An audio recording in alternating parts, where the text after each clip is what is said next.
На ростанях. Трилогія Якуба Коласа. Кніга першая. У палескай глушы. О, гэта ты, бабка? Ну, прысядь, пагаворым трохі. Я пастаю, панічок. У вас так ціха. Я думала, што вы ўжо спіцё, а вы ўсё з гэтай кніжкай. Прабачайце, панічок, я прыйшла запытацца, ці баліць яшчэ ў вас галава, ці перастала? Перастала, бабка, перастала, сказаў малады настаўнік, звярнуўшы ўвагу на сваю галаву і як бы прыслухаўшыся да яе, забыўся нават, што яна і балела. Ну, панічок мой родны, як сабе хочаце. Хочаце, верце, хочаце, не верце, а я вам, далі Бог, шаптала. Ты мне шаптала? Здзівіўся настаўнік. Калі ж гэта ты ўмудрылася пашаптаць? Ай-яй-яй, я нават і не прымеціў. Ой, вы вот тут сядзелі, чыталі, а я з кухні праз дзверы шаптала. Не гневайцеся, далі Бог, шаптала. Высокая сухарлявая кабеціна чарнявага воласу, яна была тут старожкаю. Прыйшла ў незвычайны рух, вочы яе ажывіліся, а на твары адзначылася ўнутраное перакананне ў сіле свае здольнасці. Напэўна, гэта ты мне памагла, бабка, сказаў настаўнік, усміхнуўшыся. Ой, панічыку, вы ўсё смеяцеся, не даеце веры. Не верыце ніяк мне, старой? О, не, бабка, веру, веру. Аб тваім знахарстве ўсюды кажуць, у Хатовічах, у Малкавічах, у Ганцавічах, усюды. Панічок, з-пад самага Пінска прыходзяць і прыязджаюць да старое Мар'і. Як гэта ты, бабка, шаптаць навучылася? Навучылася, панічыку, а вот неяк навучылася. А хто ж цябе навучыў? Ой, панічок, вы ўсё хочаце ведаць. А што ж, бабка, навучыўся. Ой, да мяне хадзілі б людзі, і я памагаў бы ім. Не можна гэта, панічыку. Чаму не можна? Хіба грэх? Не можна. Ой, мусіць, бабка, ты з нячыстай сілай знаешся. Бог з вамі, панічок, што вы сказалі проці ночы. А? Няхай Бог крые, і не ўспамінайце вы яе во імя Айца і Сына і Святога Духа. Старая паляшучка знахарка Мар'я набожна перахрысцілася, падняўшы вочы на абраз. А што ж яна мне зробіць, гэтая нячыстая сіла? Я не баюся яе, бо яе, бабка, наогул няма. Ой, панічыку, вы яшчэ маладзенькі, мала на свеце жылі. Ну, а вось ты, бабка, дзякаваць Богу, трошкі пажыла такі. А скажы ж мне, ці бачыла ты хоць раз нячыстую сілу? Не кожнага, панічок, яна налучае, ухілілася старая ад простага адказу. А я табе, бабка, скажу, каго яна налучае. Наколькі я ведаю, яна найбольш прывязваецца да п'яных цёмных людзей, і то ўночы. Старожка з гэтым не згадзілася і паківала галавой. А настаўнік, яшчэ зусім малады хлопец, які нядаўна прыехаў першую сваю школку ў глухой палескай вёсцы, ледзь-ледзь усміхнуўся сам сабе. Пэўны ў тым, што старая неіменна раскажа пра здарэнне з нячыстай сілай. Яму вельмі падабаліся такія гутаркі з гэтымі простымі людзьмі, якія яшчэ так мала адышліся ад часоў першапачатковай людской культуры. Я вам, панічок, не буду многа казаць, бо вы ўсё роўна не верыце, Хоць, можа, і верыце часам, але кажаце, што не верыце. Ды калі не верыце мне, то паслухайце, няхай вам раскажа мой Міхалка. Вы ж ведаеце майго Міхалку? А калі яму не паверыце, спытайце людзей. Міхалка тады дзецюком яшчэ быў, ішоў ён з сельца, і ноч была не цёмная. Чулі, можа, сельцо? Ну, недалёка ад нашай вёскі. Верста, не болей. Это выселкі з нашай ж вёскі, двароў 10. Ён і жонку ўзяў адтуль. Дык вось, панічыку. Быў ён там, на вячоркі туды хадзіў, покі не жаніўся. На паўдарозе між сяльцом і вёскай старая карчма стаіць, якраз напроціў могілак. Там невялічкае балотца ёсць, і рэчачка адтуль зачынаецца малюсенечкая і злучаецца з другой рэчкай, што ў нас целяшовым дубам завецца. І вось, як толькі мінуў ён карчму, дык на яго штось і накінулася, і не звер, і не чалавек, так проста і налятае на яго, хоча злавіць яго, не зловіць, нешта голае і слізкае, ні шэрсці, ні адзежы. Міхалка адкіне яго рукою, а яно зноў. І вось не паверыце, панічыку, парвала на ім новую світку да самага каўняра. Змогся бедны хлопец і ў непрытомнасці ў хату вайшоў. Скажаце, п'яны быў. Дык зроду ж не п'е Міхалка, у рот гарэлкі не бярэ. І праляжаў ён пасля гэтага ў гарачцы 3 месяцы. На сілу на ногі падняўся. Лабановіч, так звалі маладога настаўніка, слухаў апавяданні з вялікай цікавасцю. Спярша яму было крыху, смешна, але па меры таго, як сама апавядальніца ўсё больш і больш захоплівалася таемнасцю здарэння, Лабановіча зацікавіла іншае, а іменно непасрэдная і цвёрдая вера людзей у існаванне ўсяго гэтага цёмнага спляцення нядобрай сілы. Мільёны і болей гадоў жыве гэта вера, пачаткі яе згублены у цёмным віры прошласці, і да гэтага часу людскі розум не патрапіў вызваліцца з аблады гэтага чмучэння. Цікава, трэба падумаць над гэтым, зазначыў сам сабе настаўнік, але, як відаць, была ў яго яшчэ і іншая думка, і ён нечакана для сябе самога спытаўся: «Бабка, а твой Міхалка мог бы і памерці праз гэта?»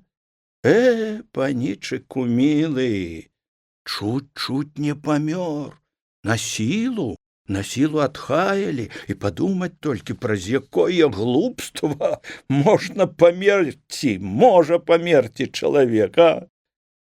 Малады настаўнік прамовіў, хутчэй для самога сябе, і задумаўся. Галава яго крыху схілілася набок, цёмныя вочы, у якіх часта адбівалася нейкая затоеная думка, пазіралі, не міргаючы, ў кут пакоіка, але нічога не бачылі, яны як бы пазіралі на тую думку, якая цяпер заварушылася ў яго галаве. Старая бабка звярнула на гэта ўвагу і з нейкім страхам і цікавасцю пазірала на свайго паніча. «А што вы, панічыку, так задумаліся?» Лабановіч ускінуў на яе вочы і засмяяўся. «А ведаеш, бабка, хочаш, я скажу табе, што ты цяпер думаеш?» Бабка здзівілася яшчэ болей, а настаўнік, не чакаючы яе адказу, прамовіў: «Ты, бабка, пазірала на мяне і думала, калі гэты паніч яшчэ не з'ехаў з глузду, то з'едзе». Старушка пазірала яму ў вочы, моцна здзіўленая, а Лабановіч, прыдаўшы важны выраз твару, сказаў: «Ты, бабка, не думай таго. Не адна ты знахарка. Я можа, яшчэ выдатнейшы знахар за цябе. Ты, ну што ж, панічыку, ой, ну, ай, усё можа быць, адказала раптам бабка. Ты плюнь, бабка, на гэта, бо ўсё гэта глупства. А лепш вось што, скажы ты мне, бабка, вось чаго мы на свеце жывём? Бабка не ведала, які тон ёй узяць, каб не памыліцца, і сказала: ай, панічок, што вы так усё пытаецеся? Гляджу я на вас і дзіўлюся. Сядзіць сабе, як той манашак, і ўсё ў гэтыя кніжкі пазірае. Паглядзелі б трохі годзе, а то калі не прыйдзеш, вы ўсё ў кнігі глядзіце. Хіба можна так пільна і доўга пазіраць у іх? Сушаць яны, і болей нічога. Дык ты, бабка, не ведаеш, чаго мы на свеце жывём? Не, панічок, не ведаю. Каб вы запыталіся ў дрэва, чаму яно расце, дык хіба ж яно б вам адказала? Так і я не магу адказаць вам. Жывем, покі жывецца, бо жывы ў зямлю не палезеш, а прыйдзе смерць, тады пахаваюць. Так, бабка, ты кажаш праўду. Не ведаем мы, чаго на свеце жывём. А навошта, панічыку, і ведаць? Жыве чалавек і жыве, пакуль Бог яму прызначае, а прыйдзе час яму памерці, памрэ. А дрэнна, бабка, што трэба ўміраць. Што вы, панічыку, ўсё пра смерць гаворыце, ну, дзіўны вы, панічок, далі Бог. Вось той паніч, што быў перад вамі, бывала, пойдзе куды, ці да пана Падлоўчага, або да Курульчука на будку. Там паненка была, ой, прыгожая паненка. Я цяпер дома няма, а вось прыедзе, дык пабачыце самі.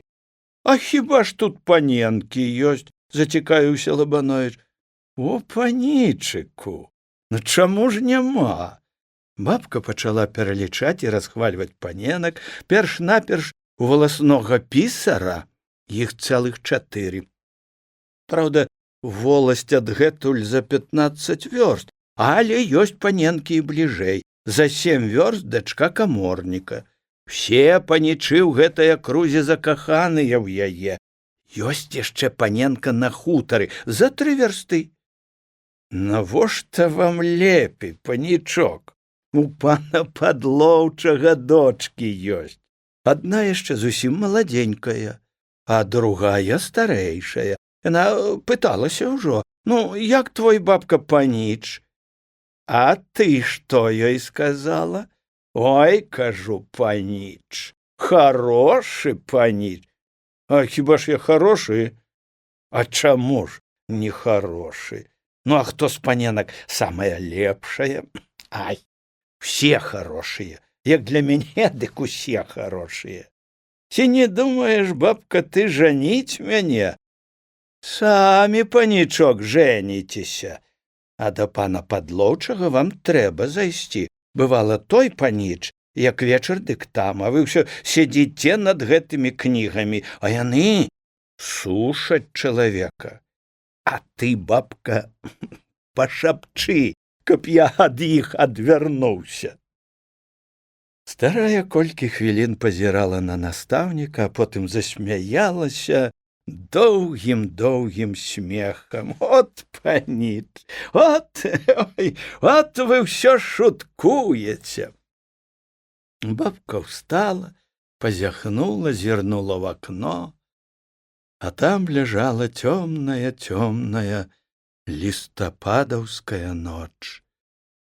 Толькі ў пана Падлоўчага яшчэ вокны свецяцца, зазначыла бабка. Пасядзі яшчэ трохі. Не, панічок, позна. І бабка паволі павярнулася ў сваю кухню на печ. Старошка ўжо злёгку пахрапвала ў кухні на печы, а Лабановіч усё яшчэ не лажыўся. На стале гарэла лямпа пад светлым абажурам, ляжала разгорнутая кніга, якую чытаў настаўнік. На гэты раз чытанне штось не ладзілася, і Лабановіч часта адрываўся ад кнігі, пахаджваў па пакоі і думаў. Новае месца, новыя людзі і тая работа ў школе, якую трэба было распачынаць на гэтых днях і да якой ён так доўга гатаваўся, всё гэта займала яго думкі, яму было лёгка і добра, бо так многа новага і цікавага спадзяваўся ён спаткаць на першай сваёй дарозе незалежнай грамадскай працы.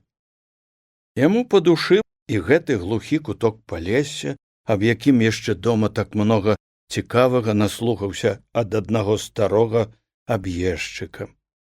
І гэты народ з яго асабліваю мовай і звычаямі, так непадобнымі да мовы і звычаяў тых беларусаў, з гушчы якіх выйшаў Лабановіч.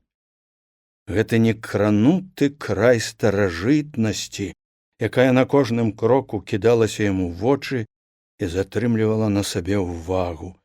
І гэты выгляд самой мясцовасці, агульнага тону якой не мог яшчэ ўлавіць Лабановіч, але ў якой таксама было многа цікавага і, на яго погляд, павабнага.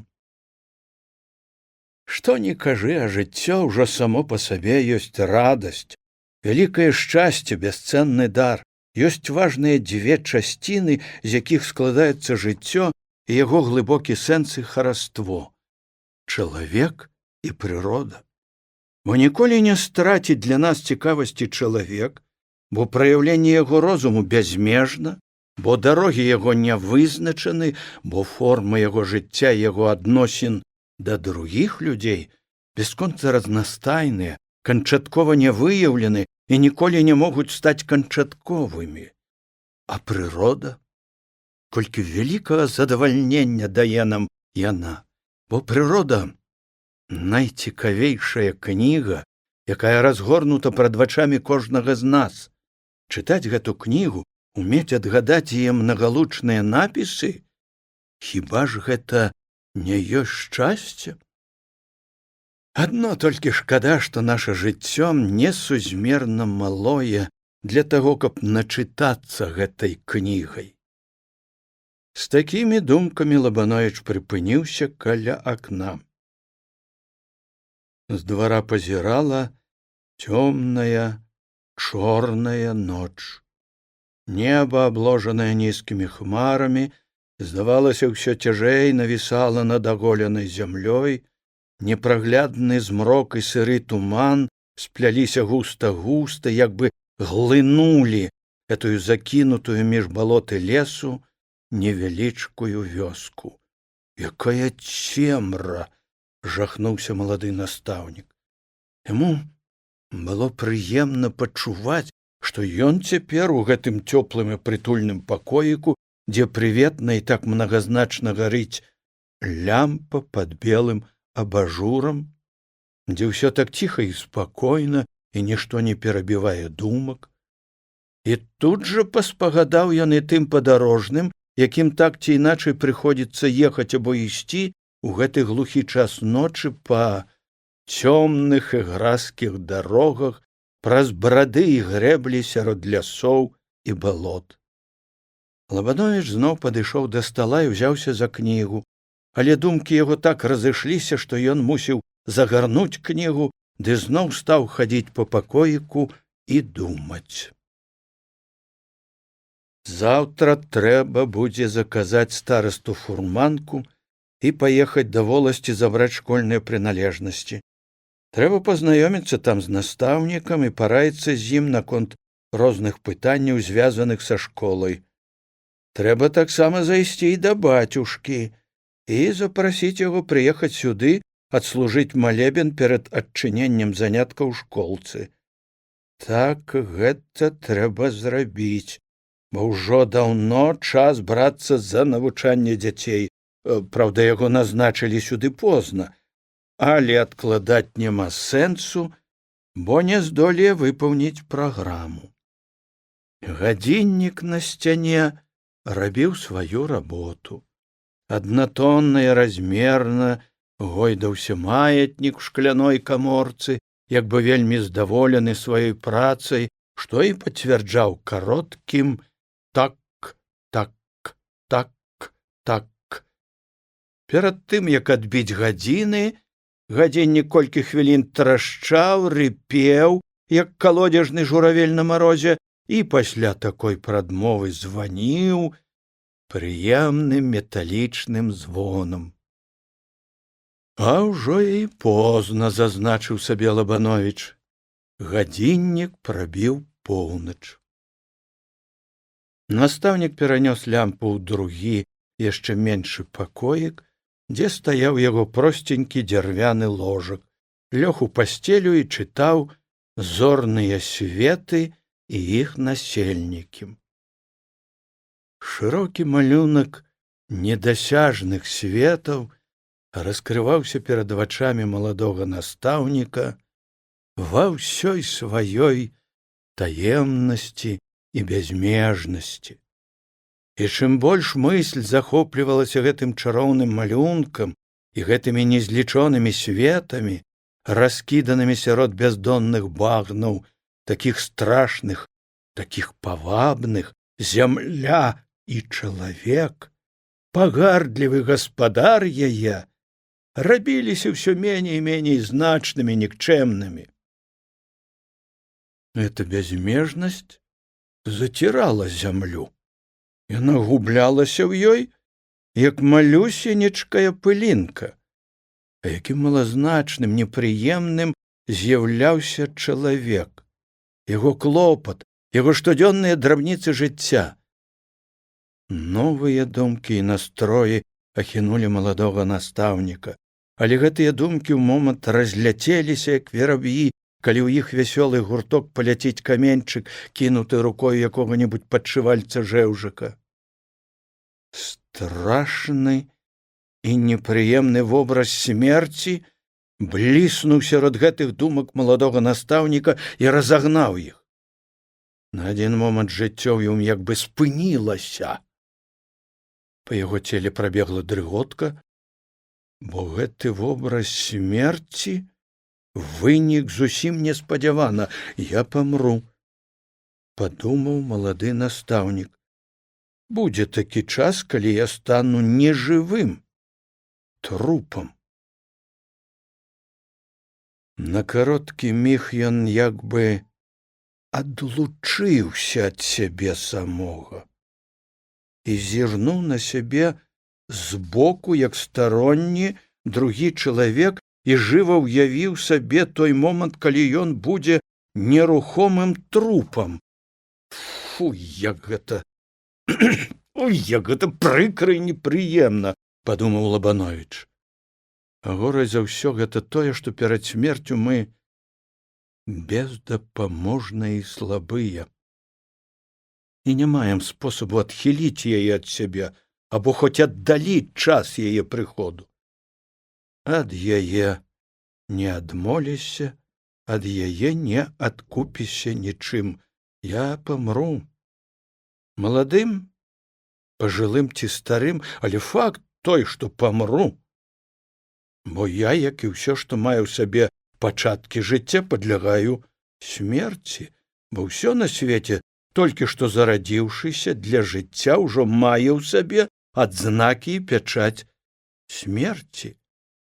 І людзі звыкліся з гэтым, і нікому нават і ў галаву не прыходзіць выказаць свой пратэст проціў смерці і весці з ёю змаганне, як бы ўжо даўно-даўно ўмовіліся прызнаць над сабою яе ўладу, лічыць гэту ўладу справядліваю, законнаю.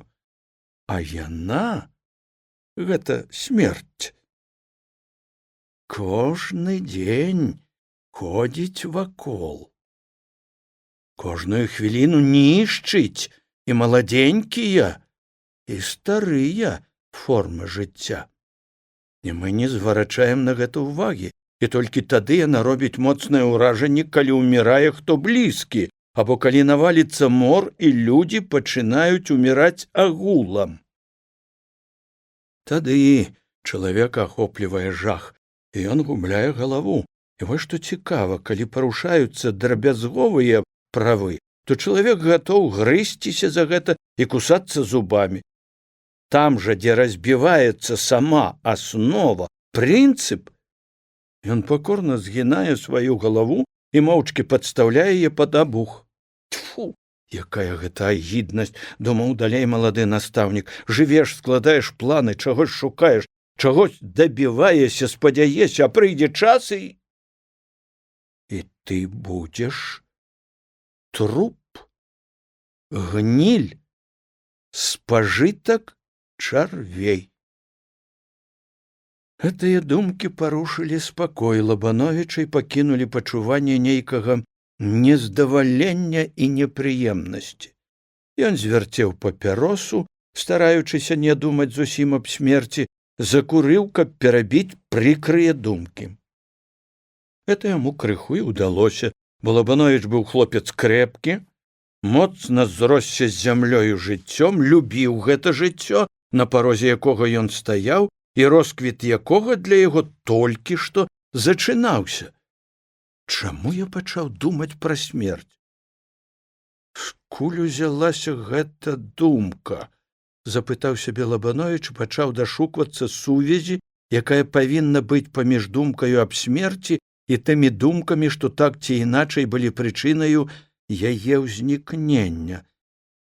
Прыпомніўшы ўвесь ход сваіх разваг, настаўнік ніяк не мог знайсці гэтай сувязі, і гэта акалічнасць яго крыху здзівіла і зацікавіла. Я чагось не ўзяў пад увагу. Нейкі вобраз ці думка проста зніклі з памяці, і ад таго факт гэты мне здаецца крыху незразумелым і дзіўным, хоць наогул сказаўшы, на свеце нічога дзіўнага няма. А гадзіннік на сцяне несупынна вёў сваю справу, размерна ківаўся хадун маятнік, і кожны свой крок адзначаў кароткім так. Всё так жа рыпеў перад тым, як прабіць, і ў свой час меладычна званіў. Лабановіч патушыў лямпу. Цемра і ціш напоўнілі маленькі пакойчык. З двара в акно пазірала чорная ноч, і завешанае густымі хмарамі валокнамі цёмнае неба. Было ціха і глуха. Праз некалькі хвілін каля дзвярэй у кухню скрабнула мышка. Як відаць, яна знайшла дзесь скарыначку хлеба і барабаніла ёю аб падлогу. Лабановіч стараўся заснуць, але яму штось не спалася. Як толькі заплюшчыў вочы, перад ім, як жывы, усплыў малюнак дарогі, якой ён ехаў да станцыі. Несканчоныя балоты і цэлыя статкі стажкоў на іх, грэблі, брады, старыя хвоі, што горда ўзвышалі свае макушы над лесам.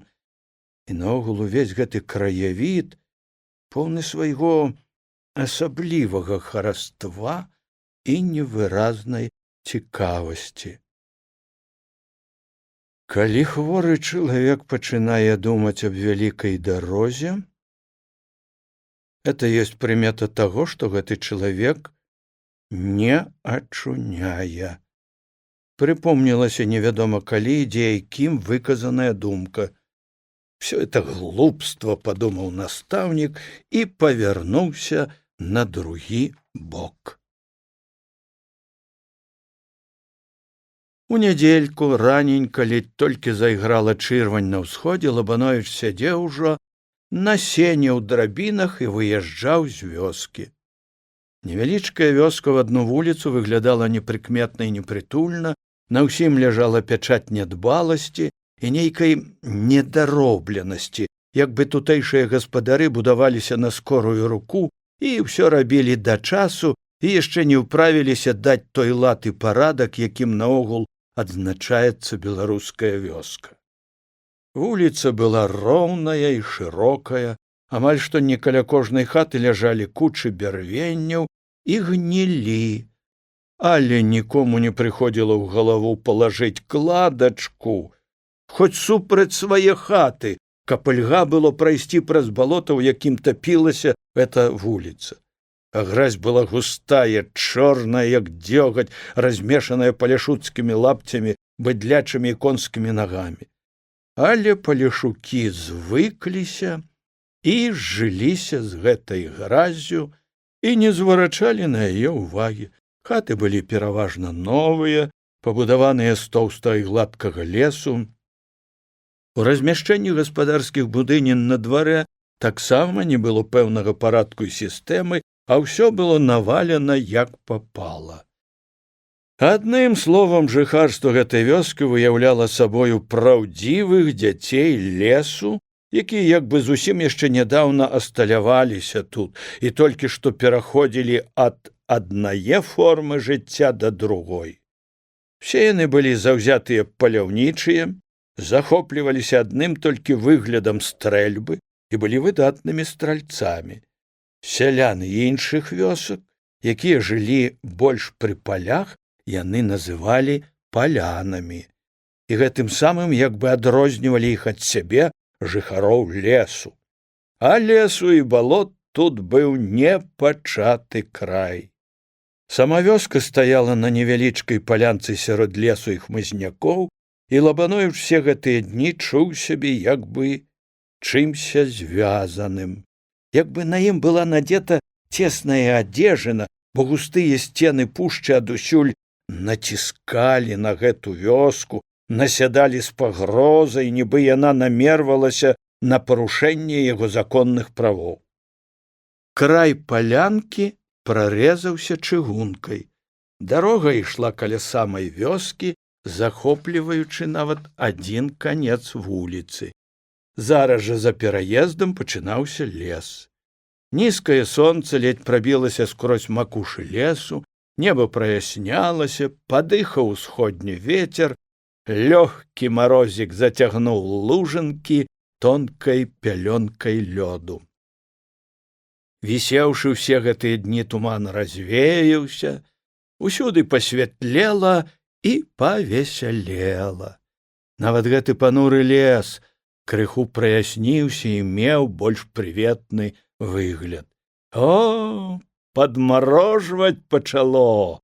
Прамовіў паляшук Сцяпан Рылка, саскочыў з драбінак, выламаў лазіну і хвасянуў ёй свайго худога, але даволі шпаркага коніка. Эх, і лесу ж у вас многа, сказаў настаўнік, каб разгаварыцца з паляшуком і пазнаёміцца з ім бліжэй. О, лесу ў нас многа, пацвердзіў паляшук і павярнуў твар да настаўніка. Это вось цяпер, як правялі тут чыгунку, яго пачалі зводзіць. А даўней лес зусім не такі быў, і звяр'я было многа. Каля нашай вёскі мядзведзі вадзіліся. Яшчэ бацька нашага старасты, ведаеш, можа, стары Грыгор, даўнейшага закалу чалавек, жывога медвядзёнка з лесу прынёс, ад мядзведзіца адабраў. Як жа гэта ён? А Бог яго ведае, смелы, ды здаровы, як дуб. Дарма, што яму цяпер 70 год, а як забушуе часам у хаце Раман, сын яго, стараста наш, то стары, бывае, не вытрымае, возьме яго на рукі, як хлапчанё, і зараз жа ўціхамірыць. Хоць Раман і не ўломак. Ха-ха-ха, вось як! І завезлі таго медвядзёнка графу Патоцкаму. Дазвол далі Грыгору паляваць у графскіх лясах, яшчэ і пораху, і шроту выдалі. А цяпер мядзведзяў тут няма. Не, няма, перавяліся.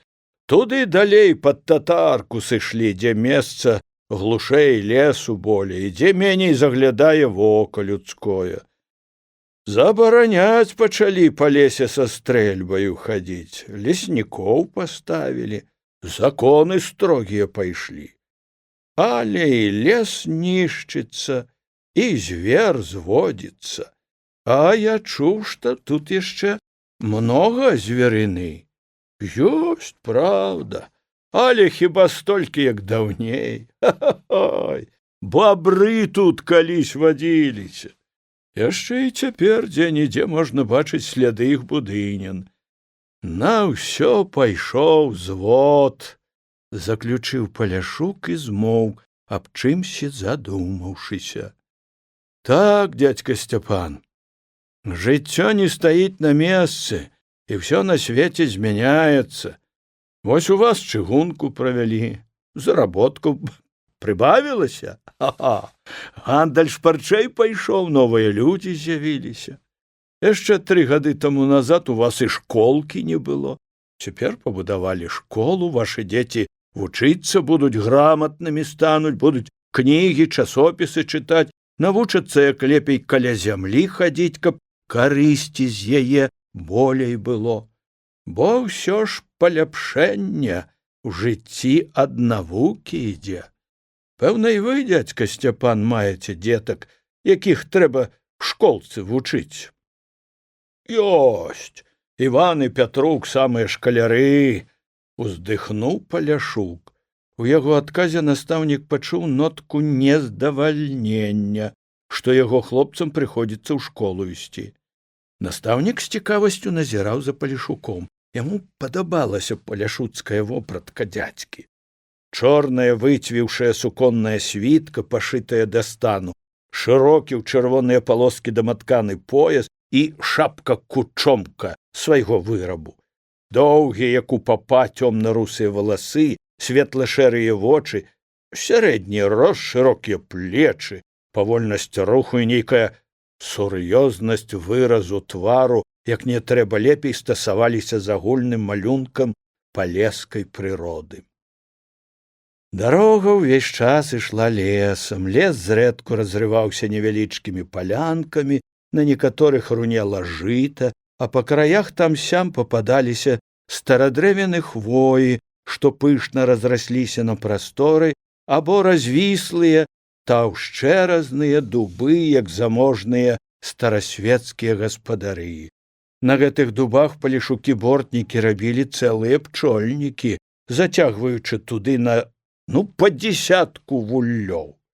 Палянкі зноў змяніліся лесам, то стройным баравым, то нізкім балотным. Высокія тонкія бярозы мяшаліся шэрымі стваламі хвоі і придавалі характар маркоты і засмучэння ўсяму малюнку.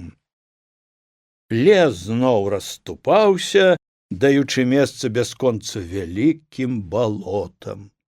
Балоты цягнуліся далёка-далёка між лесу і замыкаліся лесам, ледь чарнеючы роўнай палоскай на далёкім небасхіле.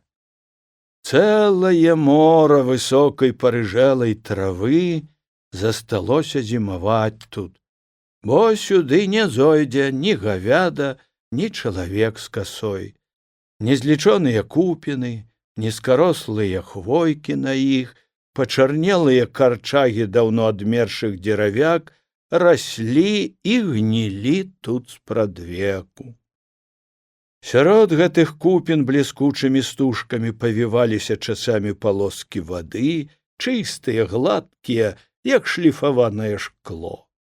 Невядома, з якіх часоў стаялі над імі засохшыя адломкі старых, спарахнелых алешын, як свечкі маркотна глядзелі ў неба. Ад балот патыхала нейкім невыразным смуткам, ціхім жалем, веяла ад аднатонных малюнкаў палескіх куткоў, дзе ўсё ж такі жыццё стварала своеасаблівыя формы і, нягледзячы на ўбоства, мела сваю павабнасць і хараство, свой твар поўны тужлівага задумення. Але гэтыя малюнкі тамілі вочы і засмучалі сэрца, і чалавек мімаволі стараўся знайсці нешта такое, на чым можна было б адпачыць і заспакоіцца. Пазіраючы на гэтыя балоты пустэлі, Лабановіч часамі пачуваў у сэрцы нейкую адарванасць ад жыцця і свету. Як бы гэты свет сышоўся тут клінам, і туга па тым, з чым ён разлучыўся, пачынала забіраць яго душу. Што пачувае, аб чым думае гэты дзядзька Сцяпан? Як адбіваюцца на ім вобразы глухога палесся і які след пакідаюць яны ў ім? Думаў настаўнік, і яму хацелася хоць на момант стаць тым самым Палешуком, што сядзеў поруч з ім, каб зірнуць яго вачамі і зразумець увесь унутраны свет яго, яго надзеі, яго жаданні. Балоты скончыліся, дарога пашыбавала на горку, калёсы мякка пакаціліся па жоўценькім пясочку, і лес прыняў звычайны свой выгляд. Вярсты праз дзве лес з аднаго боку дарогі зноў разарваўся вясёлаю палянкаю, агінаючыя прыгожымі завароткамі. На гэтай палянцы за паўвярсты ад дарогі раскінулася чыясь пасада, як сярэдняй рукі фальварак, з усімі прыбудоўкамі, садам і прасторным дваром. Чыя гэта пасада? Хто жыве тут? Запытаў настаўнік. Гэта, а тут пан каморнік жыве. За вітанкамі пасада называецца. Адгэтуль якраз палавіна дарогі да воласці, адказаў Рылка. А, гэта і ёсць той каморнік, у чыю дачку все тутэйшыя кавалеры закахаліся. Дык вось дзе жыве яна, гэта красуня. Лабановіч прыпомніў размову са сваёй старошкай і зацікаўлены глянуў яшчэ раз на пасаду. Паслушнае і услужлівае ўяўленне ўжо рысавала яму вобраз дзяўчыны, эту чыстую прыгожую краску, узгадаваную ў глухіх палескіх барах. Лабановіч ніколі нават у думках не дазваляў сабе зняважыць дзяўчыну. Адно слова дзяўчына выклікала ў душы яго чысты прыгожы вобраз, на які можна пазіраць і любавацца толькі здалёк. І цяпер ён прыпомніў 2 ці 3 здарэнні ў сваім жыцці, калі гэтыя вобразы глыбока западалі ў яго сэрца, але ён і намёкамі не сказаў нікому пра гэта. А раз у дачку каморніка ўсе закаханы, то яна без спрэчкі ёсць верх хараства. Яшчэ не бачачы яе, настаўнік пачуваў, што яна ўжо мае над ім нейкую ўладу. Яму хацелася хоць паглядзець на яе, і праз усю астатнюю дарогу ён думаў аб дачцэ каморніка. Ён ужо сустракаўся з ёю, зацікавіў яе, і бадай што не ўсіх кавалераў яе засланіў сабою. Апошні раз расступіўся лес, і перад вачамі настаўніка раскрылася шырокая круглая палянка, вясёлая і прыветная. Лабановіч уздыхнуў лягчэй, як бы з яго плячэй зваліўся нейкі цяжар, бо дарога траска і караністая, і лес всё ж такі дакучылі яму. Тым прыемней зірнулі стрэхі людскіх будынін і коміны хат, з якіх яшчэ дзе-нідзе курыўся сіняваты дымок. Вёска была досыць вялікая, цягнулася в адну лінію, і толькі каля цэркаўкі на ўзгорку хаты гуртаваліся гусцей, шырэй. Злева пры канцы вёскі стаяў дом валаснога праўлення з 2 высокімі чырвонымі комінамі над пачарнелым дахам. Насупраць, на другі бок вуліцы, выглядала школа з белымі аканіцамі і 2 ці 3 развіслымі вязамі каля яе. Пры дарозе ў вёску, крыгу наводшыбе, маркотна тулілася старенькая драўляная цэркаўка. Цяпер яна стаяла адзінокая, закінутая, забытая, і толькі богабаязны падарожны, праходзячы каля яе, прыпыняўся і хрысціўся, набожна схіліўшы галаву. Па адзін і па другі бок вёскі стаялі ветракі, як страшыдлы, шырока раскінуўшы свае крыллі. Адны з іх былі ў жывым руху, весела падымалі і апускалі крыллі, а другія стаялі моўчкі, нерухліва, і мелі такі выгляд, як бы яны былі крэпка чымся здзіўлены і пыталіся: «А чаму ж мы стаім без работы?» Праехаўшы невялічкую грэбельку, калёсы пакаціліся па шырокай вуліцы. Народ расходзіўся з царквы.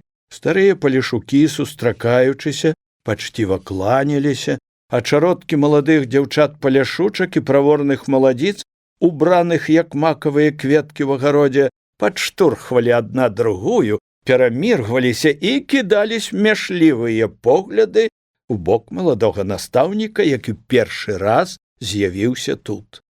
Пад'ехаўшы да школы, Лабановіч выскачыў з драбінак і ўзышоў на ганак. Дзверы былі замкнуты, Лабановіч пастукаў.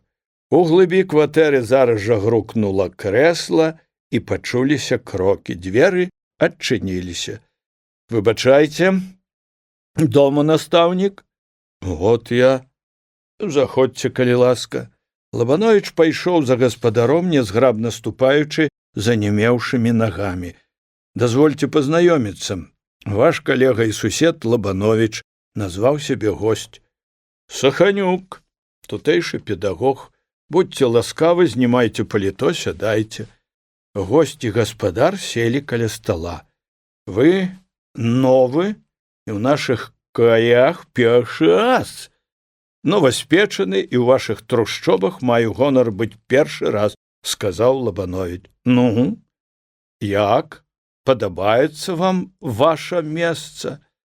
«Лепшага месца я і не чакаў. Ціхае, глухое, нішто не пашкодзіць весці працу», прамовіў Лабановіч.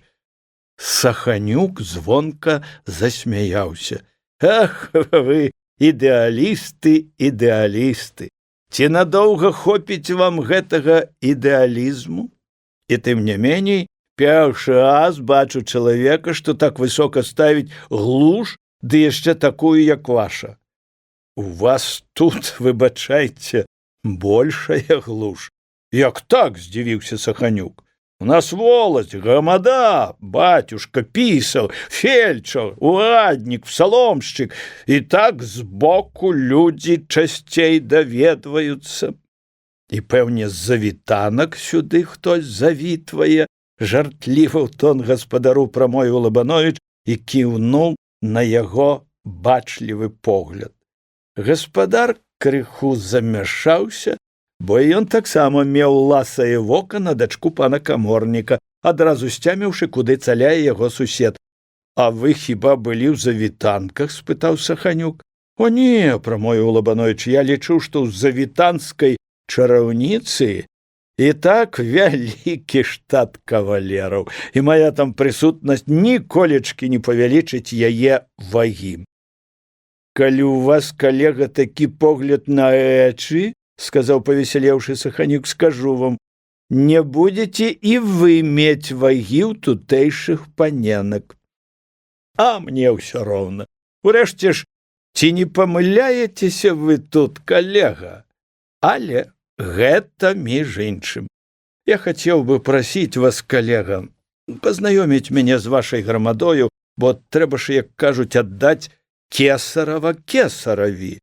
Калі б вы былі ласкавы пайсці са мною да пісара, таксама і да бацюшкі, а можа і яшчэ да каго, калі ўжо гэта вымагае звычай вашай грамады, то я быў бы вам вельмі падзячан. Это было б і скарэй прасцей, бо мне яшчэ ніколі не даводзілася выступаць у ролі візітанта. А вы чаго ж так спяшаецеся? Разумеецца, я з вами пайду, тым болей, што і мне трэба знайсці да таго другого, але адаслалі б вы сваю падводу дамоў, а самі б тут паначавалі. Не, калега, я яшчэ да работы не прыступаў у школе. Вы, пэўна, ўжо многа паспелі, і я не даганю вас за ўсю зіму. Мне хацелася б і павучыцца ў вас сяму таму, бо вы ўжо набілі, як кажуць, руку і маеце практыку. Дзверы з другога пакоіка адчыніліся, і на парозе паказалася ўжо немаладая кабеціна. Гэта была старожка. Яна перш уважліва паглядзела на незнаёмага настаўніка, а потым сказала свайму настаўніку паляшуцкай гаворкай: «Да вас, панычу, там малыдыцы прышлі, лыст напісаць хочуць. А сала пынеслі? Не відаю, панычыку». «Выбачайце», — сказаў Саханюк да госці, «я пайду адпраўлю гэтых маладзіц». І Саханюк накіраваўся ў кухню.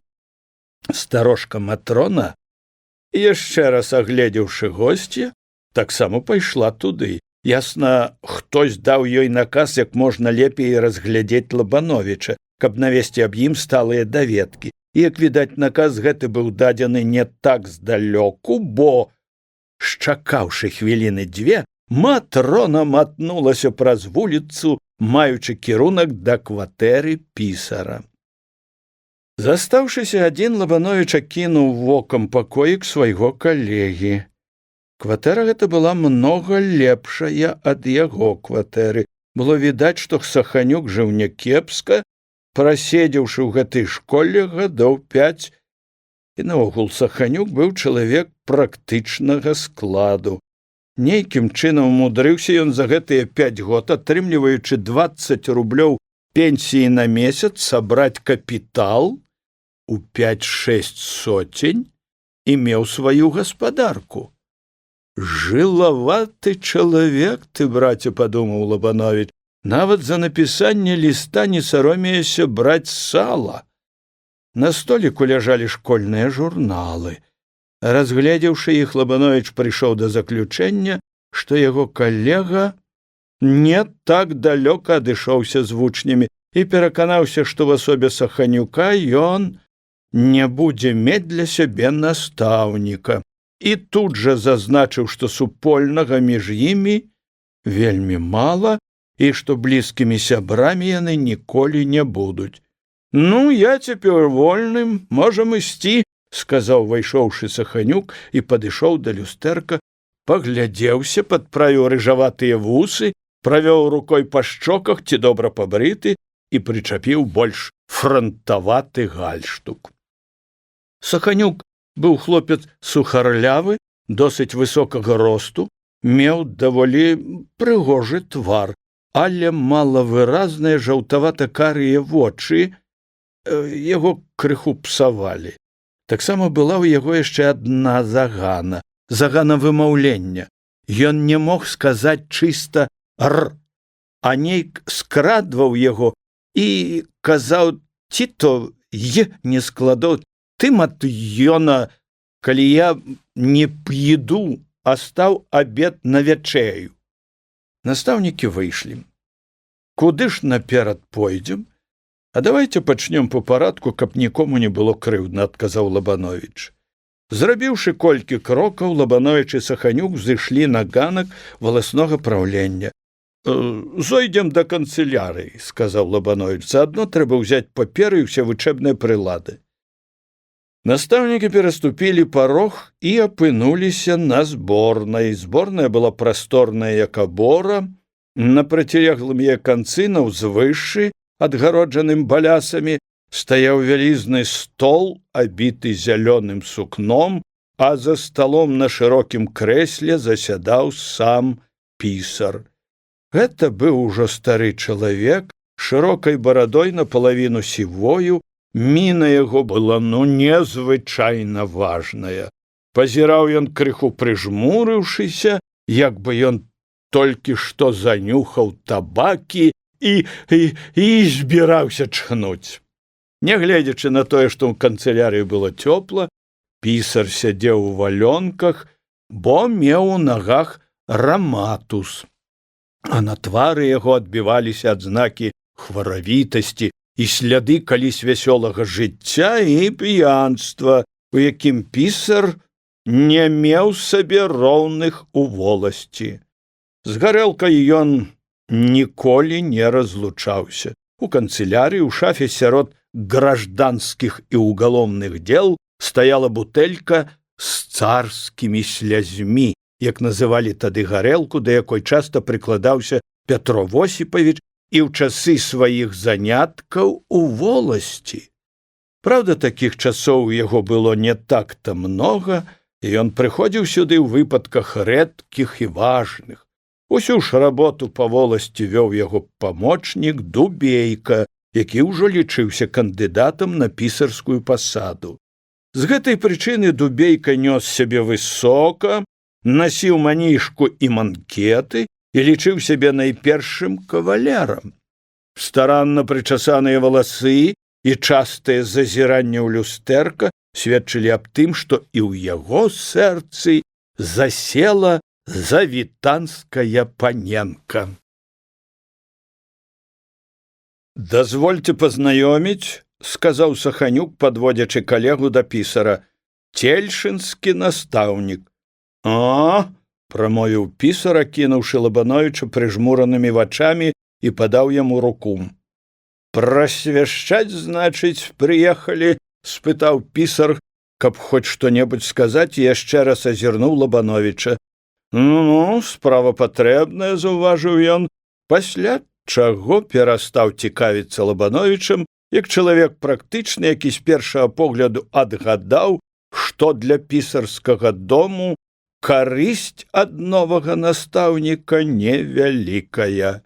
Затое ж Дубейка выказаў многа ўвагі і адзнак шляхетнага тону, знаёмячыся з Лабановічам. «О, — казаў ён, — нашага палку прыбывае, вельмі прыемна, калі круг інтэлігенцыі павялічваецца».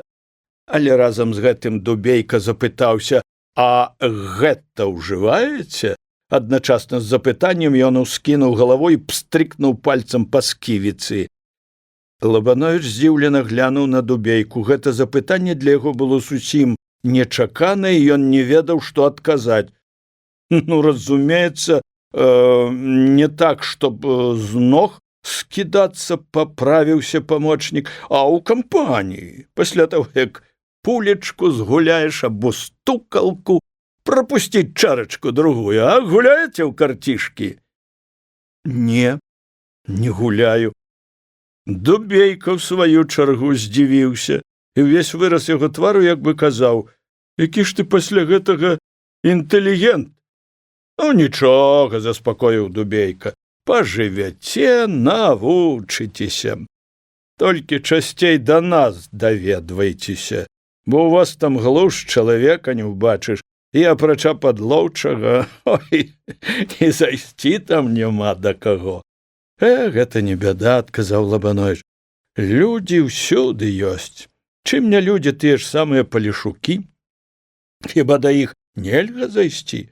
Я лічу, што сярод іх можна вельмі прыемна прабавіць вольную часіну, і там напаткаць не толькі цікавае, але разумнае, чаго ніколі не знойдзеш ні за чаркаю, ні за пулькаю».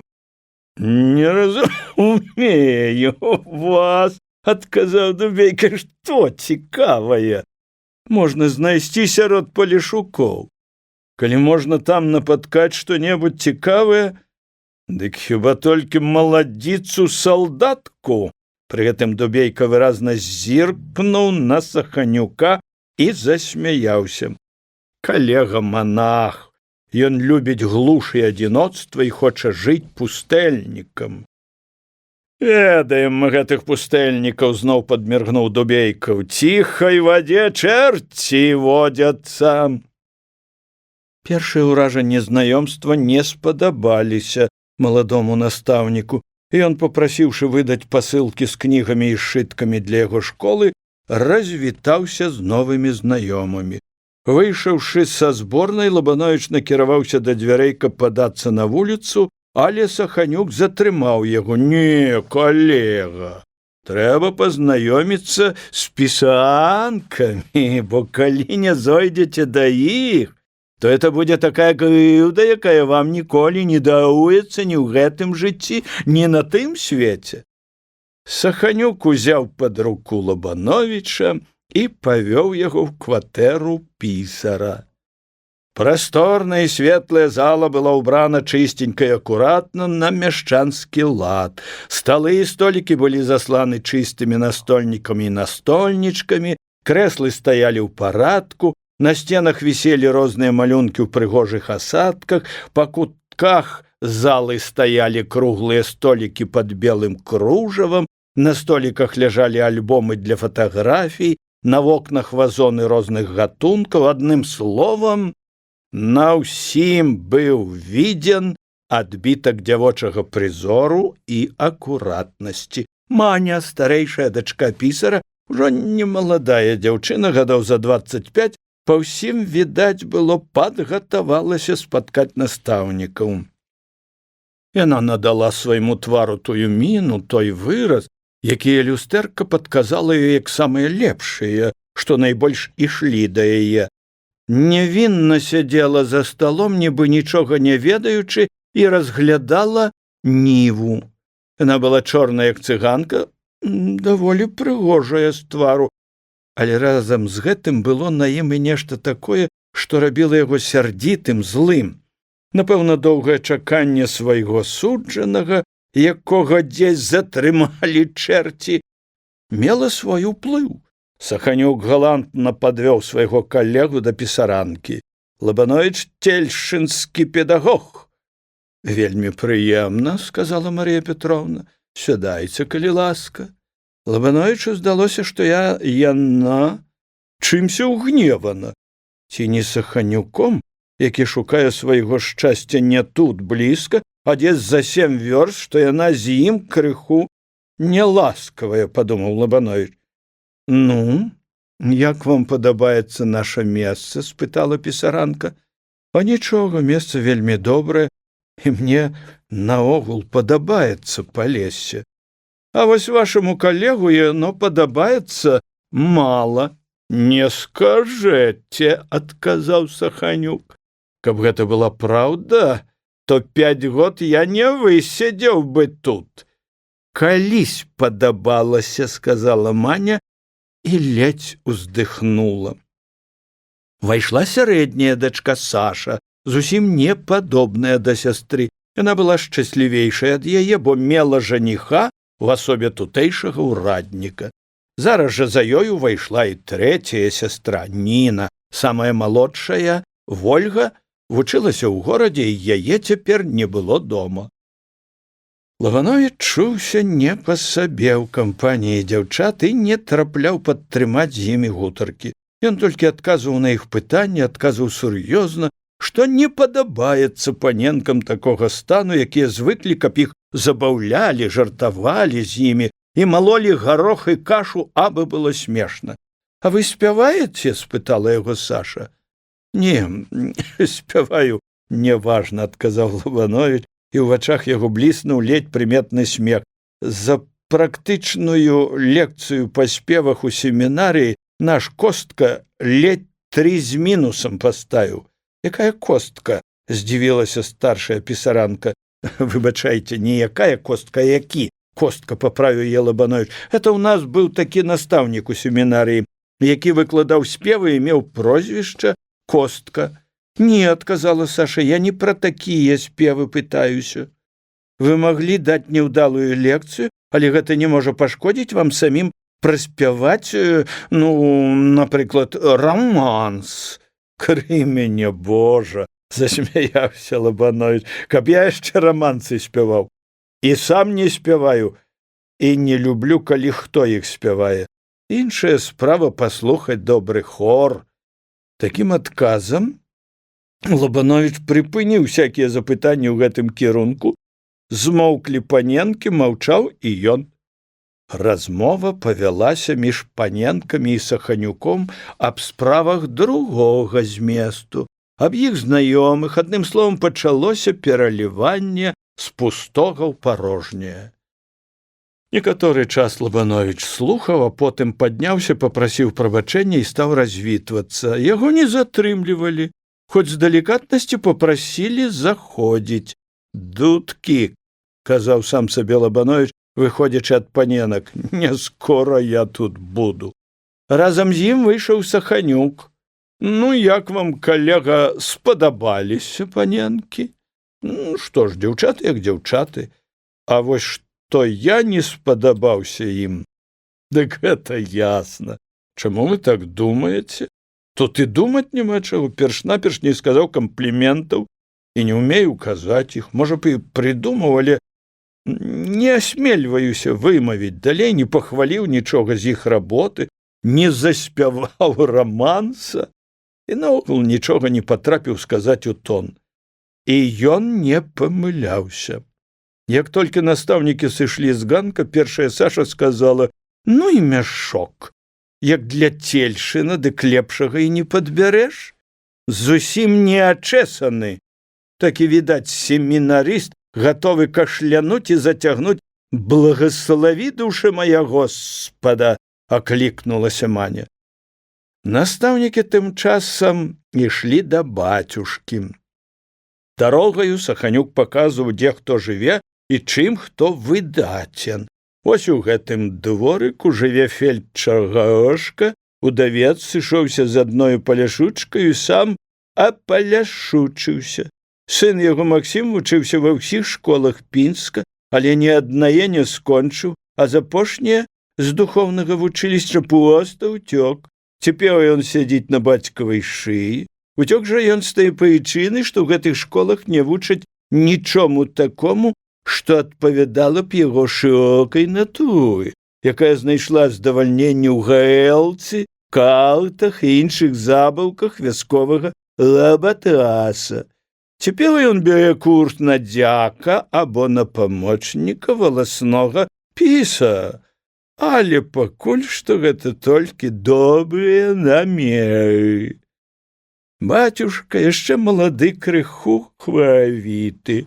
Ён нікуды не ходзіць, але любіць, калі да яго заходзіць. Матушка была раней настаўніцай, кабета вясёлая і добрая, вельмі любіць пагуляць у стукалку. Вось гэты дом з садам, першы ад царквы, і ёсць пасада бацюшкі. Так непрыметна настаўнікі дайшлі да ветснічак бацюшкавага двара. «Милости просим», промовіў айцец Кірыл і борздымі крокамі падтрусіў да дзвярэй насустрач гасцям і стаў памагаць ім раздзявацца. Сам першы паздароўкаўся з Лабановічам, папрасіў настаўнікаў садзіцца, сам падстаўляў ім крэслы і наогул выказаў вельмі многа прыветнасці і ўвагі, нават радасці і дабраты.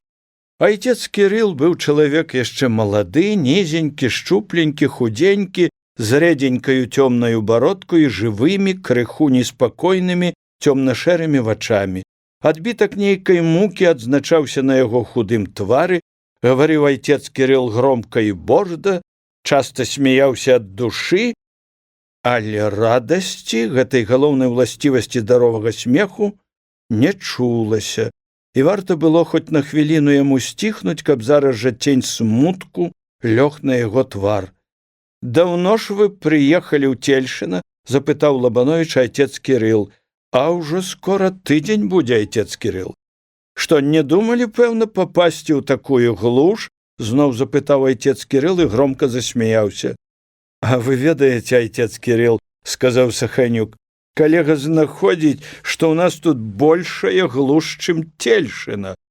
І праўду кажа, чыстую праўду», – пераконана прамовіў айцец Кірыл. «Тут у нас такая яма, такая, выбачайце, памыйніца, што другой такой на свеце няма. Калі я казаў, што ў вас, калега, большая глуш, то меў на ўвазе, што вы жывяце далей ад чыгункі. Якая б не была сама па сабе глуш, але калі ты чуеш гудок паравоза, шум вагонных колаў і бачыш гэтыя роўныя або прыгожа закругленыя палоскі жалеза на шпалах, то не так тужліва адчуваеш адарванасць ад людзей і культуры, бо чыгунка з'яўляецца як бы жывым вобразам непарванай сувязі з людзьмі. Калі ж вы думаеце пачынаць работу ў школе? А вось я і хачу прасіць вас, айцец Кірыл, прыехаць на гэтых днях у маю школу на малебен. Так бы з аўторка і пачаў. Не спяшайцеся, махнуў рукою айцец Кірыл. Вы думаеце, яны гэта быдлё зразумеюць, што вы для іх будете старацца вучыць іх? Вы не ведаеце мужика. Зрабі яму добро, ён адплаціць табе самай чорнай непадзячнасцю. Мужик гультай, злодзей, п'яніца. Толькі глядзіць, як абадраць цябе, ашукаць. Ніякай веры няма яму. Ён гатоў цябе ўтапіць, прадаць за чарку гарэлкі. Іх трэба ўзяць во! Айцец Кірыл згарнуў кулакі і патрос імі, паказваючы, як трэба трымаць мужика. Лабановіч ніяк не спадзяваўся, каб айцец Кірыл мог да такой меры не любіць мужика. І наогул, каб у такім маленькім папку магло змяшчацца столькі нянавісці. Вы папрабуйце купіць у мужика кусок хлеба ці шклянку малака. Што, ён прадасць вам? Ха, ніколі гандляру прадасць вам ні за якія грошы. Лабановіч нецярпліва чакаў, калі скончыць выліваць сваю злосць айцец Кірыл, каб заступіцца за мужика. Лабановіч быў пакрыўджаны, як мужыцкі сын. Ці даўно яму самому, калі вучыўся ён у семінарыі, крычалі мешчанчукі: «Лямец, лямец! На якой бярозе ты лапці павесіў? Розгамі яго трэба сечь!» Скончыў айцец Кірыл і гневна бліснуў вачамі. Я не магу згадзіцца з тым, што сказалі вы, айцец Кірыл. Нават і тады, калі гэта ўсё было праўда, пачаў Лабановіч, і тады нельга судзіць так мужика. Вы кажаце, мужик скарэй прадаць гандляру, чым пану, бо пад паняцце пану мужика часта падыходзіць кожны, хто носіць цэшку або чорнае паліто. Гандляра ён ведае, з гандляром ён жыве, часам і лае яго, і ў морду яму плюе. На мужика прывыклі пазіраць, як на пчалу, або на нейкую машыну, якая павінна ўсё вырабляць, усім даваць і яшчэ пры гэтым казаць і кланяцца: «Дзякую, што бераце». І ўсе, так ці іначай, бяруць ад мужика. Бяруць сілаю, бяруць хітрыкамі, бяруць ашуканствам. А мужику многа далі? Паважаюць мужика? Хто вінават, што мужик неачэсаны, што мужик цёмны, жыве па-свінску? Святым пісанні напісана: якою мераю мерыце вы, такою адмерыцца і вам. Айцец Кірыл слухаў, опусціўшы вочы, і стукаў пальцамі па стале. Вы яшчэ мала ведаеце мужика, адказаў айцец Кірыл. Што б вы мне не казалі, я буду цвярдзіць сваё. Мала білі мужика. Вы зусім не тое гаворыце, што думаеце. Просто вы за нешта ўгневаліся на мужика, сказаў Лабановіч, пасмейваючыся. Саханюк маўчаў.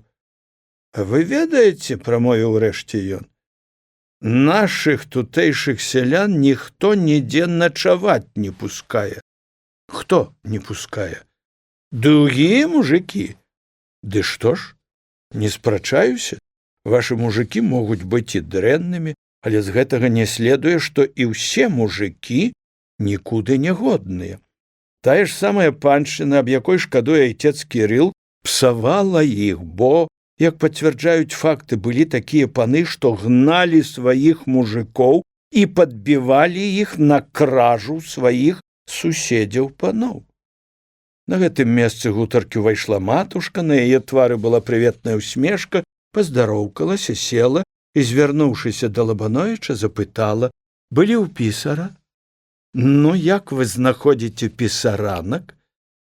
Прызнацца, я і не разгледзеў іх, бо мы вельмі мала былі там. А праўда, Саша хорошенькая? Айцец Кірыл паморшчыўся і махнуў рукою. Лабановіч адказаў: нічога сабе, дзяўчына. Вось бачыце, шкада толькі, што вы ад нас далёка, а то б зачасцілі за Алеськаю. А хіба тут няма каму гэтай справай заняцца? Вось мой калега, напрыклад. Саханюк і бацюшка засмяяліся. Не, я ўжо зусім страціў там ласку, дзякаваць Богу. Айцец Кірыл засмяяўся яшчэ грамчэй. Наш настаўнік кажа, не на таго прасцяка напалі, сказаў ён. Апрача таго я чуў, што ў яе жаніх ёсць ужо. Ці мала на свеце дурняў, зноў дадаў айцец Кірыл. Матушка вяла сваё. Ну то што? Хіба жаніхам свіней не падкладаюць? Гэта было б не па-хрысціянску, затое ж па-кавалерску. З паліцыяй мець справы небяспечна, зазначыў айцец Кірыл. Глуш там у вас, вучителька. Усе вы, панове, у глушы жывяце, а глушы баіцеся. І ў глушы людзі жывуць. Мне, матушка, нават падабаецца такая глуш. Праўда, у пана падлоўчага дочкі падрастаюць, гнула матушка сваю лінію. І кажуць, старэйшая вельмі прыгожая, ужо зусім паненкаю выглядае. Не ведаю, не быў у іх. Што гэта вы так мала паненкамі цікавіцеся? Ой, хітруеце вы, вучителька. Ёсць тут цікавіцца чым, зноў буркнуў айцец Кірыл. Матушка ўстала, взяла папяросы, сама закурыла і гасцей патрактавала. Айцец Кірыл не курыў, але набіваць папяросы любіў і цяпер узяўся за гэту работу. Пакой вайшла служанка паляшучка, крэпкая, чырванашчокая дзяўчына. Да вас, бацюшка, панас каваль прыйшоў, просіць хворую прычасціць. Хто ў яго хворы? Жонка. Скажы, зараз іду, сказаў отец Кірыл. Я скоро вернуся, тут блізка, вы, калі ласка, пачакайце мяне, звярнуўся ён да гасцей. Айцец Кірыл надзеў цёплую расу, узяў крыж і ўсе патрэбныя рэчы і выйшаў. Папоўская служба, ўздыхнула матушка, нават і адпачыць няма калі. А ён слабы, хворы, ногі чуць цягае. Народ у нас, вучителька, грубы, дзікі. Вось вашы, вучителька, слово «вучителька» матушка выводила ласкальна ад «вучитель». Цельшчынцы зусім іншыя людзі. А нашых вам ніхто не пахваліць. Вы ведаеце такое здарэнне? Айцец Кірыл гэта ўжо так, гады 2 таму назад быў на сенакосе, распусціў сена сушыць. А едзе адзін наш, ёсць тут такі грубіян, проста па бацюшкавым сене. Айцец Кірыл і кажа, падышоўшы, ці табе, кажа, дарогі няма, ці не можаш аб'ехаць, што ты па сене з канём топчешся? А той, нічога не гаворачы, схапіў бацьку за валасы і давайце рабіць. Прыходзіць мой бацюшка, я глянула ж на яго, аж у яго каўтунікі павывырываны. Вот такое лезуць, так і лезуць. Матушка апавядала гэта проста нават з нейкім гумарам. Народ наш, трэба сказаць праўду, грубы, дзікі. Аднаго толькі ўрадніка і баяцца, аднаго яго паважаюць. А хто ўжо лепш можа дагадзіць ім, як не айцец Кірыл? Зноў казала матушка, і зямлю ім аддаў, і сенакос, і лякарствы дае, і добрым словам памагае, ніколі ні ў чым ім не адмаўляе. Праз паўгадзіны вярнуўся айцец Кірыл, утомлены і хмурны. Ну як жа іх, гадаў, не лаяць? У гневе прамовіў айцец Кірыл. Чорт ведае, чым кормяць хворую. І гаворыш ім, прыказваеш, не, сваё робяць, агра, свінні, свінні. Крыху супакоіўшыся, отец Кірыл сказаў да матушкі ціха. Зашлі ты ёй цераз паразку чаго. А ўсё-такі, айцец Кірыл, вы многа лепшы за тых, хто пра народ гаворыць высокія словы. Айцец Кірыл махнуў рукою. Вось што, дарагі, будзем абедаць. Дзервяная сцяна аддзяляла кватэру Лабановіча ад школьнае залы, і каб папасці туды, трэба было толькі адчыніць нізкаватыя дзверы. Як толькі разднела і ўзышло сонца, пачалі збірацца вучні. Кожны іх крок, кожны рух і вымаўленае слова чуліся ў кватэры настаўніка. Яшчэ учора прайшоўся стараста Раман Круглы па вёсцы, заказваючы сялянам пасылаць у школу дзяцей. То таму, то другому, спаткаўшыся на вуліцы, гаварыў ён: «Пасылайце заўтра дзяцей у школу». Пры гэтым стараста рабіў сур'ёзную міну і наогул меў начальніцкі выгляд. Яго чырвоны кажух з шырокім, як засланка, каўняром з'яўляўся ў розных месцах вуліцы. Калі патрэбныя старасту асобы не сустракаліся, ён падыходзіў да акна, стукаў пальцамі ў шыбу: «Эй, Кандрат, падыдзі-ка сюды!» Калі Кандрата не было ў хаце, стараста падзываў Алену або Параску і таксама строга казаў: «Пасылайце заўтра дзяцей у школу». Выпаўніўшы свой абавязак, Раман зайшоў у школу. «Дома, паныч?» – запытаў Раман старошку. «Дома, стараста, дома», – прамовіла бабка. Лабановіч чуў гэту размову. «Заходзьце, стараста, заходзьце». Стараста разоў два затрубіў носам, дзверы ад кухні рыпнулі, адна палавіна іх адчынілася, а другая затрэслася ад націску шырокага пляча старасты. Ступіўшы крокі два, Раман перайшоў увесь пакой к спальню і апынуўся на парозе другога. Кожны яго крок адбіваўся на падлозе мокраю плямаю, а на велізарных лапцішчах ён нёс столькі гразі, што добраму гаспадару і на сахор не выбраць. «Ну, як маецеся, стараста?» «Хвала Богу! Паныч, як здароў!» «Вось што, стараста, не называйце вы мяне панічом, бо я не паніч, і бацька мой такі ж самы мужик, як і вы». Лабановіч папрасіў старасту прысесці на канапу, бо кволае крэсла, якіх тут было ўсяго толькі два, наўрад ці вытрымала б яго связістае дзябёлае тулава. Стараста, па звычаю ўсіх палешукоў, меў доўгія валасы. Рыжая бародка, вузкая і выгінастая, крыху хмурны погляд з-пад ілба рабілі старасту падобным да званковага караля.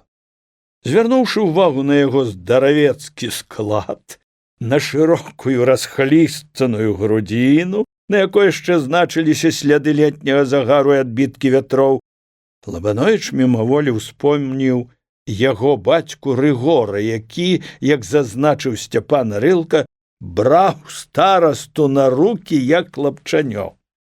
«Крэпкі народ, хоць і жыве ў балотах», – падумаў Лабановіч. «Дык ужо вучыміце?» «Так, стараста, трэба пачынаць. Ну, я ўжо заказаў, каб пасылалі хлопцаў у школу. Чаму ж толькі хлопцаў? Трэба, каб і дзяўчаткі хадзілі». «Дзе яны пойдуць?» – махнуў рукою стараста. «Скажы ім пра школу, дык будуць смяяцца. Вельмі дзіўным ім гэта пакажацца, хоць бы хлапчукі ўсе пайшлі». Лабановіч наколькі мог тлумачыў старасту, што і дзяўчаткам таксама вучыцца трэба, і даводзіў, скуль гэта патрэба вынікае. Стараста слухаў, прыплюшчыўшы вочы, і толькі згаджаўся. «Гэта так, панічок. Гэта вы справядліва кажаце.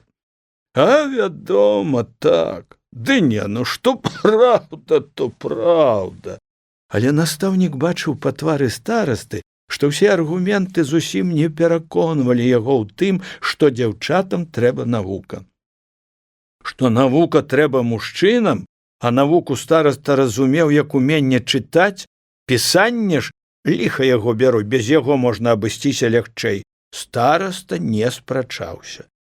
справа службы вымагала хадзіць у воласць, а там надаюць яму цэлую кучу розных папер і загадаў. То трэба было павесткі на суд даставіць па прыналежнасці, то нядоемку сыскаць з каго, то лісты перадаць. У гэтых выпадках у старасты быў асобы парадак. Ён клаў павесткі з павесткамі, лісты з лістамі, нядоемкі з нядоемкамі. І тут галаве яго прыходзілася папрацаваць нямала. Ён распытваў у воласці, каму павесткі, і тут жа складаў іх у такім парадку, у якім іх трэба перадаць, беручы пад увагу адлегласць. Скажам, павестка для Мікіты Цялушкі, які жыў з гэтага боку вуліцы. Яго павестка клалася першаю, а за ёй ішла другая, трэцяя, ну і так далей. Пасля гэтага стараста запамінаў тых асоб, каму павесткі прызначаліся, таксама і нядоемкі. На лісты быў іншы парадак. Перш за ўсё іх было нямнога, і канверты былі розныя па колеру і па велічыні. Вось гэты ў сінім канверце трэба аддаць Гаўрылу Жалезнаму, у белым Язэпу Нырку, а гэты памяты і засалены удаве Тэклі. Ну, калі пераблытаеш іх, не такая ўжо бяда, самі разбяруць, калі будуць чытаць паклон. Гэта ўжо хутчэй бабы патрапяць. Забраўшы ўсе паперы, стараста колькі хвілін стаяў і разважаў, як бы сам сабе здаваў экзамен. Можна было 40 разоў аклікаць яго ці страляць за колькі крокаў ад яго, всё роўна нічога не чуў тады стараста. Здаўшы экзамен, Раман весялеў, з твару сходзіла напружанасць, у якой часта адзначалася пакута, і ўжо звычайным чалавекам ішоў, куды яму было трэба. А калі ў яго памяці гублялася якая-небудзь шрубка, стараста раптоўна спыняўся сярод вуліцы, пазіраў на паперы, пазіраў доўга і напружана. Пры гэтым ён пакручваў галавою і часта страчваў надзею адшукаць гэтую згубленую шрубку. Тады ён зноў вандраваў у воласць і нёс на сваім твары выяўны смутак. Дзіцячыя галасы гучнелі і мацней даносіліся да кватэры настаўніка. Лабановіч пачуваў лёгкае хваляванне. У гэты дзень твар у твар спаткаецца ён з тымі дзецьмі, якія даручаюцца яму, і маральны адказ за якіх ён павінен узяць на сябе. Розныя мыслі аб школе займалі Лабановіча і раней. Цяпер яны захапілі яго яшчэ з большай сілай.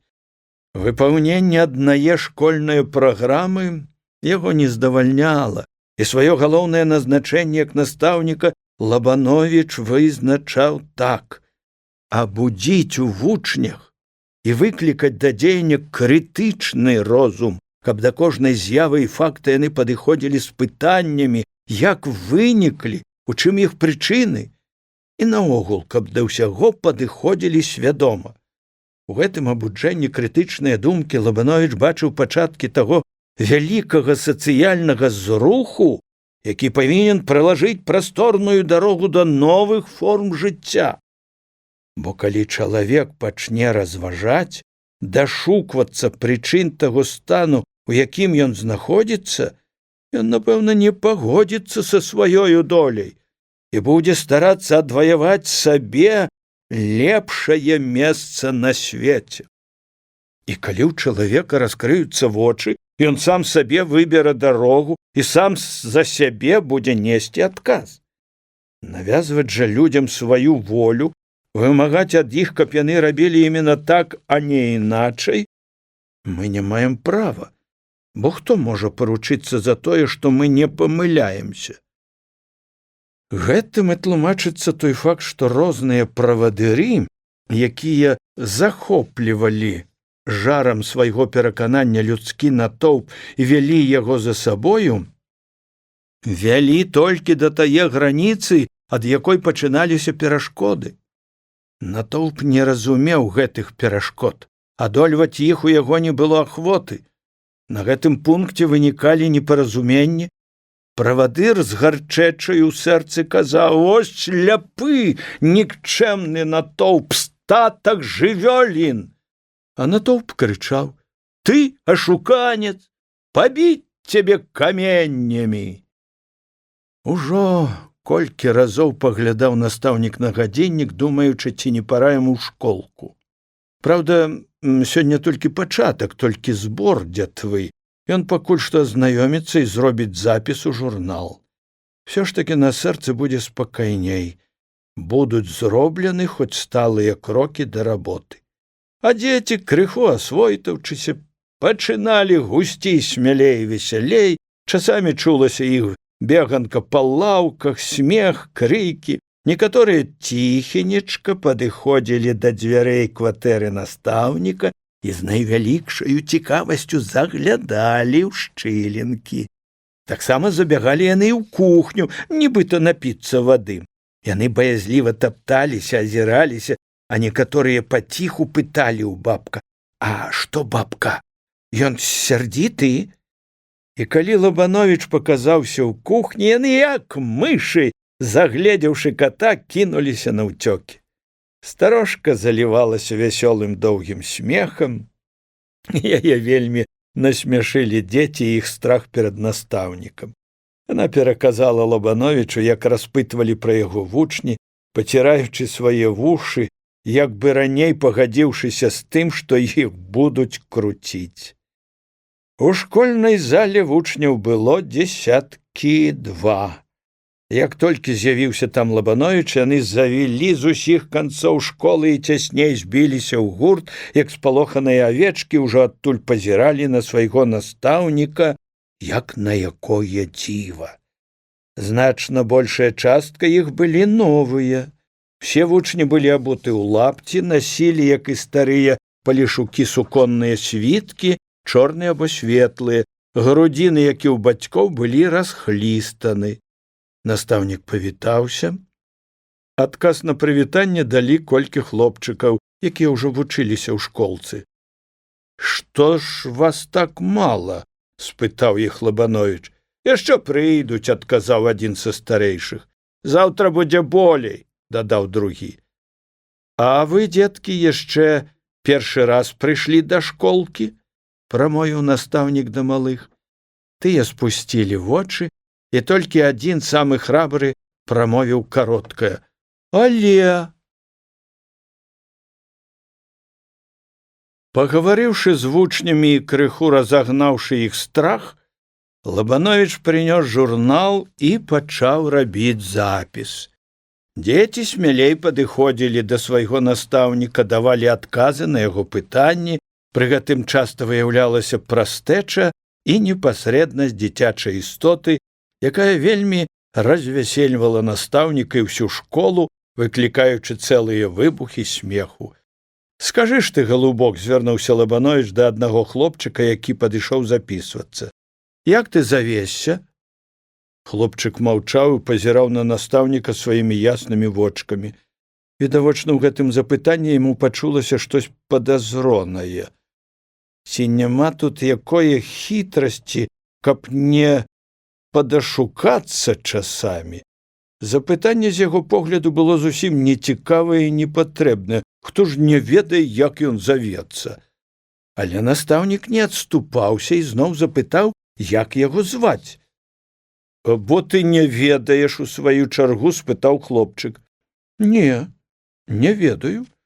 Бо каб ведаў, то не пытаўся б». «Ну як жа? Іван, ды і ўсё», – прамовіў хлопчык з адценнем лёгкай усерджанасці. «А цябе як зваць?» – спытаў настаўнік другога хлопчыка. «Лар'ён», – адказаў той. «А як завецца твой бацька?» «Кандрат». «А як тваё прозвішча?» Хлопчык закрыў рукамі твар і пачаў смяяцца. «Чаго ж ты, Лар'ён, смяешся?» «Не знаю, што казаты». А адзін палешучок, які ўвесь час сядзеў моўчкі, запытаў настаўніка: «Чаму ты ўсё пытаеш, як мы завёмся?» Малады настаўнік стараўся, наколькі мог бліжэй падысці да дзіцячай душы, заслужыць давер'е вучняў. Іх часта грубаватыя выхадкі ці звароты непасрэдна да яго ён прапускаў між вушэй, ведаючы той грубы асяродак, з якога яны выйшлі, і маючы на ўвазе, што з часам усё гэта згладзіцца непрыметна, само сабою, пад уплывам школьнага парадку і ладу, які будзе залежаць галоўным чынам ад яго самога. Все іх памылкі ў гэтым сэнсе ён стараўся выправіць і адзначыць так, каб не пакрыўдзіць і не ўразіць чулае дзіцячае сэрца. Першыя крокі былі зроблены, дзеці разварушыліся, павесялелі і выйшлі з таго стану замкнёнасці, у якім яны яшчэ так нядаўна былі. Лабановіч, крыху пагутарыўшы, пусціў іх на пераменку, а гэтым часам пад'ехаў і отец Кірыл. Зайшлі ў пакоік настаўніка, пагутарылі пра сёе-тое, пакуль пазбіраліся дзеці. Отец Кірыл зараз жа сабраўся і разам з настаўнікам пайшоў у школу. Там ён, не затрымліваючыся, адправіў кароткі малебен, сказаў невялічкае казанне дзецям, у якім клікаў іх да навукі, да паслушэнства і, пажадаўшы здароўя і разумення, даў пацалаваць крыж і акрапіў іх святою вадою. Пасля малебна сказаў вучням перадаць сваім таварышам, каб заўтра ўсе прыходзілі ў школу, і пусціў іх дамоў. З вясёлым шумам і крыкам выбеглі дзеці на вуліцу, напаўняючыя звонкімі галасамі, і рассыпаліся па хатах. На сваім уласным вопыце пачулі яны, што школа і настаўнік далёка не такія страшныя, як гэта складалася ў іх галаве. Айцец Кірыл адмовіўся застацца выпіць чаю на дарогу, бо дзень кароткі, дарога паганая. На развітанне папрасіў ён Лабановіча выкладаць закон Божы, бо яму далёка ездзіць сюды. А наконт пенсіі мы пагодзімся, падзелім яе без крыўды. Настаўнік хоць і з неахвотаю згадзіўся.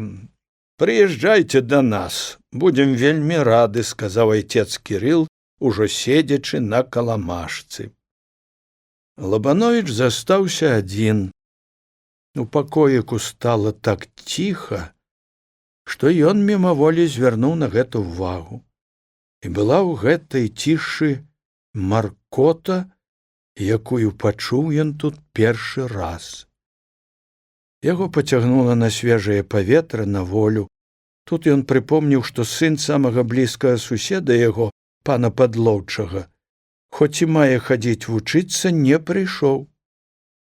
І не прыйшоў, напэўна, з тае прычыны, што Падлоўчы не лічыў шляхетным пасылаць сына, не пабачыўшыся і не перагаварыўшы з настаўнікам, бо ён тут чалавек новы, незнаёмы. Сам жа Падлоўчы не належаў да тутэйшага насельніцтва, патрэбы якога абслугоўвала гэта школа. Пасля абеду Лабановіч сабраўся прайсціся. Ён выйшаў на двор, на вуліцы было столькі гразі, што перайсці яе ў настаўніка не хапіла адвагі. Ён павярнуў на поле, дзе стаялі два ветракі, і зараз жа выйшаў на вузкую сцежку, якая вяла на чыгунку. Это было адзінае месца, дзе можна было хадзіць, не баючыся гразі. Узышоўшы на чыгунку, настаўнік прыпыніўся, як бы разважаючы, у які канец накіравацца. Вакол было ціха. Далёка беглі ўдоўж дарогі высокія тэлеграфныя слупы з белымі гухачкамі і роўна нацягнутым дротам. Ветру не было, а дрот без перастанку гуў прыемным звонам, ціхім, аднатонным і жаласным, як казка гэтых панурых лясоў і балот палесся. Збоку раз'езда чыгунка, пралёгшы спачатку раўнюсенечкаю сценкаю, праз вярсту рабіла залом і гублялася дзесь у лесе. У процілеглым баку дарога ішла роўна На далёкай адлегласці было нават відаць, як выступаў здалечы дамок трэцяй будкі, адтуль ледзь прыметна пасоўвалася чалавечая постаць. Трудно было вызначыць, куды яна ідзе, сюды ці ў другі бок. Гэтая малюсенькая фігурка адна, здавалася, ажыўляла гэты пануры і ціхі краявід, дзе ўсё як бы знікла або прытаілася. «Пайду насустрач», — вырашыў Лабановіч.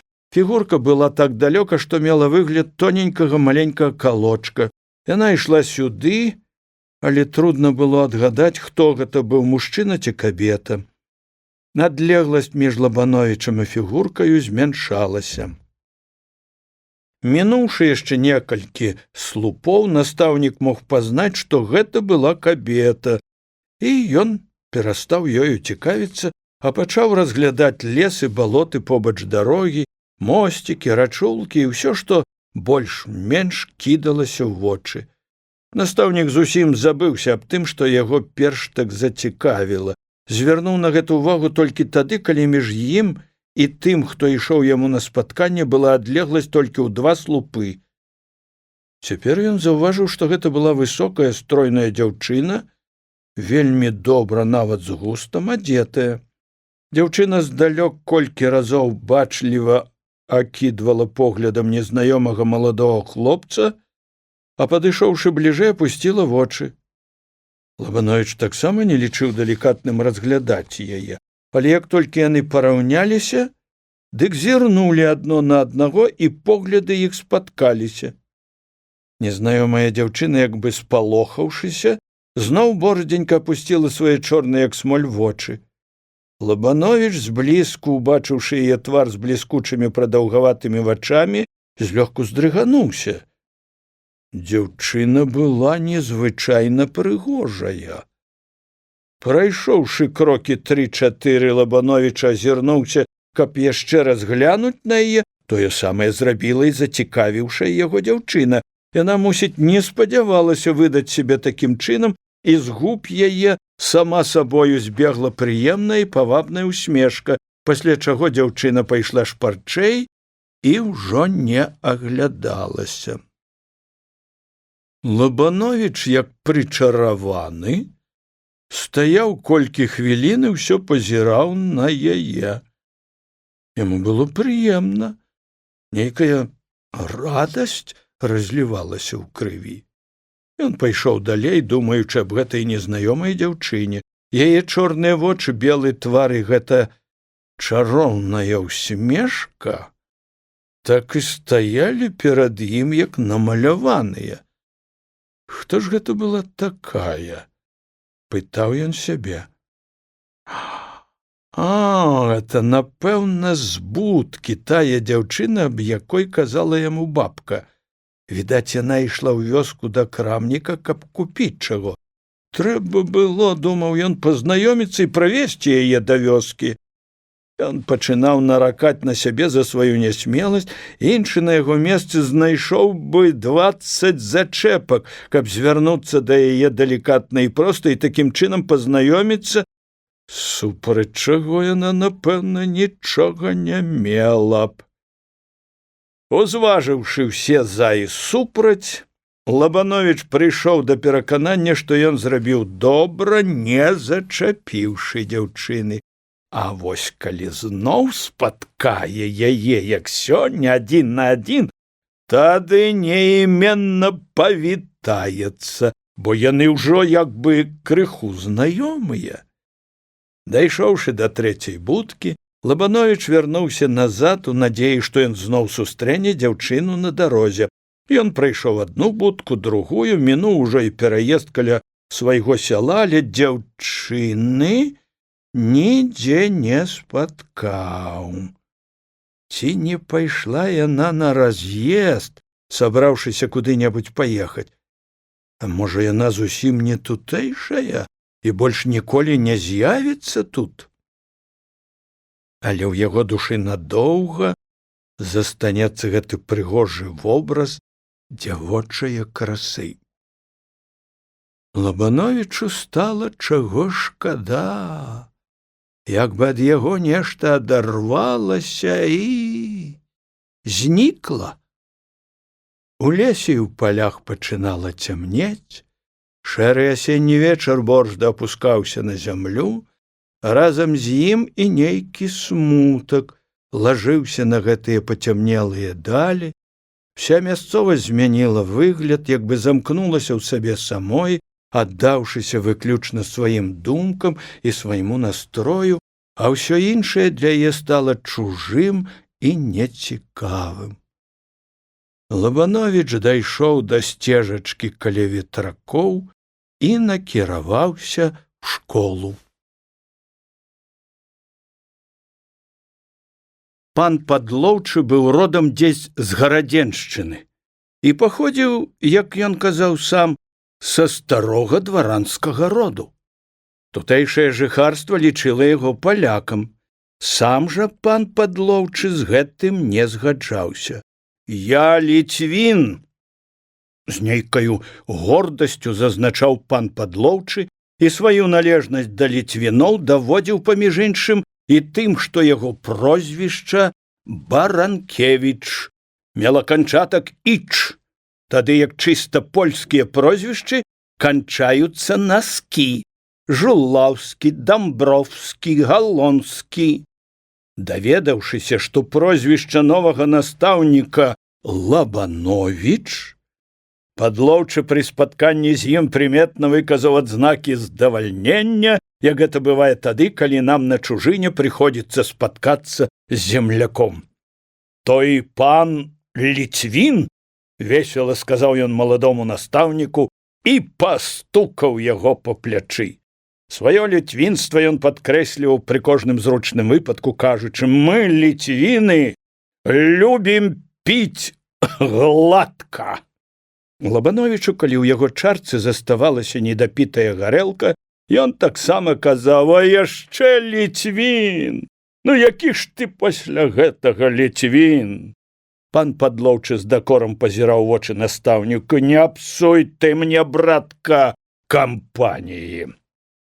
Калі ж гэты аргумент не памагаў, то пан Баранкевіч прыводзіў другі: «Ты лепш, браток, падашукай маю жонку, але не ашуквай мяне за чаркаю гарэлкі».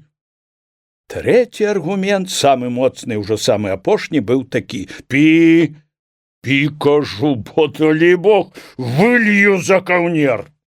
Гаварыў Падлоўчы Баранкевіч найбольш добраю беларускаю моваю. Трэба адзначыць, што ён ні ў якім разе не быў п'яніца. Ён проста любіў выпіць з добрымі людзьмі, а сам адзін і чаркі не выпіваў.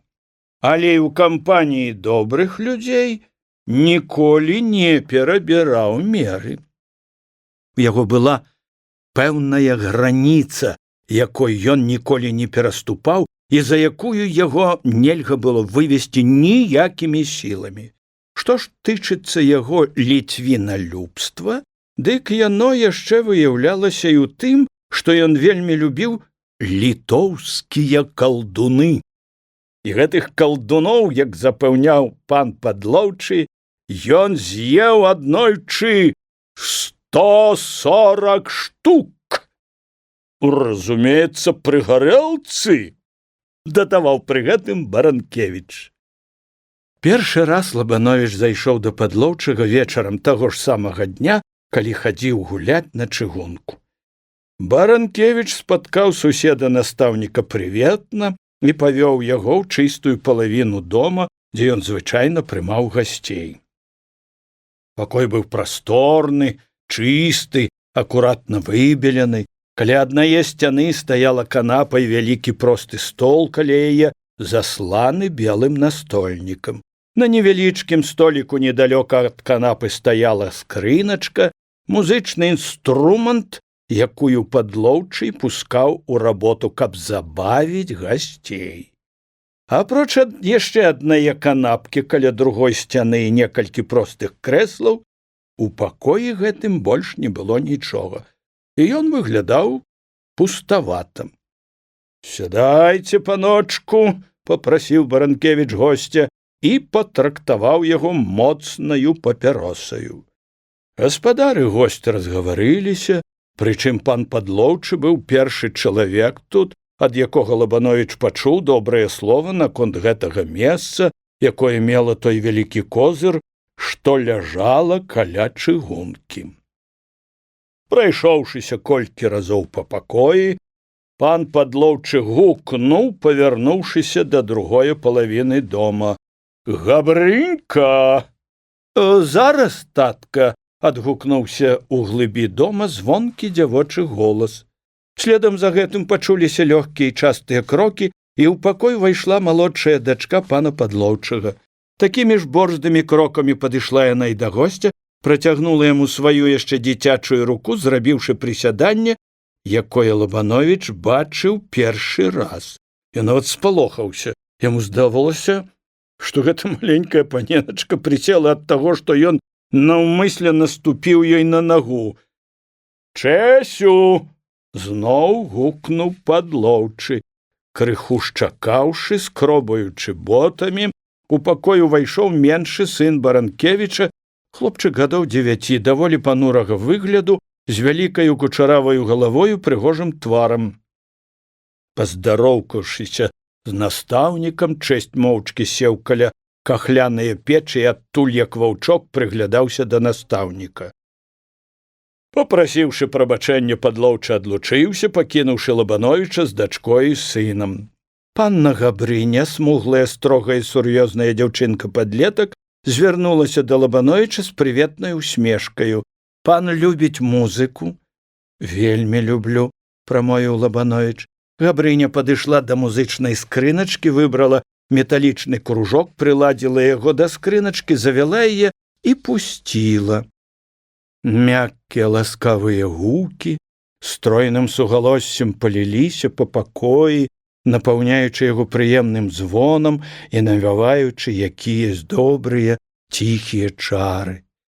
Неясныя вобразы ўсплывалі самі сабою, аб чымсьці казалі і клікалі невядома куды. На сэрцы аставалася пачуванне ўтраты чагось далёкага, чаго ўжо не вернеш ніколі і аб чым можна толькі ўспамінаць. Все ж дробязі жыцця, увесь будзённы клопат, муд душы, всё гэта знікала, адступала перад чарамі хараства. Скуль жа гэты смутак? Аб чым ён? Ці не ёсць гэта тое неяснае адчуванне хараства жыцця, якое так бязлітасна, так груба папіхаецца нагамі, таго хараства, што падымае чалавека над балотам людское сумятні. Хвілін праз колькі вярнуўся пан Падлоўчы, а потым прыйшла пані Падлоўчая, другая яго жонка. Гэта была кабета ціхая, забітая, бо пан Баранкевіч, як даведаўся Лабановіч потым, у сям'і быў чалавек жорсткі. Габрыня зараз жа выйшла і хутка вярнулася з сястрой, стройнаю чарняваю дзяўчынаю гадоў 16, з тонкімі прыгожа абрысаванымі брывамі. Выраз яе цёмных акруглых вачэй часта змяняўся. То ў іх іскрыўся вясёлы смех і нахіл да жартлівасці, то адбівалася нейкае засмучэнне і тая сталасць, што рабіла ўражанне, быццам дзяўчына многа перадумала і перажыла. Размову вялі галоўным чынам Падлоўчы з настаўнікам, а ўсе іншыя слухалі і толькі зрэдку ўстаўлялі сваё слова. Было відаць, што прысутнасць Падлоўчага стрымлівала іх, прымушала трымацца нейкіх граніц, якія з'яўляліся вынікам практыкі сумеснага жыцця. Баранкевіч вельмі ўспагадна успамінаў настаўніка, якога змяніў Лабановіч. Што мне падабаецца ў пана Турсевіча, дык гэта тое, што ён умеў паставіць сябе ў кожным коле грамадства і меў свой асабісты гонар, сказаў Падлоўчы. Турсевіч гэта мой настаўнік і мой зямляк, аднае воласці. Я лічу яго адным з выдатнейшых настаўнікаў і працаўнікоў. Ён не толькі вядзе добра справу ў школе, але і многа працуе над самім сабою. Чалавек многа чытаў, многа думаў. Это адзін з тых маіх сяброў, якіх я вельмі шаную і паважаю. Як жа, паночку, ён быў панскім настаўнікам. Здаецца, розніца ў вашых гадах не такая вялікая? Запытаўся Баранкевіч. Ён старэйшы ад мяне гадоў на 4. Калі ён скончыў першую школку, то я яшчэ пачынаў толькі вучыцца. Ён цэлую зіму быў маім дырэктарам, маім і маіх братоў. А, хіба што так? Дык пан добра знае пана Турсевіча? Спытала пані Падлоўчая.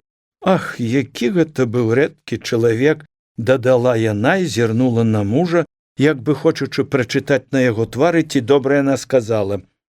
Пан Турсевіч у школе быў строгі, адгукнуўся малы чэсь з-пад кахлянае печы.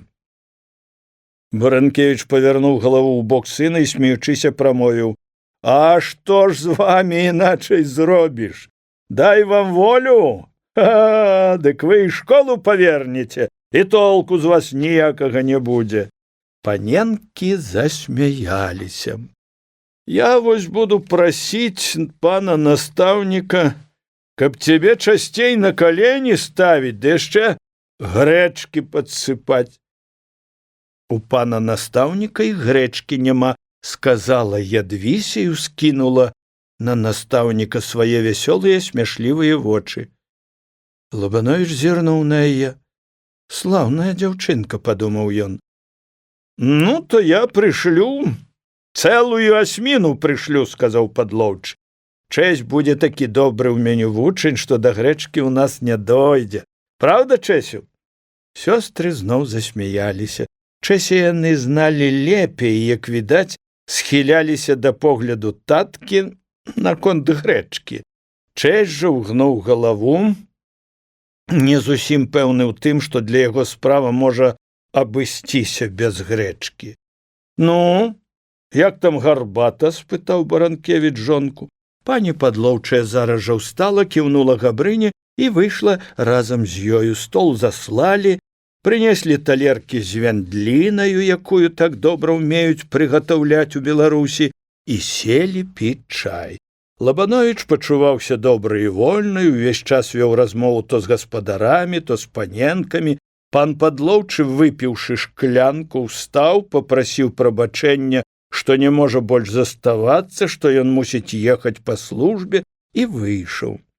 Пасля гэтага паненкі пачулі сябе вальней. Яны смяяліся, жартавалі, распытвалі настаўніка аб усім, ці быў ён у воласці, з кім там пазнаёміўся і як каго знаходзіць. А вы не знаеце панны Марыны? Запытала настаўніка Ядвіся. А хто яна такая? Спытаў Лабановіч. А тут на будцы ёсць адна панна. Я сёння спаткаў адну вельмі прыгожую дзяўчыну, якраз на чыгунцы. Можа, гэта і ёсць панна Марына? Так, гэта яна, прамовіла Ядвіся, распытаўшыся, як яна выглядае. Паненкі на развітанне колькі разоў напаміналі Лабановічу, каб ён часцей заходзіў да іх. Якраз за дзень да ўводзін Прасвятое Багародзіцы, свята якое прыпадае на 21 лістапада, у вёсцы Цельшына паўстала вельмі важнае пытанне аб тым, калі святкаваць гэта свята, сёння ці заўтра. І паўстала гэта пытанне, як зазвычай усе важныя пытанні, выпадкова. Старая Лукашыха Аўгеня прыйшла да свае суседкі Югасі пазычыць падсітак, прасеяць мукі. Прыйшла яна, якраз у той час, калі трэба ўжо тушыць у хаце агонь. Аўгеня зразу ж звярнула ўвагу, што ў хаце суседкі былі ўсе адзнакі свята. Прасніцы вынесены вон, мужчыны не ўсе яшчэ былі абуты, а сама Югася падбівала цеста на аладкі і печы не падпальвала. Што ж гэта ў вас, дзеўка, як бы свята? У Цельшыне быў такі звычай, што адна старая жанчына, зварачаючыся да другой, казала ёй дзеўка. А хіба ж не свята? Прамовіла Югася і зірнула на суседку. Як свята? Што ты, дзеўка, гаворыш? А так што свята, адказала Югася. Ах, божачка мілый, а я ж думала, што заўтра, скінула рукамі Аўгеня. Лукаш мой даўно пайшоў у клуню малаціць грэчку, і сама я ўсю раніцу прала. Ай-яй-яй, а як жа ж я гэта думала, што свята заўтра? Ад матачкі ж мае родныя. Аўгеня борздзенька павярнулася і выйшла з хаты, нават і падсітак забылася пазычыць. Выйшаўшы на вуліцы, яна на хвілінку прыпынілася, а потым раптоўна кінулася да Нупрэя бабка.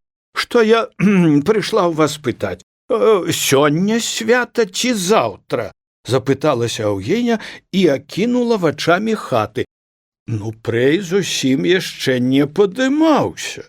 Ляжаў спіною на печы і грэўся, як кот, падкурчыўшы доўгія ногі, бо яны, хоць печ была і прасторная, не маглі на ёй, як мае быць, змясціцца. А пэўне сёння, адказаў ён з печы. Праўда, Нупрэяў голас вялікага аўтарытэту нідзе наогул не меў, а ў пытаннях свята тым болей, бо Нупрэй бабок нічога не меў проці таго, каб святкаваць і будныя дні. Але і маланне, жонка яго, таксама пасведчыла, што свята сёння. Ах, матухны! Зноў пляснула рукамі Аўгеня. Усе людзі святкуюць. Адна я, як тая дурная калатоўка, соваюся. Ні свята, ні спакою не бачу. І яна ледне бягом вымелася з хаты і пабегла дамоў. Надта знаёмае тухканне ў Міколкі стукача адразу затрымала Аўгеню на месцы. Калі сёння свята, дык чаму ж у стукача таўкуць ячмень? Не думаючы доўга, Аўгеня кінулася да стукачовых.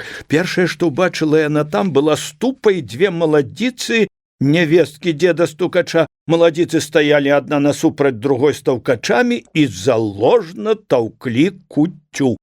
Міколка стукач, лысы дзед сівою бародкаю падплятаў лапаць. Бабка стукачыха прала кудзелю, грук таўкачоў глуха аддаваўся па хаце, і пасля кожнага удару штось бразгацела на паліцы, дзе стаялі міскі з лыжкамі. Здзіўленая Аўгеня спынілася на парозе. А хіба ж сёння не свята? Спытала яна. Якое свята? Сярдзіта зірнуў на яе дзед Міколка. Вось скажаце, мае мілыя, як бы хто туману напусціў, прамовіла Аўгеня, збітая з тропу. Адны святкуюць, другія кажуць, што свята няма. Хто святкуе? Запытала бабка Тацяна. Я і сама думала, што свята павінна быць заўтра, аж прыходжу да рамковых, святкуюць. Югася аладкі падбівае, зайшла да бабковых, і там святкуюць. Прыходжу да вас, у вас тут будны дзень, каму ж верыць? А можа, і сёння свята? Пачаў разважаць дзед стукач. Маладзіцы прыпынілі работу. Адна абаперлася на таўкач, не вымаючы яго са ступы, а другая трымала таўкач у руцэ. Яны таксама задумаліся. Уводзіны святкуюць на 8-й нядзелі ад пакроў, вылічыла бабка Тацяна. Колькі ж гэта нядзель ад пакроў? Ну, якраз 8-я нядзеля і пайшла, сказала Аўгеня. Мабыць, свята. Так і сёння, пасля развагі прамовіў дзед стукач, кінуўшы на зямлю лапаць і пачухаў галаву ніжэй лысіны. Матка, а калі гэта да наш шпак з будкі прыходзіў? Спытала адна маладзіца сваю свякроў бабку Тацяну. Тады казалі, што да гэтага свята засталося 11 дзён. Дзед стукач, бабка Тацяна, нявесткі і старэйшы сын стукача Апанас пачалі вылічаць, калі ў іх быў шпак з будкі. Выходзіла, што 11 дзён якраз прайшло. Бабка Тацяна вынесла сваю прасніцу, Маладзіца Мар'яна сказала, што куцця ўжо даўно стаў клася, крупы выбралі, а ступу выкацілі вон у сені. Рассвята, дык свята! А Эўгеня пайшла дадому, пэўная ў тым, што сёння свята. Не заходзячы ў хату, яна заскочыла да Лукаша ў клуню і накрычала на яго, што ён не святкуе, і яе збіў і ўвёў у грэх.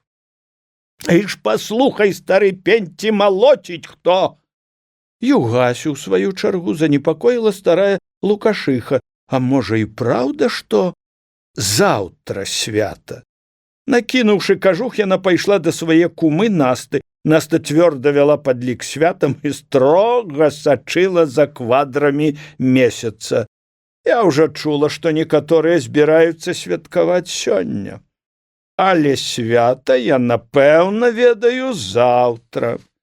Піліпавы хлопцы ўжо даўно паехалі ў лес сякерамі. Не прайшло і чвэрці гадзіны, як па ўсёй вёсцы толькі і было гутаркі, што пра свята. Пры гэтым ясна адзначыліся два станы – святочны і будны.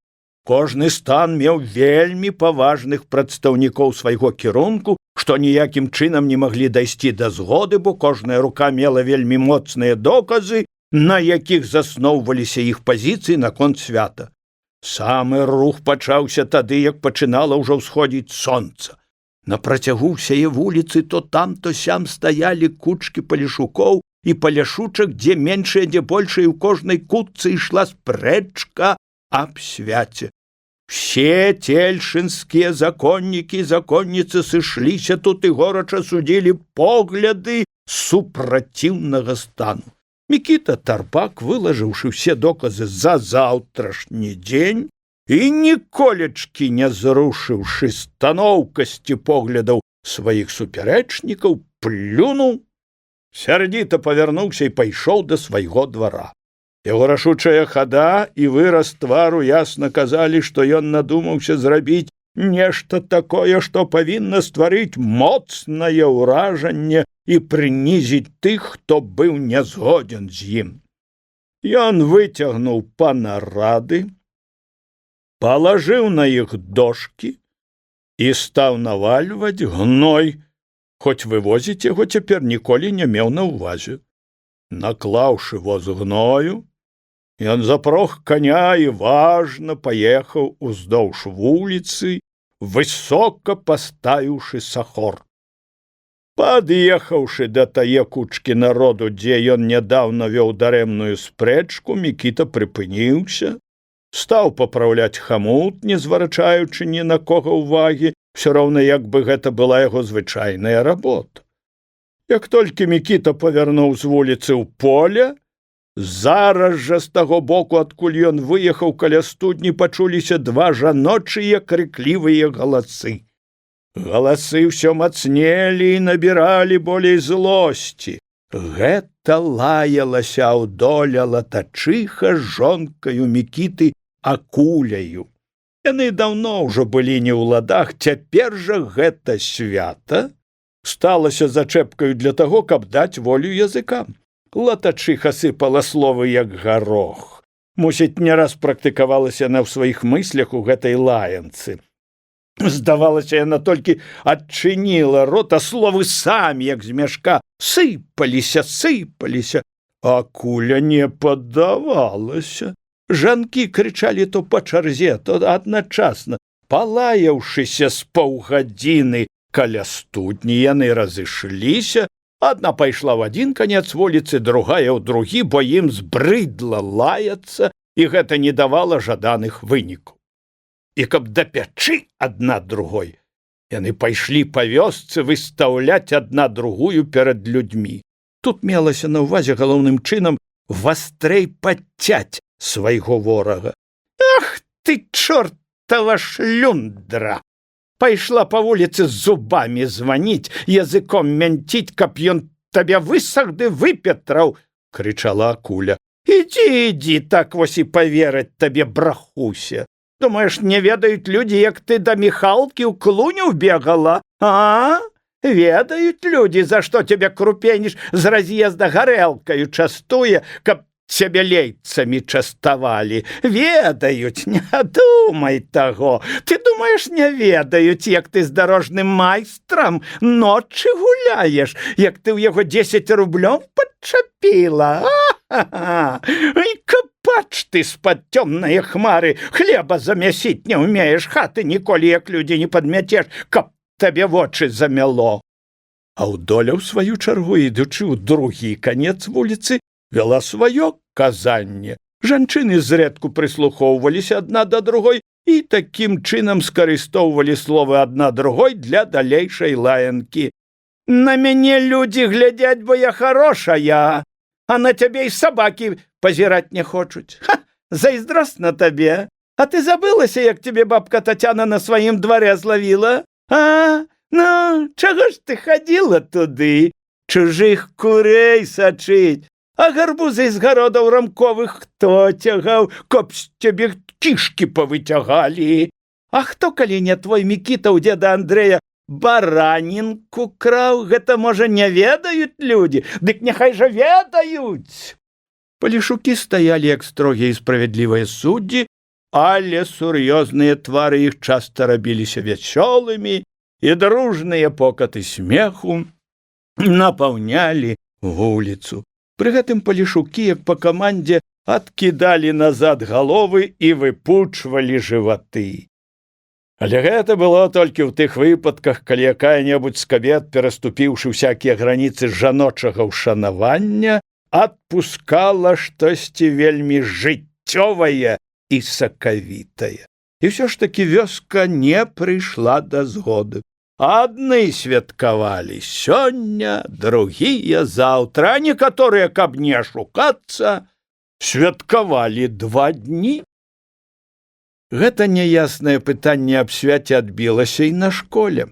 Лабановіч, прыйшоўшы на заняткі, заўважыў, што паловы вучняў няма. Чаму ж вас так мала прыйшло? Дзеці перадалі гісторыю спрэчкі аб свяце, а разам з тым і прычыну адсутнасці вучняў. Работа ў школе наладзілася. Малады настаўнік укладаў яе сваю душу і сэрца. Кароткія зімнія дні праходзілі незаметна, і іх не хапала на тое, каб як след правесці работу.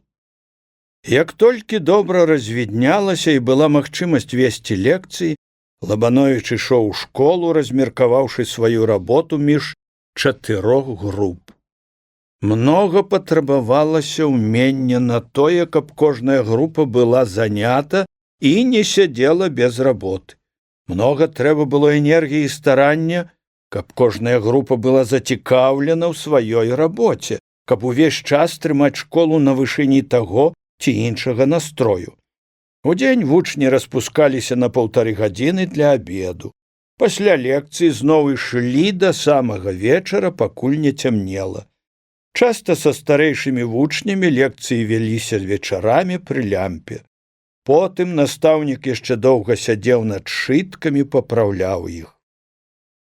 Маладых сіл было многа, здавалася, ніколі не вычарпаеш іх, і расходваліся яны так, як расходуе з восені заможны, але мала дасведчаны і непрактычны гаспадар, багаты збор ад свае нівы. Але ў сваёй рабоце чэрпаў малады настаўнік і поўную чару высокага задавальнення, назіраючы, як дзеці набіраліся знання, лёгка асільвалі тое, што яшчэ учора здавалася ім незразумелым і трудным. Больш разбітных і здольных любіў ён той любасцю, якая можа быць толькі ў настаўніка да сваіх выхаванцаў. Ім і дазвалялася шмат таго, чаго не павінны былі рабіць звычайныя вучні, бо ў Лабановіча ў школе наогул быў строгі парадак. Хоць патуранне было і шкодна з педагагічнага боку, Лабановіч гэта ведаў, але падолець гэту сваю слабасць не мог ніякім чынам. З другога боку, трэба сказаць, што ад лепшых вучняў і вымагалася болей. І нейкая ўцеха брала маладога настаўніка, гледзячы на гэтых маленькіх змыслых палешучкоў. Скончыўшы навучанне і перагледзеўшы работы вучняў, Лабановіч часта падводзіў падрахункі дню. Пры гэтым разважаў ён і аб тым, як абысці тыя пахібы і памылкі, якіх так трудна бывае пазбегнуць у школе маладому, малавопытнаму настаўніку. Все тыя спосабы, якія так гладка і проста апісаны ў методыках, часта зусім не падыходзілі і не адпавядалі ўмовам школы. Трэба было тут жа выдумляць іх самому. А колькі часу прыходзілася траціць на тое, каб дастасаваць мову дзяцей да кніжнай мовы. І колькі смешных і непажаданых выпадкаў вынікала на грунце гэтага непаразумення ў школе, дзе мова мацеры зневажаецца і забіваецца. Часамі Лабановічу здавалася, што школа адстае, што вынікі дасягнуты нязначныя і што наогул ён няважны настаўнік. Трэба ўжыць тут штось новае. Трэба аджывіць школу, бо спосабы яго заняткаў так застарэлі, што, напэўна, перасталі быць цікавымі для дзяцей. Такія мінуты настрой яго спадаў, яму рабілася не па сабе. Трэба будзе даведацца да Турсевіча і пабачыць, як ён вядзе сваю справу. Падумаў Лабановіч і цвёрда вырашыў у першае ж свята паехаць да свайго старога настаўніка. Ён абдумаў маршрут. Праўда, маршрут гэты просты. Пайсці на раз'езд, як-небудзь сесці на таварны цягнік і паехаць. Ад станцыі яго сябар жыў за вярсты 2, а язды паўстанцыі. Калі ж не ўдасца паехаць машынай, дык у яго маладыя ногі да хады прывычныя. Развязаўшы пытанне такім чынам, Лабановіч заспакоіўся і хацеў засесці за кнігу. Якраз увайшла бабка. «А што, панічыку, чай піць будзеце?» «Чай?» – спытаў настаўнік і заспяваў. «Чай, чай, примячай, куды чайкі ляцяць». Бабка падперла рукамі шчокі і пачала смяяцца. «Смешны вы, панічок, далі Бог. Ах, няхай бы вы здаровенькі былі. А ведаеш, бабка, што я надумаўся? Бог вас ведае, панічок. У гэту нядзельку, бабка, ці там нікога няма?» Кіўнуў настаўнік у бок кухні. «Няма, панічыку», – адказала бабка, нарыхтаваўшыся пачуць нешта вельмі цікавае. Дык нават бабка не ў нядзельку, а ў суботу нанач надумаўся я паехаць у госці да таго паніча. А я ж, панічок, думала, што вы скажаце пра іншае, сказала смеючыся бабка. Чаму ж, панічок, не паехаць? Вядома, збярэцеся. Дзверы ў кухню стукнулі, і туды хтось увайшоў. Это, мусіць, бабка, да цябе хтось лячыцца прыйшоў. Бабка борздзенька павярнулася і ў дзвярах спаткалася з Чэсем. «Татка прасіў, каб вы зайшлі да нас», – прамовіў Чэсь Лабановічу. «Добра, Чэсь, я зараз прыйду. У вас там, можа, хто ёсць?» «Пан Сухавараў з раз'езда». «Ах, Чэсь, як жа ты такую штуку мне ў школе ўдраў?» – прыпомніў Лабановіч, як Чэсь, седзячы на лекцыі славянскай мовы, скруціў паперку ў трубачку і засунуў яе ў вуха Кандрату Кругламу. Чэсь апусціў галаву ў знак свае віны і стаяў, панурыўшыся. «Не рабі ты, брат, так ніколі». Чэсь выйшаў. Крыху чакаўшы, выйшаў і Лабановіч. За сталом у падлоўчага сядзеў памочнік начальніка раз'езда пан Сухавараў, нежанаты, яшчэ малады хлопец, адзеты ў парадны мундзір. Ён падкручваў свае чорныя вусікі. На канапе насупраць яго сядзела панна Ядвіся. Яна была ў прыгожай чырвонай кофтацы, якая вельмі ішла да яе твару, а чорныя пышныя валасы яе былі перахвачаны чырвонай стужкай. Панна Ядвіся выглядала вельмі цікаваю і прыгожаю. Цёмныя вочы яе з доўгімі мігаўкамі як бы рассыпалі праменні. Яна была вясёлая і ў добрым настроі. Лабановіч падышоў да яе, паздароўкаўся. Панна Ядвіся пазнаёміла яго з памочнікам і запыталася: «Што гэта вас не відаць?» «А я, бачыце, крыху закапаўся ў школе. Уяўляю сабе, якая непрыемнасць сядзець увесь дзень з гэтай вясковай дзятвой. Нанясуць лапцямі гразі, дух цяжкі, прамовіў Сухавараў. Пан Лабановіч закахаўся у сваю школу, сказала Ядвіся. А можа, у вас, панна Ядвіга? Запытаў памочнік і ўскінуў на яе свае алавяныя вочы. Відаць было, што памочнік хацеў завалодаць адзін увагаю панны Ядвісі, а настаўніка адцерці. Ён лічыў сябе вельмі цікавым кавалерам, з якім такому настаўніку змагацца ніякім чынам немагчыма. О не, у пана Лабановіча ёсць больш шчаслівейшая ад мяне. Адзін момант Ядвіся памаўчала, як бы вельмі засмуціўшыся, але з яе вачэй так і сыпаліся іскры смеху. Пан Лабановіч аддаў сэрца сваёй бабцы, сказала і залілася самым вясёлым сардэчным смехам. Таксама смяяліся і малая Габрынька, і Сухавараў, смяяўся і пан Падлоўчы, які ў гэты момант прыйшоў да гасцей. А Ядвіся яшчэ дадала: сядуць з бабкаю каля стала і варкуюць да самай поўначы.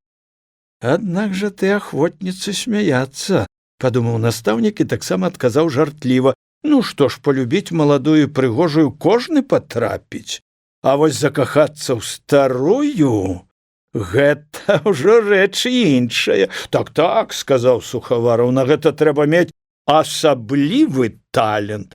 У пана Лабановіча ёсць гэты асаблівы талент, прамовіла Ядвіся. Што гэта, паночку, яна да вас прычапілася? Спытаў пан Падлоўчы. Не ведаю, адказаў Лабановіч. На свеце, пане суседзе, бывае так, што хто каго любіць, той таго і чубіць. Ха-ха-ха-ха! Засмяяўся пан Падлоўч. Што, Ядвіська? Ха-ха! Дастала? А Ядвіся, як і нібыта таго, спакойна, нават сур'ёзна запыталася: а хіба ж ужо бабка чубіла вас, пане настаўніку? Брава, брава! Запляскаў ладкі памочнік. Падлоўчы Баранкевіч громка засмяяўся. Дык вас, пане настаўніку, бабка чубіць? Спытаў ён, не перастаючы смяяцца. За гэтым агульным смехам Лабановічу не ўдалося нічого адказаць, і верх застаўся за паннаю Ядвісяю. Размова пайшла па другім кірунку, і гаварыў болей памочнік. Гаварыў ён гладка і востра, і часта выклікаў вясёлы смех сваіх слухачоў і слухачак. Панна Ядвіся часта ўскідала на яго свае цёмныя выразныя вочы з-пад тонкіх дужак броваў. Лабановіч маўчаў. У яго было такое пачуццё, як бы ён быў тут зняважаны і пакрыўджаны. А пан Сухавараў вельмі зацікавіў Ядвісю вільняю і тэатрам. Сам ён крыху спяваў, але толькі пад гітару. Другі раз абяцаўся ён прыйсці з гітарай, бо панна Ядвіся яго вельмі прасіла. За ўвесь гэты час яна ні разу не глянула на свайго суседа Лабановіча. А ты, Ядвіська, калі ласка, заспявай, звярнуўся пан Падлоўчы да дачкі. Пан Сухавараў смяяцца будзе, прамовіла Ядвіся, апусціўшы вочы, а потым скінуўшы іх на памочніка. Што вы, схапіўся Сухавараў, просячы яе заспяваць. Ядвіся адышла далей у куток каля кахлянай печы і заспявала. Ці я ў полі не калінаю была. Голас у яе быў малады, свежы, сакавіты, спявала яна з такім праўдзівым пачуццём, што рабіла вельмі добрае і прыемнае ўражанне. Лабановіч слухаў гэтыя спевы, і нейкі жаль ахопліваў яго. Яму хацелася падысці да дзяўчыны і запытаць яе: скажыце, якое гора у вас на сэрцы? Сухавараў многа і доўга хваліў панну Ядвісю, а яна стаяла, апусціўшы вочы, і, здаецца, чакала слова ад Лабановіча.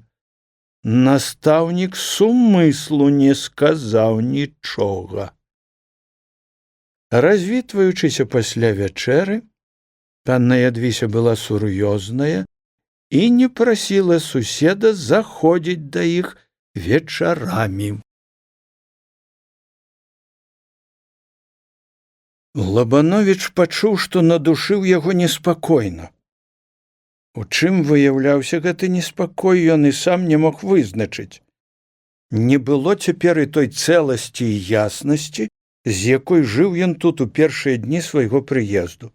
То тое, то другое пачынала забіваць душу, адцягваць і раскідаць яго ўвагу, і ён як бы падзяляўся на асобныя часткі, якія не мелі цеснай сувязі паміж сабою. Нейкае нездаваленне псавала яго добры настрой.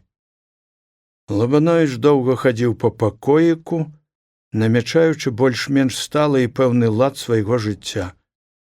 Трэба глыбей увайсці ў сябе самога і заняцца чым-небудзь болей важным і сур'ёзным, не траціць час на такое глупства, як марнаванне вечароў кампаніі асоб накшталт Сухаварова, які нават нічога добрага не бачыць у яго школьнай рабоце. Сухавараў яму не спадабаўся. «Хлюст!»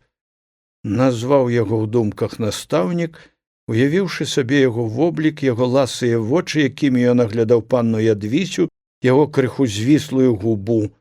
Грош яму цана.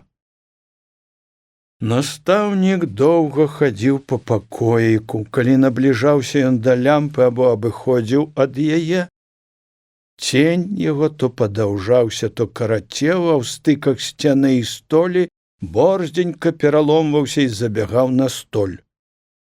Колькі разоў мімаволі вочы яго ўзнімаліся на вокны пана Падлоўчага. І яшчэ думаў настаўнік і аб панне Ядвісі. Можа, і Сухаварова не ўпадабаў ён за тое, што яна аддавала відавочную перавагу яму. Ай, глупства, перапыніў настаўнік свае думкі. Трэба абавязкова паехаць да сябра і крыху праветрыцца і скінуць той фус, які патрошку пачынае ўжо набірацца.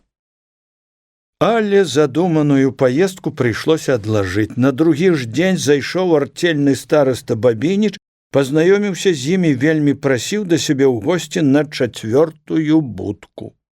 Стараста Бабініч меўся паслаць у школу да Лабановіча сваіх дзяцей, сына і дачку. А вучні з чыгункі былі платныя. Складалі такім чынам даход настаўніку. Пенсія настаўніка была надта мала, і кожны вучань збоку быў значнай дапамогай у грашовых справах. Ніякія довады Лабановіча за тое, што ён мусіць паехаць да сябра, Бабініч не браў пад увагу. «Паспееце пабыць і ў сябра. Пабудзеце ў мяне, а вечарам і да сябра паедзеце, тым болей, што свят назбіралася многа». Бабініч належаў да тых людзей, якія не так-то лёгка адступаюцца ад сваіх планаў. Ён да таго часу не пакінуў Лабановіча, пакуль не ўзяў з яго слова быць у гасцях. Як толькі Бабініч выйшаў, у пакоік увайшла старожка. «Напэўна, панічыку артельны ў госці запрашаў?» – спытала яна. «А скуль ты, бабка, гэта ведаеш?» «А як жа, панічок? Ён будзе сваіх дзяцей да вас аддаваць. Мне жонка яго ўжо казала аб гэтым, а стараста такі чалавек, што любіць аддзякаваць і пачастуе і заплаціць». Бабка ведала ўсіх будачнікаў па адзін і па другі бок раз'езда і вельмі раіла пагасцяваць у Бабініча. «Вельмі добрыя людзі», – казала яна. «Што ж, нічога не зробіш, бабка, трэба папакутаваць. Пайду». «Якая ж гэта пакута? От, паніч, і вып'еце, і закусіце. А ты, бабка, любіш выпіць?» «А хто ж яго не любіць, панічыку? Калі трапляецца, то чаму ж не выпіць?» У першы святочны дзянёк выйшаў настаўнік на знаёмую яму сцежку каля 2 ветракоў і пайшоў на чыгунку. Гэта месца вельмі падабалася Лабановічу, і хоць ён даваў кругу, ідучы тут, але часу заставалася яшчэ многа, Спяшацца яму не было куды.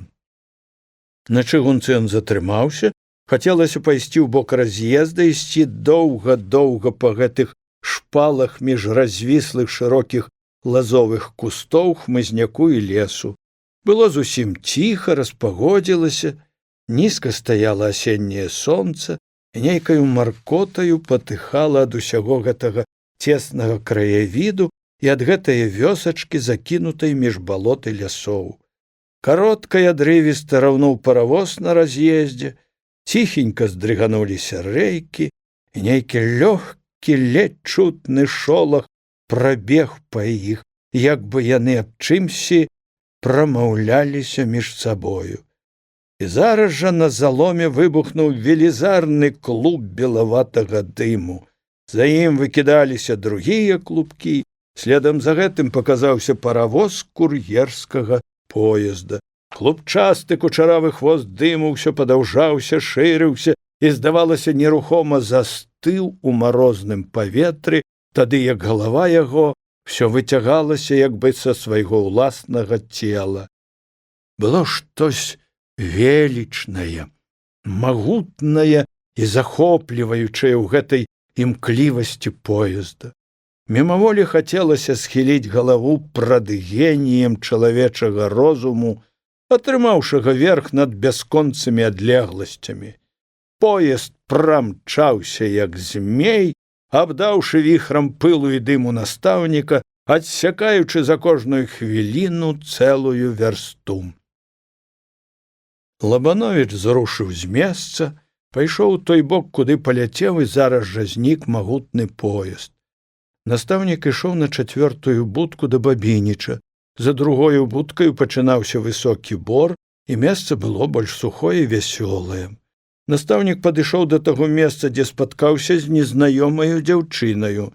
Ён часта думаў аб ёй, але ні ў кога не пытаўся пра яе. Бо людзі ў такіх выпадках заўсёды схільны ахаяць і кінуць хоць маленькі камячок гразі на тое, што для цябе з'яўляецца святым і недатыкальным. Толькі з паннаю Ядвісею, і то, між іншым, была аб ёй гутарка. Сёння ён, напэўна, як-небудзь даведаецца аб ёй, а можа, яна будзе таксама ў гасцях? А калі гэта зусім не тая дзяўчына? Ідучы каля 3-й будкі, дзе жыў Курульчук, Лабановіч кінуў бачлівы погляд, але там было ціха, нікога не відаць. Другая будка, 4-я ад сяла, была не больш як за паўвярсты ад 3-яй. «Калі ласка, спаткаў стараста настаўніка на ганачку і павёў яго ў будку. Маленькая знадворку будка ўсярэдзіне была досыць памястоўная. У ёй была кухня, праходны пакойчык, яшчэ 2 пакойчыкі, шмат прастарнейшыя, светлыя і чыстыя. У пакоіку Лабановіча спаткала гаспадыня, нізкая жанчына. Па яе фігуры адразу трудна было вызначыць, што перамагае ў ёй – таўшчыня ці вышыня. Гасцей было чалавек 8. 3 мужчыны і кабеты. Збоку камоды каля аконца сядзела тая самая дзяўчына, з якою спаткаўся Лабановіч, гуляючы па чыгунцы. Вітаючыся з гасцямі, настаўнік, убачыўшы панну Марыну, бо гэта была яна, мімаволі спыніўся на адзін момант перад ёю. Гэты незвычайна прыгожы твар як бы прычараваў яго. Разгледзеўшы панну Марыну зблізку, Лабановіч знайшоў, што такой слаўнай дзяўчыны ён яшчэ ні разу не бачыў. Цёмныя чыстыя вочы, крыху як бы чымся засмучоныя, пазіралі так панадна і з такою дабратою, што ад іх погляду рабілася лёгка на сэрцы. На высокі белы лоб навісалі чорныя валасы і дадавалі яе твару яшчэ больш хараства. Тонкія замкнёныя вусны рабілі твар дзяўчыны разам з тым і крыху строгім і сур'ёзным. «Здаецца, гэта з вамі спаткаўся я аднойчы, спытаў Лабановіч, павітаўшыся з дзяўчынаю. Панна Марына усміхнулася. Так, гэта я ішла ў вашу вёску. Ну і моладзь, сказаў Бабініч, як скора патрапляюць яны сустракацца. Бабініч, відаць, паспеў ужо хапіць колькі чарак, бо язык яго наогул распушчаны, не ведаў стрымання і пачынаў плявузгаць такія рэчы, ад якіх было сорамна не толькі паненкам і кабетам, але часта і мужчыны апускалі вочы або заходзіліся ад смеху. Бабініч у гэтым сэнсе быў вядомы дзівак і ніякім чынам не мог абысціся без таго, каб не ляпнуць чаго пры кабетах. І гэта здольнасць Бабініча асабліва вызначалася тады, калі ён добра выпіваў. Праз колькі хвілін Бабініч і яго жонка Кадушка запрасілі гасцей за стол. На стале было многа закускі, а яшчэ больш гарэлкі. Гаспадыня прасіла гасцей вельмі далікатна, гаспадар проста пхаў іх з пагрозамі даць каленам, калі хто не надта шпарка займаў за сталом месца. А ты чаго стаіш і топчашся, як таўкач той у ступе, а? Накінуўся ён на будачніка Лобука. Садзіся, Лобук, садзіся, смяяўся высокі, відны сабою, шыракаплечы Курульчук, швагра панны Марыны. Госці жыва паселі за стол, акінуўшы вокам кампанію і тую гарэлку, якая на стале, Лабановіч цвёрда пастанавіў не піць, бо нейкае пачуванне засцярогі падказвала яму ўстрымацца. І вось, калі першая чарка дайшла да яго, ён падзякаваў гаспадару і перадаў чарку суседцы, жонцы вакзальнага жандара. На твары Бабініча намалявалася незвычайнае здзіўленне. «Хіба ж вы не п'еце?» прамовіў стараста. «Не п'ю», салгаў настаўнік. «Не аднюсенькае чарачкі?» «Ніяк не п'ю». «Господі Божа, твоя воля! Як жа гэта можа быць, каб чалавек не піў? Ну і што мне з вамі рабіць?» «Ой, пане настаўнік, у нас не можна, каб гарэлкі не піць», засмуцілася і гаспадыня. «Вы хоць трошачкі, а выпіце?» Не, загулі кабеты, як-то не выпіць». Настаўнік стаяў на сваім і не паддаваўся ні на якія ўгаворы. «Панна Марына, папрасіце вы, можа, на вашу просьбу госць зверне ўвагу?» Звярнулася да дзяўчыны жандарыха чырванашчокая дабрадушная жанчына. Панна Марына усміхнулася, показала свае белыя, як калядны снег, зубы. «А нашто ж прынявольваць чалавека?» сказала яна і зірнула на настаўніка. «Вялікі вам дзякуй», пакланіўся ёй Лабановіч. «Эх, панна Марына!» З дакорам паківала галавою жандарыха і выпіла чарку гарэлкі. Пасля гэтай замешкі чарка ўжо не ведала спакою. Курульчук праз паўгадзіны зачаў сваю песню, адну з тых, якія ён ведаў і спяваў, дайшоўшы да пэўнага стопню. «Быў сабе з тапорыкам пан я». Кабеты таксама разрумяніліся, як тыя пірагі пад Вялікдзень у добрыя гаспадыні. Бабініч зусім асалавеў, вочы яго пажаўцелі і варочаліся, як тачыла у руках няздольнага каваля.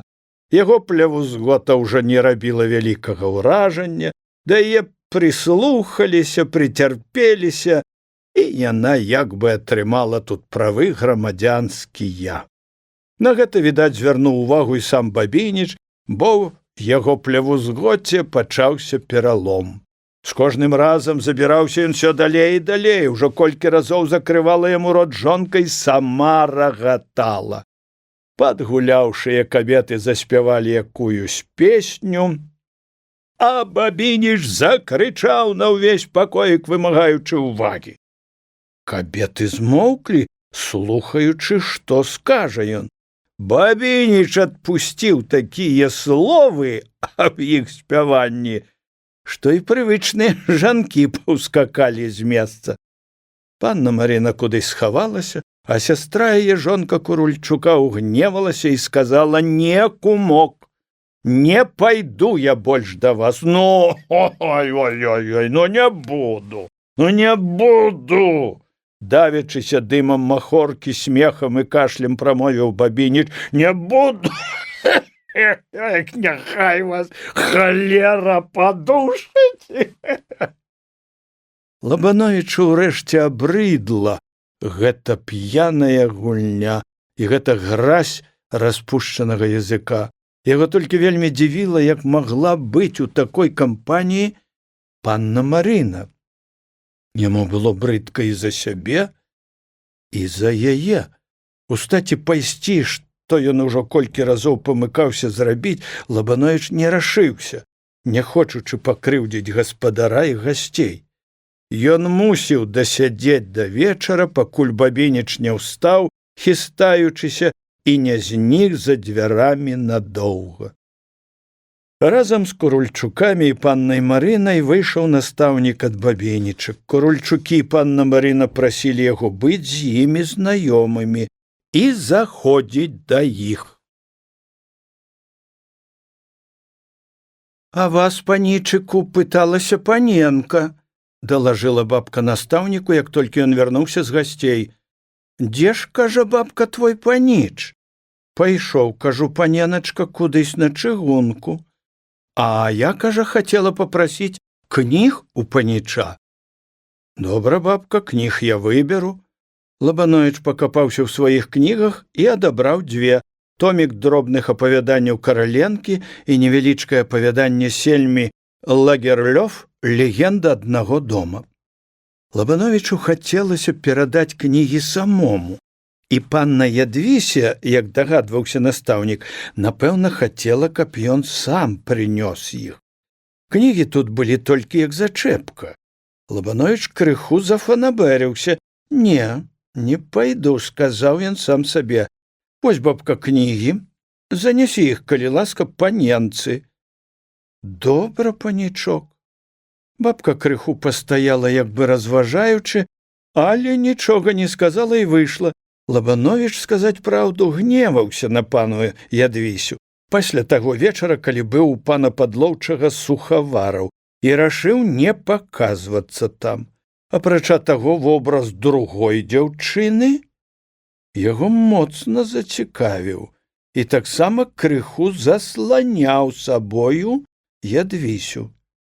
І само сабою напрашалася параўнанне гэтых дзяўчат. Панна Марына без спрэчкі мела перавагаю над Ядвісею ў харастве, але разам з гэтым уступала Ядвісі у разнастайнасці праяўленняў жыцця. Марына была ціхая, сталая і, напэўна, вельмі добрая душа, але гэта была простая дзяўчына. Адлучыўшы ад Марыны хараство, эту дзявочую шыльду, ад яе засталося б мала. Тады як ад Ядвісі. У Ядвіся была натура больш мнагалучная, больш жывая, якая яшчэ не выявілася і не сфармавалася ў пэўны характар. Лабановіч усміхнуўся сам сабе. Яму прыпомнілася казка пра асла. Галодны асёл папаў між двух стагоў. Ён спыніўся і пачаў разважаць, да якога стога яму накіравацца. Разважаў да таго часу, пакуль не выпрастаў ногі. В канцы Лабановіч вывеў такое заключэнне, што гэтыя дзве дзяўчыны ахаваюць яго ад таго, каб закахацца в адну з іх. І яму стала весела. «Занесла, панічыку, вашы кнігі. Паненка дзякавала вам. А чаму, кажа, паніч не прыйшоў?» – сказала, вярнуўшыся бабка. Па праўдзе сказаць, настаўніку хацелася пабачыць Ядвісю, тым болей, што пасля таго, як быў там Сухавараў, яны не сустракаліся. І як не хітрыў ён сам з сабою, як не тлумачыў гэты факт, але аднаго не мог пабароць у сабе — не думаць аб панне Ядвісі. І што б ён не рабіў, аб чым бы ён не думаў, не да і ўстане перад ім Ядвіся. І чым бліжэй быў ён да яе, тым больш адчувалася ўлада гэтай дзяўчыны над ім. Калі ён быў у гасцях і бачыў перад сабою другую дзяўчыну, ён ні разу не ўспомніў аб сваёй суседцы, а цяпер, як бы ў помсту за гэта, вобраз панны Ядвісі стаяў неадступна ў вачах, дражніў яго, кудысь зваў і смяяўся. А вокны ў пакоі пана Падлоўчага святлелі прынадным бляскам. Цяпер там, напэўна, адна панна Ядвіся з сястрою, бо пан Падлоўчы цэлымі днямі ездзіў прымаць сена ад палешукоў для графа Патоцкага. Паненкі, напэўна, разглядалі, а можа, чыталі яго кнігі. Хата пана Падлоўчага выглядала так, як бы хацела сказаць настаўніку: «Хлусіш, ты ўсё ж такі да мяне прыйдзеш». «Што за насланне?» — прамовіў сам сабе Лабановіч. «Або ў мяне няма сілы ўзяць сябе на павадок? Яловыя шышкі! Сказаў сёння, гарэлкі піць не буду. І не піў, а сказаў, не пайду да Ядвісі. Значыцца, і быць так». Настаўнік зняў са сцяны скрыпку, настроіўся так струны і пачаў вадзіць па іх смыкам. Іграў ён зусім слаба, але ўзяўся за скрыпку, каб разагнаць думкі. Ён нават імкнуўся выявіць ігрою свой настрой, але з гэтага нічога не выйшла. Скрыпка, як зазначыў сабе сам музыка, раўла нібы галодная жывёліна, згледзеўшы свайго гаспадара. Ён кінуў скрыпку на стол, звярцеў папяросу і, момант падумаўшы, адзеўся, взяў палку і пайшоў. У кухні каля грубкі стаяла бабка, а на зэдліку пры стале сядзела яе прыяцелька Наста. «А куды ж гэта вы, панічок?» — запыталася бабка. «Пайду, бабка, лавіць таго чорта, што твайго Міхалку напалохаў», — адказаў Лабановіч і выйшаў на двор. Ужо даўно звечарэла, і ў хатах усюды свяціліся агні. В адным канцы сяла ад пераезда спявалі вясковыя дзяўчаты, і водгулле іх аднатоннай песні, адбіваючыся дзесь каля чыгункі, даносілася сюды цэлымі хвалямі мяккіх жалобных гукаў. Простыя матывы, крыху змякчаныя адлегласцю, хвалявалі маладога настаўніка як нейкі няясны прываб, і разам з гэтым паглыблялі яго смутны настрой. Цёмны лес, што стаяў недалёка за вёскай і глядзеў хмурна, як бы казаў: «Не слухай ты гэтых песень, у іх твая атрута, уцякай ты адгэтуль, тут усё пранята атрутаю сэрца». Але настаўнік стаяў і слухаў дзявочыя песні. Чаму яны такія жаласныя? Чаму мала разнастайнасці ў іх матывах? Так мала, што трудна сказаць, аб чым спяваюць дзяўчаты, аб смутку ці радасці, бо калі толькі не пачуеш іх спевы, яны заўсёды невясёлыя. Ці не аднатоннасць тутэйшага краявіду, гэтыя доўгія бясконцыя дарогі між лясоў і балот адбіліся на іх. За колькі крокаў ад Лабановіча, вынырнуўшы з цемнаты, без шуму, як тень, выступіла жаночая постаць. Параўняўшыся з агароджай школы, яна прытрымала крок, пайшла павальней, прыглядаючыся на вокны кватэры настаўніка. Вокны свяціліся. Выходзячы, настаўнік забыўся патушыць лямпу. Угледзеўшы настаўніка, ці толькі дагадваючыся аб тым, што гэта ён, жанчына прыбавіла крок, ледзь падаючыся ў бок Лабановіча. Цёмная постаць, крыху адышоўшыся, павярнула назад і накіравалася да настаўніка. «Вам, мусіць, не весела аднаму?» – спытала жанчына ціхім, глыбокім маладым голасам, у якім чуўся нейкі прывабны смех. Лабановіч пачуў, што галава яго закружылася, як бы ад хмелю, а ў крыві па ўсім целе нібы прабеглі іскры. Ён быў ужо крыху папярэджаны, ведаў, што па глухіх вёсках Палесся у звязку з так званаю культураю сустракаліся такія маладзіцы, якія набіваліся самі на кампанію. Цэлы віхор розных пачуванняў пранёсся ў маладым хлопцу, але ён перамог сябе і груба адказаў: «Ці не думаеш ты, што мне было б весела з табою?» Маладзіца, відаць, не чакала такога адказу. Яе жаночае самалюбства было моцна абражана гэтым грубым адказам і балюча ўшчымлена, але яна не паказала гэтага. «Хіба ж вы святы? Або калека? Вы, можа, думаеце, што я ішла дзеля таго, каб вас развесельваць?» Лабановіч, раз стаўшы на пэўны грунт і пачуўшы сябе таксама ўколатым, ужо не мог змяніць тон і лінію паводзін і ў нейкай злосці, трасучыся, сказаў: «Няма чаго тут табе паказваць зубы, бо я іх все роўна не бачу і бачыць не хачу». Лабановіч чуў, што ён гатоў падскочыць да гэтай спакусніцы, каб пагнаць яе ў шыю. Таксама не ручаўся ён і за іншы вынік, і каб быць далей ад спакусы і захаваць чыстым сваё імя як настаўніка, ён борздымі крокамі пайшоў праз вуліцу, накіроўваючыся ў той бок, дзе была старая карчма, якраз па дарозе ў сельцо. Маладзіца хіхікнула ўслед, і да яго даляцелі словы: «Это мужчына? Ад бабы уцёк, недоносак! Стоптаны лапаць!» Настаўнік ішоў і тросся, як у хвэбры, бо ўся гэта праява яго дужа ўсхвалявала. Як толькі ўлеглася абурэнне, ён пачынаў каяцца ў сваёй грубасці з гэтай незнаёмай жанчынай.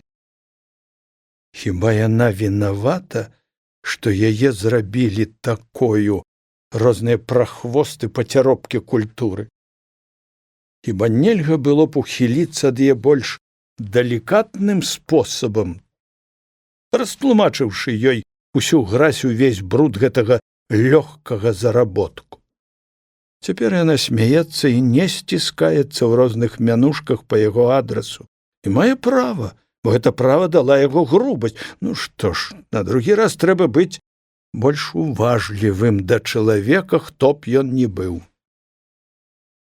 Так, разважаючы, дайшоў ён да карчмы, што была пабудавана яшчэ у даўнейшыя часы, тады, калі аб манапольках нікому не снілася. Цяпер гэта карчма дажывала разам са сваім гаспадаром, старым Абрамам, апошнія дні. Не было патрэбы адбудоўваць карчму, і не было каму заступіць месца старога шынкара. Сыноў Абрам не меў, а дочкі павыходзілі замуж.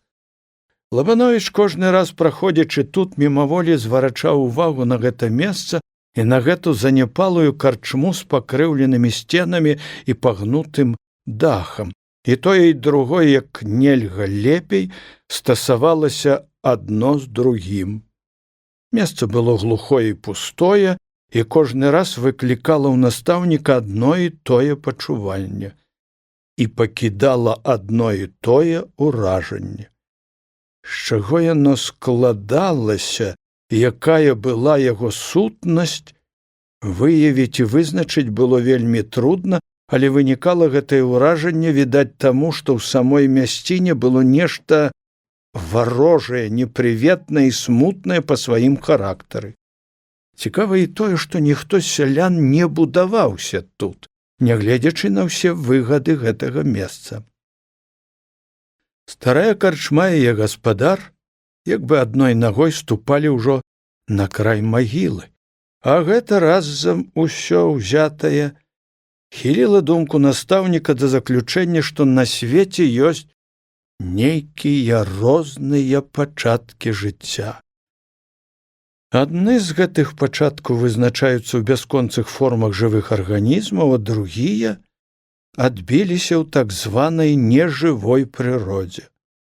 Але пакуль такія пачаткі не асочаны і не даследаваны, як мае быць, яны і не паддаюцца нашаму разуменню, яно жывуць у нашых пачуваннях. Пачуванне ж ёсць папярэднік розуму у доследах і вызначэннях сутнасці рэчаў. Мінуўшы старую карчму, Лабановіч прыпомніў фразу, якая зляцела з языка, калі ён выходзіў з кухні. «Іду, бабка, лавіць таго чорта, што твайго Міхалку напалохаў». Якраз гэта і было месца, дзе, па словах бабкі, Міхалку налучыла тое здарэнне, пасля якога ён ледзь не памёр. Паставіўшы ўсё гэта ў звязак з тым фактам, што ён прыйшоў именно сюды, не маючы гэтага ў мыслях, Лабановіч здзівіўся і зацікавіўся. «Куды ж я іду і чаго іду?» — спытаў ён сябе і спыніўся, азірнуўшыся вакол. Было ціха, глуха і пуста, і толькі ў карчме быў відзен агонь. Лабановіч мімаволі пачуў нейкі страх. Яму прыпомнілася апавяданне бабкі. Разумеецца, гэта глупства. Міхалку мог напалохаць які-небудзь дзяцюк, помсцячы за дзяўчыну, да якой хадзіў Міхалка. Але цікава наогул, скуль бяруцца гэтыя страхі? Вось ён, настаўнік, не мае веры, што ёсць нейкая таемная варожая сіла, існуючая незалежна ад чалавека, але ён чуе ўплыў на сабе нейкага страху. Калі ён прыйдзе сюды ў дзень, гэтага ўплыву не будзе. Вся справа ў тым, што і другая ноч закрывае сваім змрокам яшчэ многа пытанняў, якія стаяць у звязку з псіхічнымі праяўленнямі чалавечага жыцця. Нягледзячы на ўсе гэтыя разважанні, Лабановіч чуў, што яму страшна, што яму бракуе сілы павесці змаганне з гэтым страхам.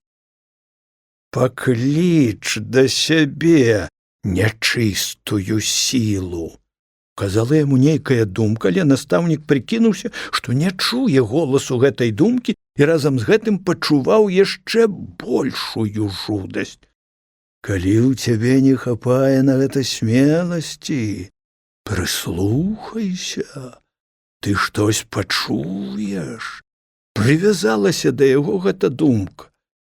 «Ну што ж», — прамовіў сабе Лабановіч, — «буду слухаць». І ён унікліва стаў прыслухоўвацца. Тая ж самая ціш, тая ж глушыня. «Чэрці! Чэрці, пакажыцеся!» паклікаў ён і зноў стаў прыслухоўвацца. Всё было ціха, ніхто не аклікаўся, ніхто не паказваўся. Нервы настаўніка былі моцна напружаны, і ён чуў, што калі саступіць з нейкага пункта, на якім ён ледзь-ледзь трымаўся, то пападзе ў поўную абладу страхаў і пусціцца ўцякаць з гэтага месца. Ён павярнуў назад да карчмы і пайшоў, прыбаўляючы кроку. Каля карчмы затрымаўся, падумаў і павярнуў да старога Абрама. Там ён прысеў, папрасіў бутэльку піва і, крыху супакоіўшыся, пайшоў у школу. Напярэдадні Міколы Сабраўся Лабановіч да свайго сябра Турцевіча і пайшоў на раз'езд. Дзяжурыў якраз Сухавараў. Ён запэўніў настаўніка, што праз паўгадзіны прыйдзе таварны поезд, з якім і можна будзе паехаць. Сухавараў распытаўся, як здароўе панны Ядвісі, як жыве сам настаўнік, як часта бачыцца ён з паненкамі, і тут жа пахваліўся гэтымі днямі, залучыў ён да сябе адну маладзіцу. Лабановіч прыпомніў сваё не вельмі даўняе спатканне на вуліцы з незнаёмай жанчынай, яму стала непрыемна слухаць усю гэтую брудную споведь. Выбачайце, спыніў яго Лабановіч, на што вы ўсё выкладаеце? А хіба вы не любіце слухаць такія рэчы? А што ж тут можа быць цікавага? Чаму? Спытаў Сухавараў і зірнуў на настаўніка сваімі шэрымі памаўзлівымі вачамі з выяўным насмяханнем. Настаўнік у сваю чаргу паглядзеў яму ў вочы. Не падабаўся яму гэты твар самаздаволенага самца і гэтыя адвіслыя мокрыя губы з паднятымі ўгару чорнымі вусікамі. Як вам сказаць, гадасцю гэтай пахваляцца гэтым чалавеку інтэлігентнаму ніяк не прыстала. Эх вы, сарамяжлівая дзяўчына, прамовіў Сухавараў. Тым часам падыходзіў таварны поезд, Сухавараў і настаўнік выйшлі на платформу. Прыпыніўшы поезд, Сухавараў пасадзіў настаўніка ў цяплушку і развітаўся з ім. Лабановіч пачуў сябе лёгка, сядзеў і разважаў аб тым, як спаткае свайго сябра. Як толькі поезд прыйшоў на станцыю, Лабановіч борздзенька выскачыў з цяплушкі, на всякі выпадак забег на станцыю, бо магло стацца так, што яго сябар зайшоў туды. Але сябра там не было, і Лабановіч пайшоў да вёскі па чыгунцы. Вечар быў цёмны і ціхі, побач чыгункі стаяў высокі стары лес, таемны, пануры і важны. На станцыі шумеў паравоз ціха і роўна, нібы баючыся парушыць спакой лесу.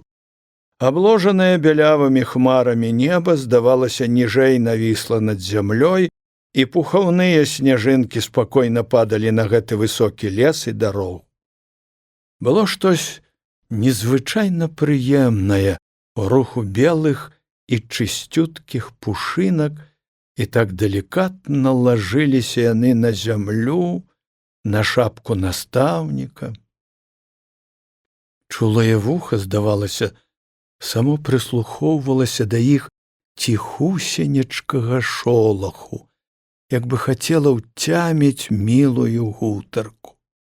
Лабановіч ішоў борзда, яму было лёгка, проста хацелася бегчы, ганяцца за гэтымі белымі пушынкамі, нібы яны былі жывымі, або ён сам быў яшчэ дзіця. З правага боку дарогі лес скончыўся, Лабановіч ішоў і ўзіраўся ў цемру, каб не прамінуць гасцінца, бо дзесь тут ён павінен перасекчы чыгунку. А во гэты шлях, вось гэтыя старыя бярозы-прысады, на гасцінцы ў вярсце ад чыгункі стаяла хата казённага лесніка Лукаша. Там змяшчалася школа, дзе жыў і вучыў дзяцей Турсевіч. Лабановіч божда прайшоў гэту вярсту, здалёк убачыўшы сіняваты блеск у акне свайго сябра. Каля самае кватэры ён прыпыніўся, акно збоку вуліцы было завешана просценькаю занавескаю. Турсевіч хадзіў па пакоіку і меў такі выгляд, як бы ён сам сабе пераказваў лекцыю. Лабановіч ціхенька падышоў да аконца, пастукаў пальцам па шыбе і схаваўся. Турсевіч адхіліў занавесачку і, засланіўшыся рукамі ад лямпы, стаў узірацца. Нікога няма. Як толькі ён адышоўся, Лабановіч зноў таемна пастукаў у шкло і борздзенька адскочыў. Турсевіч рашуча падышоў да акна і громка запытаў: «Хто там?» Лабановіч не аклікаўся. «Што за чорт?» – пачуў Лабановіч, нібы сярдзіты голас сябра. Шчакаўшы яшчэ з хвіліну, Лабановіч зноў пастукаў. Турсевіч сярдзіта сарваўся з месца і накіраваўся да дзвярэй. Лабановіч схаваўся за тоўстую бярозу.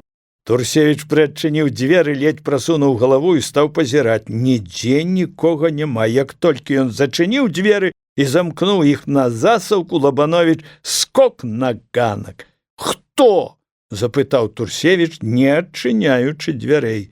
«Не скажу», – адказаў Лабановіч. «Эх ты, мядзведь!» – цельшынскі крыкнуў радасна Турсевіч. «Ну ідзі, брат! Ох ты, фрукт гэтакі!» – прамовіў ён, расчыніў насцеж дзверы ў сваю кватэру, каб было відно госцю. Турсевіч крыху адышоўся ад дзвярэй, нарыхтаваўся спаткаць сябра, якому ён вельмі быў рад. Бойкія шэрыя вочы яго так і ўпіліся ў Лабановіча. З іх так і сыпаліся іскры смеху. Разам з тым у іх адбівалася жывая мысль, нейкая станоўкасць і ўпартасць. Лабановіч прыпыніўся каля дзвярэй. Момант сябры азіралі адзін аднаго, а твары іх свяціліся вясёлым смехам. «Няхай не падзе на цябе цень бярозы, пад якою сядзеў грэк», – важна і узвышальна прамовіў Лабановіч. «Ды не апынешся ты ў становішчы сабакі, які сядзіць на плоце», – адказаў гаспадар. Перакінуўшыся жартлівымі прывітаннямі, сябры абняліся і сардэчна пацалаваліся. Турсевіч прыйшоў у рух і ўзбуджэнне, трос сябра за плечы, громка смяяўся. «Ну і малайчына! Малайчына, далі Бог! Я, па праўдзе сказаць, і думаў, што ты павінен праведаць мяне. Ну, сядай!» Турсевіч сабраў са стала кнігі, акуратна злажыў іх і палажыў на палічку. У яго пакоі быў самы строгі парадак і чыстата. Вся кватэра яго складалася з аднае клятушкі сялянскай хаты, але ён меў надаць ёй нейкую прытульнасць. Прыводзячы ўсё ў парадак, Турсевіч увесь час вёў размову, закідаў сябра пытаннямі, хапаўся, гаварыў і за сябе, і за сябра. «Ну вось што, Лабуня, зараз закамандую гаспадыні самавар, будзем сядзець, будзем піць чай і гаварыць.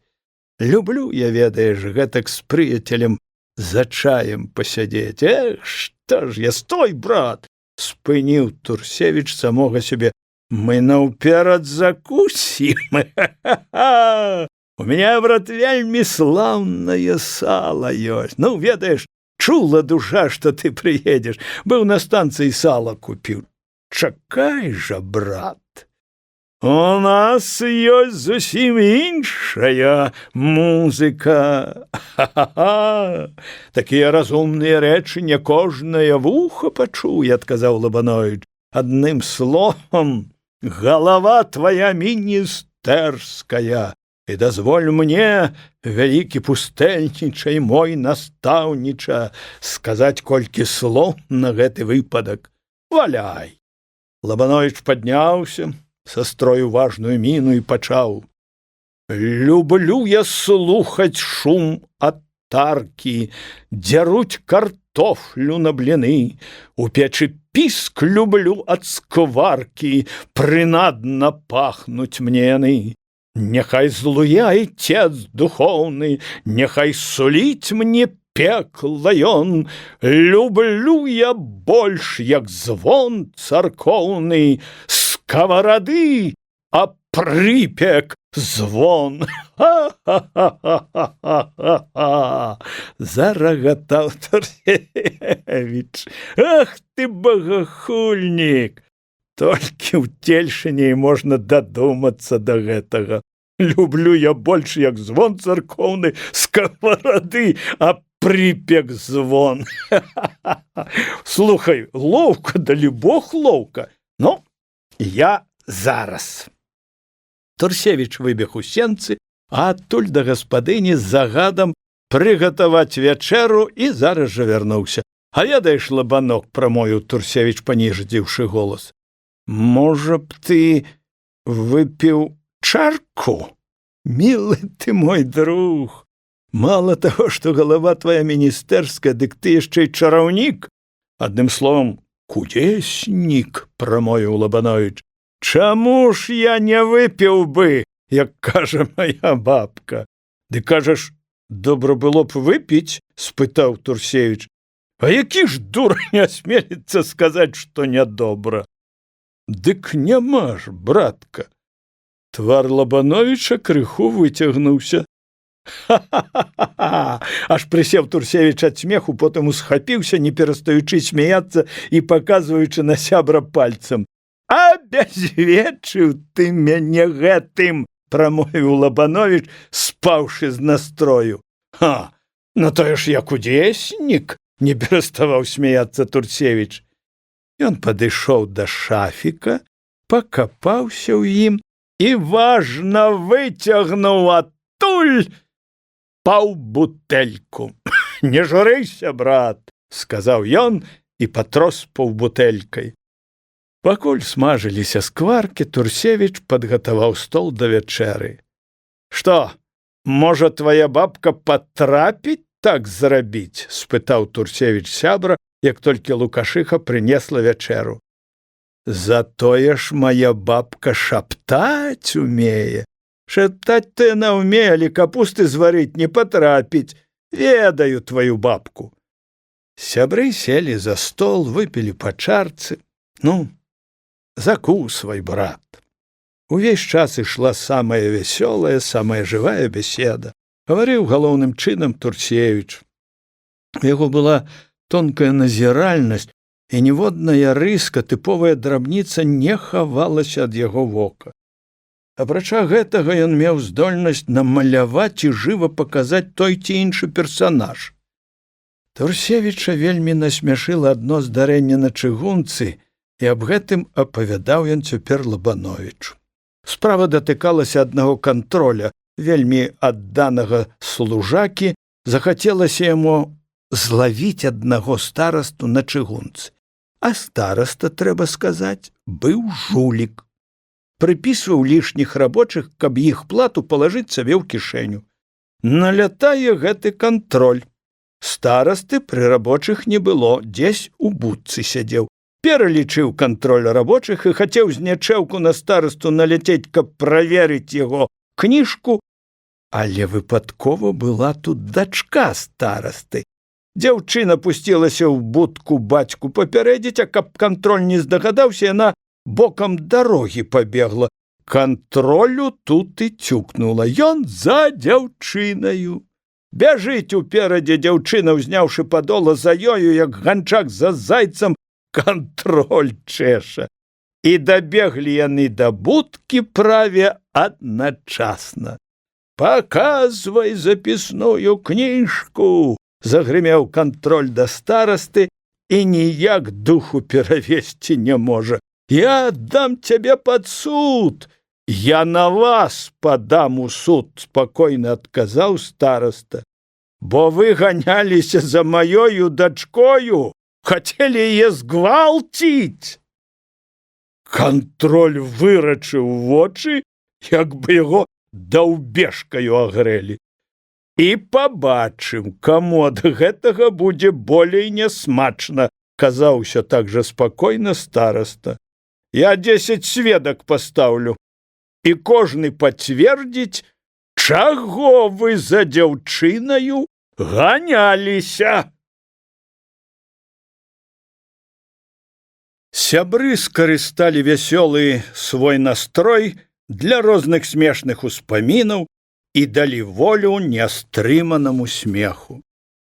У нас сёння дзень не прапаў дарма, бо ў гэты дзень мы многа смяяліся, заўважыў Лабановіч. Ніцшэ вуснамі свайго Заратустры казаў, той дзень, калі вы не смеяцеся, прападае для вас. В такім разе ў нас, брат, многа прападае дзён, адказаў Турсевіч. Бывала, ўвосень сядзіш адзін, гэты доўгі вечар. За акно зірнеш цемра, дождж, а кроплі ўсё плюскацяць і плюскацяць пад капяжом, нібы там плача хто, і нейкія асаблівыя думкі пачынаюць валодаць табою. Заўваж, дружа, іменно асаблівыя думкі. Яны выходзяць як бы не з твайго мозгу, а табе іх насылае нехта, каго няма. Але прысутнасць яго нібы адчуваецца. І вось уб'юцца ў галаву такія думкі, і Бог ведае, аб чым не гамоняць табе. А вось як гэтыя бярозы каля хаты пачнуць шумець. Ведаеш, брат, чалавек, скажам, прывыкае да жывёлы. Гаспадару часта шкада разлучыцца з канём ці з кароўкаю, або з сабакам, не за тым, што яны для яго карысны, а проста па прывычцы. Але можна прывыкнуць не толькі да жывёлы, а і да дрэва, як я, напрыклад, прывык да гэтых старых бяроз, што стаяць на шляху каля хаты. І вось кажу, калі зашумяць яны сваім голым веццем, то я чую нейкі жаль. Мне здаецца, што яны чагось смуткуюць, аб чымсьці скардзяцца, і што яны таксама нешта пачуваюць. Іменна пачуваюць.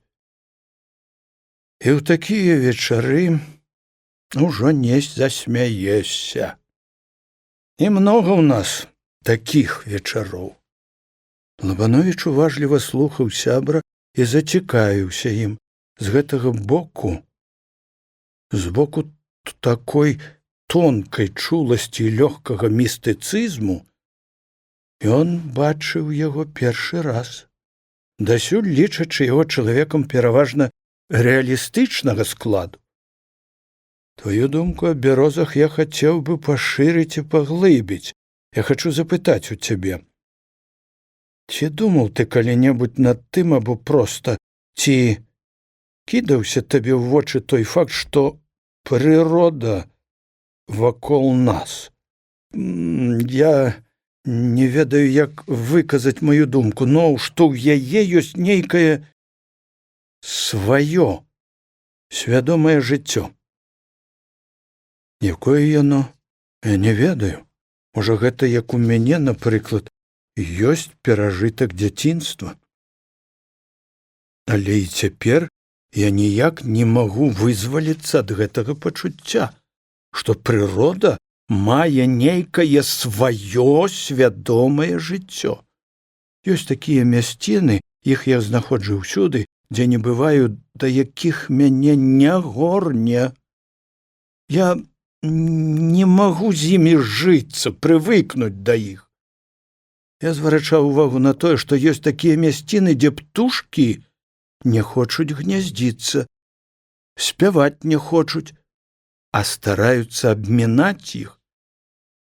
Ёсць, брат, штось такое, сказаў Турсевіч. І вось, брат, як пачнеш на адзіноце думаць, чорт ведае, да чаго дадумаешся. Накруціш свае нервы так, што пачынае цябе жудасць пашыбаць. І ўсе гэтыя таямніцы, можа, не больш і не менш, як вынік туга накручаных струн нерваў. Мы прывыклі, дружа, сказаў Турсевіч, адбаярвацца агульнымі фразамі там, дзе наш розум не можа адолець, пераступіць нейкія парожкі, якія адгароджваюць ад яго тое, чаго мы не ведаем. І ў адных выпадках мы гаворым, гэта нервы, у другіх, аб гэтым ужо і закон так кажа, значыцца, тут трэба спыніць свой розум, або гэта злучэнне акалічнасцей. Пад такою планетаю радзіўся. Да і многа іншага глупства. І часта які-небудзь незразумелы факт мы тлумачым яшчэ больш незразумелымі злучэннямі слоў і думаем, што сказалі нешта надта разумнае. А другія згаджаюцца з гэтым і здавальняюцца. А між тым усе гэтыя сляпыя агульныя выразы вельмі шкадлівы, бо яны звязваюць уніклівую думку чалавека заспакойваюць і закалыхваюць яе, як закалыхваюць крыклівае дзіця, і не даюць ёй ходу там, дзе трэба разгарнуць дзейнасць, каб дашукацца прычыны. І такім чынам праз сям'ю, а потым і пра школу, наш розум прывучаецца пасіўна ўспрымаць такія з'явы, якія далёка не даследжаны і не растлумачаны. Дзяцей часта асякаюць старэйшыя ў сям'і, калі яны прыстаюць за пытаннямі, то вельмі наіўнымі, то часамі занадта замыславатымі, а несвядомыя настаўнікі ў школах таксама забіваюць у вучнях усё тое, што не ўкладаецца у асадкі падручнікаў або выходзіць за межы знаўства саміх педагогаў. А гэта ўсё разам узятае вядзе да таго, што мы падпадаем пад абладу слоў і не маем волі для пратэсту супраць гвалтоўнасці над нашым розумам.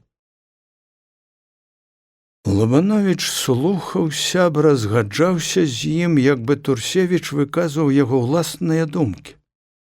Разам з гэтым і нейкае засмучэнне закрадалася яму ў душу. «Ведаеш, брат, — сказаў ён, — вельмі добра хоць зрэдку сустракацца з жывым чалавекам, пагаманіць, адвесці душу. А то жывеш у глушы, дзе жывога слова не пачуеш, жывеш адзін, і думкі розныя бываюць.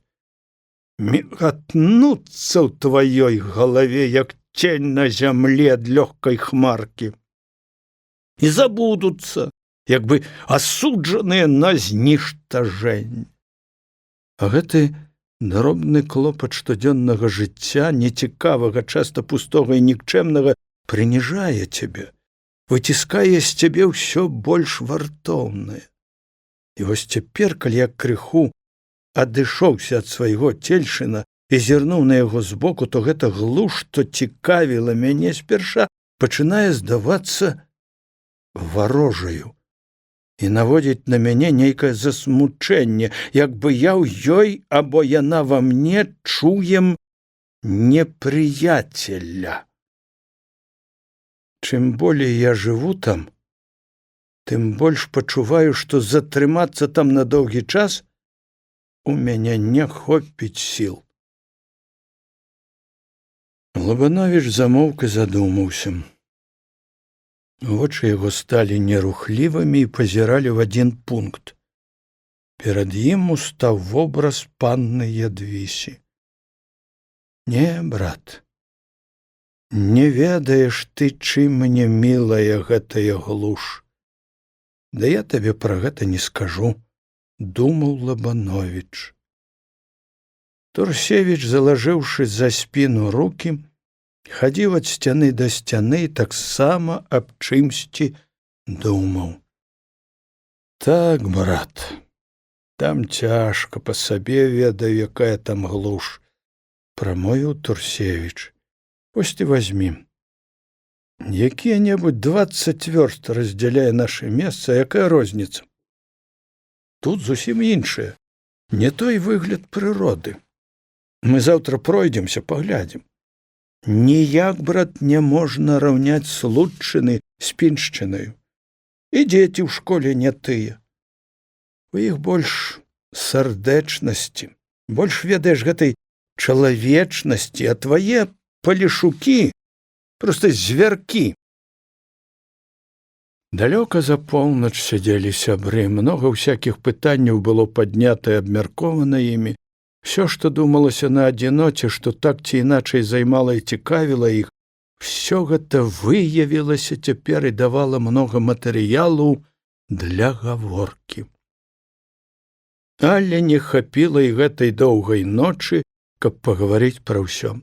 «Скажы ты мне, братка Максім, — пытаў сябра Лабановіч, ужо лежачы з ім у пасцелі, — для чаго чалавек на свеце жыве? З некаторага часу мяне цікавіць гэта пытанне. Аб гэтым пытаў я нават і сваю бабку. Ну, для чаго ж жыве? А чорт яго ведае, для чаго ён жыве, прамовіў Турсевіч. Сябры громка засмяяліся. Тут ужо, брат, нейкая філасофія. І я думаю, што немцу, напрыклад, такое запытанне і ў галаву не прыйдзе. Чаму? Потому што немец чалавек практычны.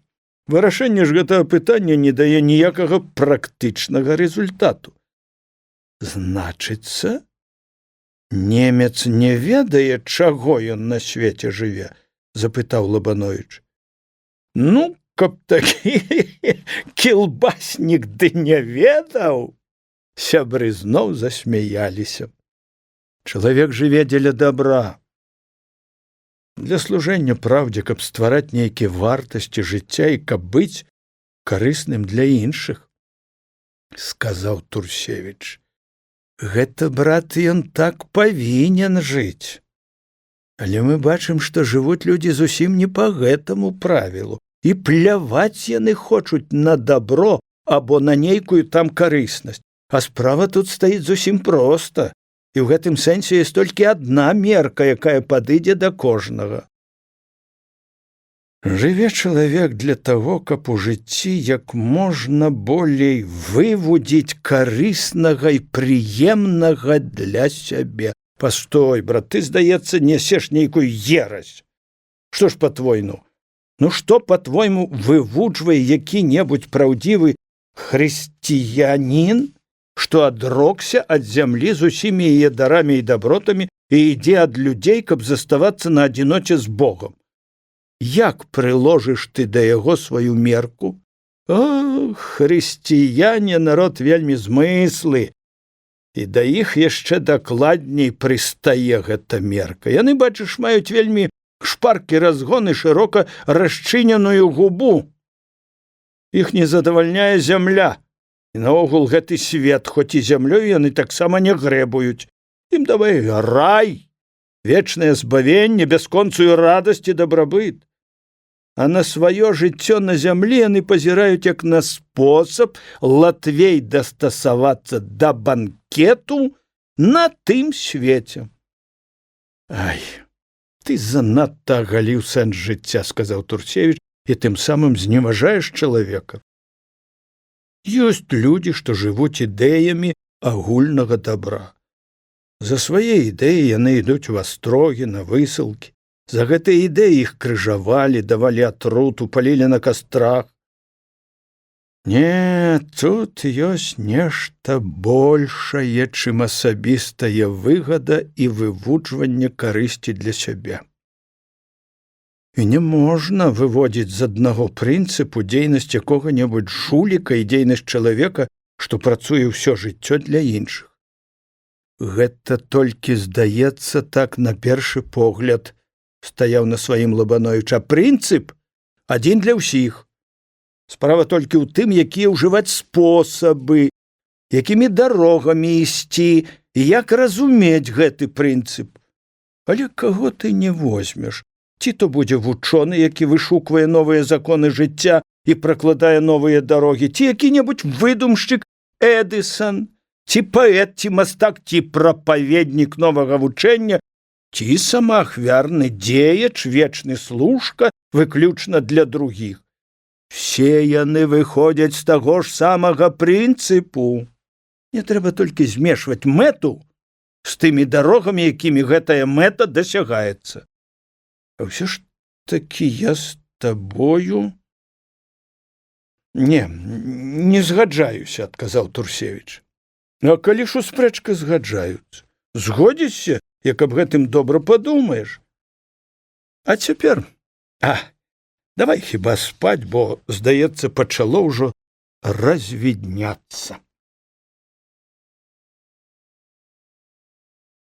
Шырокі гасцінец двума радамі старых бяроз збягаў з горкі раўнюсенечкаю сценкаю кудысь на захад, і чым далей, тым, здавалася, гусцей стаялі гэтыя развіслыя тоўстыя дрэвы, всё болей і болей зніжаліся яны, а потым зліваліся ў адзін шнур і замыкаліся з сабою самімі як бы ўпіраліся ў лес і хаваліся за лінію небасхілу. Ёсць штось незвычайна прыгожае у гэтых прывольных старасвецкіх шляхах Беларусі. Шырока і размашыста пралягаюць яны ад вёскі да вёскі, ад мястэчак да гарадоў, злучаючы паветы, губерні і цэлыя краіны. Колькі хараства і чароўнага прывабу ў сініх іх далях, колькі новых малюнкаў, свежых матываў і таемных здарэнняў абяцаюць яны вачам і сэрцу падарожнага, з якой незвычайнай сілай парываюць яны да сябе і як моцна дакранаюцца да струн душы. Якая ж сіла заложана ў гэтых прасторах неабнімных родных шляхоў, якую ўладу маюць яны над табою, неспакойны, вечна заклапочаны падарожны. Ці не гэта нікім не выказаная казка іх, якая складалася доўгімі вякамі і запісвалася агнявымі літарамі людское крыўды ў сэрцах мільёнаў падарожных, што ішлі і ехалі па гэтых шляхах і думалі свае думкі? Ці не ён, гэты летапіс часаў, так глыбока западае ў тваю душу, каб адбіцца ў ёй, знайсці свой пэўны вобраз і форму, і грознаю маланкаю жахнуць цёмную ноч няволі, што звісла над краем? А можа, это таемная страшная бясконцасць блукання па свеце, дзе трудна вызначыць пачатак і канец, сімваламі якіх з'яўляюцца гэтыя шляхі, авявае душу тваю невыразным хваляваннем і кліча яе зліцца з бескрайнасцю зямлі? Ці то няясны адбітак вечнага нездавалення людскога, таемны покліч да шукання іншых форм жыцця, несвядомае імкненне да лепшае долі? Ці то парыванне душы разбіць нейкія граніцы і вырвацца на бязмежныя прасторы яшчэ нідзе не існуючай волі?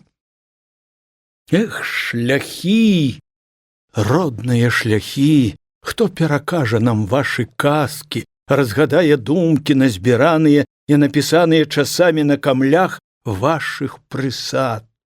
Зірні, ты зірні, якое гэта прыгоства, казаў Турсевіч сябру, паказваючы з ганка свае кватэры на роўны шлях і на ўвесь малюнак, што раскрываўся перад імі.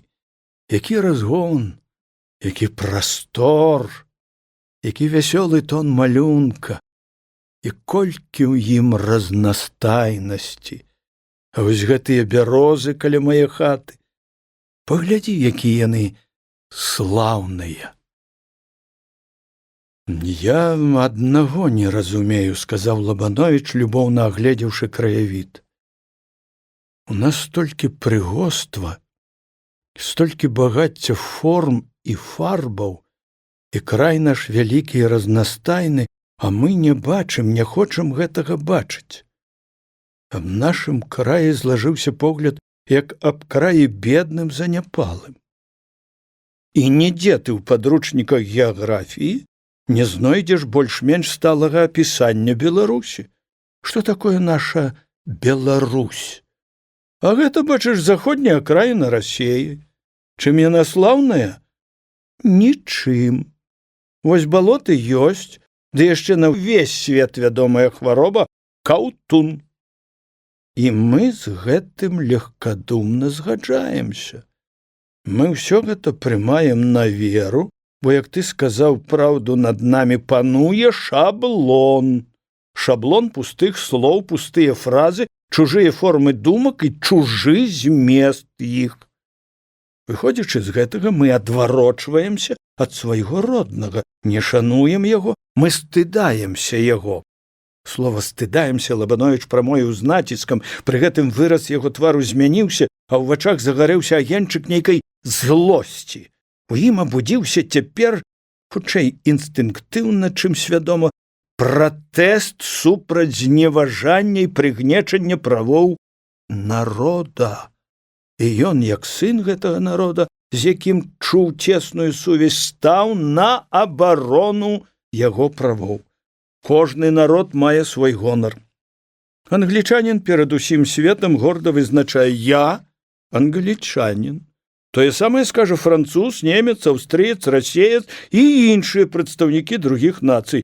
А мы, беларусы, не адважваемся прызнацца ў тым, што мы беларусы. Бо на галаву беларускага народа, як вядома, многа выліта памыяў. Годнасць яго прыніжана, і мова яго асмеяна, у яго няма імя, няма твару. З гэтага вынікае тое, што беларус-інтэлігент адмяжоўваецца не толькі ад свайго народа, але і ад бацькоў сваіх. Мы ведаем такое здарэнне з адным нашым знаёмым настаўнікам, да якога прыехала з дому матка. У яго былі госці, ён пры гасцях не пасмеў пазнаць свае мацері. «Ідзі ты, кажа, кабетка, на кухню, там цябе накормяць». «Гэта свінства!» — адклікнуўся Турсевіч і плюнуў з нейкаю агідаю. Баяўся мужиком здацца і выявіў сваё поўнае хамства. Сябры некаторы час ішлі між прысад, а потым звярнулі на дарожку, гладка ўезджаную сялянскімі санямі, і пайшлі ў бок чыгункі. «Я хачу паказаць табе даўнейшыя могілкі», — сказаў Турсевіч і павёў сябра ў невялічкі лясок на ўзгорку недалёка ад дарогі.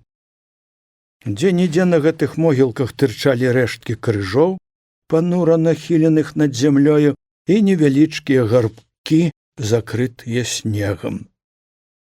Між высокіх дрэў стаяла дзярвяная каплічка з пабітымі вокнамі. Яна была пабудавана ў асобым стылі і мела арыгінальны выгляд. Яшчэ і цяпер па глухіх кутках Случчыны, напэўна, захаваліся такія каплічкі. Каплічка, здавалася, ледзь-ледзь ліпела і гатова была кожную мінуту разваліцца. Дзярвяны дашок яе прагніў і зяўраў чорнымі дзіркамі. Ухапіўшыся за выступ падваконня, Лабановіч зазірнуў сярэдзіну каплічкі. З палотнішчаў старых абразоў на яго глянулі строгія, хоць і выцвіўшыя твары святых. У сярэдзіне каплічка мела яшчэ досыць свежы выгляд, але ўсё ў ёй было пахмурным і страшным, і самі сцены, здавалася, сурова пыталі: «Чаго табе трэба тут, пустацікавец? Якое ты маеш права парушаць спакой гэтае святыні?» «Каб я ўмеў маляваць, — сказаў Лабановіч, — я перанёс бы яе на паперы». «Цікавая каплічка, — згадзіўся і Турсевіч. Вось я і прывёў цябе сюды, каб паказаць яе. І ведаеш, якое было тут нядаўна здарэнне? Адзін тутэйшы абывацель шляхты быў на паляванні. Сабака выгнаў ліса. Ліс схаваўся пад алтар каплічкі. Паляўнічы пачаў капацца і забіў ліска. Аб гэтым даведаўся бацюшка. Падаў на суд за абразу святыні. Адным словам, завязалася цэлая громкая справа. А ведаеш, і мне ж не шкада, што гэтага паляўнічага на суд падалі, — адказаў Лабановіч. Разумеецца, справа тут не ходзіць аб абразе, але сам па сабе гэты выпадак моцна скрабе сэрца. Бедны звярок думаў знайсці сабе тут ратунак. Сябры моўчкі ішлі з могілак. Відаць было, што кожнага паасобка займалі свае думкі. Лабановіч чуў нейкае засмучэнне, неспакой. Яго штось не здавальняла і куды сцягнула. Магла быць тут прычынай тая акалічнасць, што, як яму здавалася, Турсевіч лепей вёў сваю школьную працу, і наогул яго школа рабіла ўражанне больш паспяховай школы. А можа, таксама мела значэнне іх скорая разлука, бо цяпер яны ішлі на станцыю, адкуль ён мусіць паехаць сваю глуш. «Што, брат, прыціх?» – запытаў яго Турсевіч. «Чаго зажурыўся?» «Не заўсёды ж і вясёлым быць», – адказаў Лабановіч. «Ведаеш, брат, я пабачыў тваю школу, твае заняткі. То моя школа ў параўнанні з тваёю нікуды не гадзіцца». Засмяяўся Турсевіч. «Ніколі твая школа не будзе адставаць, раз ты ёю так моцна цікавішся і прымаеш блізка да сэрца. Это ў цябе яшчэ з непрывычкі, з першага года. А я пераконан, што твая школа шмат лепш стаіць за многія». «Што я табе хацеў сказаць?» – прамовіў Лабановіч. «Давай вясной, як скончацца заняткі ў школах, паходзім па Беларусі. Азнаёмімся з ёю бліжэй. А свае назіранні запішам, збяром багаты матэрыял. Прыцягнем яшчэ ў сваю кампанію якога-небудзь фатографа, здымкаў цікавых наробім. Апрача смеху, ну? Гэты план, разумеецца, распрацаваць трэба, я толькі думку падаю. А што ты думаеш? Это было б цікава. О, аб гэтым, брат, трэба падумаць сур'ёзная і права». «Ты ведаеш», – падхапіў Лабановіч, пачуўшы падтрыманне сябра, «это была б цікавейшая рэч, а?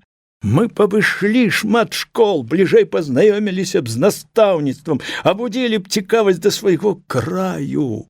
А самае важнае, мы раскатурхалі б соннае балота нашага настаўніцтва. Бо жыць так, як жывём, мы адарваны адзін ад аднаго, жыць без жывой ідэі, ведаць адну толькі цесную школу і траціць час на карты і папойкі, што звычайна робіць наш брат. Ну так жа жыць нельга. Бо для гэтага трэба нам перад задушыць у сабе голас сумлення, голас доўгу перад народам. Вучыцца нам трэба, брат. Яшчэ, ой, трэба многа вучыцца», – зазначыў Турсевіч. «Я, напрыклад, думаю, ў інстытут падавацца. Я чую, што трэба вучыцца. Але сэрца маё ніяк не ляжыць да інстытута. Бо што такое інстытут? Это тая ж самая казарма-семінарыя. Розніца толькі ў тым, што інстытут канчаткова заб'е ўсё яшчэ больш-менш жывое у нашай душы, чаго не забіла семінарыя, і з настаўніка зробіць сухога кашчэя чыноўніка». Лабановіч у глыбі душы пачуў нейкую непрыязнь да сябра, бо, як яму здалося, Турсевіч штось задумаў, нязгоднае з тымі поглядамі, у якіх, як увесь час лічыў Лабановіч, яны не разыходзяцца. І ўжо да самай станцыі сябры ішлі моўчкі, замкнёныя ў сабе саміх. Развіталіся яны сардэчна. «Не забывай жа мяне», – сказаў на развітанне Турсевіч. «Цяпер, брат, твая чарга даведацца свайго старога месца і старога прыяцеля», – адказаў Лабановіч. «Ну, як жа вам, панічок, гасцілася?» – пытала бабка Лабановіч. «Ой, бабка, добра гасцілася. Было што піты і есты, але прынукі не было», – адказаў настаўнік на паляшуцкі лад. «У мяне, панічок, капуста ад абеду засталася. Можа, вы хлебанулі б крыху?» «Не, бабка, есці я не хачу. То, мусіць, вас той паніч добра частаваў». «А як жа, бабка, дзякаваць Богу, пачаставаў на славу». «Ну, то і добра, панічок». Да бабкі хтось прыйшоў. Яна зараз жа выйшла ў кухню, а Лабановіч сеў за вучнёўскія сшыткі. Перагледзеўшы, палажыў іх на месца і колькі разоў прайшоўся па пакоіку. Усе гэтыя часы ён чуў, што яму як бы чагось не стае. Чаго? Рэч вядомая, яму трэба пабачыць панну Ядвісю. Не, это не так, яму проста хочацца пабачыць яе. Якая ж тут патрэба? Хіба ён мае сказаць ёй што? А чаму ж не мае?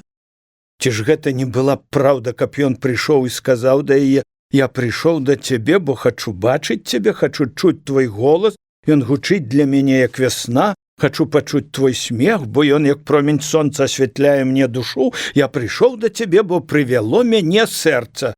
Ай, не, дудкі, брат, ты гэта не пасмееш сказаць ёй. Так можа сказаць Сухавараў, бо ў яго словы не ад сэрца, і ні да чога яны не абавязваюць яго. Думаў Лабановіч. Чым меней думаць, тым лепей. Проста захацеў пайсці і пайду. Хвіліну ці дзве чакаўшы, Лабановіч хутка перакінуўся на двор пана Падлоўчага цераз невысокі плот, які адгароджваў двор школы ад двара Падлоўчага, і пастукаў у дзверы. Ніхто не ішоў адчыняць. Або не чулі стуку, або не было дома. Ён пастукаў мацней. Зараз жа пачуліся чыесь крокі, дзверы бразнулі і адчыніліся. «Ёсць хто дома?» – спытаў настаўнік служанку пана Падлоўчага. «Пан з паняю паехалі ў Хатовічы, дома паненкі і чэсць». «Проша, проша!» – падбегла Габрынька і папрасіла Лабановіча заходзіць далей. Маленькая жвавая смугляўка здавалася вельмі рада госцю. Жывыя і бойкія вочкі так і свяціліся радасцю. «Калі ласка, проша да пакоя!» Габрынька ўзяла лямпу і павяла госцю ў прасторны пакой. «Сядайце, калі ласка. Я, можа, не ў час зайшоў да вас і пашкодзіў вам у рабоце?» – запытаўся Лабановіч. «Барані Божа, якая ж у нас работа? Вы так рэдка да нас заходзіце, што маю права часамі спыніць вашу работу, асабліва калі яна непрыемная. Работы, пане настаўніку, ніколі не пераробіш». «О, это правда. Ці не можна ведаць, якая праўда?» – вясёлым маладым голасам прамовіла панна Ядвіся, падыходзячы да настаўніка. «Добры вечар, пане Лабановіч». Ядвіся падала руку, скінула на настаўніка свае чыстыя цёмныя вочы і затрымала на ім свой погляд, як бы штось чытаючы на яго твары. «Што ж гэта вас не відаць нідзе?» – прамовіла она. «І да нас не заходзіце? Каб я да вас часта заходзіў, то, напэўна, не заўважыў бы, як вы пахарашэлі», – смеючыся адказаў Лабановіч. Ядвіся на міг апусціла вочы.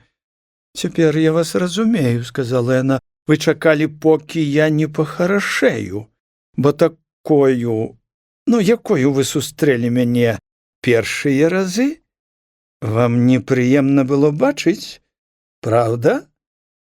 А панна Габрыня за гэты час пастарэла», – не адказваючы на пытанню панны Ядвіся, сказаў Лабановіч.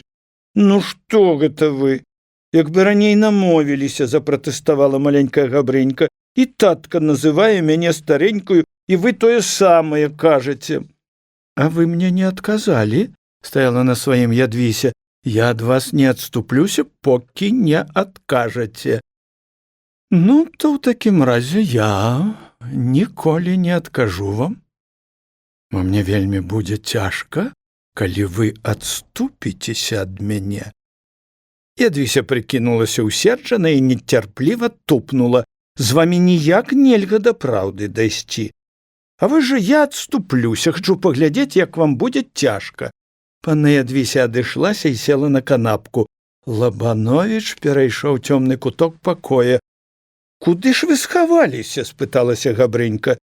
«Я не хачу, каб ваша сястра бачыла, як мне цяжка». Паненкі заліліся вясёлым смехам Панна Ядвіся зняла з лямпы абажур і падышла да Лабановіча. «Покажите, як вам цяжка?»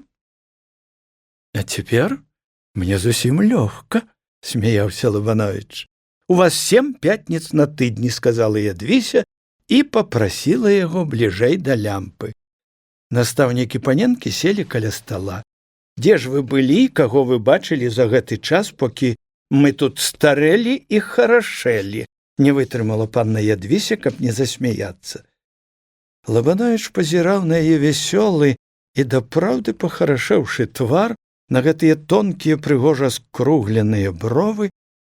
Яму было прыемна у кампаніі гэтых 2 мілых дзяўчынак. «Перш-наперш прашу прабачэння, што не перадаў вам паклонаў ад Сухаварова і Турсевіча». «Ну, як жыве пан Турсевіч? А чаму вы наперад не запыталіся, як жыве Сухавараў?» — запытаў Лабановіч і бачліва паглядзеў на Ядвісю. Ядвіся і Габрыня пераглянуліся, усміхнуўшыся, як відаць, у іх была гутарка аб Сухавараве, і яны знайшлі у ім нешта такое, з чаго цяпер смяяліся. «Вы не чулі, як пан Сухавараў грае на гітары?» — спытала Габрыня, не вытрымала і залілася смехам. Ядвіся стрымлівалася, паглядаючы на настаўніка. А потым яна засмяялася ды так заразліва, што і Лабановіч смяяўся, гледзячы на іх. Нават малы Чэсь, які ўвесь час моўчкі сядзеў каля печы, мусіў смяяцца. «Калі дазволіце, я скажу прычыну вашага смеху». Сёстры адразу перасталі смяяцца. «Ну, скажыце», — разам прамовілі яны. «У вас была гутарка аб Сухавараве, вы зацікавіліся, які выгляд мелі б губы пана Сухаварава ў той час, калі б ён граў на гітары і сам падпяваў бы». Ядвіся апусціла галаву. Зірнуўшы на Габрыньку, яна не магла ўтрымацца ад смеху і дала яму поўную волю. Лабановіч дагадаўся, што правільна зразумеў прычыну іх смеху. «Што, праўда?» «Вы не аматар адгадваць», — адказала Ядвіся. «Всё гэта вы самі выдумалі. Панна Габрыня, напэўна, скажа праўду». Габрыня зірнула на Лабановіча, потым на Ядвісю, дзяўчаты зноў засмяяліся. «Вы праўдзівы ці не?» — нечакана запытала настаўніка Ядвіся. «Чаму вы так пытаецеся?» — здзівіўся крыху Лабановіч, пазіраючы ёй вочы. «Проста мне цікава ведаць. Як бы я вам не адказаў, всё роўна вы не паверыце. А чаму вы думаеце, што я вам не паверу? Каб вы мне паверылі, то, я думаю, вы не пыталіся б у мяне аб праўдзівасці. Але вы не ведаеце, ці веру я вам, ці не. Не ведаеце, ці лічу вас праўдзівым. Мне проста хочацца ад вас пачуць, як вы думаеце пра сябе».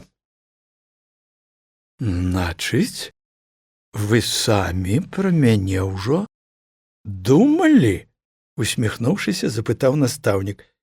Ядвіся крыху замяшалася, і ледзь прыметны румянец выступіў на яе шчоках. «Калі вы спаткаеце чалавека, дык не можаце аб ім не падумаць», — сур'ёзна прамовіла яна. Лабановіч на хвіліну задумаўся. «Прызнацца, я ніколі не цікавіўся гэтым пытаннем. Тут, на Палесе, дзе людзей сустракаеш мала, можа, і задумаешся над кожным чалавекам, які не перайдзе перад тваімі вачамі. Але ў горадзе, дзе не паспяваеш больш-менш стала заўважыць твар кожнага стрэчнага, я думаю, што гэта проста немагчыма. Можа, дзе ў мазгах гэты працэс і выяўляецца, але у нашай свядомасці ён дапраўды не адбіваецца». «Я ў гарадах не была», — адказала панна Ядвіся, крыху нахмурыўшыся. «Ах, Ядвіська, што ж гэта мы? І не падзякавалі пану настаўніку за кнігі? Ой, выбачайце, я і забылася. Вельмі дзякую вам, прамовіла Ядвіся. А вы прачыталі іх? Даўно прачыталі, адказалі дзяўчаты. Я яшчэ прынясу, калі кнігі вам спадабаліся. Служанка прынесла самавар, селі піць чай. Ну, а як жа спадабаліся вам кнігі? Пытаў Лабановіч паненак за чаем.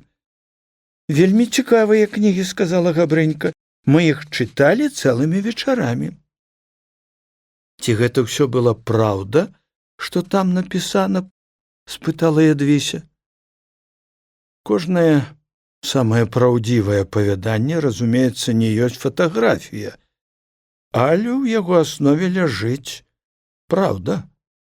І кожная звычайная з'ява жыцця, калі ахінуць яе ў прыгожую форму і асвятліць больш-менш яскрава тым ці іншым светапоглядам, і пры гэтым яшчэ вызначыць тыя часта непрыметныя пружыны выяўлення нашай душы, што звычайна не ўлоўліваюцца нашым вокам, можа быць тэмаю для вельмі цікавага апавядання.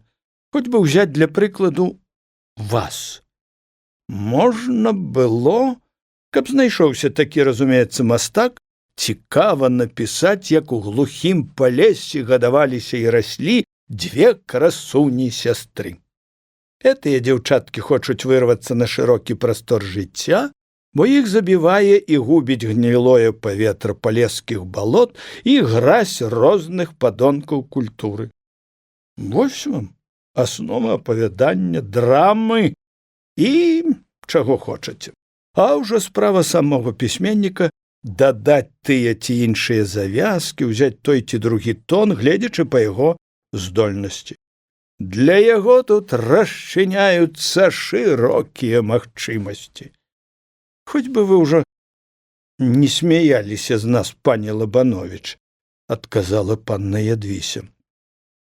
Лабановіч звярнуў увагу, што ён закрануў нейкія балючыя струны ў Ядвісі. А вы ўзялі б ды і напісалі аповесць аб дзвюх сёстрах, сказала Габрыня. Напісалі б, што ў іх быў стары сабака-негрусь, у якога заўсёды цяклі з роту сліні.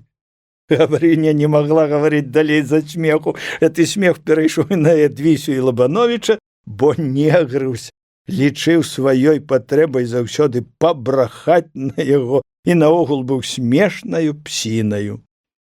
«А я вам чагось не сказала», — гаварыла Ядвіся на развітанне настаўніку. «Ну, скажыце?» «Не, скажу другім разам». Гэты вечар прайшоў вельмі хутка. У тую хвіліну, калі Лабановіч вярнуўся ад пана Падлоўчага, гадзіннік якраз збіраўся выбіваць час. Пашумеўшы, паскрыпеўшы, колькі яму было трэба, ён прабіў роўна поўнач.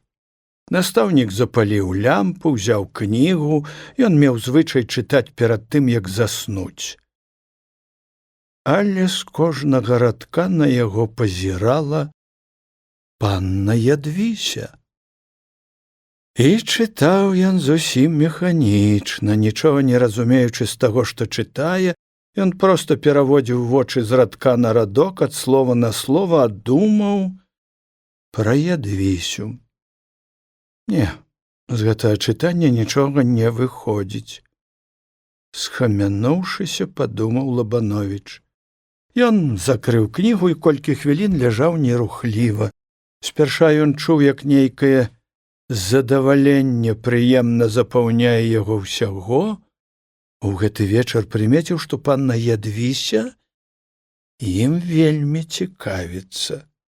Яе акруглыя цёмныя вочы затрымліваліся на ім часта і доўга, то радасныя, то ясна спакойныя, то крыху як бы засмучаныя, і глыбока западалі яму ў самае сэрца, хвалюючы яго.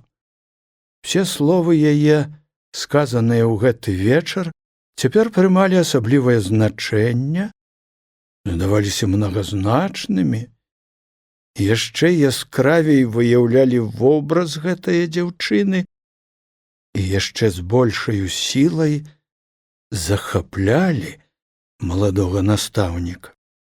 Але і другая думка зараз жа зачала сваю работу ў яго галаве і як бы клікала паглядзець на гэту справу іначай.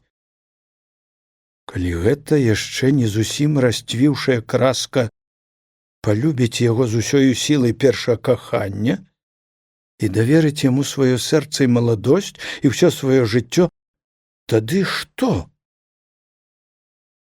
І перад ім пачалі вырысоўвацца іншыя вобразы, і думкі яго пайшлі ў другім кірунку.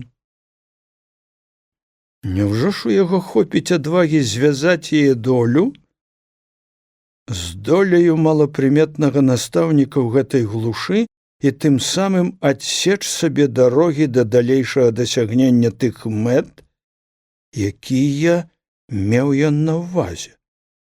Яго цягнула вольная праца ў невядомых прасторах людскога жыцця. Яму хацелася пашырыць свой кругагляд, набыць тыя веды, якіх яму так бракавала. Яго наогул захапляла і вабіла жыццё з прынаднымі малюнкамі і таемнымі чарамі. І вось на гэтай дарозе ўжо стала адна перашкода. Але ці так гэта? Чаму перашкода? Ці не ёсць гэта адна з тых жыццёвых прыгод, якія аздабляюць жыццё? Не ўсе з'явы жыцця вымагаюць такога падыходу, бо тады яны страчваюць сваё хараство, сваю цэльнасць і вартасць. Да іх трэба падыходзіць проста беспасрэдна, каб так разважала пчала. Яна, можа, і не затрымалася б каля краскі. Не заўсёды можна разважаць над пытаннямі, а што з гэтага выйдзе, чым яно скончыцца? І ці не ёсць ва ўсіх гэтых прыгодах адзнака нейкага закону жыцця, агульнага і прыватнага, які пільна стаіць на варце інтарэсаў жыцця і строга сочыць за тым, каб не парушалася яго раўнаважнасць? Гэтыя думкі крыху закалыхалі і заспакоілі настаўніка, а вобраз Ядвісі так і стаяў уваччу, як бы смеючыся з яго разважанняў. Ад бабкі-старожкі Лабановіч збольшага ведаў сямейнае жыццё пана Падлоўчага. Добрая душа гэтая паненка, казала бабка і ўздыхала. Вся ў матку пайшла. Не даў ёй Бог яшчэ пажыць трошкі, дзетак падгадаваць. Чаго ж яна, бабка, так рана памерла? Пытаў бабку настаўнік. Памерла, панічок, на ўсё воля Божая. Панізіўшы голас, як бы баючыся, каб яе хто не пачуў, бабка казала: ой, панічыку, цяжка ёй жылося з панам. Біў яе пан. Ды як яшчэ біў? У нябожчыцы пані былі пышныя валасы, як распусціць, бывала, чорныя косы, дык ледь не дадолу звісалі. Ой, была жанчына, няхай са святымі супачывае яе душачка. Сама я, панічыку, бачыла, як біў яе раз пан. Узяў за косы, яшчэ на руку накруціў і вёў праз двор у пакоі. А што ён там рабіў ужо ў пакоі, то людзі таго не бачылі. Завошта ж ён біў яе? Ой, панічыку, натура ў пана цяжкая, ой, цяжкая натура. Калі ўжо сунуцца бровы і вусы абвіснуць, ну, тады добра не спадзявайся, як бы на яго што найдзе. А так, чалавек ён някепскі, і пагаварыць любіць, і пашуткуе, і пасмяецца. Папросіш чаго, ніколі не адмовіць. І ведаеце, панічок, часта бедная пані па хатах хавалася, калі узбурыцца пан.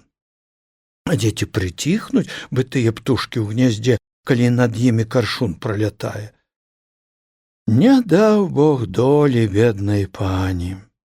Старэйшай паненцы тады толькі 10-ы гадок пайшоў, а без маткі, панічок, самі ведаеце.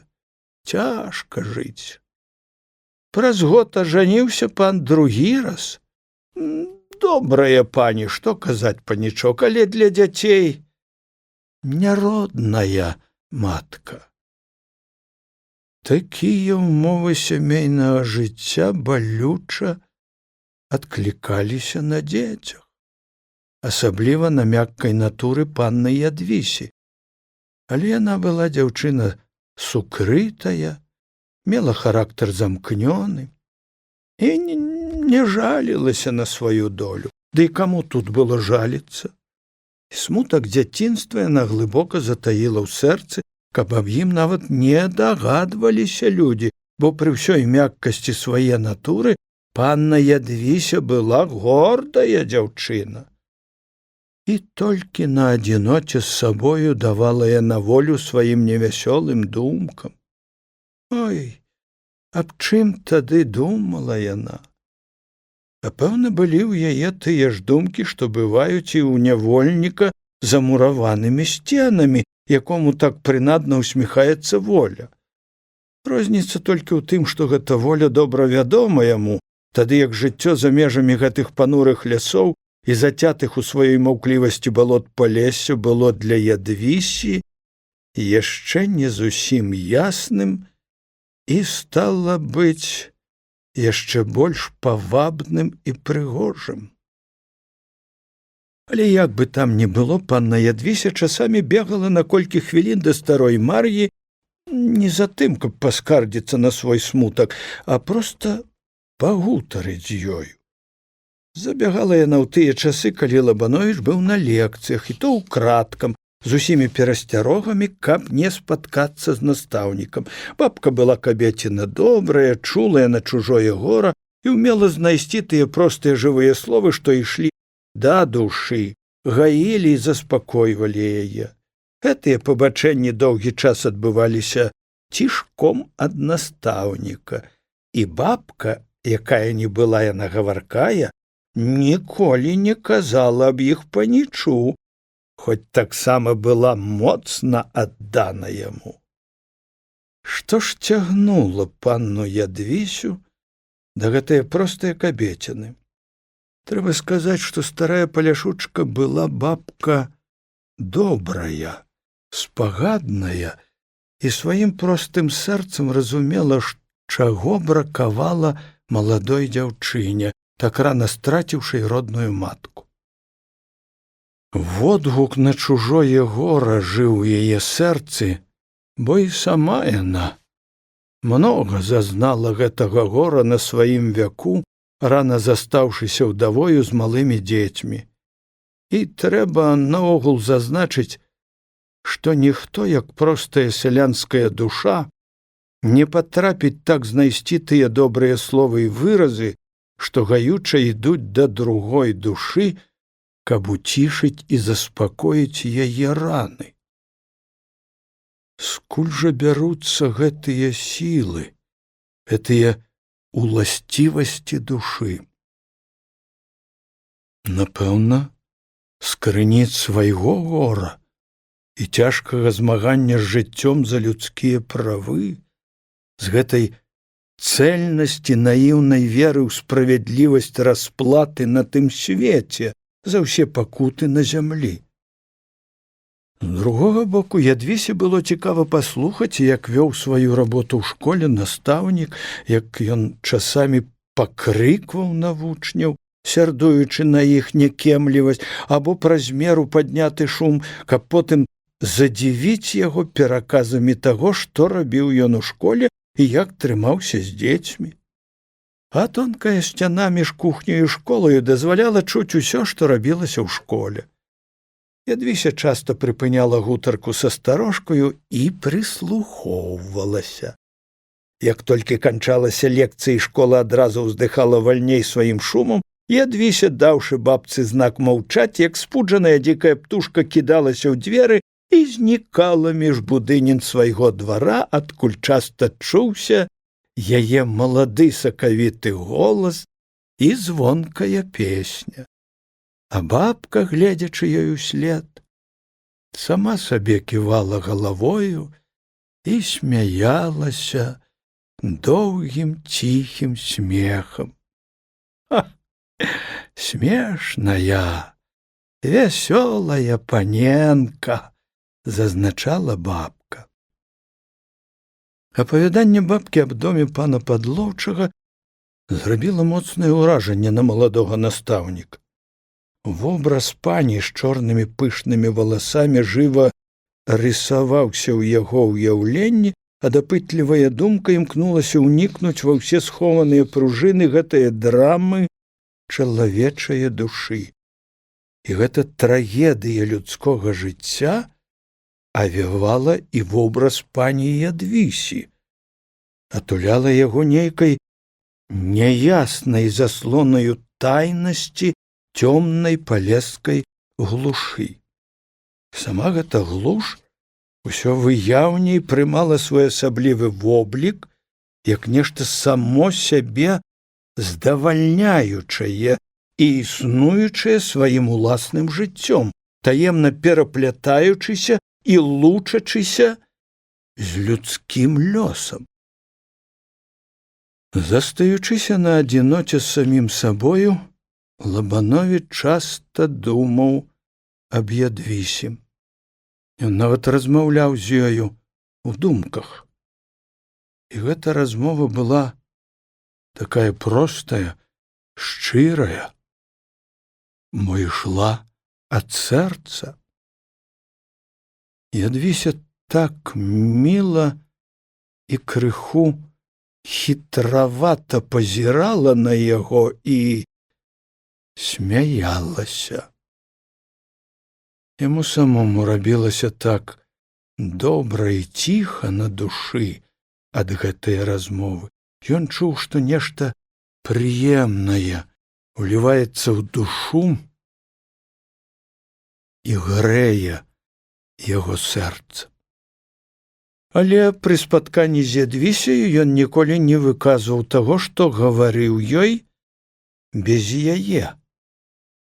Не то сарамяжлівасць яшчэ чыстага сэрца, не то нейкая асцярога стрымлівала сказаць ёй усё, што было на душы. У хуткім часе пасля таго, як Лабановіч вярнуўся ад Турсевіча, да яго прыехаў Саханюк. Лабановіч быў моцна здзіўлены, угледзеўшы на парозе высокую сухарлявую фігуру хатовіцкага настаўніка. Перш-наперш ніяк не чакаў яго ў госці, асабліва ў будны дзень. «Здравствуйте!» – прамовіў Саханюк, прычым губы і вочы смяяліся вясёлым смехам.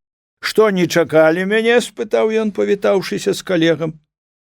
«Ніяк не чакаў», – здзіўлена адказаў Лабановіч. «Ну, тым прыемней пабачыць вас тут. Заходзьце ж, калі ласка, ў кватэру, а я зараз канчаю лекцыю, пушчу хлопцаў на абед. А можа, вам цікава пазнаёміцца з маёй школаю, то будьце ласкавы». Саханюк больш з далікатнасці прайшоўся між вучнёўскіх лавак, заглядаючы на грыфелевыя дошкі і на сшыткі вучняў, а потым прыпыніўся каля шафы з кнігамі і слухаў, як калега вёў работу і якія адказы давалі вучні.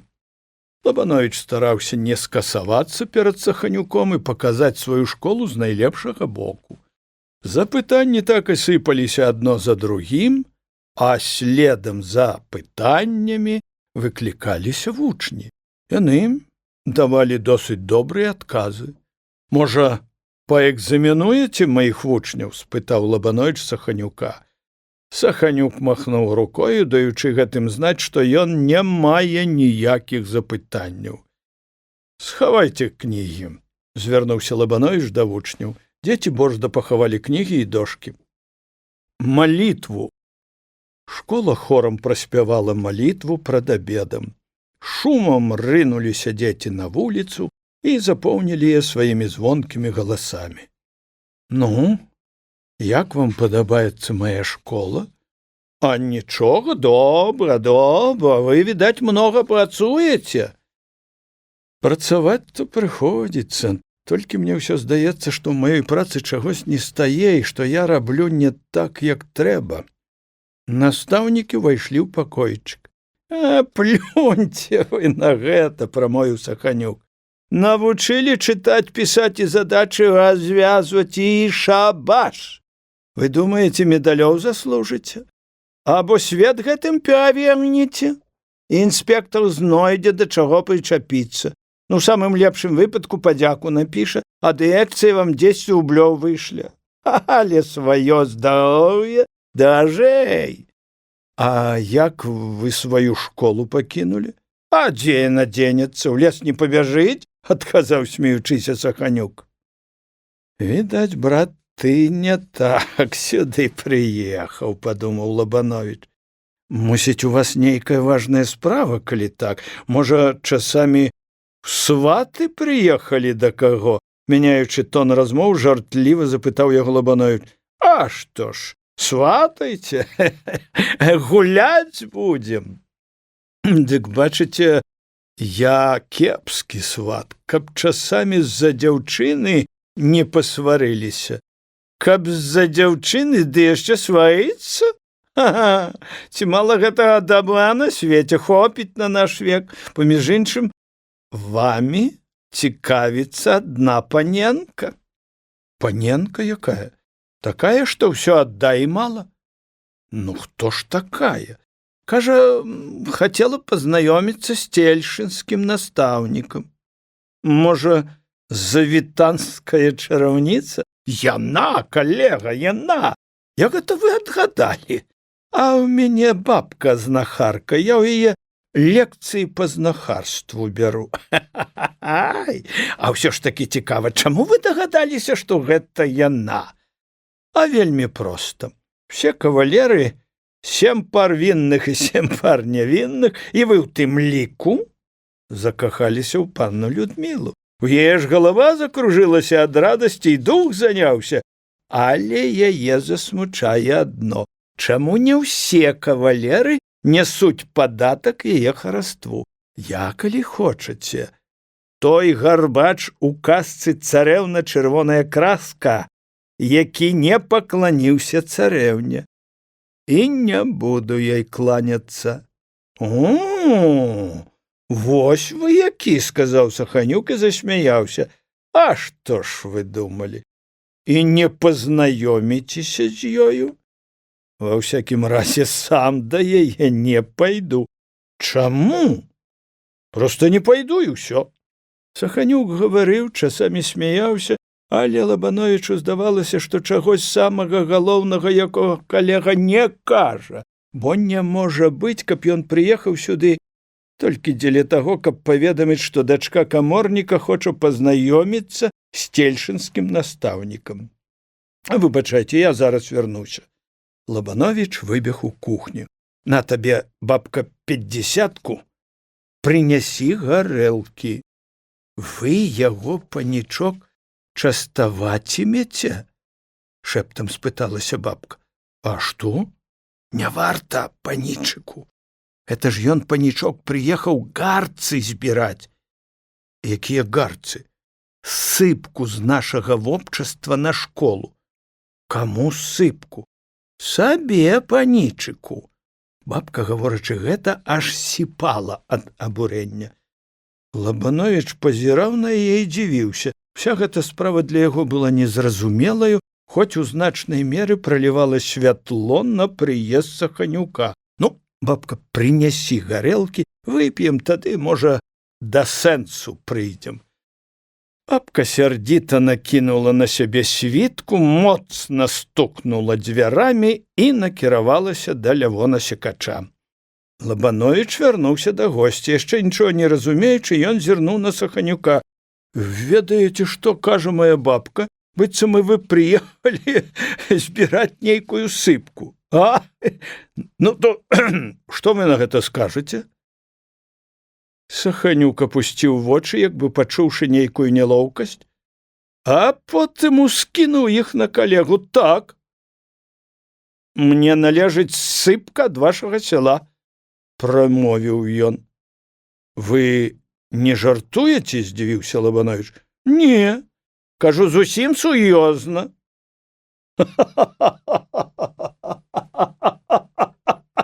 А! Лабанович так і паехаў ад смеху. Саханюк пазіраў на калегу, таксама усміхаючыся. «Што вы знаходзіце тут смешнага?» – спытаў ён. «Ну як жа не смяяцца? Вы прыехалі да мяне адбіраць мой хлеб. Я буду вучыць, а вы толькі будзеце гарцы браць. Чакайце!» – загарачыўся Саханюк. «На валасным сходзе была зроблена пастанова, каб на хатовіцкую школу давалі сыпку. Ад вашага села мне належыць 12 пудоў 30 фунтаў жыта. Ну, я маю поўнае права ўзяць сваё». «Выбачайце, а калі была зроблена такая пастанова? Напэўна, тады, калі Тельшына не мела свае школы. А раз гэта школа цяпер ёсць, то было б па меншай меры смешна браць сыпку ад свае школы і даваць у чужую. І наогул, гэта справа такая простая і відавочная, што і дзіця зразумее ўсю недарэчнасць вашага дамагання». Саханюк ніколечкі не пакрыўдзіўся. «Я грунтуюся на цыркулярах дырэкцыі народных вучылішчаў, які зазначае, што раз была пастанова валаснога сходу даваць сыпку, дык ваша вёска не мае права яе адабраць. Вось чаму я і прыехаў забраць эту сыпку». «Але вы яе не атрымаеце». «Вазьму». Не возьмеце». Колькі хвілін Лабановіч узіраўся ў Саханюка, Саханюк таксама глядзеў на калегу, у яго жаўтаватых вачах блукаў невінны смех. «Ведаеце што?» – прамовіў Лабановіч. «Мне не шкада гэтыя сыпкі, бог з ёю. Аднак калі пайшло ўжо на рызыку, магу вас не толькі запэўніць, але і перазапэўніць, што вы адгэтуль не возьмеце ні аднюсенькага зярнятка». «Ну, пабачым», – сказаў Саханюк. «Нічога вы не пабачыце». У самы разгар спрэчкі рыпнулі дзверы з кухні, старожка прасунула галаву. «Вось, панічыку, вам грошы нідзе не дастала, была і ў Лявона, і ў Губаровых няма. Ну, то давай будзем абедаць». Саханюк адмовіўся абедаць. Ён прыехаў сюды з Дубейкам і ўмовіўся з ім па дарозе заехаць на пачастунак. Куды? Саханюк не сказаў. Цяпер жа ён мусіць ехаць, бо Дубейка ў старасты яго, напэўна, ўжо чакае. Саханюк развітаўся з калегам, заклікаючы яго да сябе ў госці. «Дзякую», – сказаў Лабановіч, – «але, калега, майце на ўвазе, што сыпкі вы не атрымаеце». «Буду судзіцца», – не адступаўся Саханюк. «Вось прыеду і земскаму жалабу падам на вашага старасту». Пад вечар таго ж самага дня стараста сабраў гарцы і прывёз іх Лабановічу. «Што, панічок, звар'яцеў ён ці што? Як то мы аддамо яму сыпку, калі ў нас ёсць свой настаўнік?» У старасты быў важны начальніцкі выгляд і пачуццё выпаўненага абавязку перад школай і настаўнікам. «Хоць бы ён пасаромеўся», – абурліва гаварыла бабка. «Як гэта можна забраць сыпку з чужое школы?» Бабка была зацікаўлена ў гэтай сыпцы, бо і ёй належала некаторая частка гарцаў. Панна Ядвіся была ў незвычайна вясёлым настроі. Яна і малая Габрынька пойдуць заўтра на раз'езд, сядуць на машыну і паедуць у госці. У Гарадзеншчыне ў іх былі сваякі, і татка дазволіў паехаць туды тыдні на 2 пагасцяваць. Габрынька кружылася каля мачыхі, жартавала, смяялася такім вясёлым дзіцячым смехам, што нават пераважна Смутная і заклапочаная пані Падлоўчая не магла захаваць свой звычайны настрой і таксама смяялася. Адстань, адстань, ты ўжо не дзіця. Пані Падлоўчай, здавалася, было крыху нелоўка, што панна Габрынька так дурэе пры чужым чалавеку. А гэты чужы чалавек быў Лабановіч. Але Габрынька не зварачала на гэта ўвагі. Яна выдумала каротенькі вершык і раз-пораз дэкламавала яго сваёй мачысе. «Мама так аслічна, слепа, дыхавічна». «Ох, распуста!» — ківала галавою пані Падлоўчая, зварачаючыся да настаўніка. «Я буду пісьменніцай, хачу напісаць аповесць, як на Палессі жылі дзве прыгожыя краскі панны, і што з гэтага выйшла?» — смяялася Габрынька. «А што ж з гэтага выйшла?» — пацікавіўся Лабановіч. «Выйшла тое, чаго ніхто не спадзяваўся. Гэтыя дзве красуні пакахалі аднаго маладога паніча і кінуліся яму на шыю, а ён небарака з гора пайшоў і ўтапіўся ў целяшовым дубе». «Габрынька, устыдься!» — прамовіла пані Падлоўчая. А Габрынька ўсё хадзіла ад смеху. Таксама смяялася і панна Ядвіся, крыху засаромеўшыся такой непасрэднасці, прастаты і смеласці жартаў свае сястры. «У вас, як бачна, ёсць здольнасці пісьменніцы», — смяяўся і Лабановіч. «Але чаго ж ён, гэты ваш паніч, тапіцца пайшоў?» Габрынька хітра зірнула на сястру, Ядвіся відавочна зацікавілася яе жартам і, смеючыся, адказала за сястру: «Мусіць, той паніч спалохаўся свайго шчасця». Немаведама чаго сёстры пераглядаліся, перасмейваліся. Проста ім было весела. Іх цешыла і радавала гэта паездка, змена ўражанняў, новыя месцы, новыя знаёмствы. Лабановіч пачуў нейкае засмучэнне. Скуль яно? Ён не ведаў і сам. Ці не з таго, што панна Ядвіся так радуецца? Як відаць, яе нішто не прымацоўвала тут, ніхто не цікавіў.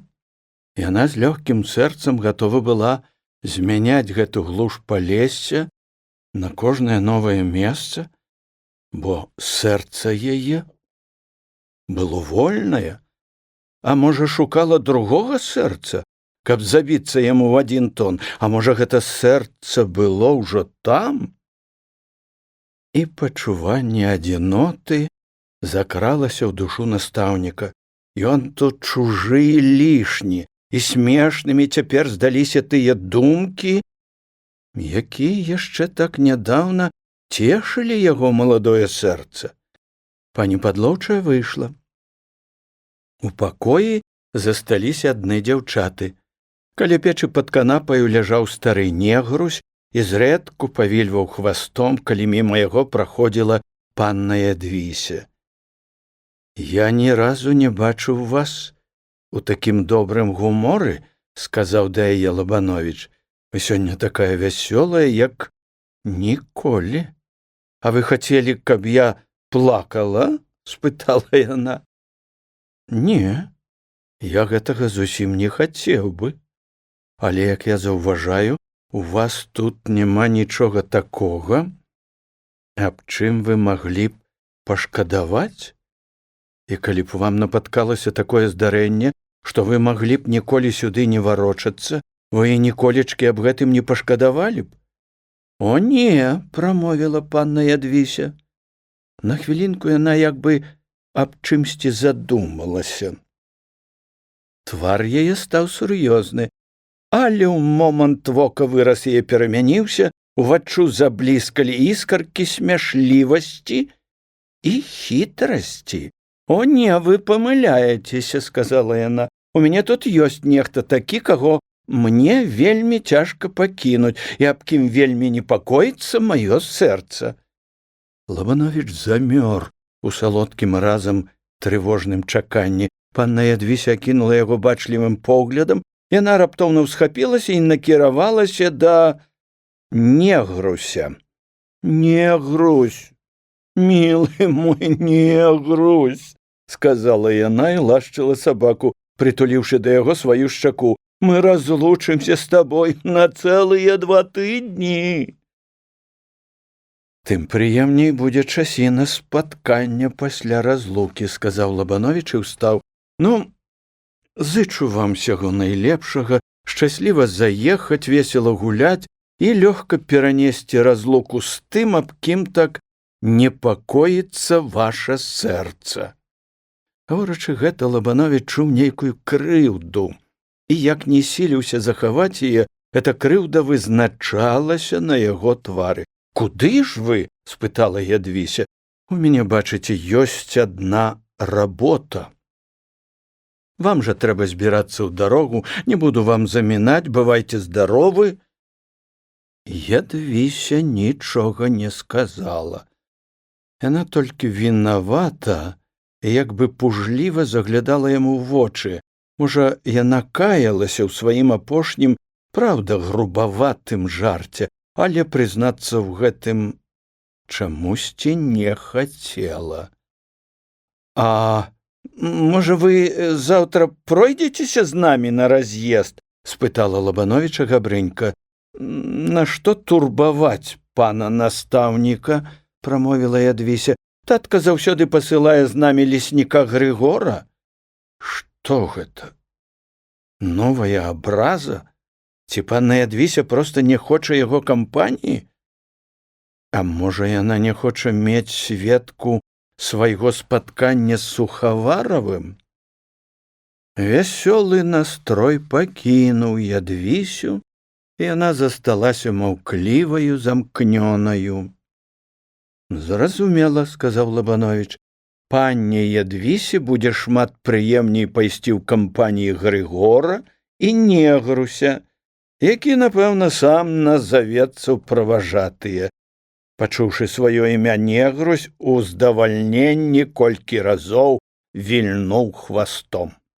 Лабановіч развітаўся і выйшаў. На душы ў яго было цяжка і смутна. Ясна, што Ядвіся насміхаецца з яго. А калі зварачала на яго ўвагу, то толькі з тае прычыны, што тут глуш, жывога чалавека няма, а ён, як неразумнае дзіця, не бачыць нічога. Ён сам наводзіў на сябе прыемны туман самазманства, ён сам закалыхваў сябе ружовымі думкамі і салодкім летуценнем. Ну што ж, трэба глыбей увайсці ў сябе, і там шукаць крыніц радасці і здаровага пачуцця, і трэба наогул узяць сябе ў рукі. Пара яму выкінуць усё гэта з галавы і сэрца, пакуль вобраз дзяўчыны яшчэ не засеў там настолькі глыбока, што з ім будзе трудна змагацца. Няхай не падумае, што яму без яе свет зачынен. Колькі разоў прайшоўся Лабановіч па сваім пакоіку. Не, думаў ён, гэтак далей жыць нельга. Апрача школы і чыста асабістых інтарэсаў ёсць яшчэ і другія, чыста грамадзянскія абавязкі. Трэба бліжэй стаць да народа, прыгледзецца, як ён жыве і чым ён жыве. Трэба пашырыць рамкі свае работы. Трэба вынесці гэту работу за межы чыста школьных пытанняў. Лабановіч накіраваўся ў школу, падышоў да кніжнай шафы. На адной паліцы стаяла колькі дзесяткаў тоненькіх кніжачак спецыяльна для народа. Выданні гэтыя былі шчупленькія і наогул пустыя. Тут пераважна былі кніжачкі, выданыя рознымі камітэтамі і гурткамі цвярозасці, або сінодскія выданні. Разгледзеўшы гэту кніжніцу, Лабановіч нічога не знайшоў ёй цікавага, асабліва для тутэйшага насельніцтва. І вырашыў выбраць больш цікавую, на яго погляд, тэму для гутаркі з палешукамі. Аб чым жа гутарыць, Трэба звярнуць увагу на сялянскі побыт, паказаць сялянам, як жывуць другія людзі і як яны дайшлі да лепшага стану жыцця. Лабановіч усё больш і больш захопліваўся сваёю тэмаю. У галаве складаўся план прамовы, і вынікалі ў яго ўяўленні ўсё новыя і новыя факты. Ён зачыніў шафу, пайшоў у свой пакоік і сеў за стол, каб зрабіць накід плана прамовы. На гэты час увайшла бабка. «Ой, а вы, панічок, усё пішаце?» «Пішу, бабка». «А ці чулі вы, панічыку, што Курульчука перамяшчаюць ад нас?» «Перамяшчаюць?» – спытаў Лабановіч. «Чаму ж яго перамяшчаюць?» Лабановіч задумаўся. Яму стала чаго шкада. Нейкая адзінота ахапіла яго, і гэты цесны краявід, здавалася, яшчэ звузіўся і стаў больш цесным.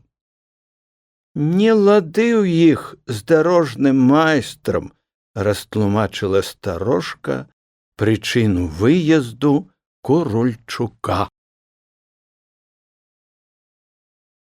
Прайшоў нейкі час. Малады настаўнік шмат перажыў, перадумаў. Цэлыя вечары праседжваў ён у сялянскіх хатах, прыглядаючыся да жыцця палешукоў. Яго тут прымалі і спатыкалі прыветна, з ахвотаю падтрымлівалі гутарку аб розных справах.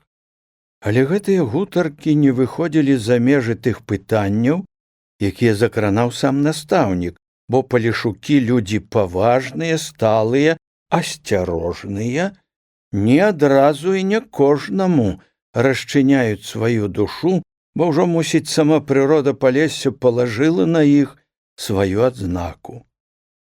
Бясконцыя балоты вучылі іх мудраму разважанню. Мора лясоў выхоўвала ў іх засцярогу, бо так лёгка тут напаткаць небяспеку, на звера натрапіць, згубіць дарогу, або папасціся ў рукі сярдзітым леснікам графа Патоцкага. І толькі выпадкова ўдавалася пачуць якое-небудзь няўмысля ўроненае сакавітае слова, прыказку або цікавае параўнанне.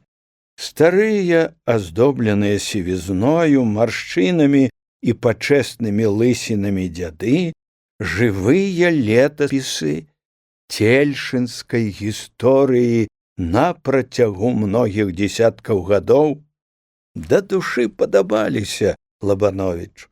Это былі тыя слупы, тыя падмуркі, на якіх трымаліся традыцыі сялянскай старажытнасці. Это былі самавукі-аграномы, тлумачальнікі розных прыгод жыцця.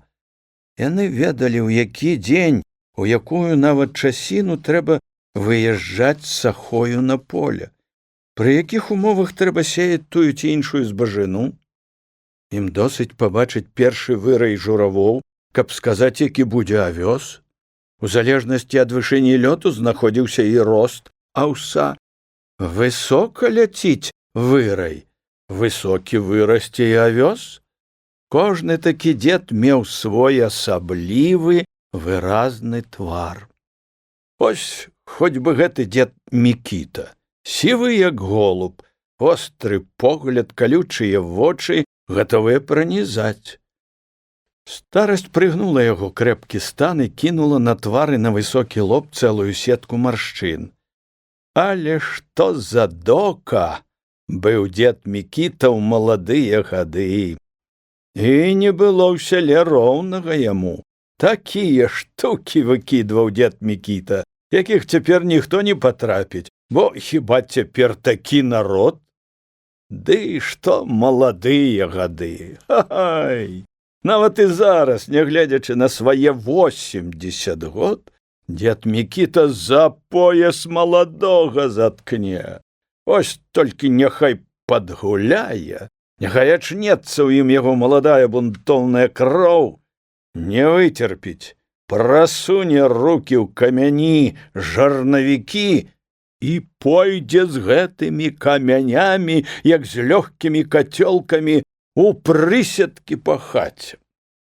І цяпер яшчэ баяцца дзеда Мікіты, бо ён знахар-чараўнік, хоць знахарствам не займаецца. Але калі што ў гневе дзеда, тады пазнае ён сілу дзедавых чараў. Мікіта чалавек нелюдзімы, удзень яго бадай што і не спаткаеш на людзях, і жыве ён адзін, як воўк, даўно пахаваўшы сваю старую і адбіўшыся ад дзяцей.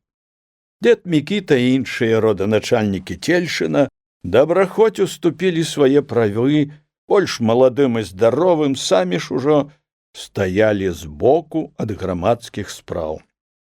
Першае.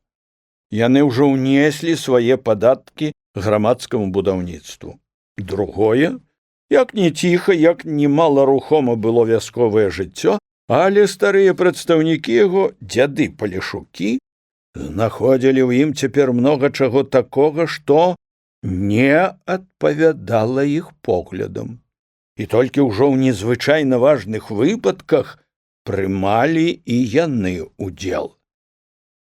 Вось тады, калі вынікала якая заблытаная справа агульнавясковага характару, злазіў з печы зусім стары ўжо дзед Мікодым, выходзіў на вуліцу і голасна зазначаў: «Вы не думайце таго, праўда не скварка, з кашаю не з'ясі.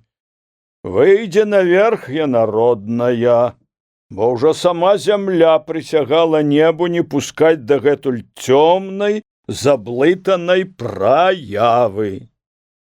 Звычайна ж дзяды сядзелі больш дома або на дварэ корпаліся. Царкву яны бадай што ніколі не хадзілі, ды і царквы ў Цельшыне апрача каплічкі на могілках не было.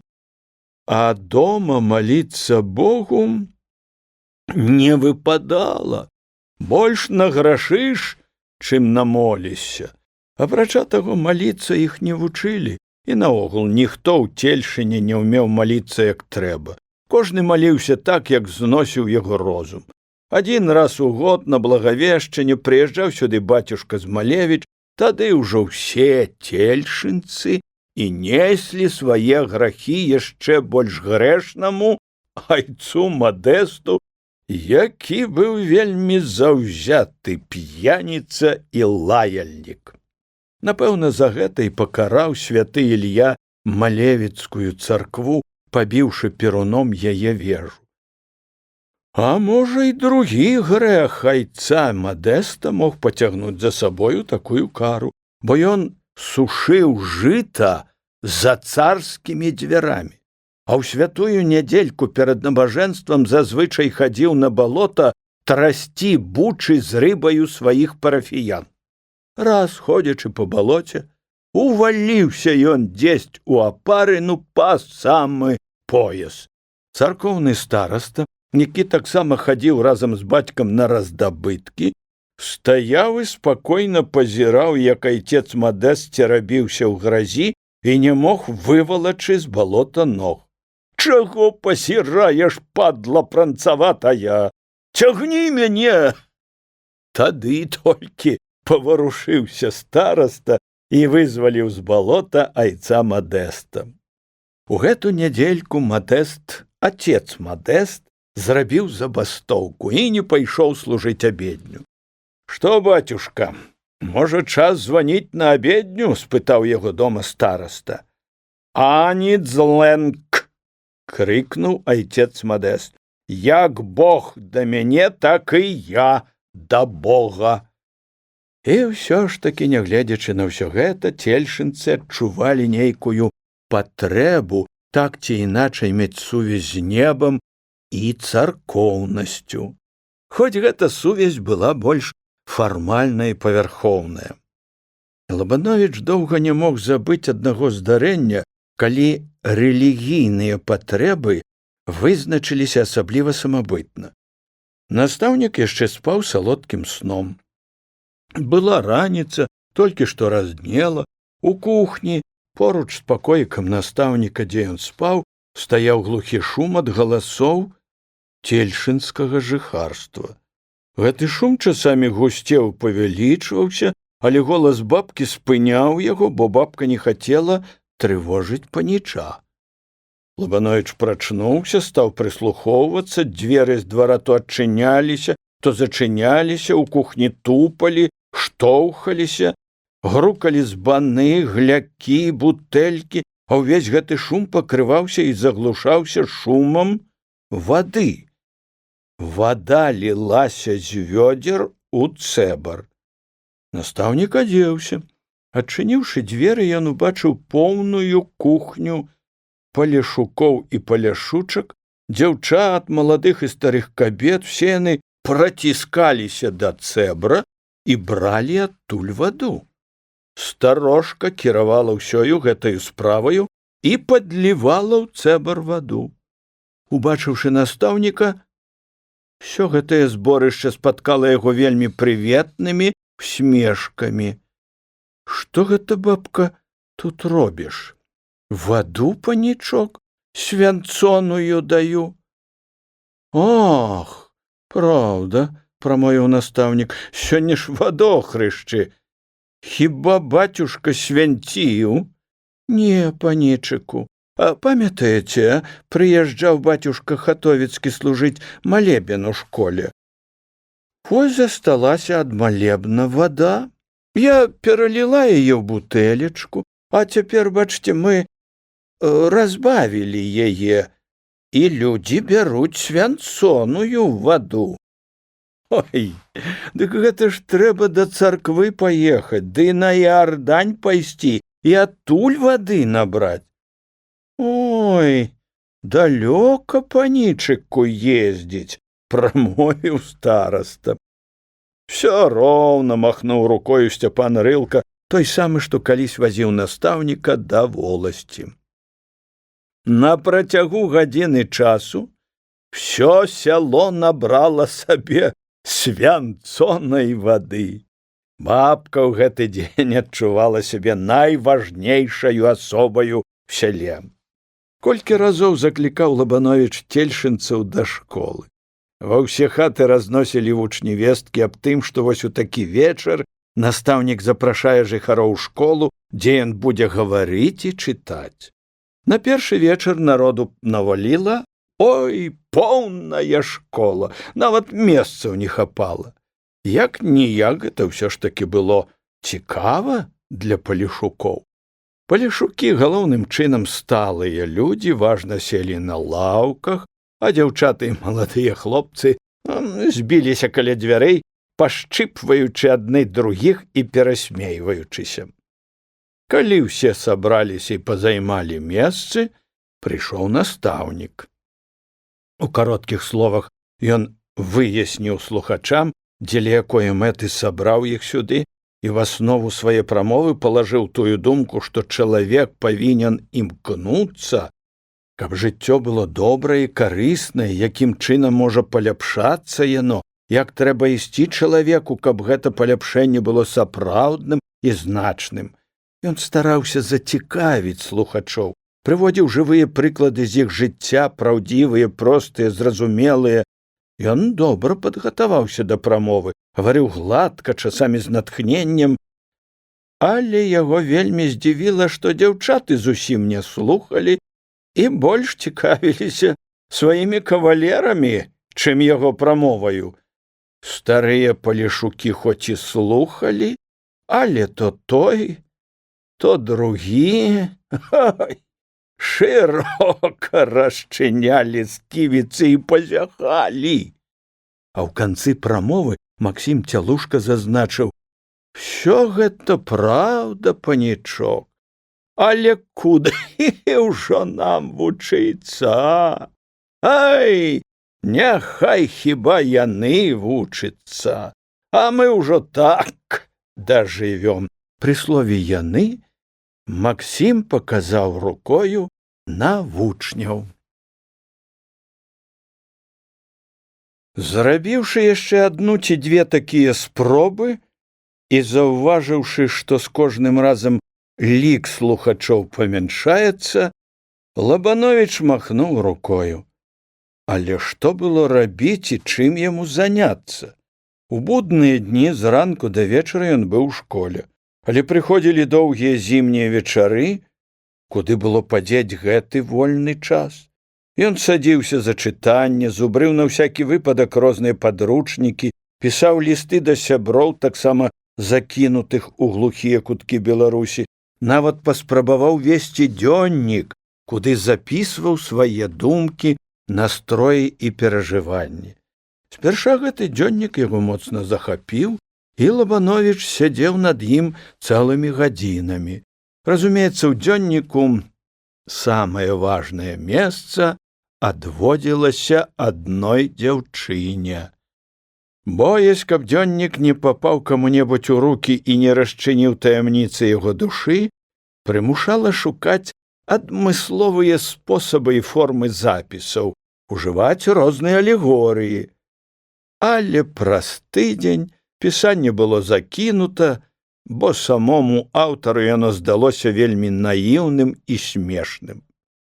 А што ж гэта за дзяўчына, якая так моцна парушыла спакой маладога настаўніка? Што думала яна? А яна загасцілася ў Гарадзеншчыне і, як відаць, не вельмі спяшалася дадому. Такая няўвага з боку Ядвісі крыўдзіла і абражала яго. Лабановічу хацелася, каб яна хутчэй вярнулася сюды. Не стае прычыны, што ён зараз жа збярэцца і пабяжыць да яе. Не, зусім не. Ён проста хоча паказаць ёй поўную няўважнасць да яе асобы. Ён нават колькі разоў пройдзецца ў дзень каля яе вокон, але і галавы не паверне ў яе бок і знаку не падаць, што яна цікавіць яго, што яму без яе цяжка і сумна. Ён толькі нацешыцца сваёю помстаю, але нічога не скажа аб гэтым.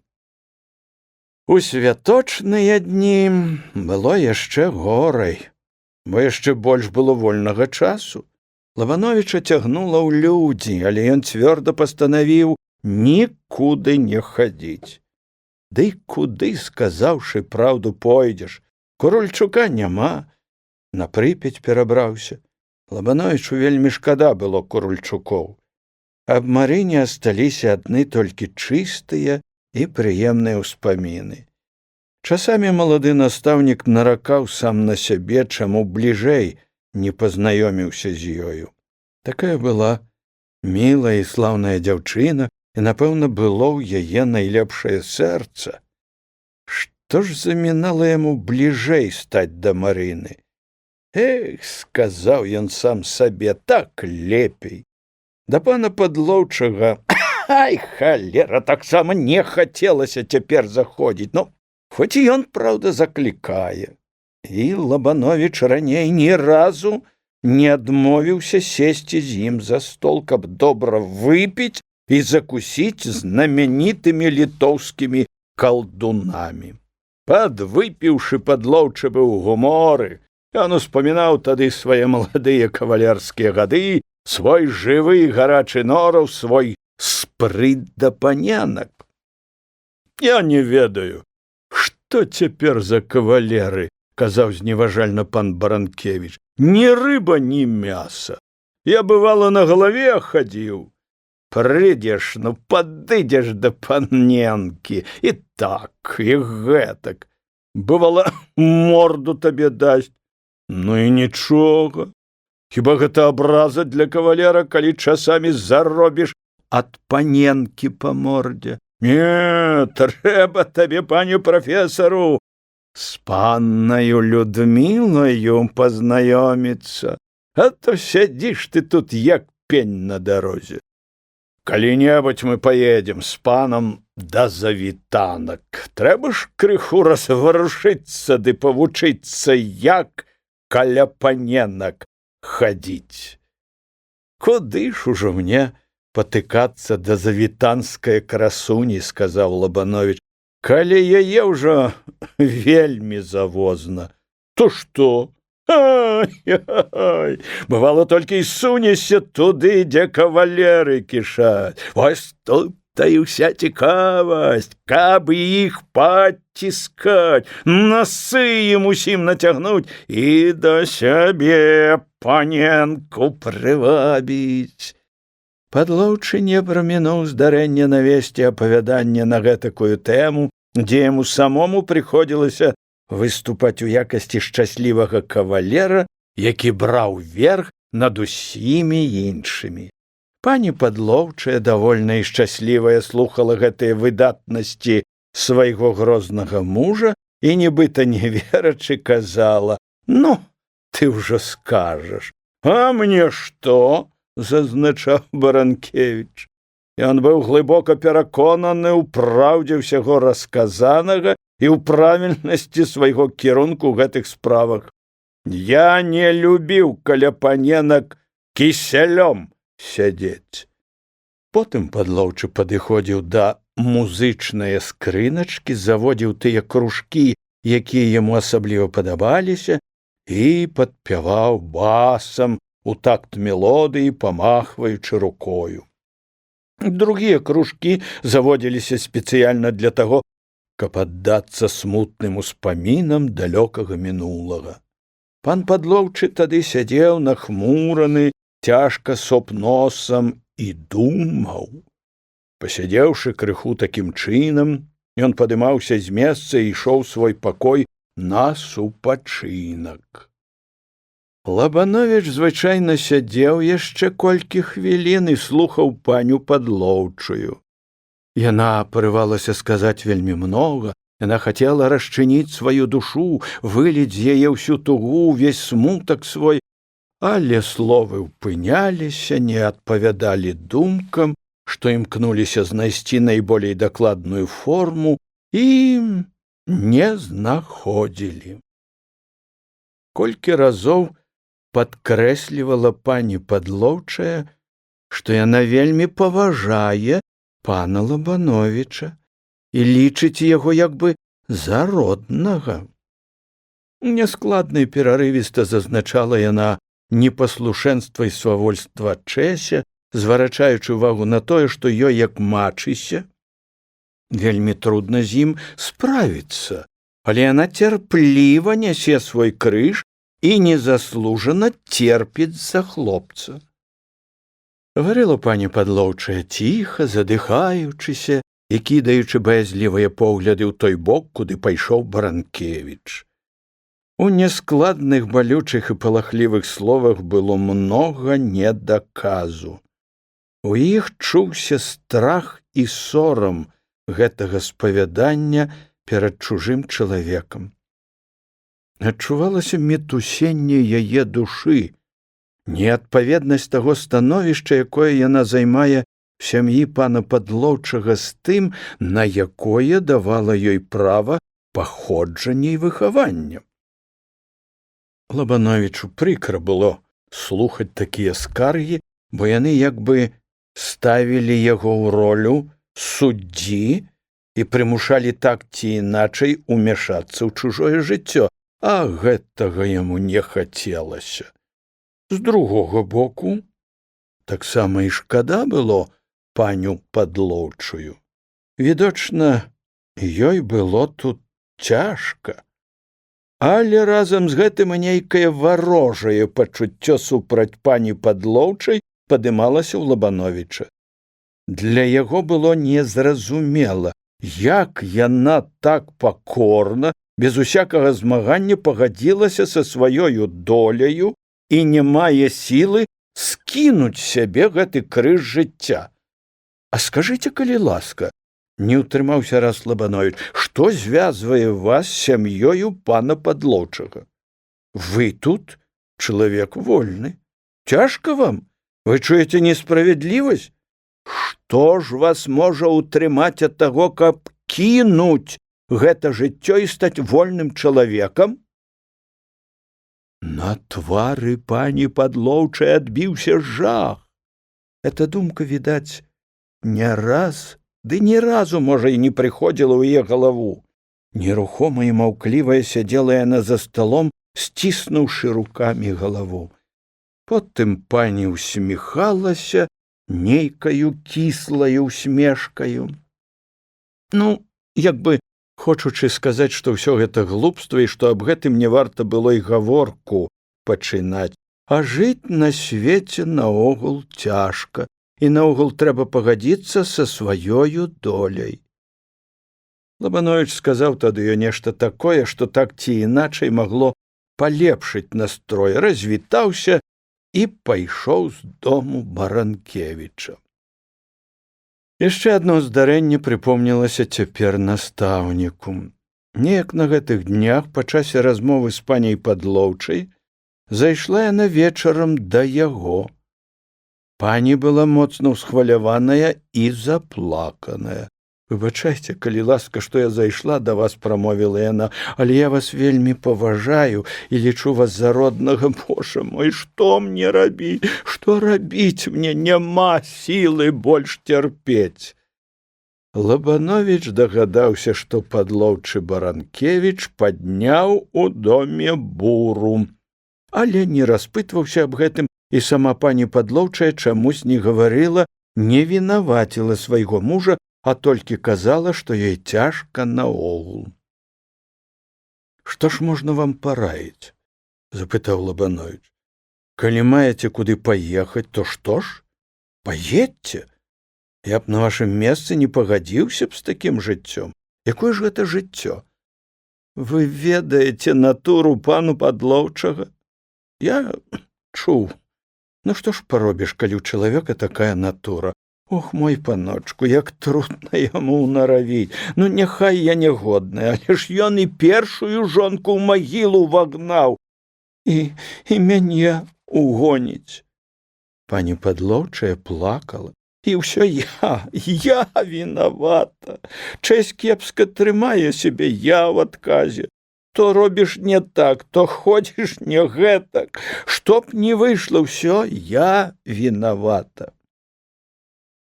Лабановіч не ведаў, што сказаць, якую даць параду. Пані Падлоўчая выплакалася, вылажала з душы ўвесь свой смутак і гора і крыху заспакоілася. Усміхаючыся скрозь слёзы, прасіла яна Лабановіча нічога нікому не казаць. Яна яшчэ раз сказала, што толькі з ім пагаманіла аб гэтым, бо лічыць яго вельмі добрым, зусім родным чалавекам, развіталася і выйшла, просячы прабачэння. Лабановіч пачуўся лягчэй, бо яму вельмі цяжка было слухаць гэту споведь, тым болей, што ён тут не мог даць ніякае дапамогі. Апрача таго, яму наогул было прыкра слухаць все гэтыя згрызоты ці ўмешвацца ў чужое жыццё. І вось жа будзе цярпець і нікуды не паедзе, думаў Лабановіч пра паню Падлоўчую. А што напраўду прымацоўвае яе тут? Лабановіч задумаўся.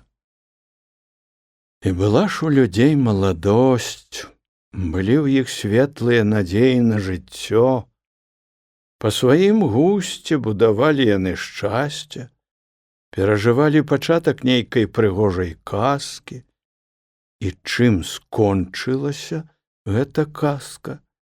І ці не складае часамі ён, Лабановіч, цяпер сваю казку? І зноў успомнілася панна Ядвіся. Яму стала цяпер ясным і зразумелым, чаму яна так і рвалася адгэтуль хоць на колькі тыдняў, абы хоць забыць і адысціся ад гэтага бруду жыцця, ад атруты дамашніх праяў. У гэты вечар Лабановіч быў у нейкім асаблівым настроі. З чаго складаўся гэты настрой, ён і сам не мог сабе вытлумачыць. Нейкае нездаваленне, неяснае адчуванне бессэнснасці такога жыцця, якім жыве ён, пачуццё адзіноты пачынала закрадацца ў душу. Настаўнік чуў, што яму чагось не стае, чуў, што яму трэба нешта зрабіць, чымся заняцца. Чым? Ён думаў, разважаў, але добрага адказу на гэта пытанне, які мог бы задаволіць яго, не знаходзіў. Не, трэба куды-небудзь пайсці, проста зняцца з месца і ісці. Але куды пайсці? Зайсці да каго? Настаўнік перабраў у памяці сваіх тутэйшых знаёмых, ўсё роўна куды не накіравацца.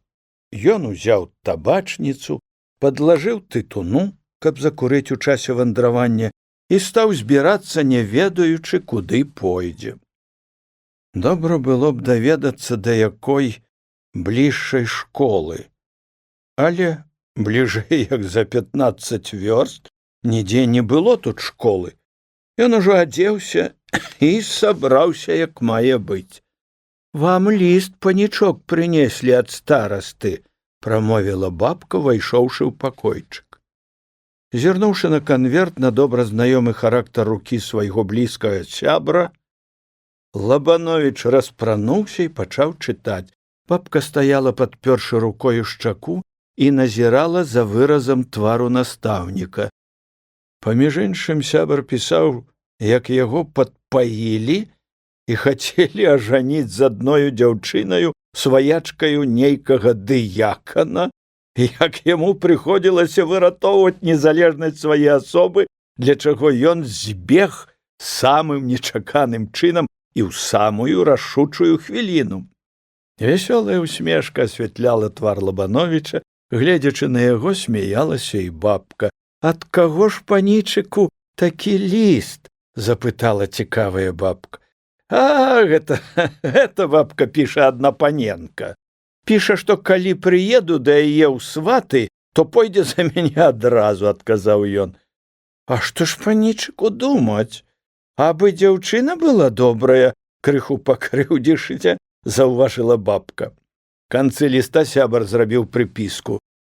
Ён паведамляў аб смерці сябра, што разам з імі скончыў семінарыю. Эта вестка моцна ўразіла Лабановіча. Няўжо гэта праўда?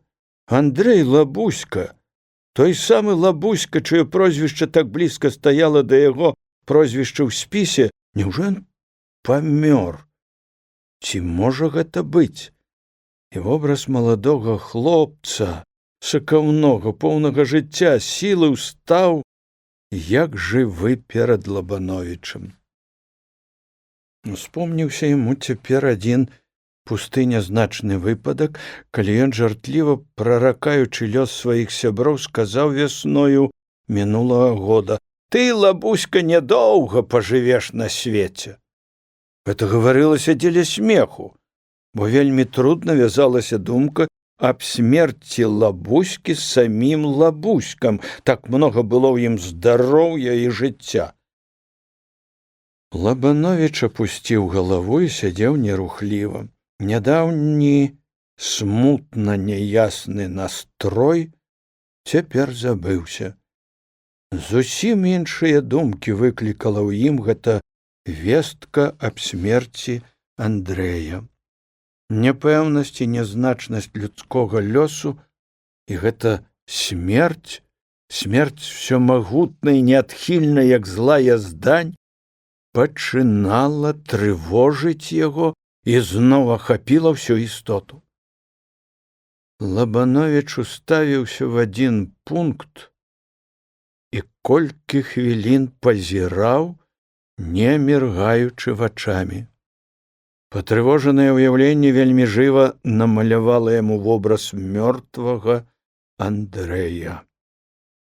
Нерухлівы, скрозь сіняватую плеўку вечка вытыркаюцца пагаслыя вочы, губы цесна зацяты, і смерць адбіла на іх пячаць сваю. Мярцвячая бледнасць і жаўцізна разліты на твары. Гэта чалавек. Гэта тая неспакойная форма, у якой так часта змяняецца змест. Нейкі гаспадар пакінуў яе. Яна перш называлася чалавек. Андрэй Лабуська, а цяпер труп. Дзе ж гэтыя парыванні імкнення? Дзе яны? І куды дзеўся сам гаспадар? Што ёсць там па другі бок? Лабановіч жахнуўся. Ён як бы пачуў, што нехта неадхільны, грозны і няўмольны замахнуўся над ім цяжкаю булавою і вось-вось апусціць яе на галаву. А ён такі мізэрны, такі нікчэмны, што нават голасу пратэсту, нават голас просьбы не можа сарвацца. Бабка пазірала на настаўніка. Яе таксама ахапіў нейкі страх. Такая відочная змена зрабілася раптоўна з панічом, і выгляд у яго нейкі дзіўны. Яна павольненька адступіла на крок бліжэй да дзвярэй, не зводзячы з яго вачэй. Крыху пастаяўшы, яна паківала сама сабе галавой і ціхенька выйшла з пакойчыка. Стоячы за дзвярамі ў кухні, яна колькі хвілін прыслухоўвалася. Але настаўнік трымаўся ціха, бабка крыху заспакоілася. Лабановіч устаў і прайшоўся па пакоіку. Думка аб неадхільнасці смерці моцна ўзрушыла яго і засела ў мазгах. Калі б я сказаў каму: «Асцерагайцеся мяне, я нашу сабе смерць», напэўна, на мяне паглядзелі б, як на вар'ята, і ва ўсякім разе спужаліся б, падумаў Лабановіч. І тым не меней? Гэта так? Але чаму ж людзі аб гэтым не думаюць? А можа, і думаюць? І, напэўна, многа думаюць, толькі думкі гэтыя трымаюць пры сабе. Бо што казаць пра іх таму, хто і сам мае такую ж долю? Ранейшыя думкі аб смерці зноў прыйшлі цяпер яму ў галаву. Часамі ідзеш у дарозе. Дарога трудная, ногі баляць, а дадому яшчэ далёка. І думае падарожны: будзе ж такі момант, калі я ступлю на парог свайго дома, і скончыцца мая дарога. Таксама будзе, разважаў Лабановіч, такі момант, калі я ступлю апошні крок майго жыцця. Апошні момант, а там смерць, там канец. А далей што? Далей цёмная і жудасная ноч нябыту. А калі гэта так, то ці варта наогул жыць? Жыць, каб памерці? Паставіўшы такое пытанне, Лабановіч задумаўся. Ён ніяк не мог пагадзіцца з думкаю аб смерці. У гэты момант яна была для яго найбольшым ворагам на свеце. І як бы засланіла сабою ўсё, здушыла яго, замкнула ў нейкі цёмны і цесны круг. Ніхто не хоча паміраць, ніхто. Тут яму ўспомнілася панна Ядвіся. Колькі разоў чуў ён ад яе, што яна вельмі хацела б памерці. Лабановіч ніколі не даваў ёй у гэтым веры, бо цвёрда быў пераконаны ў тым, што кожнаму хочацца жыць, як бы яму цяжка не жылося на свеце. Нават глыбокая старасць не хоча ісці ад жыцця.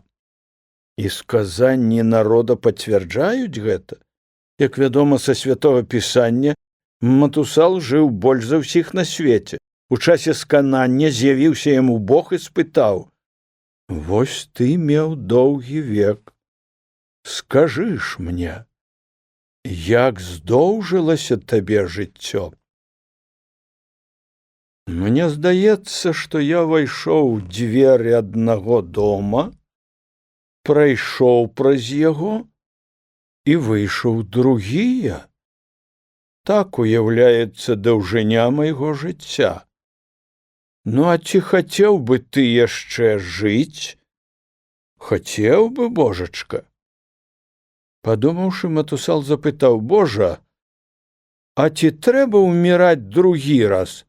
Трэба, адказаў Бог. У такім разе я не хачу жыць болей. Людская мудрасць такім чынам зазначае, што страх смерці мацней жыцця, мацней самое смерці. А самагубцы? Жыццё дае многа прыкладаў, калі людзі самі накладаюць на сябе рукі. Як зразумець гэта? Калі чалавек любіць жыццё, дык што змушае яго на самагубства? Кажуць, у чалавека слабая натура, яму бракуе сілы змагацца з нягодамі жыцця. Калі сапраўды натура яго слабая, скуль жа сіла перамагчы страх смерці і падняць на сябе руку? Нейкая недарэчнасць, адно супярэчыць другому. Лабановіч зацікавіўся гэтым пытаннем, яму хацелася як бы стаць на месцы гэтых самагубцаў і паглядзець іх вачамі на справу жыцця і смерці. Цікава тут яшчэ адна акалічнасць. Кожны самагубцам мае нахіленне да таго ці іншага спосабу самагубства. Адны страляюцца, другія вешаюцца, трэція топяцца, кідаюцца пад машыну, труцяцца, рэжуцца брытваю, а ўсе наогул імкнуцца выбраць найболей лёгкі спосаб расквітання з жыццём. Яшчэ некаторыя з іх маюць звычай пакідаць перад гэтым запіскі, каротенькія, а то і доўгія. Лабановіч нядаўна чытаў у газеце запіску аднаго самагубцы. Ён пісаў: каб не так страшна было ўміраць, трошкі выпіў. Нечакана для самога сябе, Лабановіч чамусь доўга затрымаў свае думкі над самагубцамі і самагубствам, непрыметна пачаў уваходзіць у ролю самагубцы. А што такое смерць? Момант, і больш нічога няма. Тады і думаць аб смерці не прыйдзецца, і нічога чалавеку не трэба будзе, разважаў ён. Нічога не помнячы і не даючы сабе яснага адказу ў тым, што ён робіць, нічога не ведаючы, што ён будзе рабіць, Лабановіч адчыніў шуфлядку ў стале. У самым канцы шуфлядкі, завалены паперамі і кнігамі, ляжаў рэвальвер. Простенькі на 6 патронаў рэвальверчык. Часамі хадзіў Лабановіч у лес, каб пастраляць у цэль з гэтага рэвальверчыка. Цяпер гэты рэвальвер у яго вачах меў зусім другі выгляд і значэнне. Узяўшы яго ў рукі, настаўнік аглядзеў рульку, адкуль выглядала куля. Вось толькі прыставіць да віска, паціснуць дужку, узвёўшы гэту брамку, і болю не пачуеш. Не, боль, напэўна, будзе, але ўсё гэта зробіцца так борзда, што мозг не паспее вызначыць выніку падзеі. Нейкія злачынныя думкі навялі як бы туман на маладога хлопца і прычаравалі яго да свайго страшнага круга. Ён зноў узяў рэвальвер і, цікава, нейкую ўладу меў цяпер гэты рэвальвер над настаўнікам. Яго прыцягала і гэта кулька, што выглядала з рулі, як галоўка нейкага гада. Ужо колькі разоў пазіраў ён на яе, але раптоўна нейкі промень асвятлення бліснуў у галаве, ён адкінуў ад сябе рэвальвер. Халодны пот выступіў на лбе.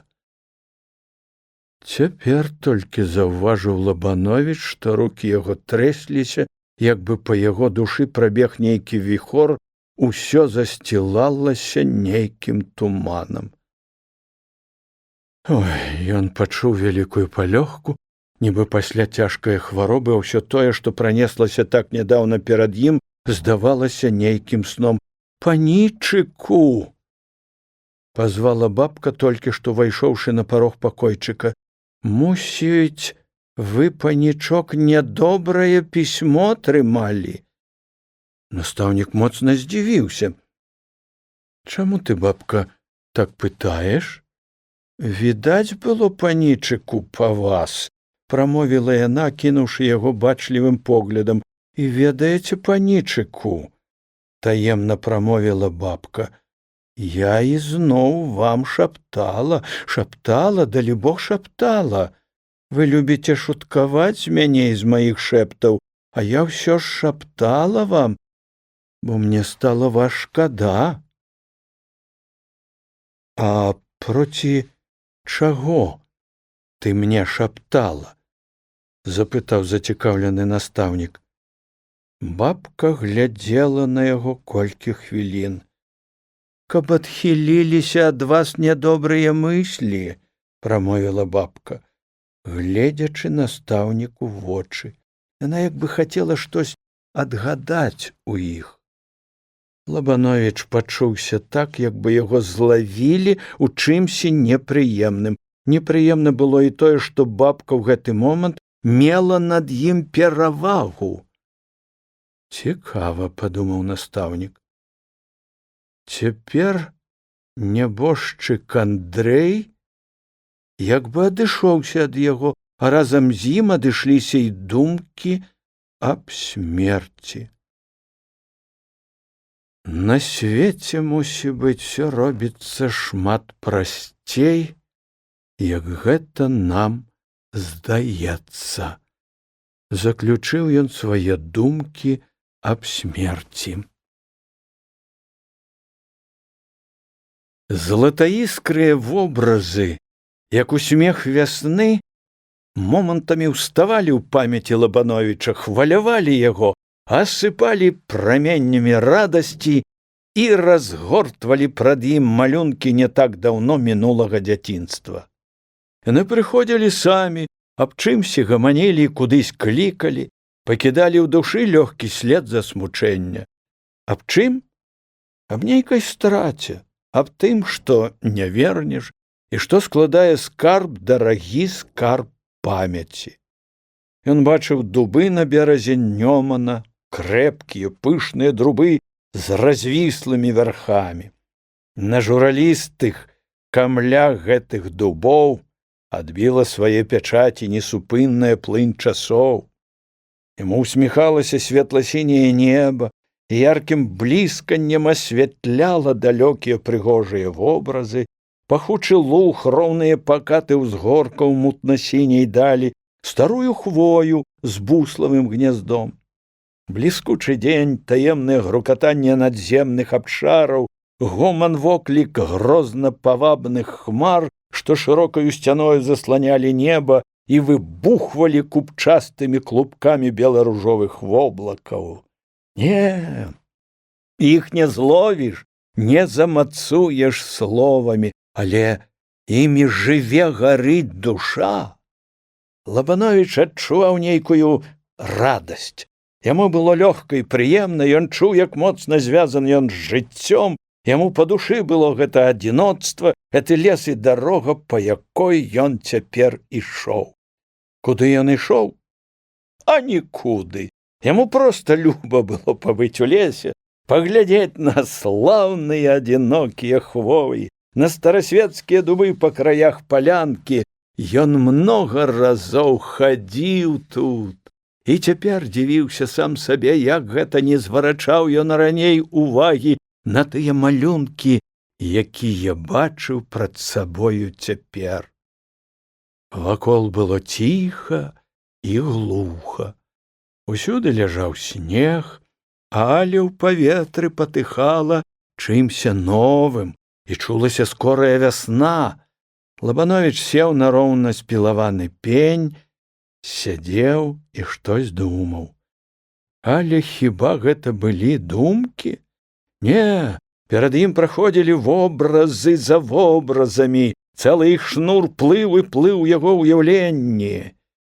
Так праседзеў ён некаторы час, пакуль не пачуў глухі тупат конскіх ног і лёгкае шорганне і пасвістванне вузкіх, кованых жалезам палазоў. Ён падняў галаву. Бойкі конік, што дружнаю рыссю зараз жа выскачыў з-пад навіслых ялін на прасторную палянку, борзда імчаў лёгкія прыгожыя сані, у якіх звычайна ездзіць заможная шляхта або сярэдняй рукі панкі. На высокім сядзенні па-запраўску, трымаючы туга нацягнутыя раменныя лейцы, сядзела маладая паненка. На ёй было лёгкае футра, зімняя шапачка, надетая крыху на бок, вельмі ішла да яе твару. Здаровы холад зімы авеяў і разрумяніў ёй шчокі. Ад стройнай фігуркі так і патыхала здароўем і жыццём. Яна кінула зацікаўлены погляд на незнаёмага хлапца, відаць, яе здзівіла гэта спатканне, а можа, нават і крыху спалохала, чаго сядзіць зімою на дарозе гэты чалавек. Яна шпарчэй пагнала каня. У колькі хвілін вазок знік з вачэй Лабановіча, зноў скочыўшы ў лес пад шалаш калматых ялін і хвой. Але ён паспеў разгледзець і запамятаваць твар гэтае паненкі, тонкія бровы, бойкія сіняватыя вочы, пухлыя прыгожа абрысаваныя губы. Дзяўчына была досыць прыгожая, як здалося Лабановічу. Напэўна, гэта і ёсць тая краля, за якою так падаюць усе хатовіцкія кавалеры, падумаў Лабановіч. Ну, не такая ўжо яна цікавая, як можна было б спадзявацца. Тым не меней ён устаў і рушыў той бок, куды паехала дзяўчына. Праўда, ён пайшоў не дзеля таго, што ў гэты бок паехала завітанская красуня. Ён проста падаўся дадому. Але, сказаць праўду, у яго такі была думка, а можа, ён спаткаецца з ёю. Всё ж было б цікава паглядзець на яе яшчэ раз, разгледзець лепей. Ды ўжо калі на тое пайшло, трэба зрабіць так, каб і на мезяны палец не даць падумаць ей, што ён шукае спаткання або зацікавіўся ёю. Не, няхай на гэта яна выбачае. Ён проста зробіць так, каб гэта выйшла зусім выпадкова. Мінуўшы сельцо, Лабановіч надумаўся зайсці да старога Абрама, выпіць бутэльку піва і крыху адпачыць. У Абрама была чыстая каморка, куды часамі заходзілі больш важныя госці, чым простыя цельшынцы, якія звычайна таўкліся ў агульным памяшканні карчме, і яшчэ па старому звычаю, калі Абрам трымаў шынок. Увайшоўшы ў гэту каморку, Лабановіч раптоўна спыніўся. За столікам сядзела тая самая дзяўчына, якая нядаўна праехала, і аб якой ён усё ж такі думаў. Яна разглядала карталюшкі, якія падаў ёй стары шынкар, і падрахоўвала лічбіны. Лабановіч ніяк не спадзяваўся спаткаць яе тут, і прыйшоў такое замяшанне, што не ведаў, як яму быць, далей ісці ці вярнуцца назад. Панна Людміла, бо гэта была яна, зараз жа падмеціла яго нясмеласць і замяшанне, і гэта ёй, як відаць, спадабалася. Яна ўскінула на яго свае сінія вочы, лёгкая ўсмешка бліснула на яе твары, і гэта ўсмешка як бы казала: «А я і ведала, што ты да мяне прыйдзеш». Панна Людміла была крыху знароўлена кавалерамі. Ва ўсе яны ў тутэйшай акрузе лічылі сваім абавязкам аддаць ёй падатак свае кавалерскае ўвагі. Адзін толькі Лабановіч ухіляўся ад гэтага і ўпарта не хацеў пазнаёміцца з ёю. Напэўна, думае, што я шукаю спаткання, падумаў настаўнік і яшчэ больш замяшаўся. Выбачайце, прамовіў ён, крута павярнуўся і выйшаў вон з каморкі. Як дрэнна і па-дурному выйшла ўсё гэта, разважаў сам з сабою Лабановіч. Выходзіць так, як бы я збаяўся яе і збег. Фактычна, гэта так і ёсць. Яна, напэўна, смяецца з мяне. І другім яшчэ раскажа. Ён моцна быў нездаволены сабою, бо трымаўся як які-небудзь школьнік у прысутнасці дзяўчыны, што хоць і не знаёма з ім, але добра ведае яго, як ведае і ён яе. А панна Людміла, застаўшыся адна, шчыра пашкадавала аб тым, што гэты дзівак так неспадзявана знік адгэтуль, як неспадзявана і з'явіўся тут. І цікава было паглядзець на гэтага дзікуна і пустэльніка, які яшчэ аж дасюль не быў за вітанках. З другога боку, ёй чулася нейкае зняважанне яе дзявочай асобы, бо ніякі кавалер не зрабіў бы таго, што зрабіў гэты пустэльнік, як у сваіх думках называла панна Людміла цельшынскага настаўніка. Выйшаўшы на вуліцу, Лабановіч пачуў незвычайны крык і лаянку. Супраць стараставай хаты стаяла грамада палешукоў. Усярэдзіне яе метушыліся два палешукі, пабраўшыся за грудкі. І па меры таго, як пасуваліся байцы, расступалася і грамада палешукоў, даючы ім месца. Зацікаўлены Лабановіч прыбавіў кроку і накіраваўся да грамады. Першы кінуўся яму тут у вочы Лявон Шкурат.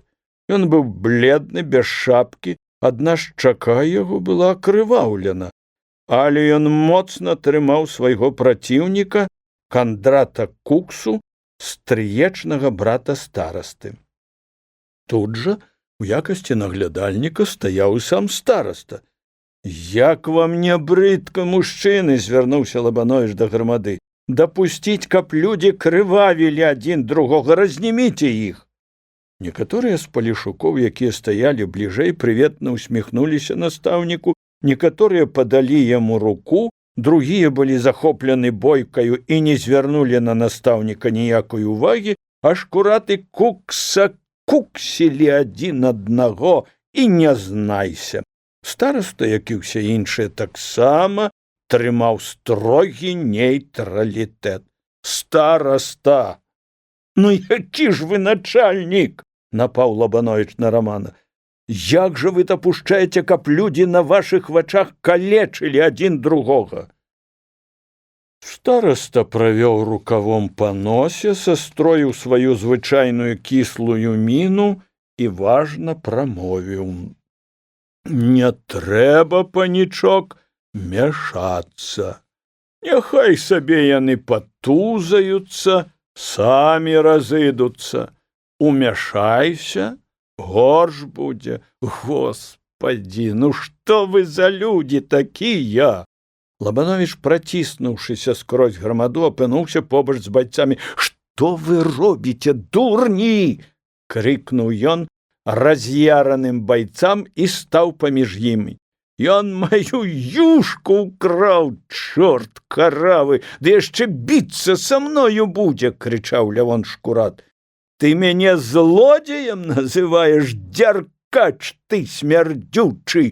Адыдзіся, паніч!» Кандрат Кукса замахнуўся.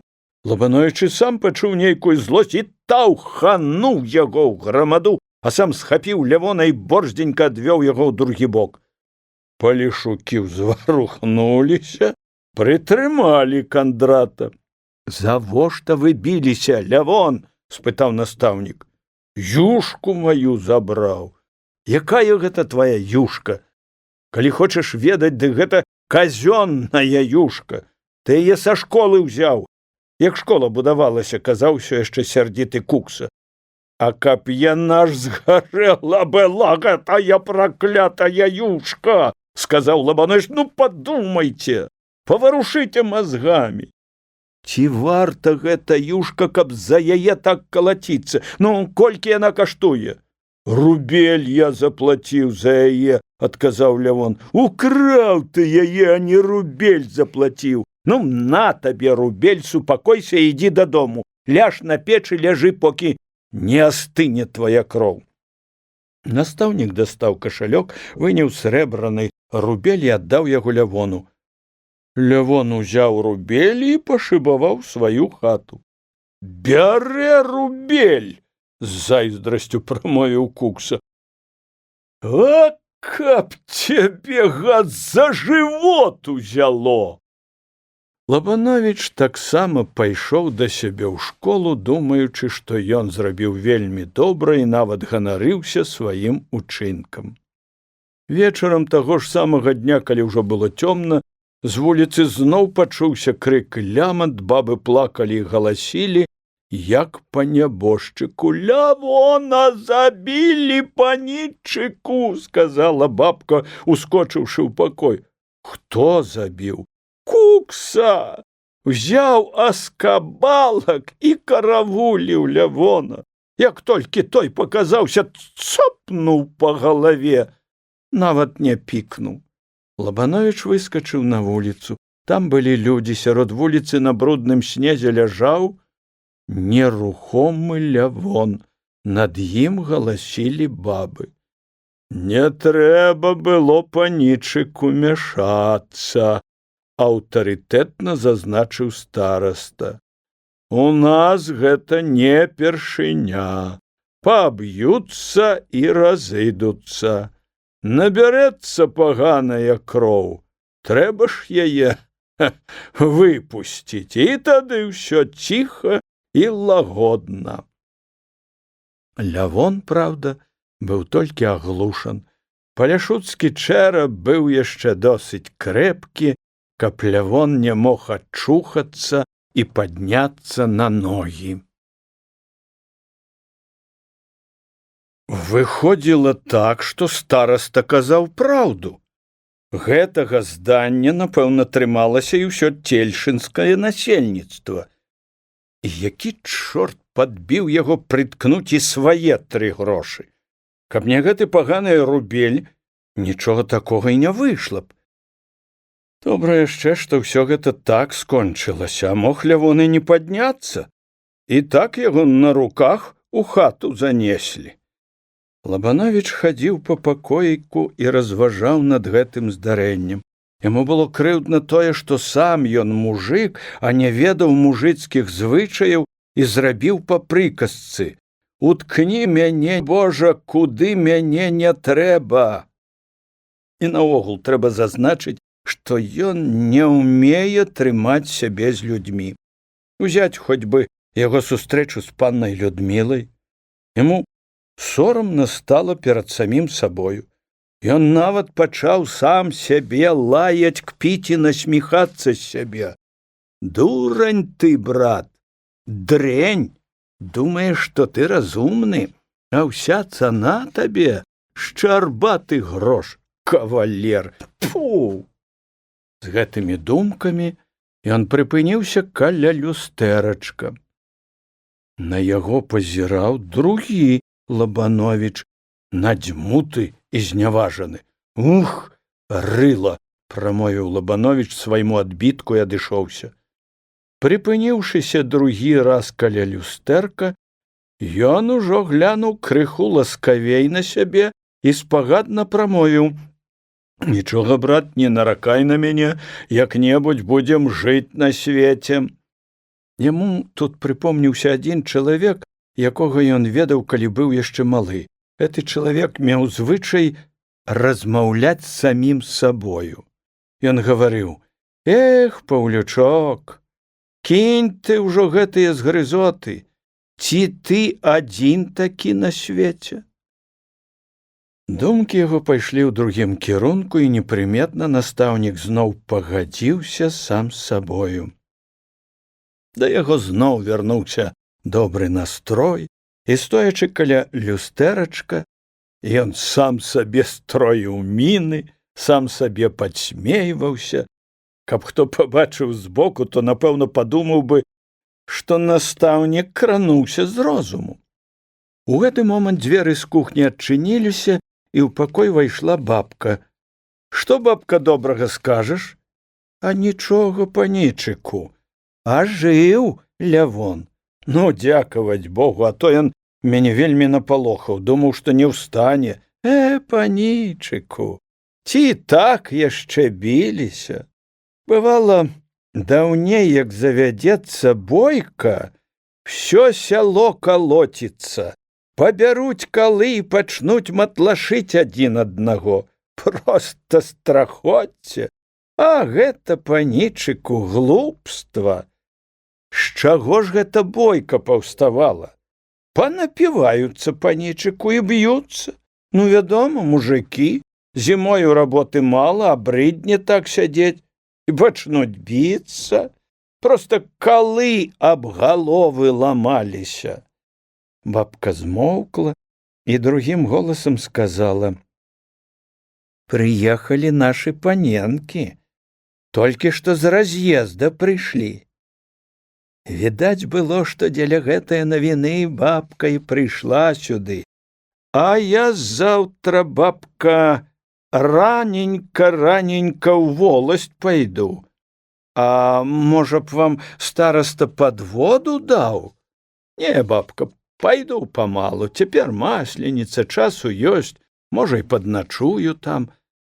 А што ж, панічыку, прайдзіцеся, толькі ножак вашых шкада. Пайсці ў Хатовічы Лабановіч надумаўся раптоўна. Яму трэба было так ці іначай адгукнуцца на бабчыну навіну, і ён проста адказаў, што пойдзе ў воласць, бо сказаць праўду, вестка аб тым, што вярнуліся суседкі, яго такі ўсхвалявала. Настаўніку было і прыемна, што Ядвіся тут, блізка каля яго, але ён не хацеў паказаць гэтага. З другога ж боку, яму таксама трэба паказаць Ядвісі і нават бабцы, ды і самому сабе, калі ўжо на тое пайшло, што панна Ядвіся яго ўжо не так цікавіць. Апрача гэтага, ён яшчэ не забыў тую крыўду, якую прычыніла яму панна Ядвіся, калі выказвала свой жаль з прычыны разлукі з Негрусем. Але трэба сказаць, што гэта крыўда цяпер жыла толькі ў памяці, а не ў сэрцы яго. Хіба можна так доўга трымаць крыўду на Ядвісю? Якая гэта крыўда, каб хто запытаўся? Хіба Ядвіся сказала гэта сумыслу, каб абразіць яго? Але ж трэба і характар паказаць, і выявіць станоўкасць і цвёрдасць сваю. Не, гэта ён добра прыдумаў, што б там не было, а ў Хатовічы ён пойдзе. На гэтай думцы Лабановіч затрымаўся канчаткова. Вось толькі пытанне, як рана ён пойдзе ў дарогу. Ці не лепш пайсці крыху пазней і гэтым даць магчымасць Ядвісе пераканацца, што ён ужо напэўна ведае аб яе прыездзе і тым не меней ідзе ад яе. І нават пастараецца пайсці тады, калі яна будзе стаяць каля акна, або выйдзе на двор, а ён пройдзе з такім выглядам, нібы гэта стаіць не яна, а якая-небудзь паразка, да якой яму вельмі мала справы. А калі прыйдзецца і спаткацца з ёю, то што ж? Ён скажа дзень добры, нават і пагаворыць з ёю аб самых звычайных драбніцах, так, толькі так. Яму стала нават чагось весела. Назаўтра, як толькі разднела, Лабановіч быў ужо на нагах. Ён колькі разоў паглядаў на дом пана Падлоўчага, але там было ўсё яшчэ ціха. Настаўнік хадзіў нецярпліва па сваім пакоіку, курыў адну папяросу за другою, прыслухоўваючыся да гукаў, што ішлі са двара пана Падлоўчага.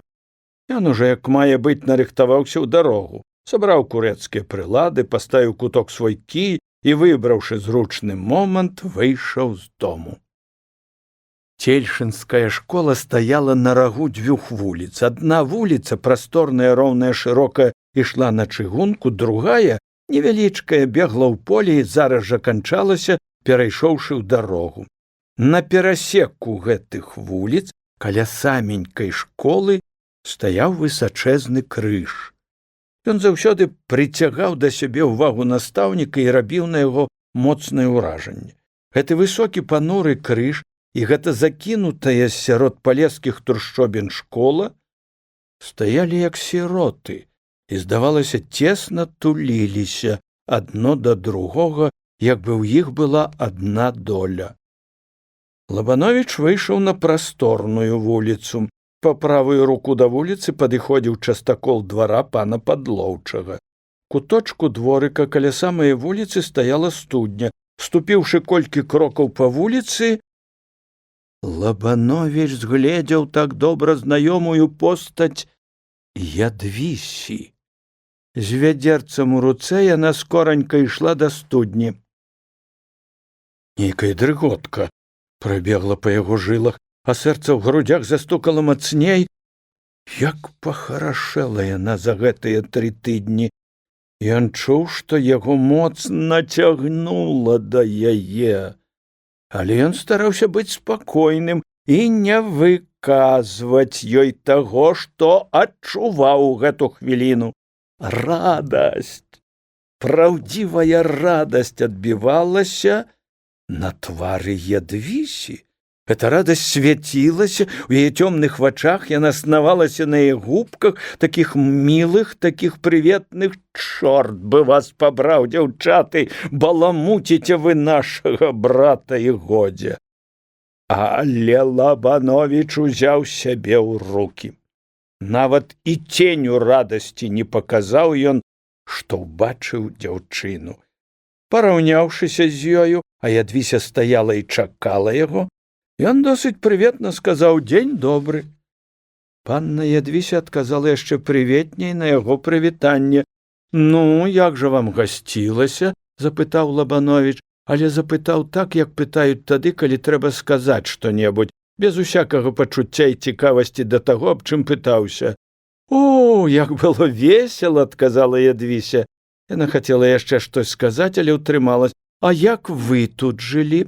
«Жыў вельмі добра, чытаў, пісаў, вучыў, сам вучыўся, хадзіў гуляць і пачуваўся як не трэба лепей. А куды ж вы сабраліся?» «Надумаўся да воласці даведацца». «І нічога тут не шкада вам пакідаць?» – спытала Ядвіся, і вочы яе засмяяліся хітраю усмешкаю. Сэнс гэтага пытання быў ясны для іх абаіх. Лабановіч на момант апусціў вочы, потым паглядзеў на Ядвісю. «Вас мне шкада пакідаць», – адказаў ён не то праўдзіва, не то з насмешкаю, разумей, як хочаш. Яму нават зусім не хацелася цяпер ісці ў Хатовічы, але варочацца назад ужо не было як. «Ну, бывайце здаровы», – пакланіўся ён і пайшоў. «А вы скора думаеце вярнуцца?» – спытала Ядвіся. «І сам добра не ведаю. Пабачу там», – адказаў Лабановіч, ужо адышоўшыся на колькі крокаў. Ён яшчэ раз пакланіўся і зачасціў так шпарка, як бы хацеў паказаць гэтым, што яму няма калі размаўляць з ёю. Увесь час размовы з Ядвісяй Лабановіч чуў, што робіць нейкую гвалтоўнасць над сабою, што гаворыць зусім не тое, што думае і што пачувае сапраўды. «Чаму я, як злодзей, таюся ад яе і ад людзей?» – думаў, ідучы вуліцаю, настаўнік. «Чаму не сказаць ёй, што я так шчыра і так моцна полюбіў яе? І праўда?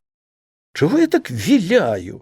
Нашто замятаю свае сляды, збіваю яе з тропу? Нашто гэта лганё? Няўжо так робяць і іншыя? Проста няма ў мяне смеласці. Я баюся тае абразы, якая будзе для мяне тады, калі яе сэрца не адгукнецца майму сэрцу. А ўсё ж такі гэта каханне. Ёсць нейкая хвароба, боль і пакута. Ну, захапляе ўсяго, не дае спакою, параджае нейкія няясныя парыванні і вялікі смутак. У лесе было ціха і спакойна. Гэты спакой паволі сходзіў і на падарожнага. Ён ішоў, мінаў засыпаныя снегам грэблі і балоты і ўсё думаў аб Ядвісе. Як жывы, вобраз яе стаяў у яго ваччу. Панна Ядвіся прымеціла, што настаўнік за гэты час як бы асунуўся і пахудзеў. У яго вачах яна расчытала нейкія новыя для яе думкі і нейкую затоеную тугу.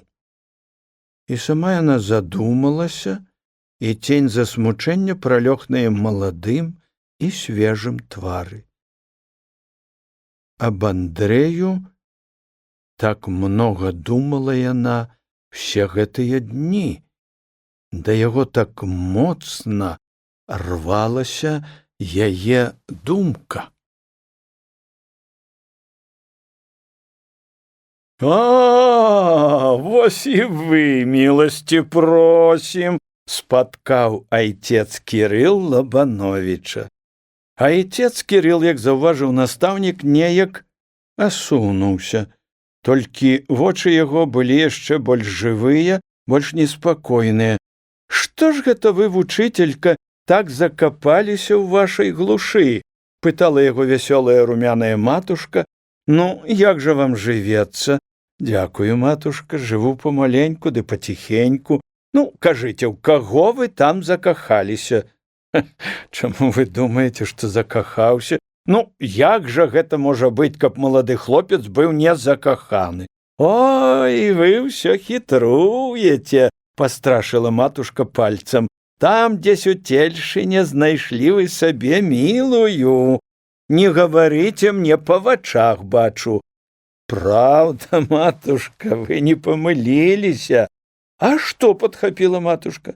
Хіба ж, ну, хто? Хто ж ваша мілая? Ну, скажыце. Старасціха Алена, прамовіў Лабановіч. Айцец Кірыл і сама матушка громко засмяяліся. А я думаю, ці не дачка пана Падлоўчага? Што ж вы вочы апусцілі? Ну, матушка, калі буду жаніцца, дык вас за сваццю возьму, сказаў Лабанович. Возьмите, возьмите, такую высватаю вам жонку, што цэлае жыццё дзякаваць будете. Вы не знаёмы з дачкою каморніка? Это з паннай Людмілаю? Не, не знаёмы. Яна цяпер тут, у пісара. Вечарам у пісара бліны будуць. Вось вы падкаціцеся да яе. Яна дзяўчына сімпатычная.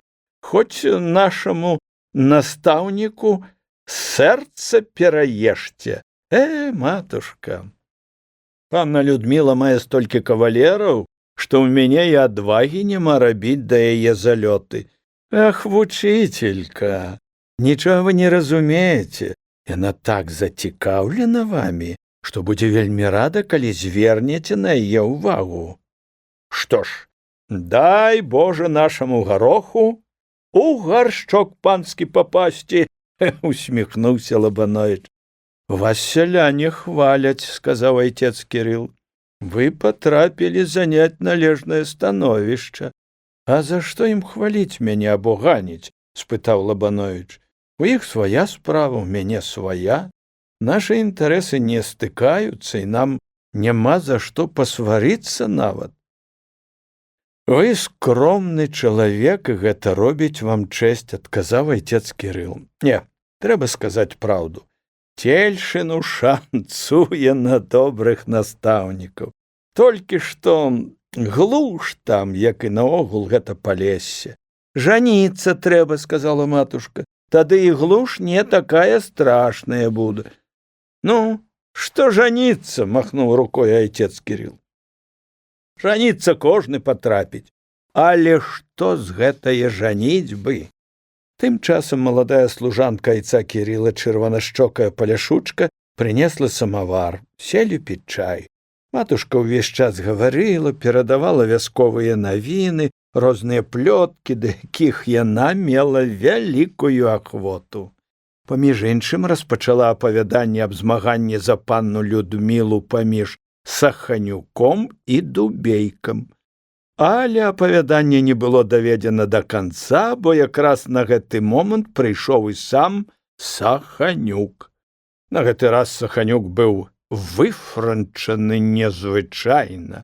Чыста пабрыты, манішка, гальштук, манкеты, всё на ім ззяла і зіхацела. «Майму супаату і калегу ніжэйшае шанаванне», звярнуўся да Саханюка Лабановіч. «Вось маладзец цельшынскі вучитель», пахваліла матушка Лабановіча, адразу робіць выклік нашаму настаўніку. «Вы не так мяне зразумелі», заўважыў Лабановіч. «Калега мой супарад зусім другога парадку. Мы змагаемся з ім за гарцы». Айцец Кірыл зацікавіўся гэтым змаганнем, і Лабановіч расказаў, якое было ў іх змаганне. Айцец Кірыл смяяўся, і сам Саханюк. «Наш настаўнік — гаспадар. Мае кабанка, кароўку», заўважыла матушка. «Толькі гаспадыні не стае», дадаў Лабановіч. «Так і быць, калега, жанейцеся. Зраблю ўжо вам такі падарунак к вяселлю, аддам сваю сыпку». «І добра зробіце», засмяяўся Саханюк. «Я чалавек практычны, адкідаць тое, што ідзе на патрэбу чалавеку, лічу неразумным. Калі жыць, дык жыць са смакам, а скідаць у ублід, дзеля таго, каб пагадзіць двух буянаў мужикоў, не бачу сэнсу». Саханюк кіўнуў бок Лабановіча і засмяяўся. Гісторыя з юшкаю была ўжо тут вядома.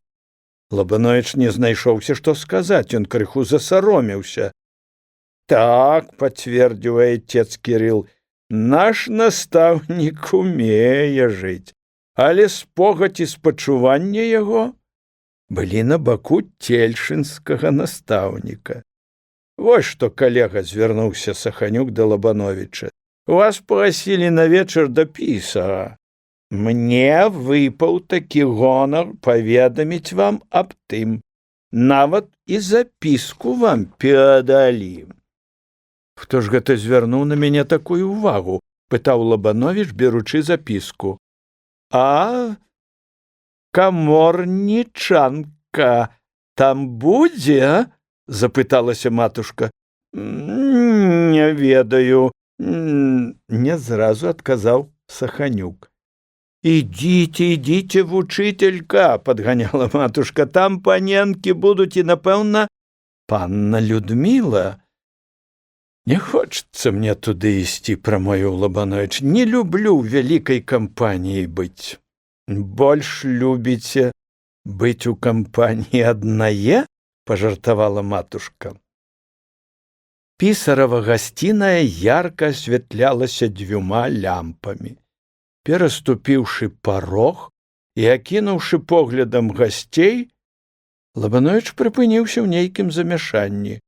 Да каго наўперад падысці і з кім павітацца? Проста не ведаў хлопец, куды дзецца. Так многа было тут гасцей. Трэба было пачаць з гаспадара. Але гаспадар сядзеў за столікам, трымаў цэлую жменю карт і пільна ў іх углядаўся. Насупраць блішчаў урадніцкі каўнер, збоку сядзеў фельдшар Гарошка. Ён падганяў пісара: «Хадзі, хадзі, кум, пад туза!» Пад туза яму, але пісар не спяшаўся. Ён доўга ўглядаўся ў свае козыры і, здавалася, вось-вось чихне. Сядзелец па прозвішчу Кляп выказваў усе адзнакі нецярплівасці ад такой маруднасці пісара. «Не пары гарачкі, бо астанешся без аднае, а будзеш гарачку пароть без дзвюх. Астанешся». Максім, сын фельдшара Гарошкі, лятаў як матыль ад аднае паненкі да другой. Як відаць, у гэтай дзейнасці ён быў дужа напрактыкаваны, Лабановіч немала быў здзіўлены, убачыўшы тут пана Падлоўчага, бо ён крыху пагарджаў пісарскаю кампаніяй. Дубейка, заціснуўшы шыю у накрахмалены цесны каўнерык, вельмі павабны, вельмі прыгожа, як яму здавалася самому, ківаў сваёю птушынаю галавою то да аднае, то да другое паненкі. У глыбіні пакоя на мяккім крэсле сядзела панна Людміла. Поруч з ёю прымасціўся Сухавараў.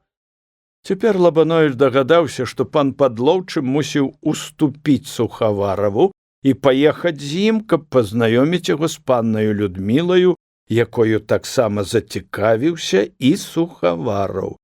«А, паночку!» – прамовіў пан Падлоўч. «Ці бачыш, які ён шпаркі? Я заходзіў да пана, каб разам з панам Сухаваравым паехаць, а ён ужо тут!» Пан Падлоўчы весела павітаўся са сваім суседам, узяў яго пад руку і павёў да панны Людмілы. «Проша быць знаёмымі. Пан Лабановіч – прафесар вялікіх букваў». Панна Людміла усміхнулася сваёю прыветнай усмешкаю і жартліва прамовіла: «Мы бадай што і знаёмым», і падала сваю мяккую ручку. «Дык наш прафесар шмат дасціпнейшы, як гэта я думаў», – прамовіў пан Падлоўчы. «У ціхай букце чэрці водзяцца», – дадаў і Сухавараў і распусціў свае мокрыя губы у крыху абразлівую усмешку.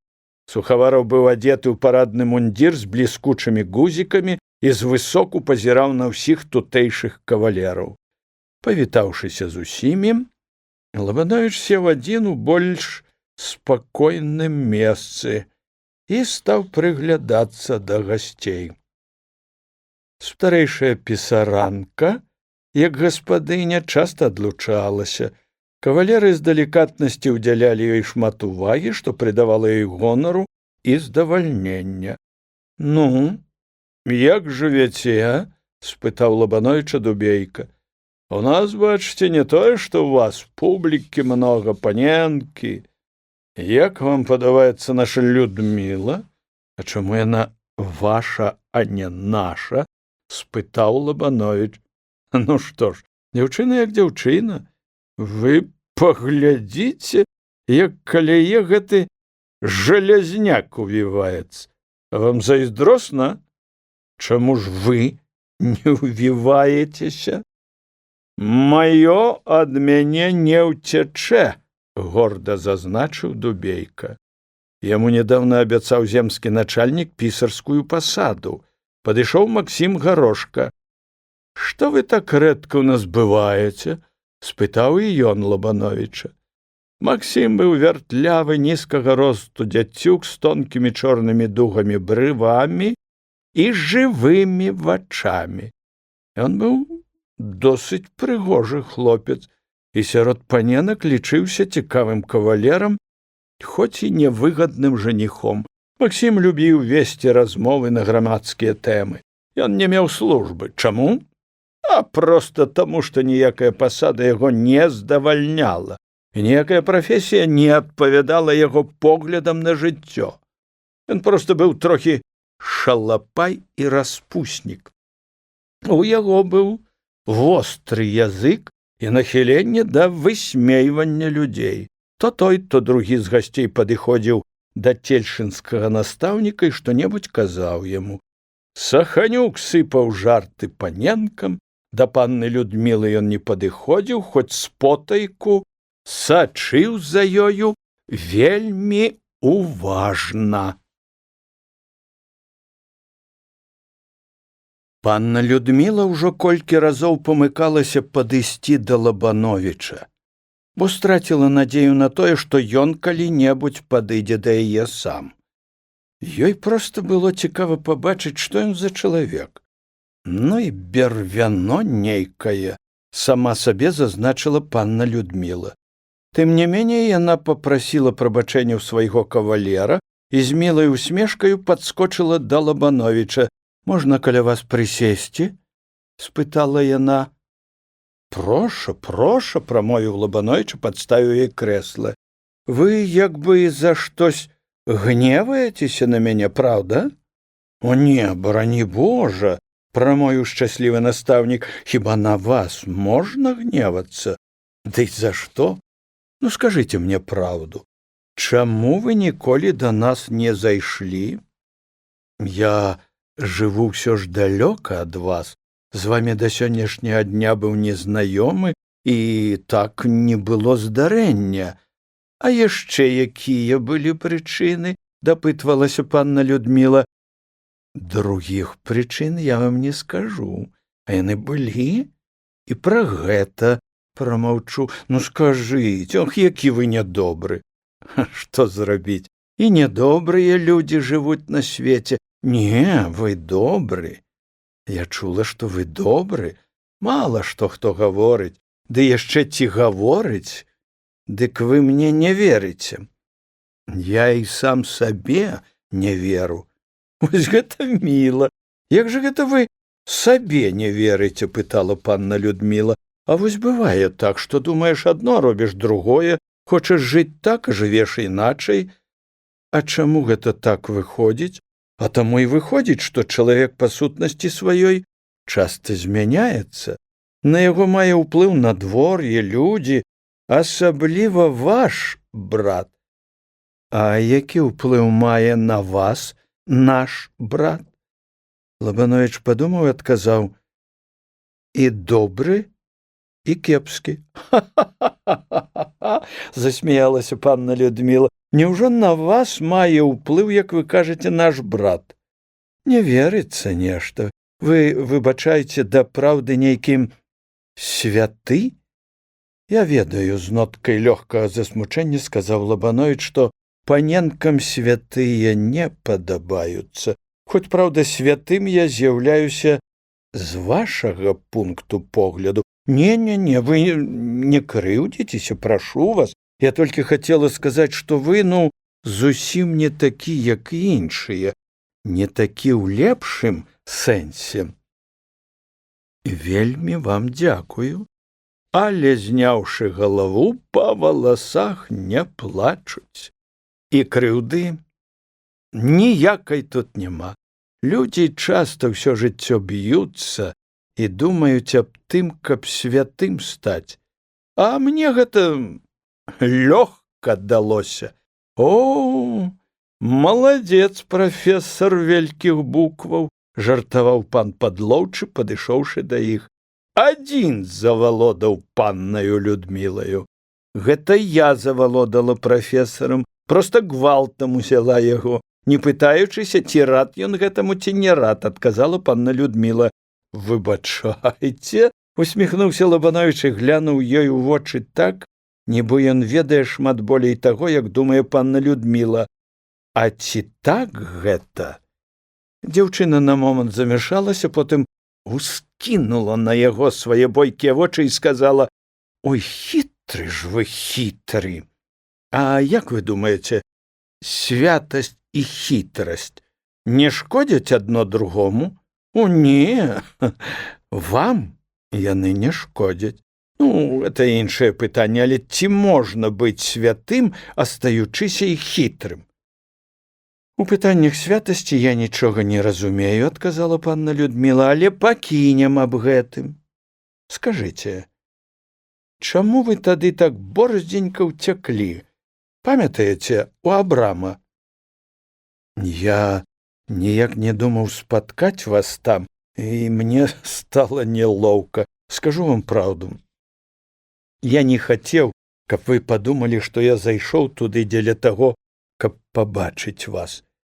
А хіба вам так непрыемна было пабачыць мяне? Вот вы і злавілі мяне. Цяпер выкручвайся, як хочаш», — сказаў, смеючыся, Лабановіч. «Вы мне кажыце праўду. Чуеце? Чыстую праўду», — наступала панна Людміла. «Я просто не хацеў падманваць вас». «Што это значыць? Я нічога не разумею», — крыху нахмурыўшыся, сказала панна Людміла. у чым вы маглі мяне падманваць? Усяго ведаць не можна, бо часта веданне разбівае наша шчасце. Цяпер я ўжо зусім не разумею вас. А вы больш размаўляйце з разумнымі людзьмі, параіў ёй Лабановіч. А чым жа я вінаваты, што вакол мяне дурні? Лабановіч засмяяўся. Кепскага ж выздання аб вашых кавалерах. І я на гэты раз вам вельмі рады, што не ў іх ліку. Аб чым гэта галубкі варкуюць? Запытаўся сухавараў, падыходзячы да іх. Яму было крыху не па сабе, што панна Людміла аддавала перавагу Лабановічу, а не яму. Проша сядаць, паказала панна Людміла яму месца каля сябе.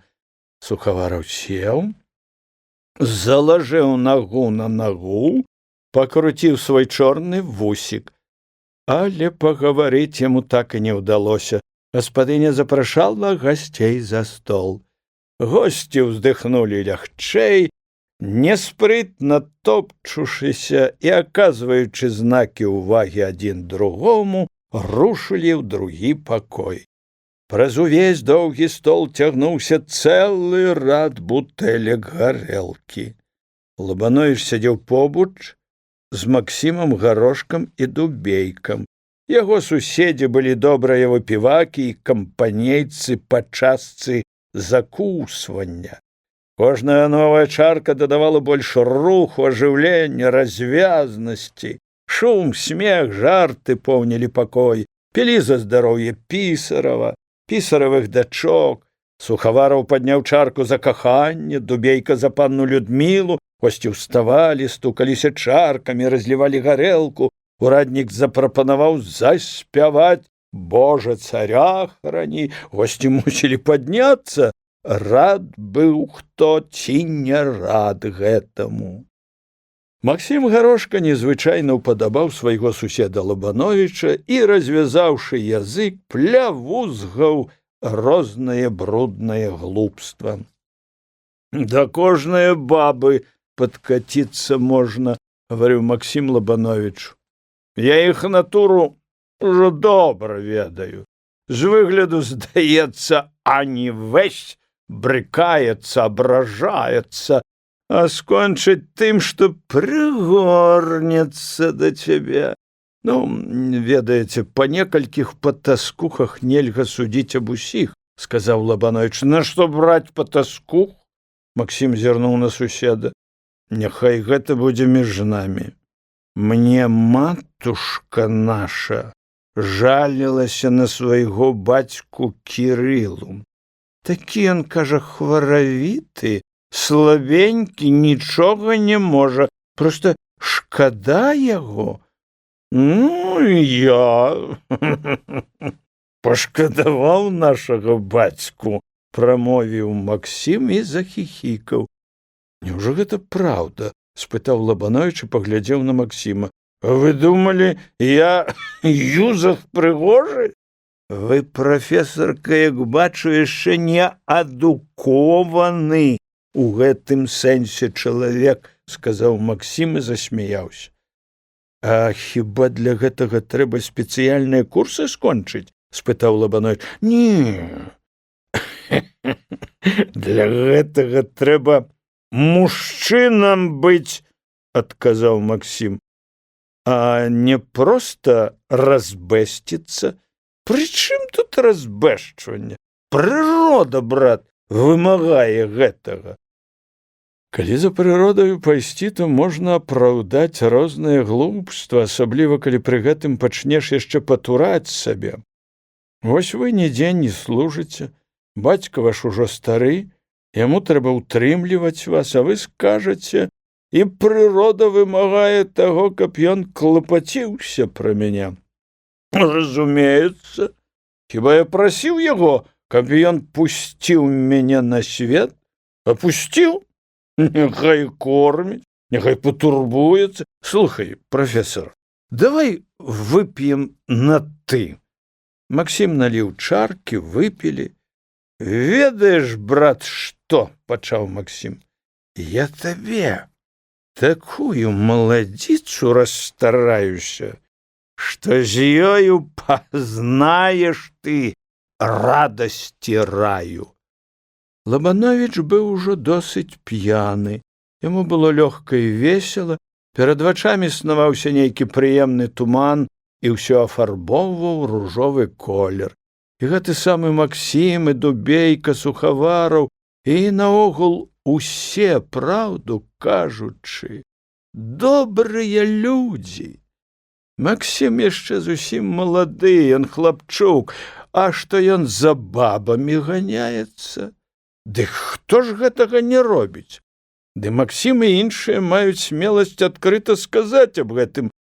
А ён, Лабановіч, ён шмат горшы ад іх, бо свае брудныя мыслі аб кабетах трымае пры сабе. А ці мала часу забіралі ад яго гэтыя думкі? Ён помніць спатканне з незнаёмаю жанчынаю, што ішла да яго, а ён прагнаў яе. Хіба ён добра зрабіў? Колькі разоў ён каяўся ў гэтым, і мыслі аб ёй распалялі яго. А каму ён аб гэтым казаў? О, нікому. А чаму? Ясна чаму. Яму, бруднаму, такой жа меры, як і ўсе мужчыны, а можа і больш таго, хацелася паказацца чыстым, невінным, лепшым ад іншых. А ён проста манюка, хітрэц, фарсей, ашуканец, прикіда, ай, фальшываманетчык, бо выдае сябе не за тое, што ён ёсць. Ён пустэльнік, ён святы. Мутнымі вачамі ён акінуў гасцей, уваччу ўсё калыхалася і траілася. І невядома, адкуль перад ім з'явіўся вобраз панны Ядвісі. Ядвіська, мілая, слаўная, казаў ён у сваіх думках. Ён схіліў галаву і штось думаў, потым раптоўна павярнуўся да Максіма. Максім грэк, вып'ем, брат. Вып'ем, прафесор, за здароўе тае маладзіцы, з якой можна пазнаць радасці раю. Брава, прафесор! Лабановіч ужо зусім ап'янеў. Праўда, цвярозых тут і не было, апрача паненак. Яны былі толькі вясёлыя, і Саханюка, які гарэлкі не піў. Тым не меней Максім і Лабановіч выдзяляліся сярод гэтае кампаніі. Яны громка гаманілі, разводзілі рукамі, цалаваліся. Саханюк непрыметна падышоў да калегі. Слухайце, калега, зойдзем на мінутку да мяне. Чаго? Не пойду. Яшчэ піць хачу. Хачу пахаваць сельшынскага педагога, бо ён фальшывы. На одну минуточку, калега, выйдем. Саханюк, милый мой Саханючок, ты мой старейший брат. Я покараюся тебе, але... Стой! Ты, брат, хитер, Саханючок, я ведаю. Ты хочешь от меня под пьяную руку подписку взять, что я отдаю тебе гарцы? Гарцы ж ты мне и так отдаси, як подарунок к веселью. А, правда, правда, брат, схамянуўся Лабанович. Жаніся, брат, отдам тебе гарцы, бо ты чалавек, а не ловы пень, як думаў я раней. Саханюк под руку привёў Лабановича ў сваю кватэру. Куды ты мяне прывёў і на што прывёў? Я хачу да паненак пайсці. Максим Грек, свіны ты чалавек, дзе ты? Праспіцеся, калега, ну іх. Будуць пальцамі паказваць, і трубіць на цэлы павет, рады на язык падняць нашага брата.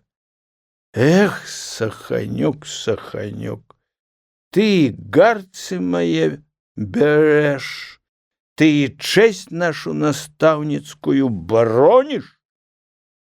Ты крануў маё сэрца. Жывіш, Саханюк, на многія леты. Жаніся, брат, пладзіся, напаўняй пінскія балоты і валодай імі. Гаварыў Лабановіч з канапы, ледзьве варочаючы языком.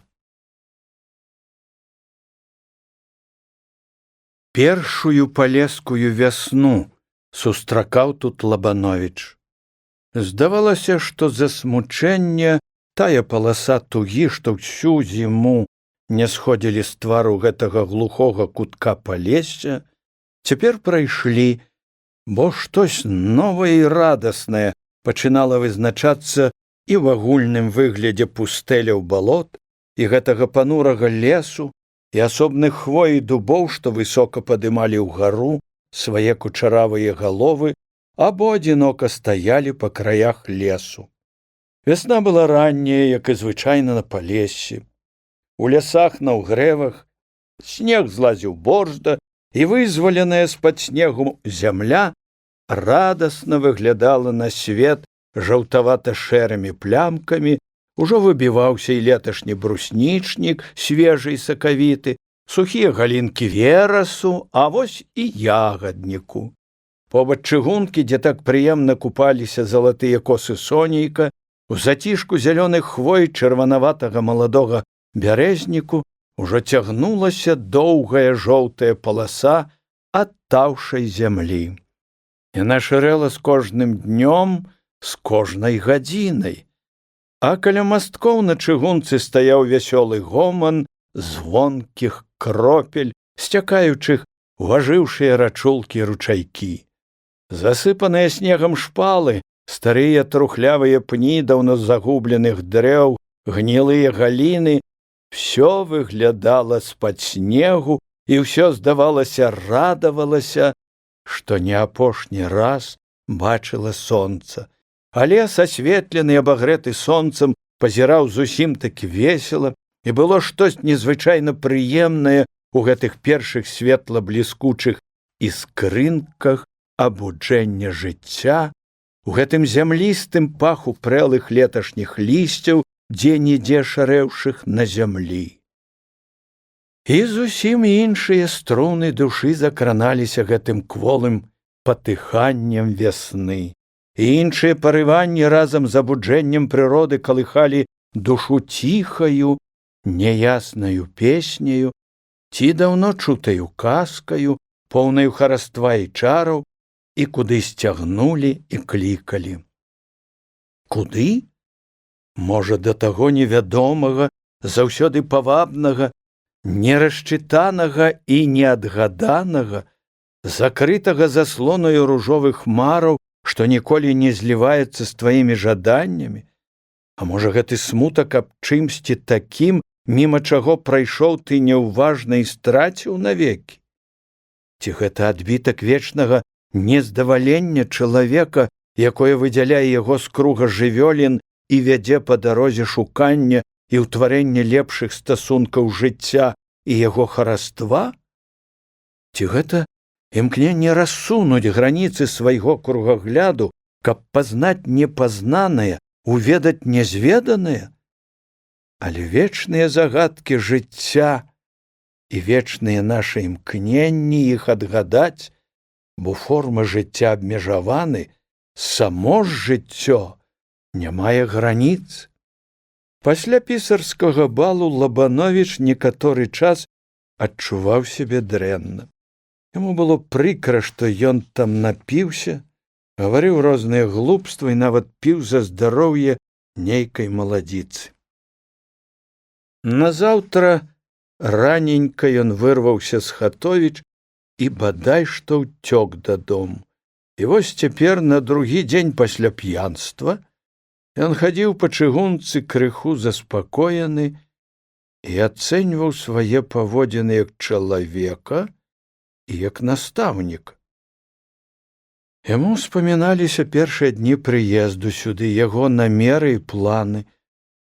І цяпер усё гэта так не сходзілася адно з другім і не давала ніякага маральнага задавалення. Ён чуў нейкі неспакой душы. Яму хацелася кінуць тут усё і ісці. Куды? У свет, на новыя мясціны, і ўжо там пачынаць жыць як-небудзь іначай. Лабановіч акінуў вачамі ваколіцы Цельшына. Цесна, цёмна і пуста. Толькі ветракі, растапырыўшы ўгары два крылы ў бок сяла, мелі такі выгляд, як бы іх уразіла нейкая навіна, і яны ў здзіўленні, сказаўшы «О!», застылі ў такім стане. Дом пана Падлоўчага і высокая вяндлярня таксама выдзеліліся крыху весялей з купы гэтых саламяных стрэх сялянскіх хат.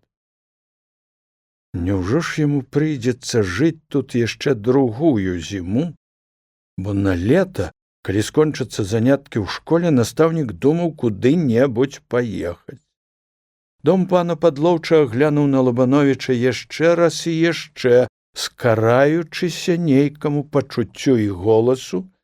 Ён звярнуў з чыгункі і накіраваўся дадому, паглядаючы то на высокі крыж каля школы, то на дах пана Падлоўчага.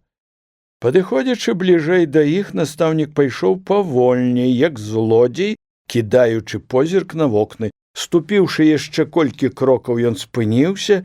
У акне з-за вазонаў кланялася тая галоўка, якую яму так прыемна было бачыць.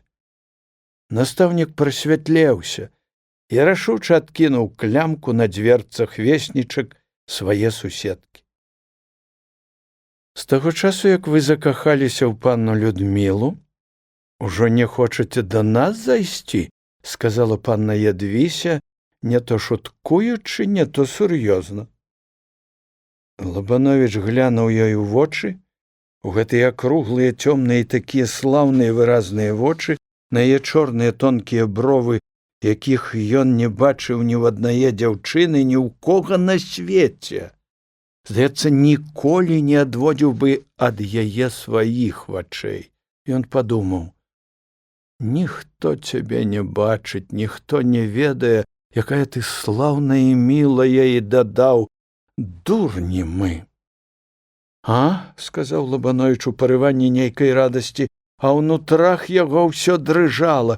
Ці толькі свету, што ў панны Людмілы? А вы мне вось што скажыце. Калі ўжо вы перастанеце харашэць? Можна было ўжо і спыніцца? Все думкі аб помсце панне Ядвісі, все тыя калючыя словы, якія ён думаў не так даўно кінуць ёй, всё цяпер знікла, нібы гэтыя вочы і бровы адвялі іх і пахавалі навекі. Ядвіся сказала: «А калі вы перастанеце быць такім панурым і злосным?» «З таго самага часу, як вы аб гэтым запыталіся». «Не люблю я панураў», – сказала Ядвіся. «Всё здаецца, што яны накінуцца і біць пачнуць». Што зрабіць? Часамі чалавеку так цяжка бывае. Так наваліцца на яго гора, што нехаця ляжа чорны цень на твары. «А якое у вас было гора?» – спытала Ядвіся. «Не пытайцеся, ніякага ў мяне не было гора. Хіба вы наведзяце яго на мяне? Але гэтага я вельмі не хацеў бы». «Я? Што я для вас значу?» «Усё», – адказаў настаўнік. Правда? Спытала Ядвіся. Гатоў пабажыцца, аб заклад пабіцца, пачаў сыпаць Лабановіч словамі, узяўшы жартлівы том, каб жартамі прыкрыць тое, што ішло ад самага сэрца.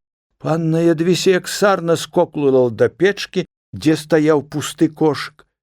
Схапіўшы кош, яна падбегла з ім да Лабановіча і прамовіла: «Сыпце ў кош сваё красамоўства». Яны смяяліся шчаслівыя, як дзеці. Ядвіся раптоўна стала сур'ёзная. «Скажыце», — прамовіла яна, — «каб я вас аб чымсьці папрасіла, ці зрабілі б гэта для мяне? Всё, што можна зрабіць, зраблю. Зробіце? Зраблю».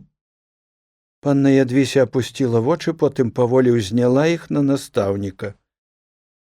«У Гарадзеншчыне ў мяне ёсць адна дзяўчына. Ну, вам всё роўна, хто яна.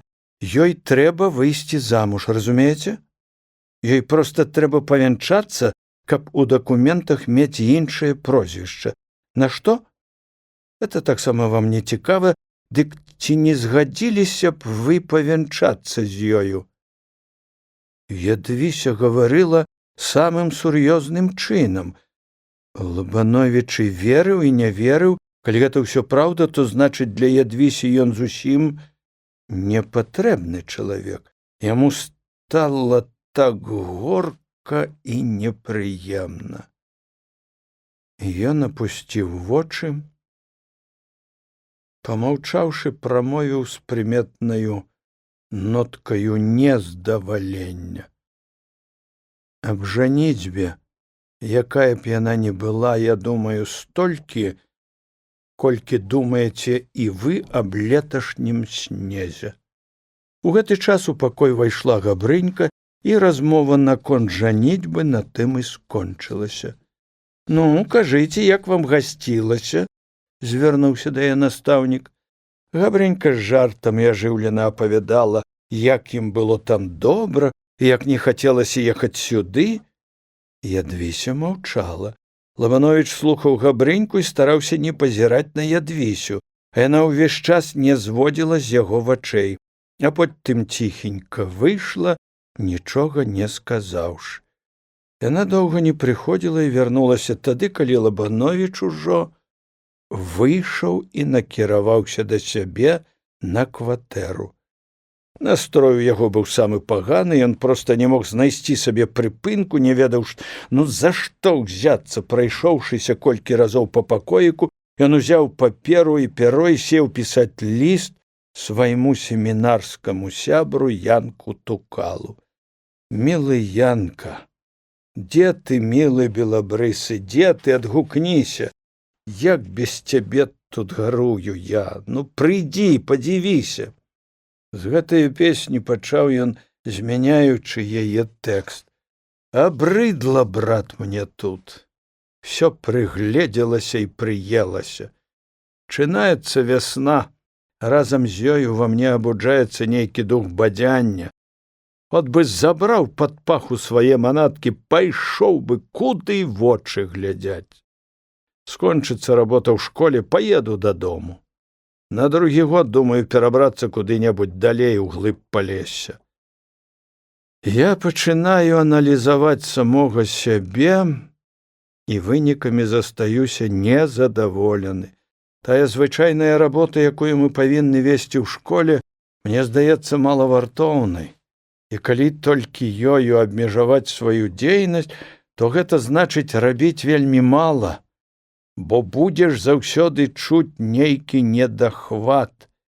І тады трэба будзе на ўсё махнуць рукою, а каб было весела, прыйдзецца звярнуцца да карт, гарэлкі і праз колькі гадоў зрабіцца поўным вахлаком. Што звычайна на кожным кроку і робіцца. Я чую, што ў мяне няма грунту пад нагамі, бо я не намеціў сабе пэўнага плана работы. Я, брат, тая муха, што папала пад шкляны каўпак.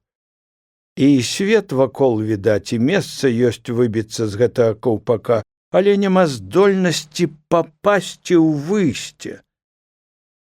І не адзін такі я. Шумім, круцімся, а толку няма. Можа, каму выпадковай пашчаслівіцца знайсці дарогу з гэтага каўпака. Але пераважная большасць пападае ў сыроватку і трапечацца ў ёй, покі не захлынецца. Яшчэ нічога, калі ўсяго гэтага не заўважаеш і думаеш, што так і трэба. Але вельмі цяжка пачуваць, што цябе пачынае зацягваць балота. І ты ведаеш, што ў гэтым балоце твая грамадзянская смерць.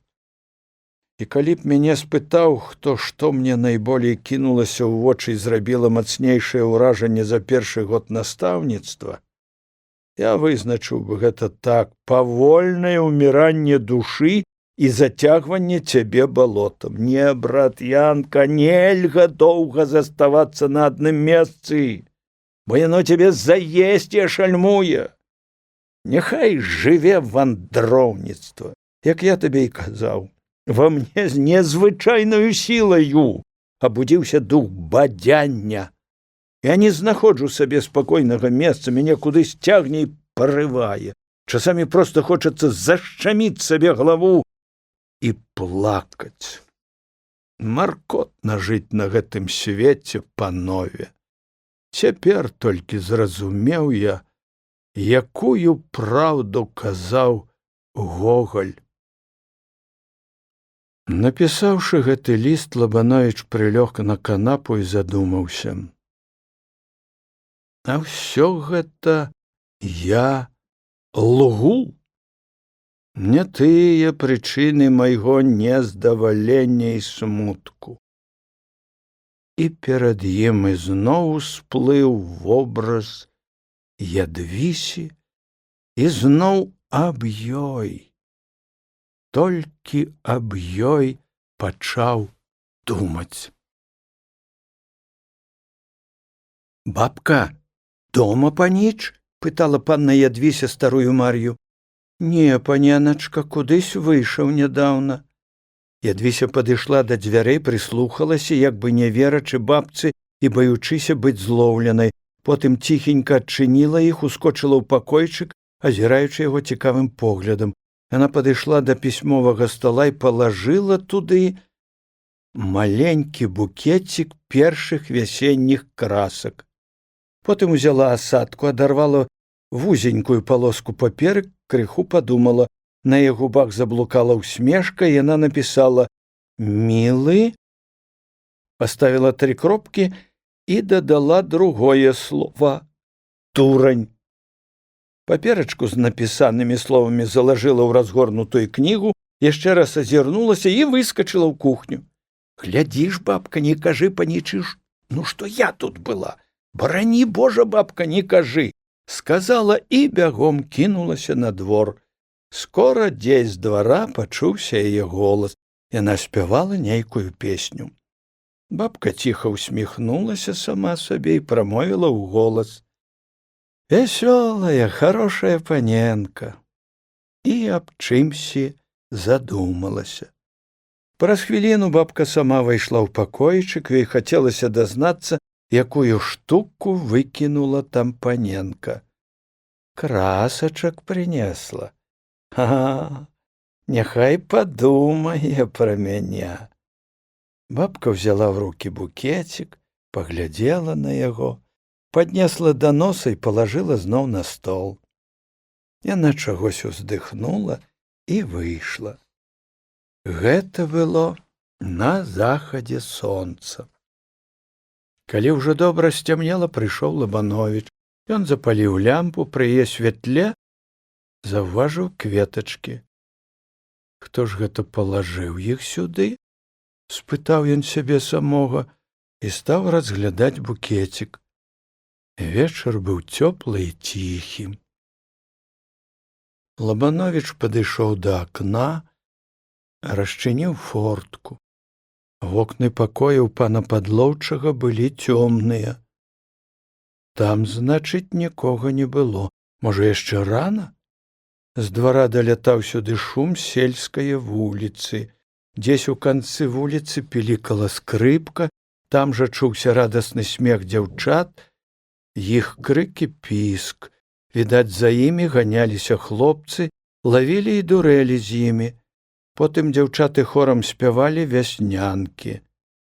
Звонкія маладыя галасы будзілі спакой гэтага ціхага вечара. І водгуле іх замірала дзесь у соннай цішы балот.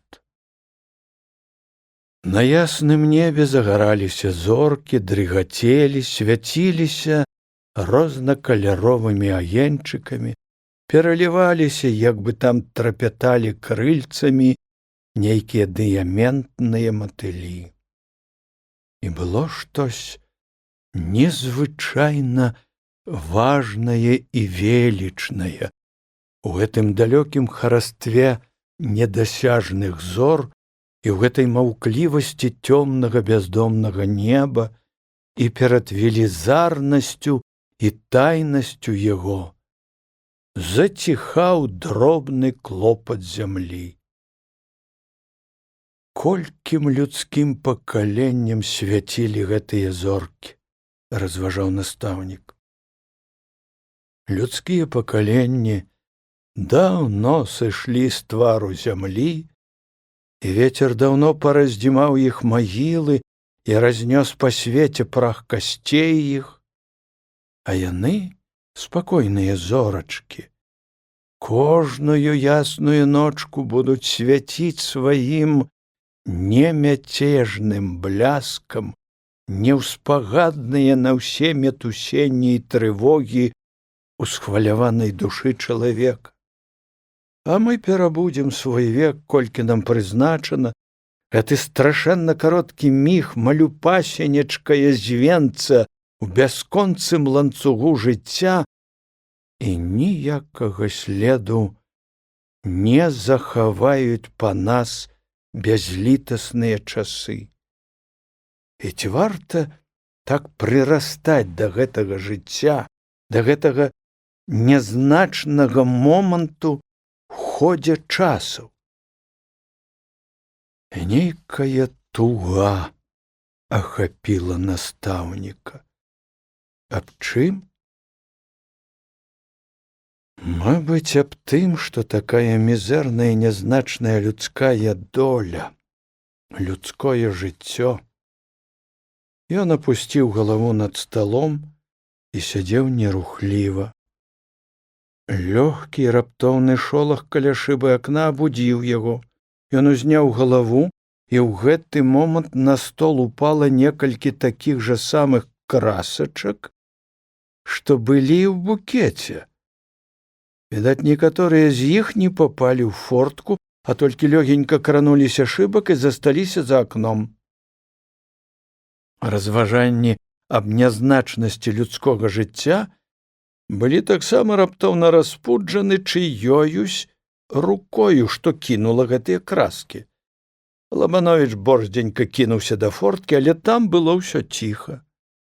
І толькі шумлівая і многагалосая вуліца правіла маладыя гімны гэтаму жыццю. Няўжо гэта ядвіся? Спытаў сам сябе настаўнік. Бабка! Гукнуў ён. А што, панічыку? Ты не спіш яшчэ? Дзверы скрыпнулі, прыйшла бабка. Ці ты, бабка, не ведаеш, хто гэта прынёс сюды красак?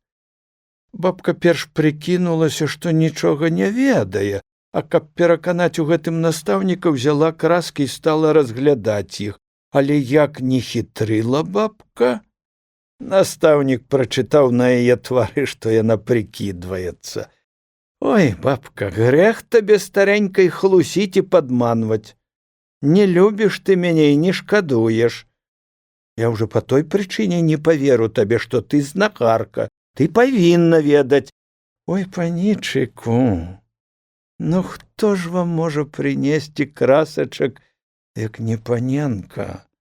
Якая паненка і чаму паненка, не якая-небудзь маладзіца? Хто ж іх, панічыку, ведае? Хто да вас лепей горнецца? Ці паненкі, ці маладзіцы? Всё яшчэ хітрыла бабка. Але ёй самой неўтрыванне было, каб не сказаць, і яна пачала смяяцца. Паненка, панічыку, сама сюды забягала і палажыла іх вам, Толькі яна панічыку прасіла, каб я вам не казала. Зловлю яе калі-небудзь. Злавіце, панічок, злавіце, прамовіла бабка, гатовая нават памагаць свайму панічу злавіць паненку. Чаму ты, бабка, не ідзеш на вуліцу песні спяваць? Бабка паглядзела на настаўніка, ці ён праўду кажа, ці жартуе. Няма, панічыку. Адспявала я ўжо сваё. А ці шкада табе свае маладосці? А што яе, панічыку, шкадаваць? Ці шкадуй, ці не шкадуй, не вернецца назад. А ці хацела б ты вярнуць яе? Панічок, ніколі я пра гэта і не думаю. Нікому яна не варочаецца. Дык трэба, бабка, карыстацца ёю і ўзяць ад яе ўсё, чым яна міла і люба. Так, панічок, што цяпер страціш, таго потым не знойдзеш.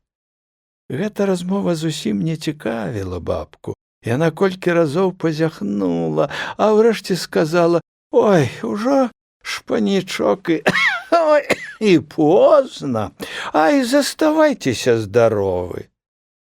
Бабка даволі пасунулася ў кухню на сваю печ, адкуль хутка пачуліся нейкія мармытанні, не то яна сама з сабою размаўляла, не то малілася Богу. В сяле яшчэ доўга спявалі песні, ды дзесь з двара даносіўся брэх патрывожанага сабакі. А позняны месячык загарэўся залатым пажарам за тым панурым лесам, што стаяў збоку чыгункі і павольна ўзнімаўся над заспакоенаю зямлёю. Ноч цішэла і глушэла, і цяжэй налягала на зямлю.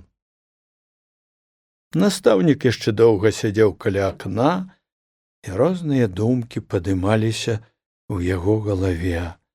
Спаць не хацелася, і ён доўга варочаўся, пакуль сон замкнуў вочы.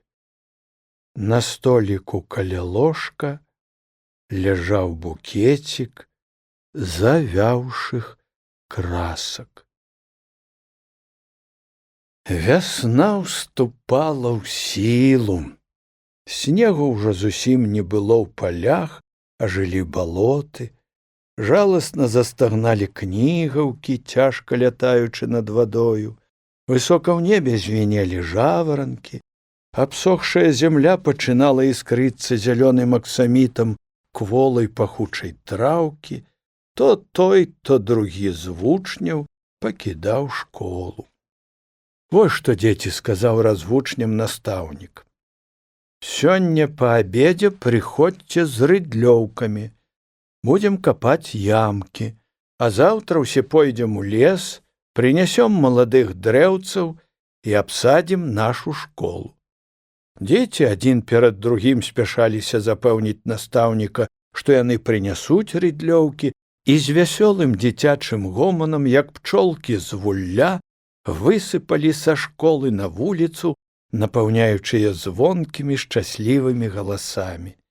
Пасля абеду дзеці весела беглі з рыдлёўкамі ў школу і таксама заяўлялі аб гэтым настаўніку, забягаючы да яго на кватэру. Нават маленечкі Паўлюк Рылка, самы меншы ў школе, горда нёс рыдлёўку, згінаючыся ад яе цяжару. Настаўнік прыйшоў у школу і павёў дзяцей на двор. Разам з вучнямі размеркавалі месцы для ямак. Потым настаўнік назначыў работу вучняў, падзяліўшы іх на гурткі, і сам выкапаў першую ямку, каб паказаць дзецям, як трэба рабіць. Што гэта вы робіце? Панна Ядвіся непрыметна падышла да Лабановіча. Гэты так добра знаёмы яму голас прывёў яго ў нейкае трапятанне. Сэрца застукала мацней. Хачу па сабе вам памяць пакінуць. А хіба ж вы паміраць збіраецеся, засмеялася Ядвіся. Я памёр ужо, прамовіў Ламановіч. Дык гэта вас хаваць тут будуць, жартавала яна. Можа, пабегчы пасклікаць баб, каб паплакалі па вас? А вы хіба не заплачаце па мне? Дык вы ж ужо ўсё роўна чуць не будзеце? Ах, выбачайце, апамятаўся Лабановіч. Вельмі дзякуй вам за букетик і за тыя красачкі, што праз фортку ўляцелі. Панна Ядвіся прыкінулася вельмі здзіўленаю, як бы нічога не разумела. Які букетик? А той самы, што ўчора вы на стол палажылі. Ваша бабка ілгарка, і самі вы ілгар, запратэставала Ядвіся. Больш ніколі да я не пайду, і ў вашу кухню не ступіць мая нага, і ў маю фортку не паляціць ні адна краска.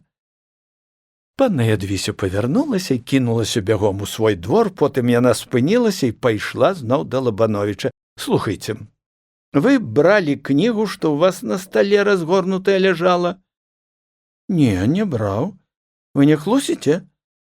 Я, здаецца, нікому яшчэ ў форткі не кідаў красак, каб мне лгаць. Панна Ядвіся чагось засмяялася, ніколечкі не пакрыўдзіўшыся. Хочаце? Пойдзем сёння гуляць? Пойдзем, падхапіў настаўнік. Вы, можа, не паверыце, у мяне, чэснае слова, была гэтая самая думка, толькі я не адважваўся сказаць вам. Дык вы заходзьце да нас, абавязкова і з вялікай прыемнасцю. Яна зноў памчалася ў свой двор, дзеці шумелі, гаманілі, спрачаліся, хвалілі свае і ганілі чужыя ямкі. Лабановіч стаяў шчаслівы, аб чымсьці думаў, і ледзь прыметная вясёлая ўсмешка блукала ў яго вачах і на губах. Чаму гэта пытала яна пра кнігу, падумаў Лабановіч. Ці не палажыла яна чаго туды? А гэтым часам панна Ядвіся кралася з другога ходу, каб тайком выняць з кнігі тую паперку, дзе яна напісала «Мілы дурань», чаго Лабановіч не агледзеў. Прымкнуўшы дзверы кухні з двара, Лабановіч борздзенька пабег да сябе на кватэру праз другі ход, што вёў у школу. Ціхенька ступаючы, падышоў ён да дзвярэй і толькі дакрануўся да іх рукою, як у той жа час панна Ядвіся кулём кінулася ў кухню, каб выскачыць на двор, але дзверы не адчыняліся. Азірнулася. На парозе стаяў настаўнік. Ах, попалась пташка! Стой! Не уйдешь из сети! Не расстанемся с тобой ни за что на свете! Дэкламаваў Лабановіч, не зводзячы з яе вачэй, любуючыся ёю, шчасліва ўсміхаючыся. А яна і сапраўды выглядала, як злоўленая птушка.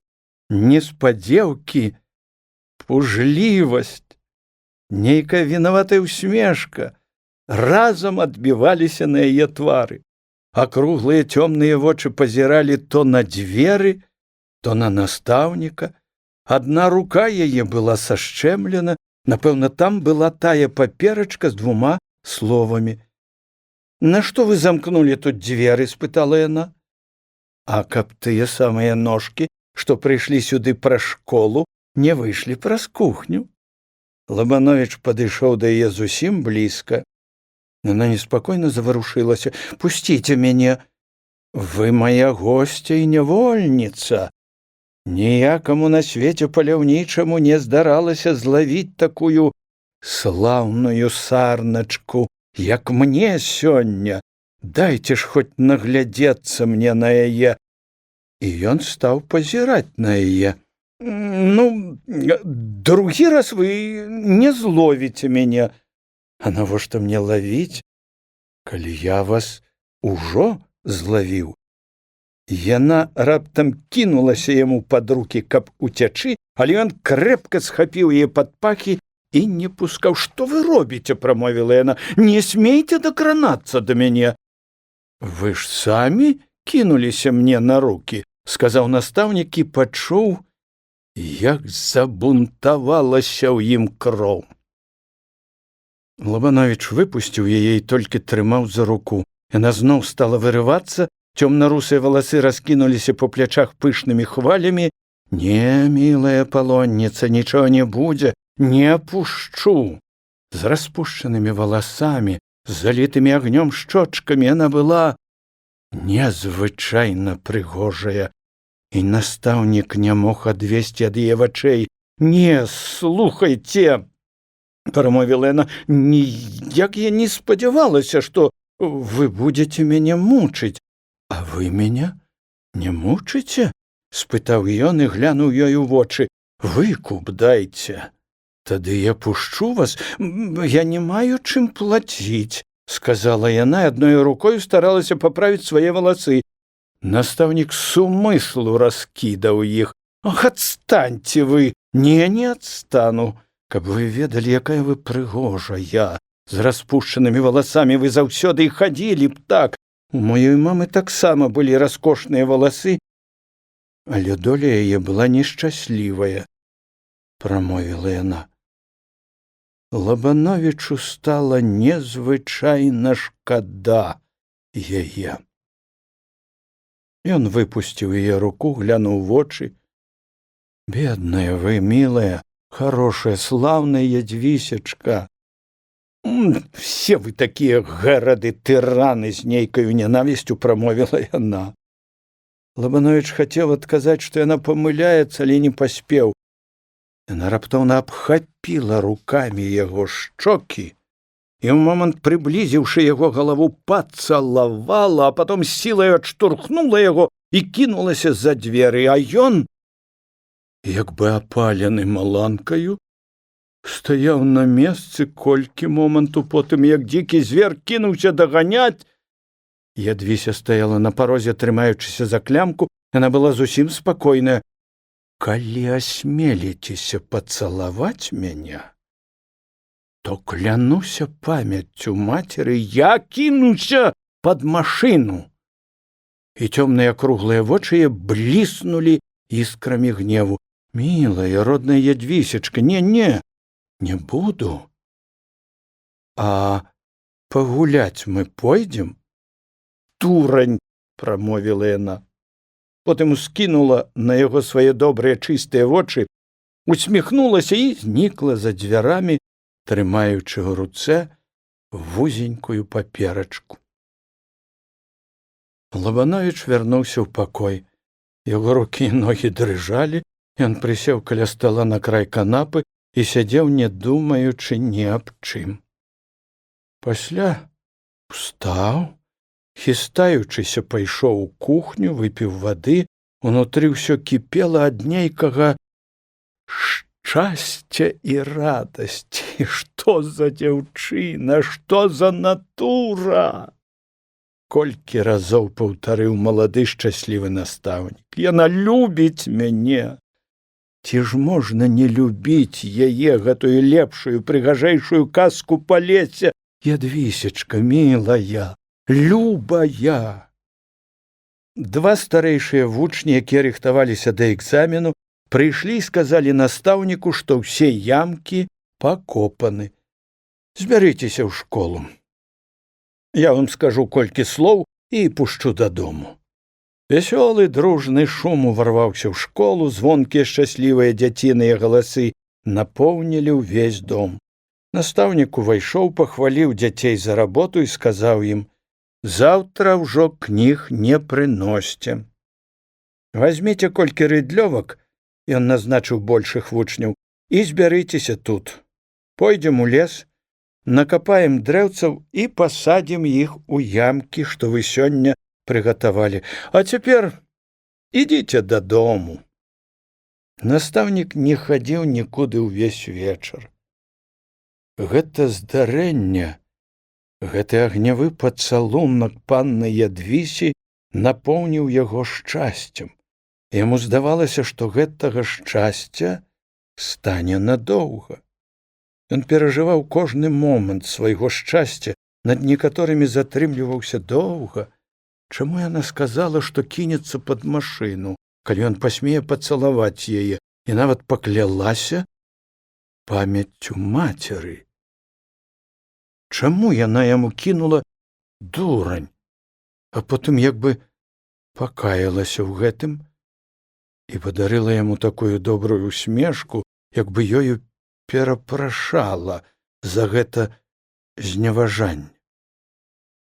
Ён хадзіў па пакоіку і ўсё думаў аб ёй. Але чым болей думалася, тым больш хацелася яму зноў пабачыць сваю мілую Ядвіську, пачуць яе голас, зазірнуць ёй у вочы, каб прачытаць, што робіцца ў яе душы. Ён часта паглядаў у вокны, каб убачыць яе, яе імя гучала ў яго вушах незвычайнаю музыкаю і мела нейкае асаблівае значэнне. Назаўтра Лабановіч прачнуўся пазней, бо заснуў толькі тады, як пачало развідняцца, прачнуўся з думкаю аб сваім шчасці, аб Ядвісе. Ён устаў, калі ўжо ў школе чуліся дзіцячыя галасы. Успомніў, што сёння субота перад вербніцаю, што ў гэты дзень ён скончыць сваю работу ў школе, бо пасля Вялікадня прыйдуць усяго толькі 3 вучні, якім трэба падгатавацца да экзамену. З вясёлым шумам ішлі дзеці ў лес са сваімі настаўнікам, збіўшыся вакол яго цеснаю грамадкаю. Дзень быў ясны, цёплы, нават на Цельшынскай вуліцы падсохла. Сяляне з сохамі, з каробкамі і мяшкамі з аўсом выязджалі на поле, жалобна крычалі кнігаўкі, снуючыся над балотамі, над вадою, як бы шукалі вельмі дарагую страту і ніяк не знаходзілі. У зацішку на лужынах тужліва кумкалі зялёныя жабы, а далей у балотах між лесу пераклікаліся бугаі, бухаючы, як у пустыя кадушкі. Гэта буханне на далёкай адлегласці будзіла лясы, прыдаючы агульнаму настрою палесся асаблівыя тоны. Сталыя і важныя буслы з незвычайнаю сур'ёзнасцю хадзілі па краях балота, або ляталі да гнёздаў на старых хвоях і папраўлялі свае апушчаныя за зіму палацы. Там і сям, на ўскраінах лясоў, распускаліся маладыя лісточкі бярэзінак, жоўтыя пухаўныя каткі звісалі на вербалозінах, купаючыся на сонцы і склікаючы пчолак і чмелікаў. Зялёныя кветачкі павыбіваліся ўжо на свет скрозь сухія, выцвіўшыя лісці, і прынадныя пахі разлівала ў паветры маладая чаромха. Адны толькі паважныя дубы, узбагачаныя вопытам жыцця за свой доўгі век, не вельмі спяшаліся расчыняць свае покаўкі і выпускаць адтуль свежую зелень маладых лісточкаў. Бо дуб — мудрае дрэва, і не паддаецца ён на зман няпэўнай пачатку вясны. Настаўнік спыніўся з вучнямі на сухім месцы ў лесе і вёў з імі размову аб тым, што бачылі перад сабою, і аб значэнні тае справы, дзеля якой яны прыйшлі. Дзеці рассыпаліся па лесе і агаласілі яго сваім крыкам і шчэбетам. Лабановіч доўга шукаў маладую грушку. Ён хацеў знайсці прыгожанькую грушку і пасадзіць яе на памяць аб сваёй каханай. Знайшоўшы маладое крэпенькае і стройнае дрэва, ён доўга і асцярожна капаўся каля яго, пакуль акуратненька не было яно выкапана разам з зямлёю. Сам нёс яго дамоў, пасадзіў у куточку на школьным двары, дзе найболей свяціла сонца, і 2 разы паліў вадою ў гэты дзень. Пасля агарадзіў гэтую грушку высокімі коллямі, каб не патаптала і не паламала яе жывёла. На кожнае дрэва вызначыў ён вучняў, даручыўшы ім догляд за выхаванцамі. Ну, а цяпер, дзеткі, ідзіце абедаць. Па абедзе збярыцеся і прынясіце свае кнігі, бо пасля Вялікадня парассыпаецеся вы па лясах і палях. А хто захоча хадзіць у школу і па Вялікадні, той потым і атрымае кнігу. Прыняўшы па абедзве кнігі ад вучняў і пусціўшы іх на святы, Лабановіч пачуў, як бы яму стала чагосьні, шкада. Хоць, праўду сказаць, крыху дакучыла за зіму гэта работа па 8 і па 10 гадзін у дзень. Ён выйшаў на двор, абышоў пасаджаныя дрэвы, над некаторымі затрымліваўся даўжэй. Ён часта паглядаў на двор пана Падлоўчага. Вельмі хацелася пабачыць Ядвісю і паказаць ёй гэту слаўную грушку, якую ён пасадзіў на памяць аб ёй. Але Ядвіся доўга не паказвалася на двары. Ён падкаравульваў яе з гадзіну і, калі заўважыў, аклікнуў, папрасіў яе падысці. Яна радасная і вясёлая падбегла. Я хачу паказаць вам грушку. А вы не будете лавіць мяне? З мілаю хітраю усмешкаю спытала яна. Ён памог ёй пералезці цераз плот і павёў да грушы. Гэту грушку я пасадзіў на памяць аб вас. Яна доўга разглядала яе. Потым засмяялася і сказала: я вырву яе і выкіну. Чаму? Бо яна такая ж калючая і дзікая, як я. Пойдзем гуляць сёння? Спытаў ён. А вы памятаеце, што я вам учора на гэта сказала? Зрабіце вы тое самае, што зрабілі учора. І тады скажыце мне хоць 10 разоў тое, што сказалі 1 раз. Яна паглядзела на яго строга і прамовіла: больш ніколі. Чуеце? Ніколі. Вербніца і благавешчанне ў гэтым годзе прыпалі на 1 дзень. На свята павінен быў прыехаць з Малевіч айцец Мадэст з дзякам Цішкевічам, бо ў гэты дзень цельшынцы па старому звычаю зносілі свае грахі папу, пасля чаго ўжо рабіліся як бы святыя. Праўда, у Цельшыне было многа такіх палешукоў, як, напрыклад, дзед Мікіта, да якіх святасць не падыходзіла ніякім чынам. І замест таго, каб здаць старыя грахі, яны не толькі не здавалі іх, а набіраліся яшчэ новых. Звычайна айцец Мадэст прыязджаў напярэдадні пад вечар, так і сёння. Прыехаў ён досыць рана, калі яшчэ сонца не паспела схавацца за дубам, што стаяў збоку раз'езда. Шчакаўшы з паўгадзіны з каплічкі, што стаяла ў зараслі панурых і цёмных могілак, панёсся глухі звон, як бы гэта званілі ў які-небудзь чарбаты чыгун.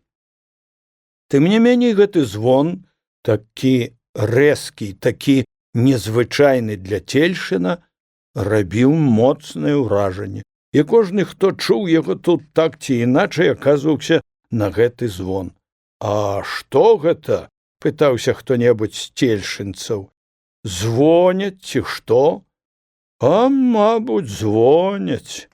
І пасля гэтага вяліся тыя ці іншыя разважанні. Ужо, мабуть, піп прыехаў, штось забомкалі. Спавядаціся мем? А, мабуть, що так. Але палешукі не вельмі кідаліся да царквы, бо яны народ дбалы і дасціпны. Таму паляванне усміхалася панадна, у другога было асочана месца, дзе яшчэ шчупакі не скончылі не раставаць. І цельшынскі звон, як відаць, добра ведаў звычаі сваіх парафіян, бо не спяшаўся канчаць скліканне.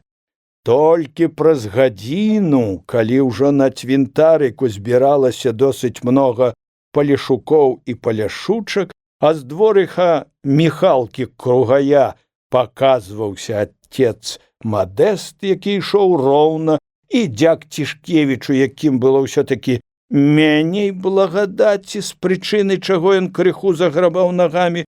Ужо тады звон пачынаў залівацца ямчэй, прыхатваючы для гэтага сваіх меншых тонкагалосых братоў.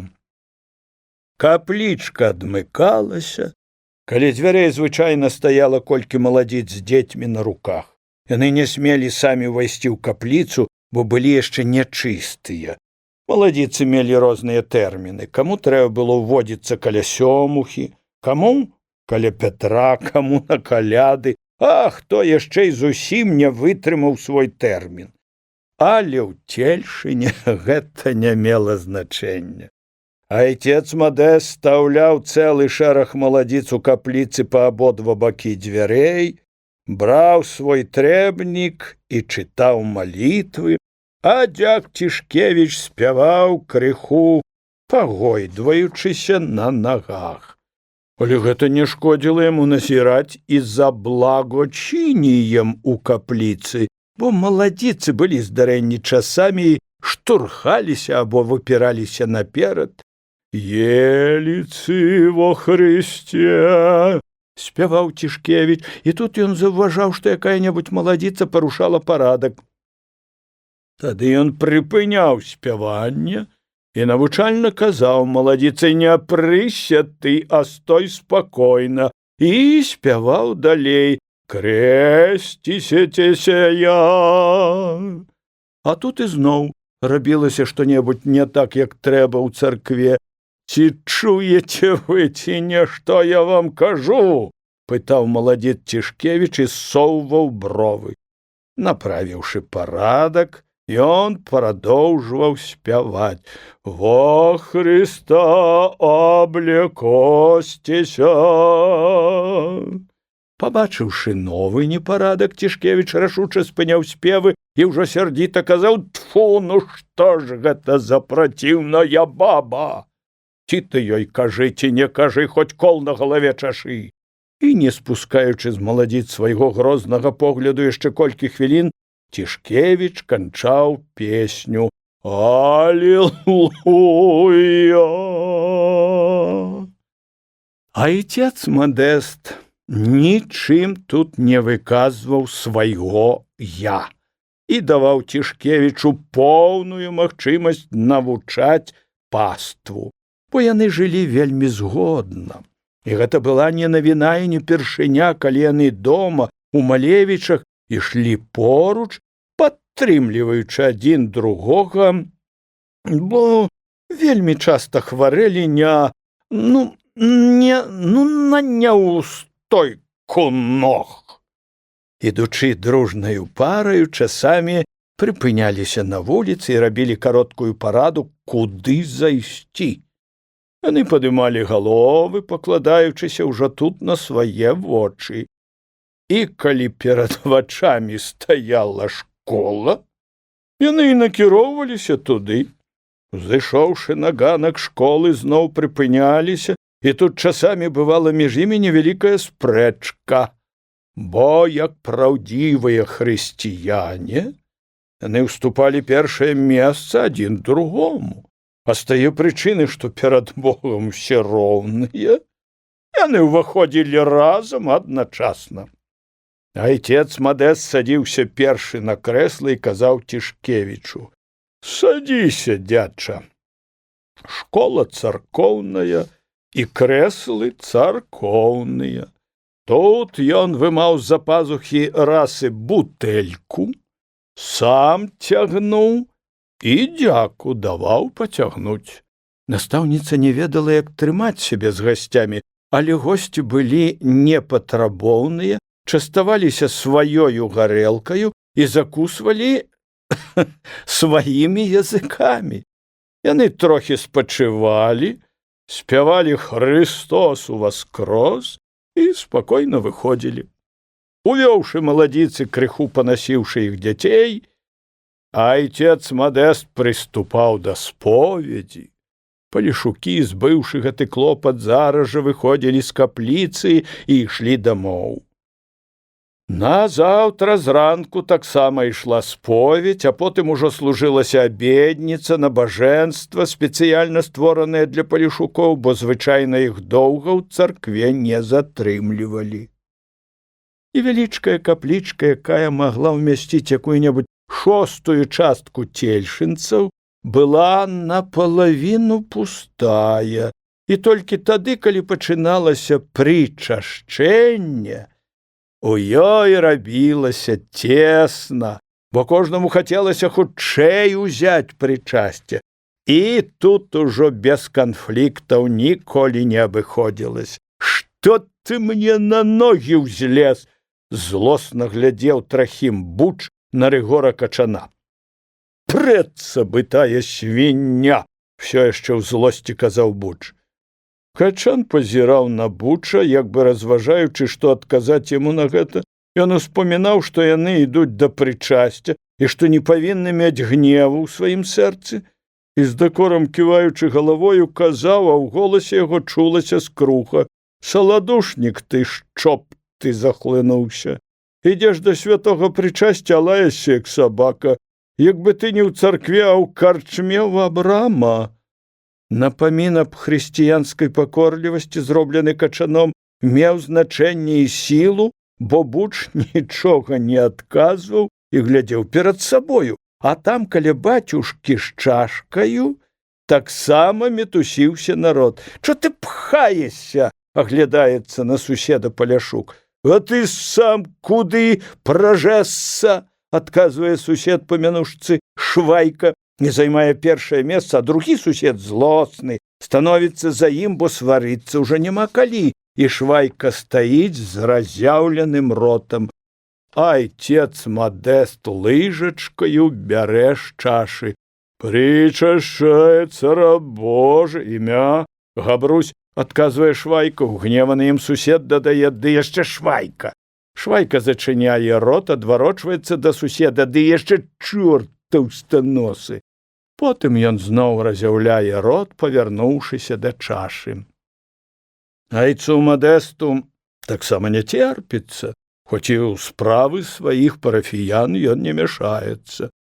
Але калі заўважае што, то выкідае ўсё гэта на вока.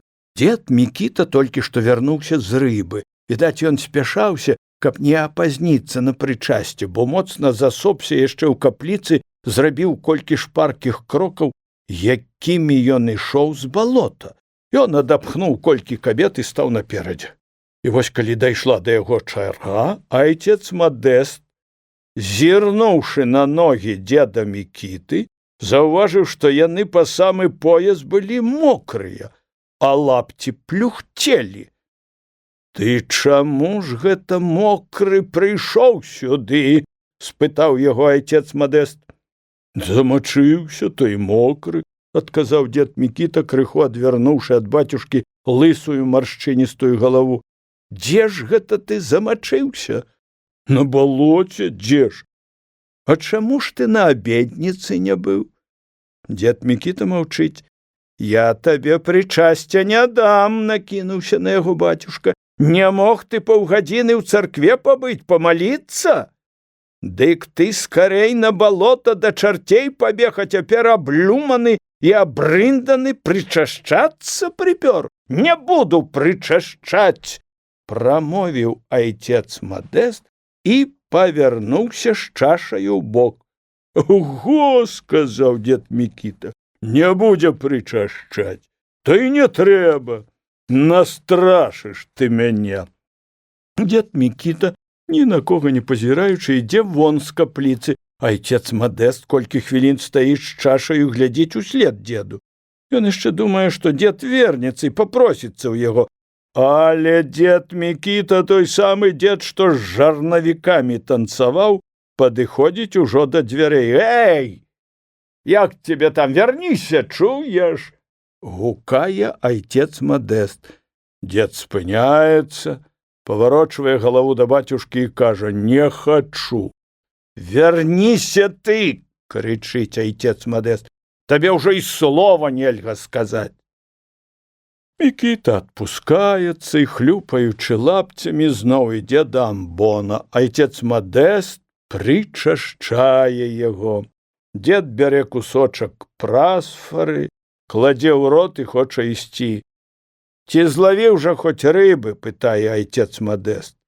Дзед зусім адпускаецца, глытае прасфару і адказвае ўжо лагодна. «Дзе там у чорта? Няма!» Працягвае ён апошняе слова, махае рукою і выходзіць.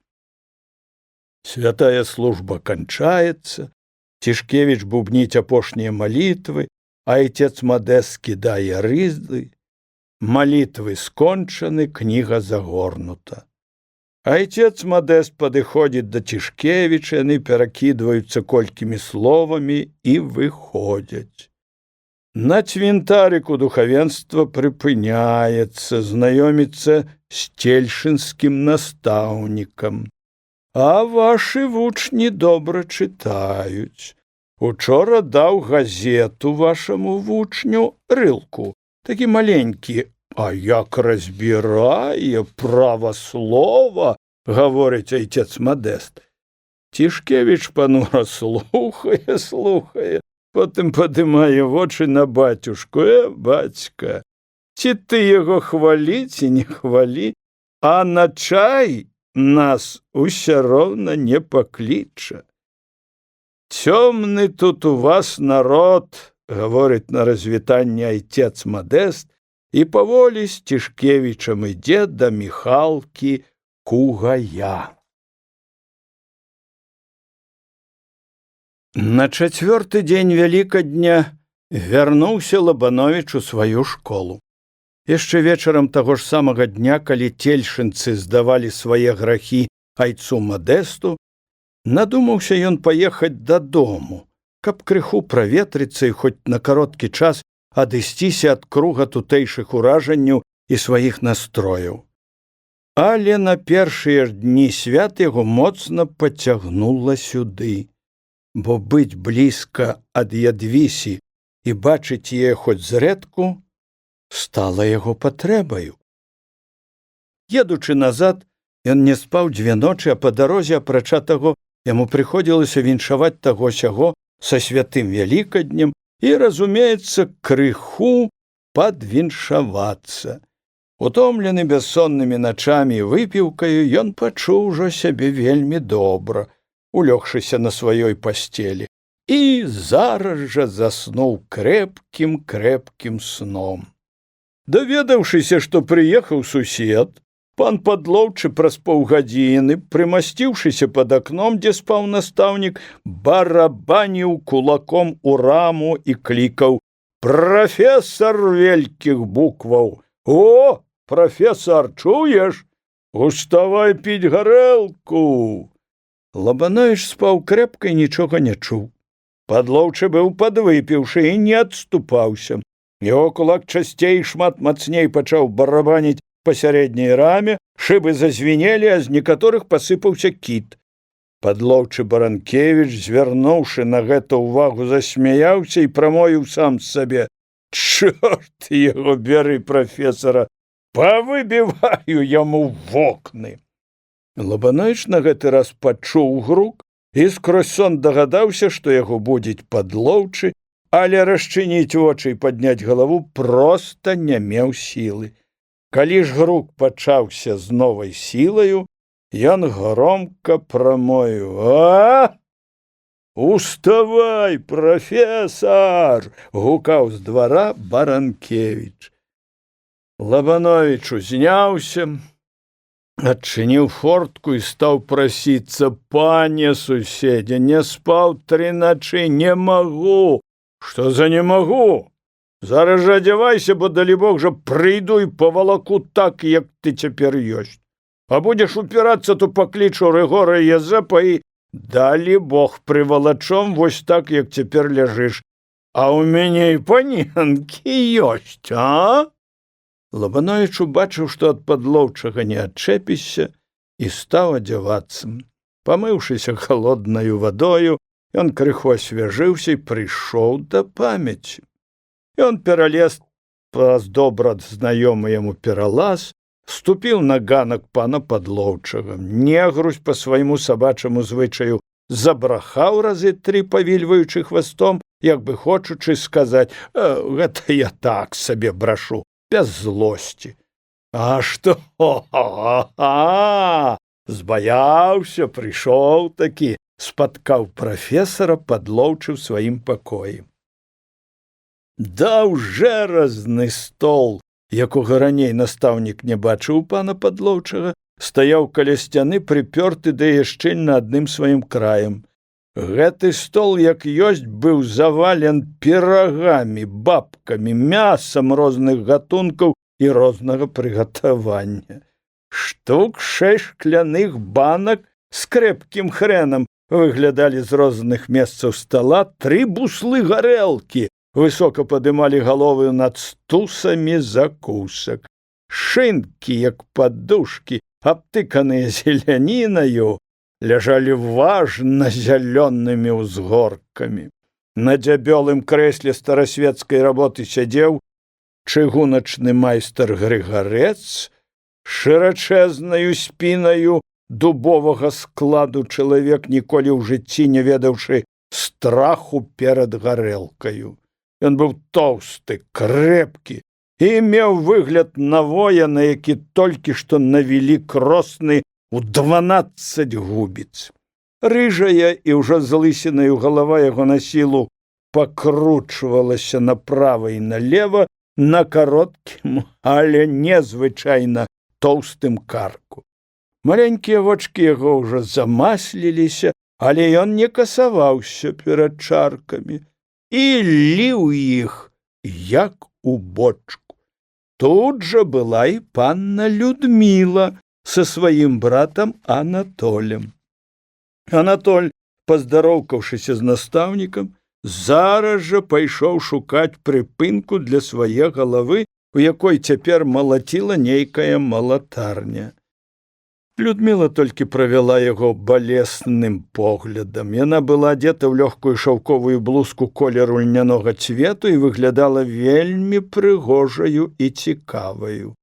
Ядвіся таксама была адзета з густам. На ёй была чырвоная атласная кофтачка, якая вельмі ішла да яе смуглага твару, а пышныя цёмна-каштанавыя валасы былі перахвачаны чырвонаю ж, як жар, стужачкаю. Габрынька стаяла каля музычнай скрыначкі, з якой нядаўна грымела музыка. Тут, пане мой, паненкі адны сядзяць, а ён, гэта ж падумаць, спаць заваліўся, адчытваў Лабановіча вясёлы Падлоўчы. Падышоўшы да Людмілы, Лабановіч спыніўся і сказаў ёй: «Чаму вы, панна Людміла, не перахрысціліся, убачыўшы мяне?» Ядвіся зірнула на Лабановіча, потым на Людмілу. Людміла, асвятліўшы свой твар усмешкаю, пазірала на яго, штось прыпамінаючы, а потым весела засмяялася. «Аднак жа вы злапомны!» «Зусім не», — адказаў настаўнік. «Я толькі хацеў вам напомніць, што, угледзеўшы святога, трэба перахрысціцца. Ну, годзе табе тут любошчы разводзіць». Падышоў Падлоўчы, узяў настаўніка пад руку. «Вып'ем!» «Ой, паночку, за што вы на мяне ўгневаліся? З раю ў пекла цягнуцца, а?» — скардзіўся Лабановіч, гледзячы на паненак. «І ў пекле паненкі ёсць, ды яшчэ такія, якіх і ў раі не знойдзеш», — прамовіў Падлоўчы, пакланіўшыся паненкам, папрасіў прабачэння, што забірае ад іх кавалера. «Але нічога», — заспакоіў ён іх, «пан прафесар шмат цікавейшы будзе, вярнуўшыся ад стала». Падлоўчы Баранкевіч наліў чаркі. Грыгарэц вельмі спрытна кульнуў сваю чарку. Здавалася, што ён яе не піў, а так толькі ўскінуў галаву, каб паглядзець, як высока столь у пакоі Падлоўчага. Закусваючы, ён штурхануў локцем Лабановіча і ціха прамовіў: «Ну, неяк наконт маладзічак?» Настаўнік нічога не паспеў сказаць, бо перад ім ужо стаяла другая чарка. «Вып'ем», тады будзеш закусваць. Мы тут, пане мой, мардаваліся, а ён сабе спаць палажыўся. І гаспадар прымусіў яго выпіць яшчэ чарку. Лабановіч пабег да паненак, запрашаючы іх да стала. «Пойдзем», – прасіў ён іх, – «я раскажу вам гісторыю, як на палесе такія, як вы, прыгожыя дзяўчаткі з'явіліся». Паненкі зацікавіліся і ўсталі. Ён узяў іх пад рукі і пайшоў разам да стала. Наліў па чарцы віна і вельмі ўпрашаў выпіць, называючы іх дыяментамі палесся, божымі летуценкамі. Яму было надзвычайна весела, язык развязаўся, ён забаўляў паненак, яны слухалі і смяяліся. «Ну, а гісторыю калі скажаце?» – пыталі яны. «А вось як віна вып'еце». Дзяўчаты выпілі. «Ну, слухайце». Стварыў Бог палессе і пайшоў аглядаць балоты. Доўга хадзіў Бог, і стала яму маркотна. І стварыў ён дзяўчыну незвычайнага хараства і сам залюбаваўся ёю. Вочы ў яе былі, як у панны Ядвісі, і такія ж самыя пышныя валасы. Бровы? Тут Лабановіч глянуў на бровы панны Людмілы, а потым на бровы Ядвісі. «Всё ў яе было, як у панны Ядвісі», – сказала панна Людміла і хітра усміхнулася. «Не, не ўсё», – адказаў Лабановіч. «Бровы былі, як у Габрынькі, губы і рот, як у вас». Доўга пазіраў на яе Бог, а потым сказаў: «Не, не можна цябе пакідаць людзям. Яны будуць калаціцца за цябе». Паставіў яе Бог на сваю руку і дзьмухнуў. Дзяўчына рассеялася і зрабілася хмаркаю. «Ты будзеш хадзіць над палессем век векам, і ад тых людзей, на якіх упадуць твае кроплі, будуць раджацца красуні. І вы, — сказаў Лабановіч паненкам, — маеце ў сабе тыя кроплі і радзіліся дзеля таго, каб на палессі не маркоціліся маладыя хлопцы. Ну, годзе табе казані казаць, — спыняў яго падлоўчык. Лабановіч ужо не спрачаўся і піў многа. Гарэлка ўрэшце страціла над ім сваю сілу. Ён піў ужо сам і падліваў другім. «Слухайце, — спытала Людміла, — чаму вы ніколі да нас не зойдзеце?» «Добра, што вы запыталіся цяпер, — адказаў настаўнік, — бо я толькі тады кажу праўду, калі добра вып'ю. Дык слухайце, буду казаць праўду. Я затым і не хадзіў да вас, што баяўся вас, бо душа моя чуе. Тады, калі мае ногі пераступяць парог вашага дома, яна пападзе да вас у палон». «Я вельмі шкадую, — смеючыся прамовіла панна Ядвіся, — што ніколі не чула вас тады, калі вы добра вып'еце». «Эх, панна Ядвіся, панна Ядвіся!» Як бы ў нейкім незвычайным засмучэнні прамовіў настаўнік. «Калі я гавару з вамі, то тады я не толькі добра выпіўшы, але і п'яны, і, стала быць, яшчэ большую кажу вам праўду. Хіба ж я бочка з гарэлкаю?» — засмеялася панна Ядвіся. «Вы?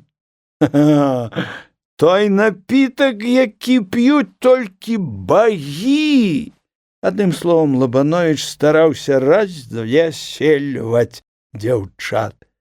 Падлоўчы хадзіў перавальваючыся, і здавалася, што яму вельмі было цяжка падымаць ногі.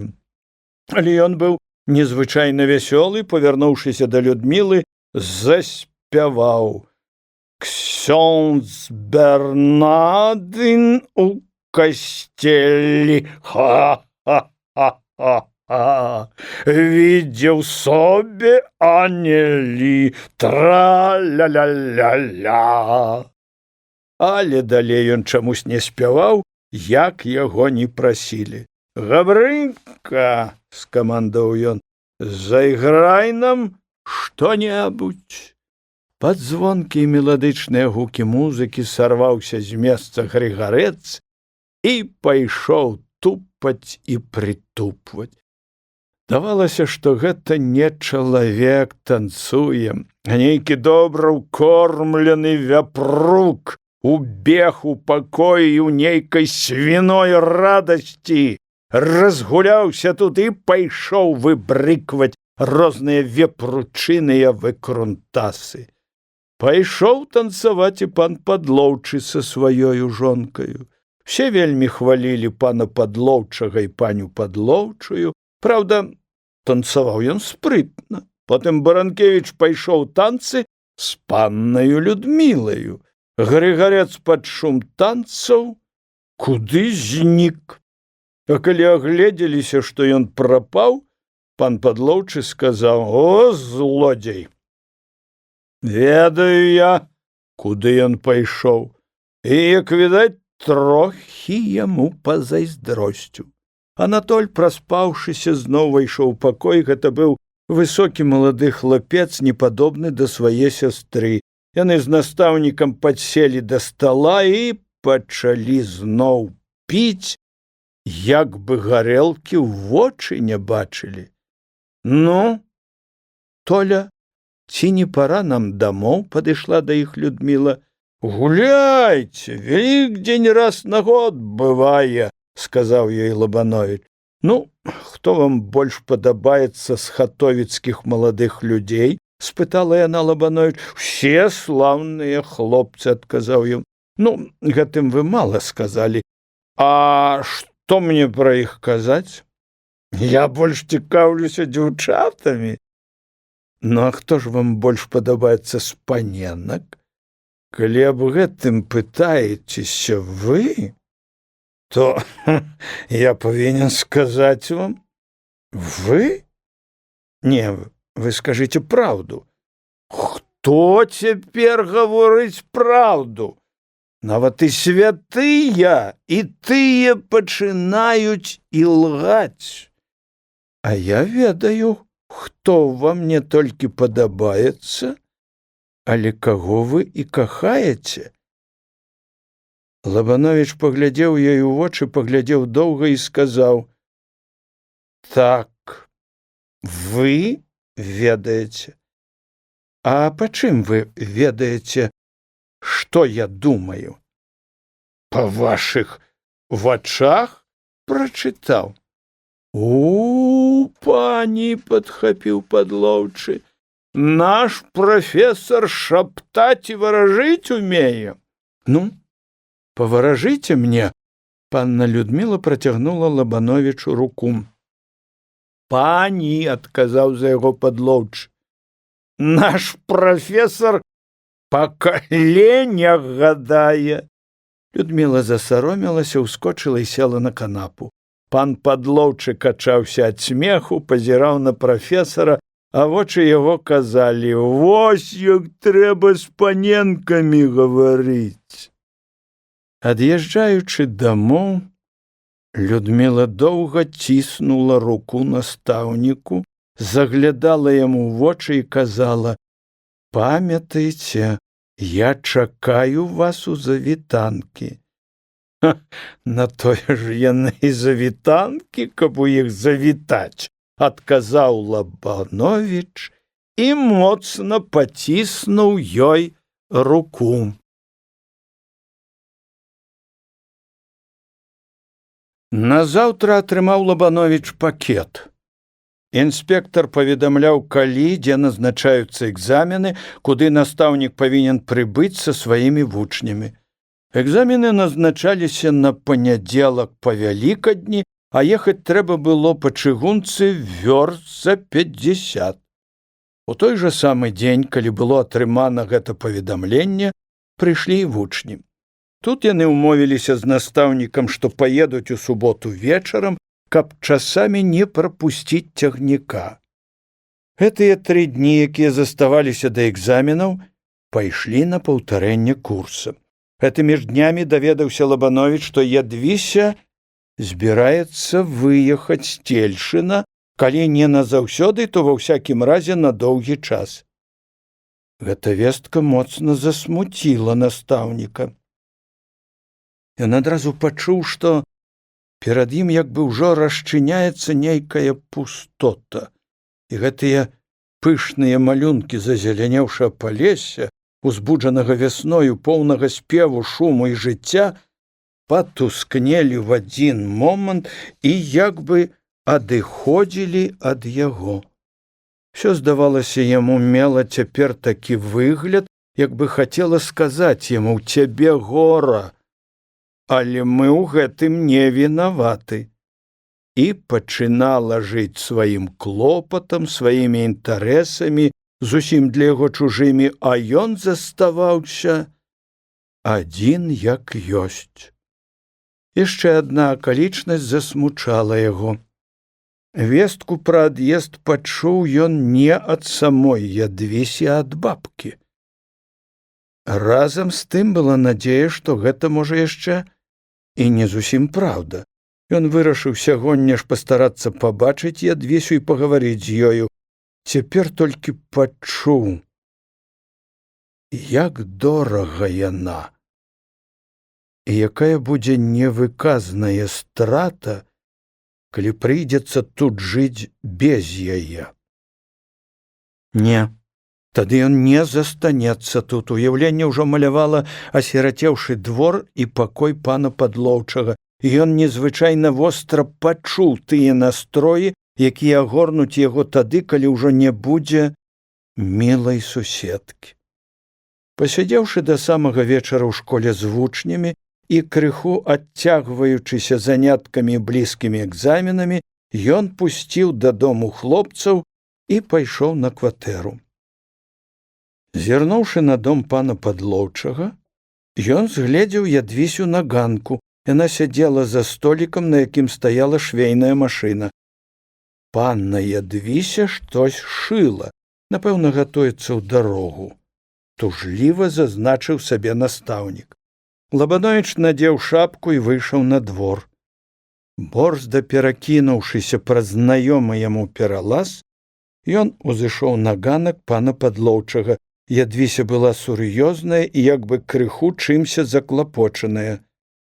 Тут жа сядзела і пані Падлоўчая, таксама з шыццём у руках.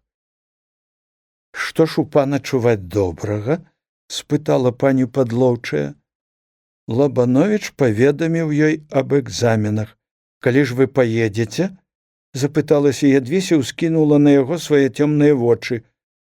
«Умовіліся з хлопцамі ехаць у суботу вечарам». Анна Ядвіся прыпыніла сваю работу і задуменна кудысь пазірала. «Люблю я гэту станцыю», – прамовіла яна. Пані Падлоўчая выйшла, і яе паклікалі. Лабановіч сядзеў моўчкі і думаў. Вечар быў ціхі, ясны і цёплы. Цень ад хаты пана Падлоўчага паволі закрываў палісаднічак і свежыя клумбачкі з краскамі, нядаўна пасаджанымі, і пасуваўся па вуліцы. Бойкія вераб'і чылікалі на хаце і снаваліся па палісаднічку. «Што вы сёння нешта не ў гуморы?» – запыталася Ядвіся і глянула на настаўніка. «Скажыце вы мне, правда ці не?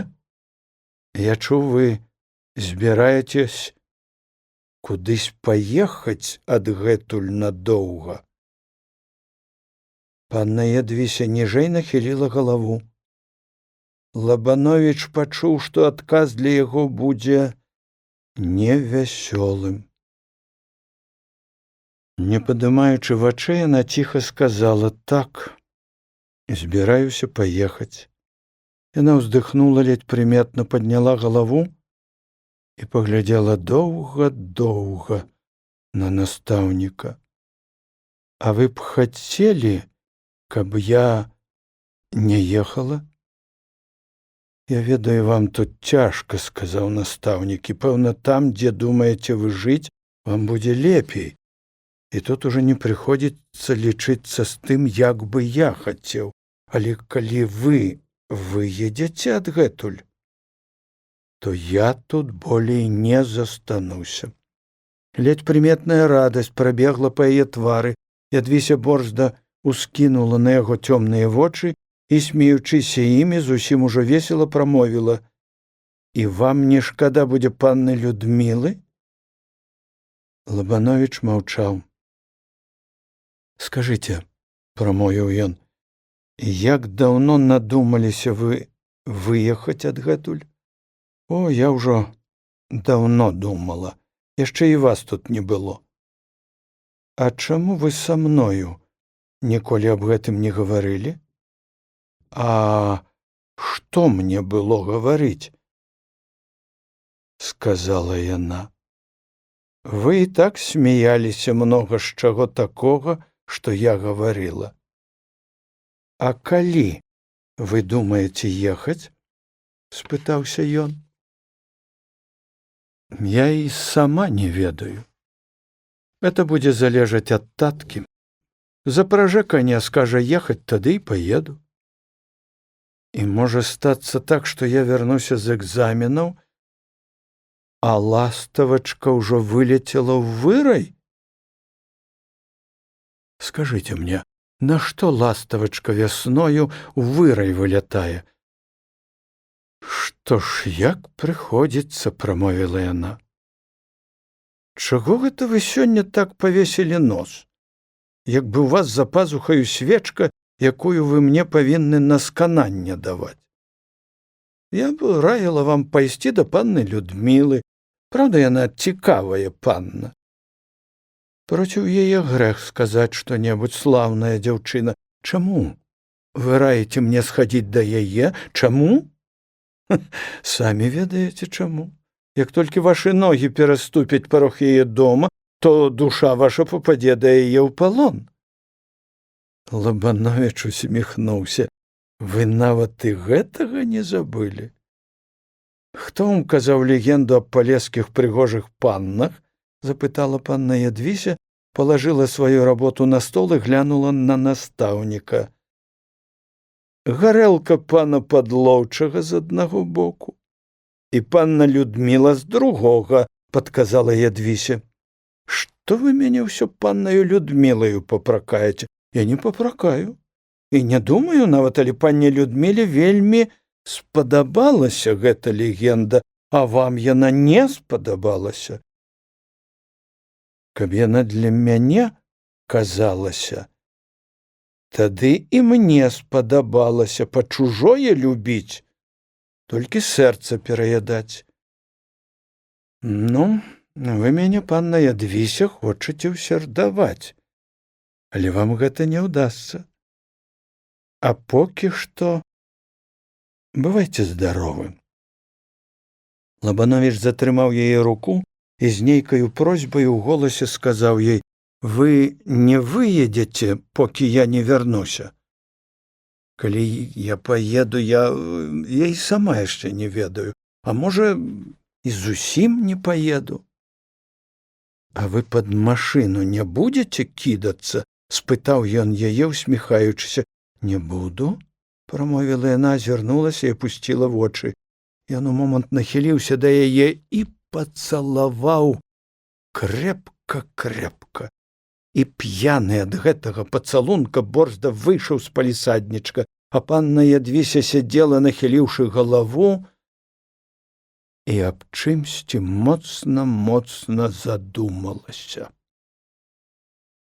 У нядзельку раненька на ўсходзе сонца настаўнік са сваімі вучнямі, правёўшы ноч на станцыі, садзіўся ў вагон. Прабілі 3 званкі, гучна і адрывіста азваўся паравоз, абуджаючы ранічны пакой бясконцых балот, і поезд зрушыў з месца. Шумным шыпеннем выпускаючы пару, ўсё быстрэй бег паравоз, і ў нейкую своеасаблівую глухую музыку злівалася тухканне цяжкіх ног поезда. Лабановіч стаяў каля расчыненага акна. Штось прыемнае і радаснае ўлівалася яму ў душу ад гэтых новых малюнкаў і ад гэтага размашыстага бегу машыны. Борзда адыходзіла назад станцыя з высокаю вадакачкаю, закрываючыся свежаю зеленню раслін. Рассыпаючы сноп залатых стрэл, велічна выплывала сонца з-за краю зямлі над прасторамі зялёнага палескага мора. Хутка вынікалі і беглі ўсе новыя і новыя малюнкі гэтага зачараванага краю, балоты з густымі зараслямі лазы, кустоўніка і маладой асакі расцілаліся шырачэзнымі круглымі абшарамі, па краях якіх ледзь віднеліся зубатыя цёмныя палоскі лясоў.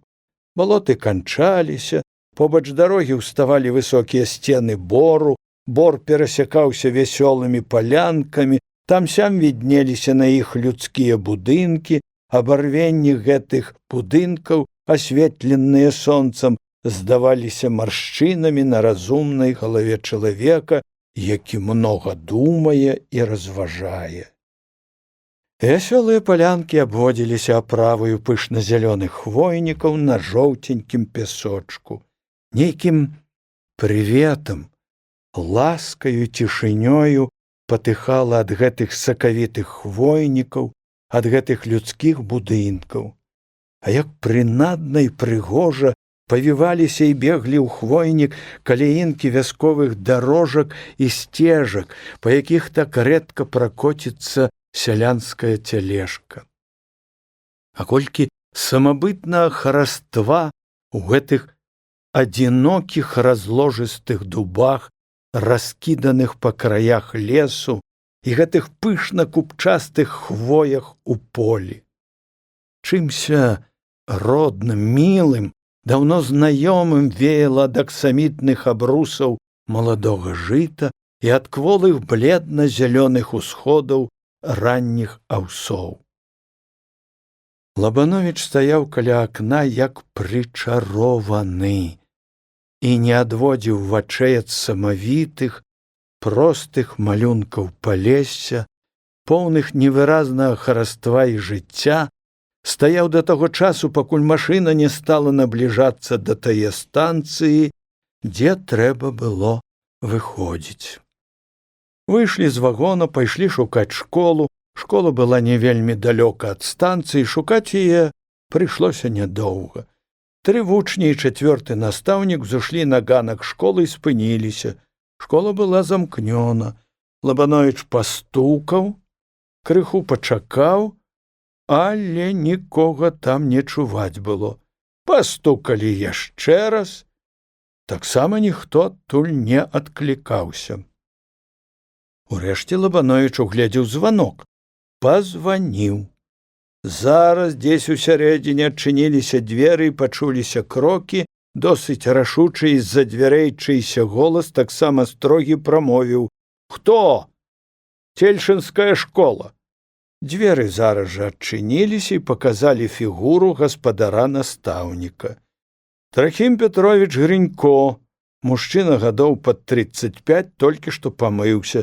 Валасы яго былі прычэсаны на бок, адна дугавідная пасма валасоў тырчала над ілбом і надавала Грыньку выгляд вучонага чалавека, а рэдкія доўгія вусы рабілі яго строгім настаўнікам. «Што ж гэта так рана?» – спытаў Грынько, пазнаёміўшыся і павітаўшыся з калегам. «Няхай сабе хлопцы агледзяцца і азнаёмяцца са школаю. Часу ў нас хапае», – адказаў Лабановіч.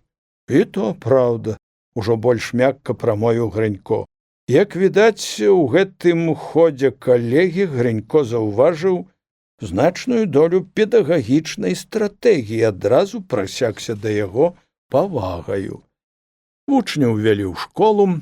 «Вось, тут можаце сабе сядзець, хадзіць і спаць», – сказалі ім настаўнікі, а самі пайшлі ў пакой Грынько.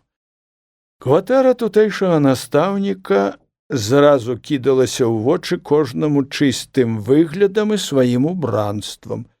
На сценах віселі розныя фатаграфіі, малюнкі ў прыгожых аправах, мякка абітая чырвоным плюшам мэбля, каберац каля стала, прыгожы абрус, всё казала за тое, што Грынько жыў панам. У яго была цэлая гаспадарка, 10 3 агарода, столькі ж сенакосу, была карова, свінні, на двары хадзіла рознае птаства пад пільным і дбалым наглядам гаспадыні. Лабановіч у параўнанні з Грыньком быў горкі пралетар, і ён нават са знявагаю паглядзеў на свой сурдут, які ён купіў у Курульчука за 2,5 рублі, і ў якім ён асабліва ззаду вельмі змахваў на местачковага рабіна. Каля 8 гадзіны раніцы пачалі з'язджацца іншыя школы. То той, то другі настаўнік з кучкаю сваіх выхаванцаў зыходзіў на ганак і шумам уводзіў іх у школьную залу. Тут ён даваў розныя інструкцыі, заканчваў іх звычайна так: «Толькі не трэба труса задаваць. Глядзі смела, кажы адважна, рэж за пляча, храбрасць гарады бярэ». Паддаўшы такім чынам духу, настаўнік заходзіў да Трахіма Петровіча, захоўваючы яшчэ на сваім твары тую смеласць і рашучасць, якімі ён толькі што начыняў сваіх вучняў. Іншыя настаўнікі, наадварот, доўга заставаліся ў школе пры вучнях, тлумачылі ім, дзе ў якіх выпадках трэба паставіць той ці іншы знак прыпынку, і вялі нават папярэдні экзамен.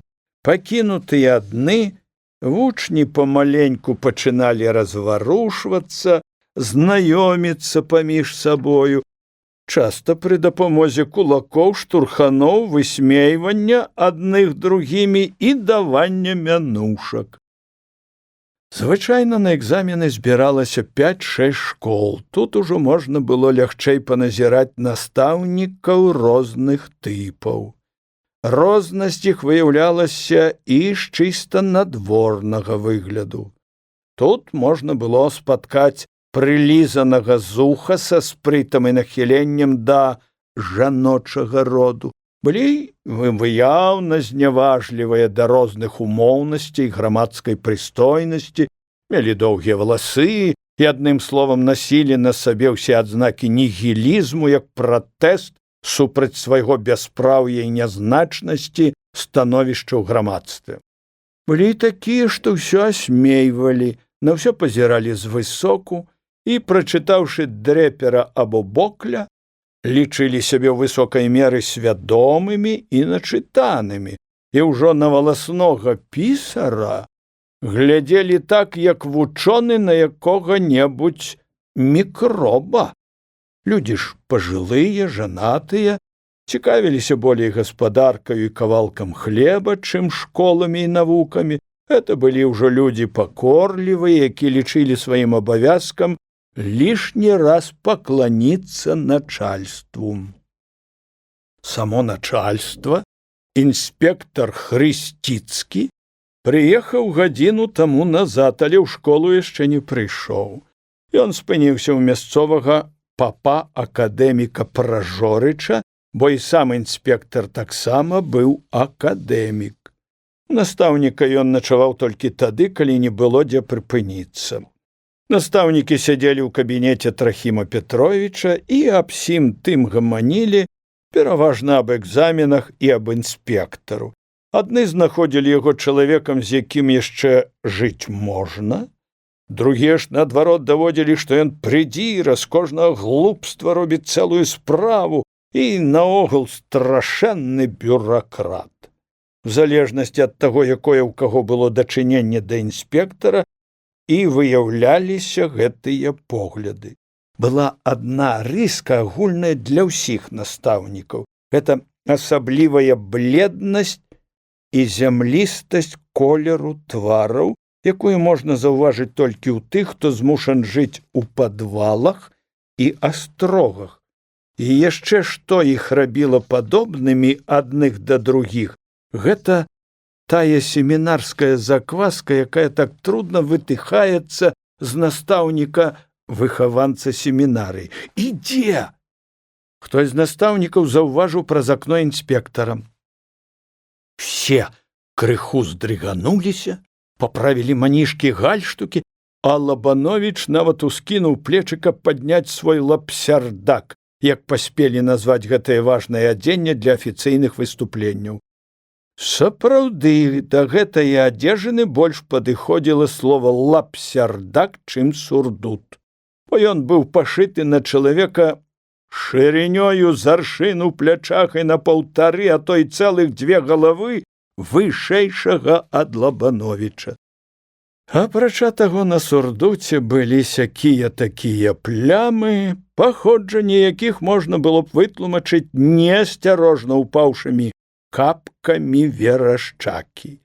Тым не меней, нават і такі лапсярдак са спушчаным далёка ўніз станам ўсё ж такі больш стасаваўся з важнасцю моманту, чым які-небудзь замухрысты пільчак вясковага настаўніка. Сярод настаўнікаў прайшоў нейкі рух, тут ужо многа чаго належала ўзяць пад увагу, не паказаць свайго страху перад інспектарам, не паздароўкацца так, каб іншым кінулася ў вочы, што ён дагаджае начальству, а дагадзіць хоць трошачкі трэба было, і разам з гэтым таксама не ўраніць і сваю годнасць. Інспектар увайшоў як цар, важны, строгі, і з такім выглядам, як бы ён трымаў у руках лейцы, каб не разбеглася, спудзіўшыся, зямля, на якой мы жывём. На твары ў яго быў незвычайны клопат, думка яго была так моцна занята нейкаю важнаю справаю, што ён нават не меў часу паглядзець на таго, каму даваў руку. Не паспеўшы яшчэ прысесці, ён зараз жа звярнуўся да Трахіма Пятровіча з чыста дзелавымі пытаннямі. Ці ёсць прылады пісьма? Ці ўсё падгатавана ў школе? Ці павешаны на сцяне карты? Адразу стала ціха і важна, бо ні ў кога не хапала смеласці парушыць работу мыслі начальства. Усе з'ехаліся? Спытаў інспектар. Ну, пойдзем. Начальство паднялося і накіравалася ў дзверы, за ім ішоў Грынько, а там ужо рухаліся як папала. Лабановіч у сваім лапсярдаку ішоў апошнім, маючы на ўвазе, каб яго вопратка не так ужо кідалася ў вочы. Працэсія была вельмі важная. Наплечнікі, бліскучыя гузікі інспектара зусім асляплялі палешукоў, боязна пазіраўшых вытарашчанымі вочкамі. Іх парасаджвалі, далі паперу, яны павінны былі напісаць першае слово «экзаменацыонная». Дзеці мардаваліся, мыляліся, некаторыя плакалі, пішучы гэтае слово, потым само начальство пачало дыктаваць, не давяраючы настаўнікам. Кажановскі настаўнік Філюк стаў водаль а сваіх вучняў, як бы вельмі спакойны за іх навуку і веды. Але там, дзе вучні павінны былі паставіць коску, ён браў сябе за кончык вуха, пазіраў кудысь у прасторы, як бы заняты нейкаю думкаю, пакручваў вуха. Калі трэба было паставіць 2 кропкі, Філюк праціраў вочы, як бы ў іх набілася пылу. Кропка і коска, чухалася вока і кончык носа. А калі ўжо трэба было паставіць клічнік, то, падняўшы ўгару палец, Філюк чухаў ім брыво. Тут быў прыдуман цэлы рад умоўных знакаў, і не адзін раз былі паверачныя дыктоўкі, каб усвоіць гэтую хітрую сігналізацыю. Канчалася дыктоўка, давалася другая работа – пераказ. За пераказам ішла пісьмовая задача, і ўсе гэтыя работы вяліся пад назіраннем самога начальства. Прамучыўшы дзяцей гадзіны 2, іх пусцілі на пераменку, пакуль папраўляліся вучнёўскія работы. Тады пачаўся вусны экзамен. На вусны экзамен прыйшоў поп Пражорыч. Это быў незвычайна пануры чорнабароды бацька. У вочы ён рэдка каму пазіраў, не смяяўся, а калі здароўкаўся і падаваў руку настаўнікам, асабліва ў такім лапсярдаку, як у Лабановіча, то ў гэту хвіліну шчыра шкадаваў, што ў яго ёсць рукі. На першае месца сеў інспектор, ён і быў старшынёю камісіі, на другое Пражорыч. Трэці член камісіі быў той настаўнік, чые вучні экзаменаваліся. Вучні ж адчувалі сябе мала чым лепей за тых цялят, якіх загналі на разніцу. Вучнёўскія шыткі даюцца інспектару, і ён па спіску выклікае вучняў. Вучань, трасучыся, падыходзіць да стала. «Што трэба напісаць у слове «телега» пасля «л», – пытае вучня інспектар. «Трэба напісаць «ять», – адказвае вучняў. «А чаму ты напісаў «е»?» «Спужаўся», – адказвае вучня. «Ну, чытай тут», – інспектар дае вучню кнігу, а сам грозна насунуўшы бровы, зварачаецца да настаўніка. «Чаму вы падчыркнулі «не смотря»? Якая ж тут памылка?» Малады настаўнік пазірае на падчыркнутую памылку, на яго твары адбіваецца рашучасць і смеласць. «Несмотря, господин инспектор, трэба пісаць злучна». «Вы сами слабо знаете грамматику», – отказывая громко инспектор. «Выбачайте, господин инспектор, несмотря пишется злучно», – стоит наставник на своим. «По гроту несмотря пишется разом».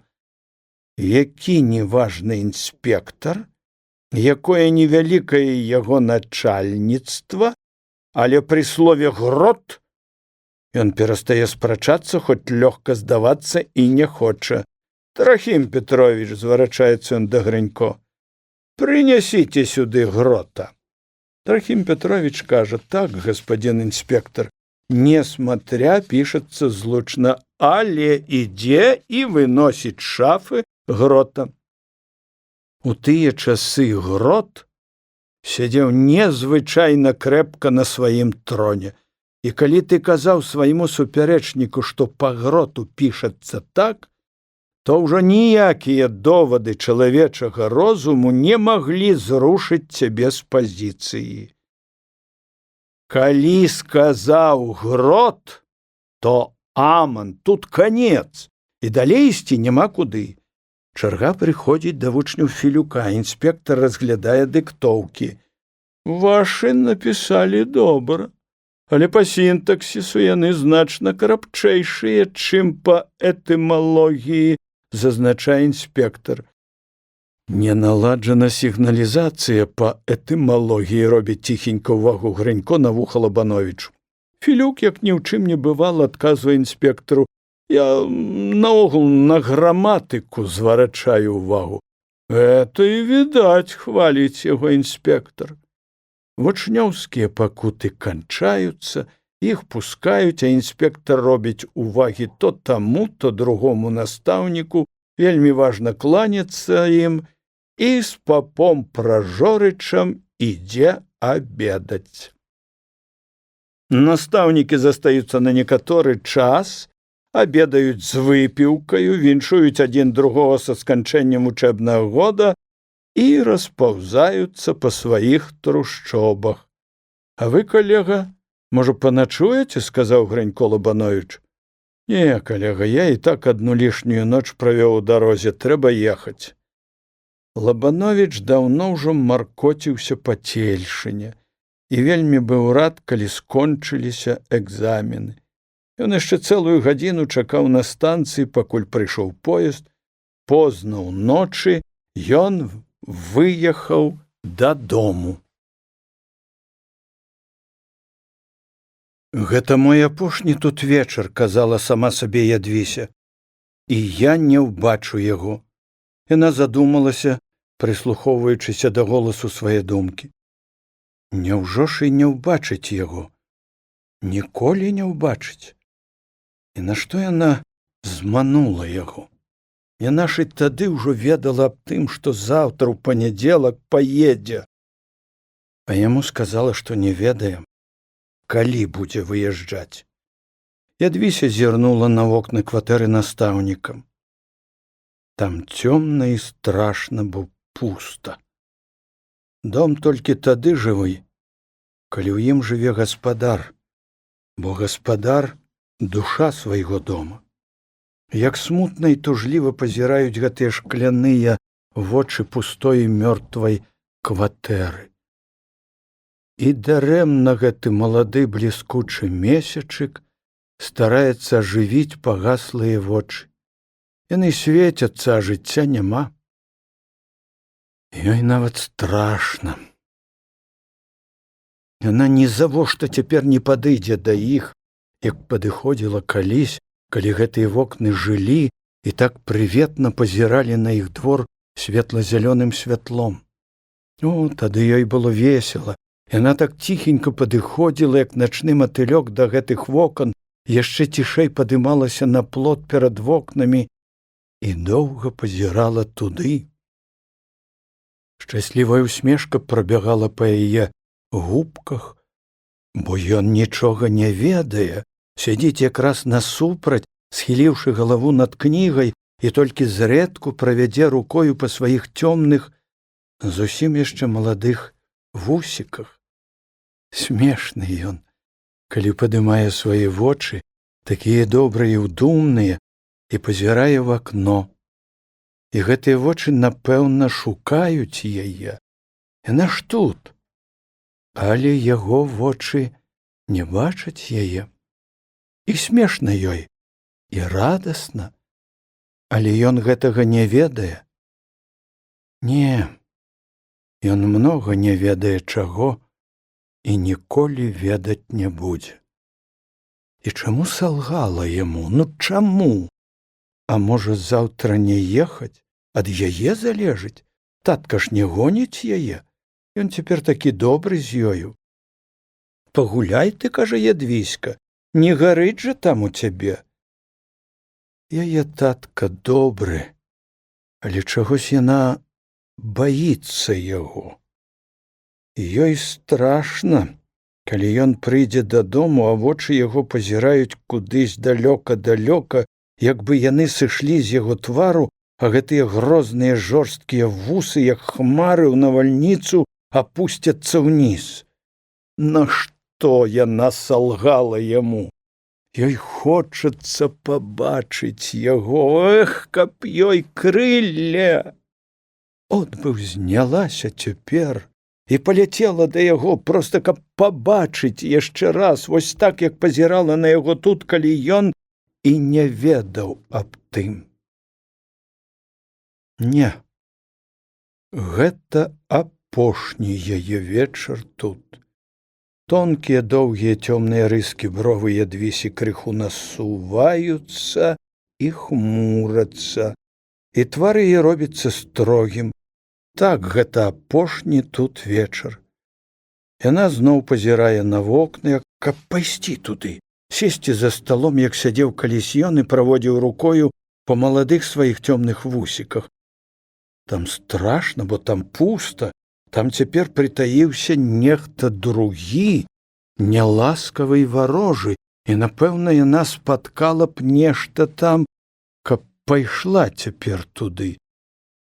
Ну, напэўна, пачула б голас, а можа, смех, пусты і жудасны смех.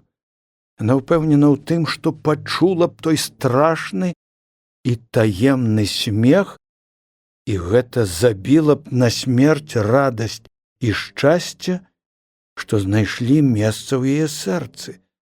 Яна зноў пазірае туды. Як жудасна заліваюцца смехам совы каля каплічкі. Чаго смяюцца яны пустым сваім смехам? Чаго? Ці не з яе? А гэтыя цёмныя вокны? Што ў іх? Чаму яны ўбіліся ёй у вочы? Ёй нават робіцца нейк непрыемна ад гэтага. А я пайду туды. Вазьму ды пайду. Няўжо я пайду? Яна ціха падымаецца, азіраецца, ідзе, кухня не замкнёна, адчыняе дзверы, яна ў кухні. Ты, бабка, тут? Пытае ціха Ядвіся. Бабка варочаецца на печы. Тут, паненачка. А чаму ты, бабка, дзвярэй не замкнула? От, паненачка, прылегла, да і так не прычыніла. Я ж не сплю. Заўтра, бабка, поеду. Поедзеце, паненачка, пытае бабка, устае і садзіцца на печы і не пачакаеце, покі паніч вернецца, пытае яна. А хіба ж твой паніч са мной поедзе? Ну як жа, паненачка, ён смуціцца будзе, што вы паехалі і не развіталіся з ім. А чаго ён будзе смуціцца? Пытае Ядвіся. Ёй прыемна чуць ад бабкі, што ён будзе смуціцца. Чаму ж не будзе, паненачка? Я ж бачыла, якімі вочкамі пазірае ён. Ну, якімі ён на мяне пазірае вочкамі, бабка? Скажы. Добрымі вочкамі, успагаднымі вочкамі, паненачка, такім позіркам, што ад сэрца ідзе, каб другому сэрцу штось сказаць. А што сказаць другому сэрцу? Я ўжо забылася, паненачка, куды ж я старая? Забылася, адказвае бабка. А каго ты, бабка, больш любіш? Мяне ці паніча? Я і вас люблю, і паніча люблю. От, паненачка, пабраліся б вы з панічом, далі Бог. Прамовіла бабка, і ў ёй адразу абудзілася жанчына свацця. Мне ж, бабка, толькі 16 год. Мне і замуж не можна яшчэ.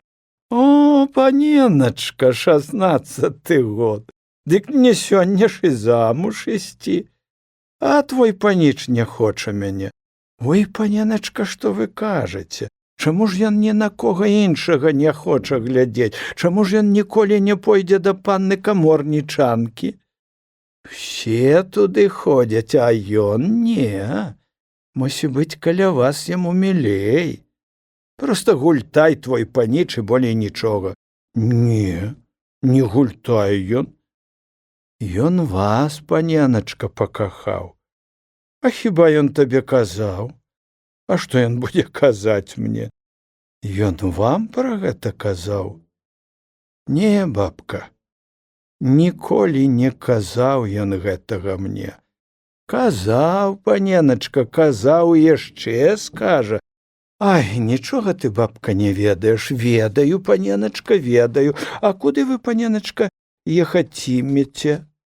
Далёка, бабка, у маёнтак на службу. А паніч ведае? Нічога не ведае і не будзе ведаць.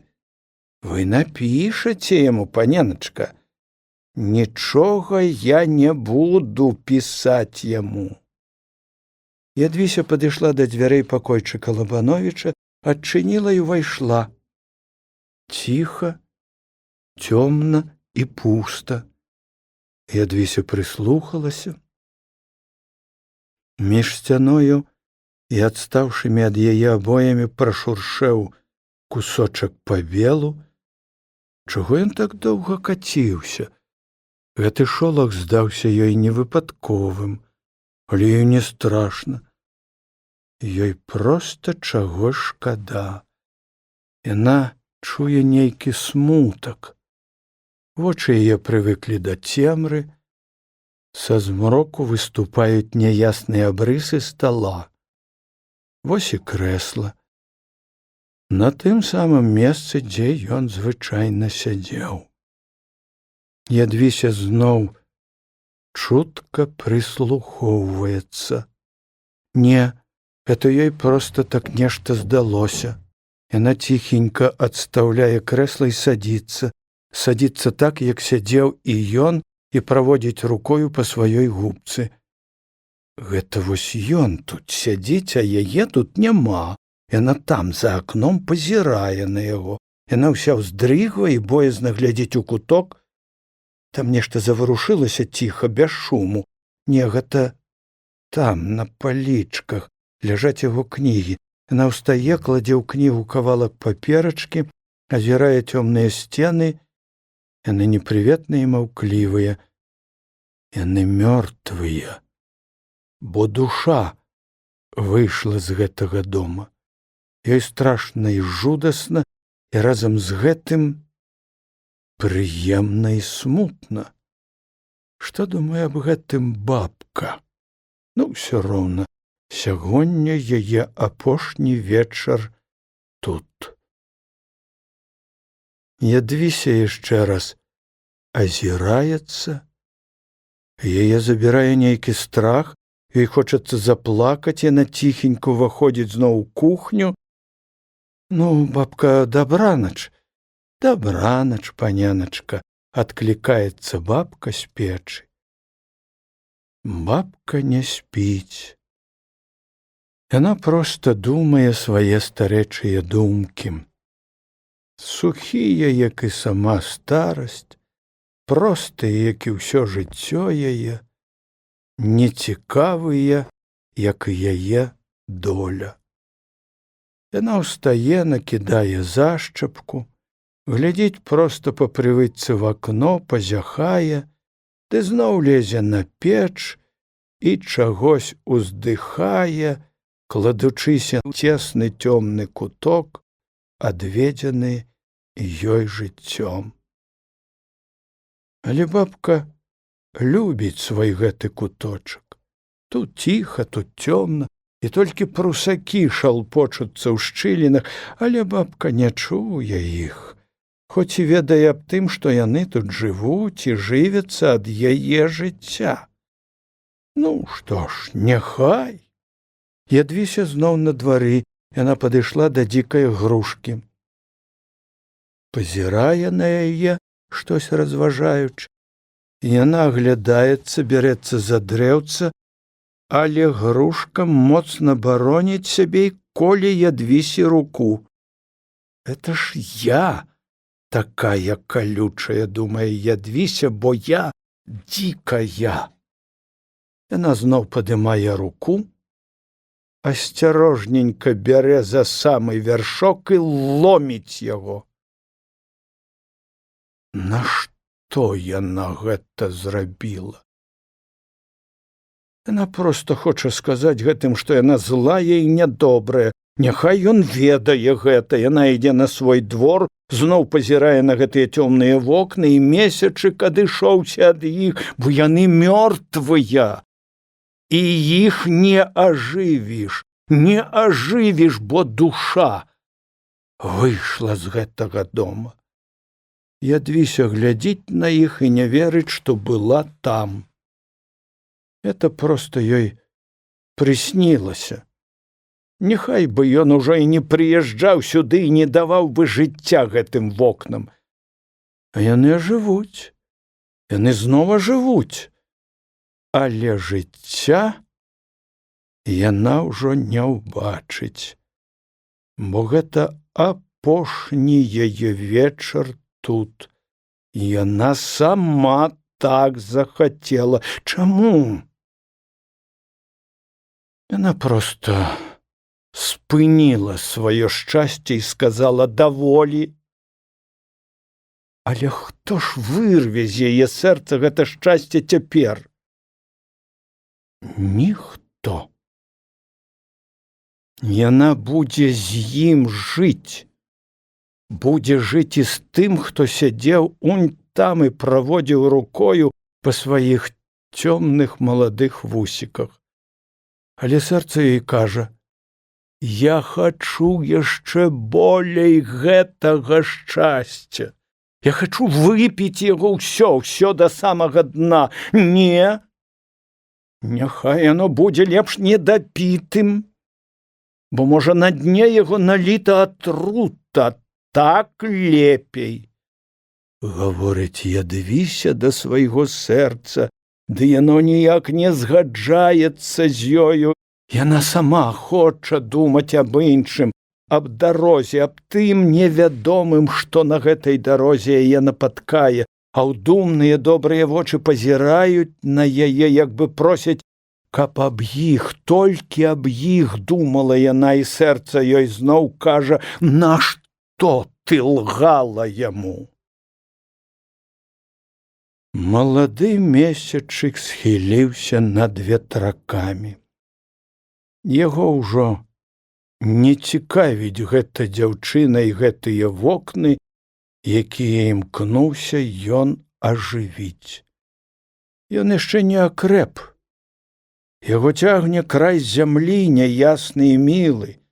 Ідзе ён туды адпачыць, каб набрацца новых сіл на заўтрашнюю ноч. Ён ажывіць гэтыя вокны. Нявідная рука поўначы ціха праводзіць граніцы між ноччу і днём, і ў вечнасць адходзіць гэты вечар Ядвісі. Ціхая ноч ляжала над Палессем. Аднатонную песню вялі колы вагонаў, бясконцы рой залатых іскраў выпускаў паравоз, агністаю паласою вызначаючы сабе дарогу. Ціха гулі і судрыгаліся балоты побач чыгункі, дзе бегла машына. Раскаціста і гучна грымелі салаўі, звону іх песень не маглі заглушыць грук і шум вагонных колаў. Месцамі ўзнімаўся белаваты туман і нерухома звісаў над маладымі асокамі і цёмнымі абрысамі разложыстых купчастых лазнякоў.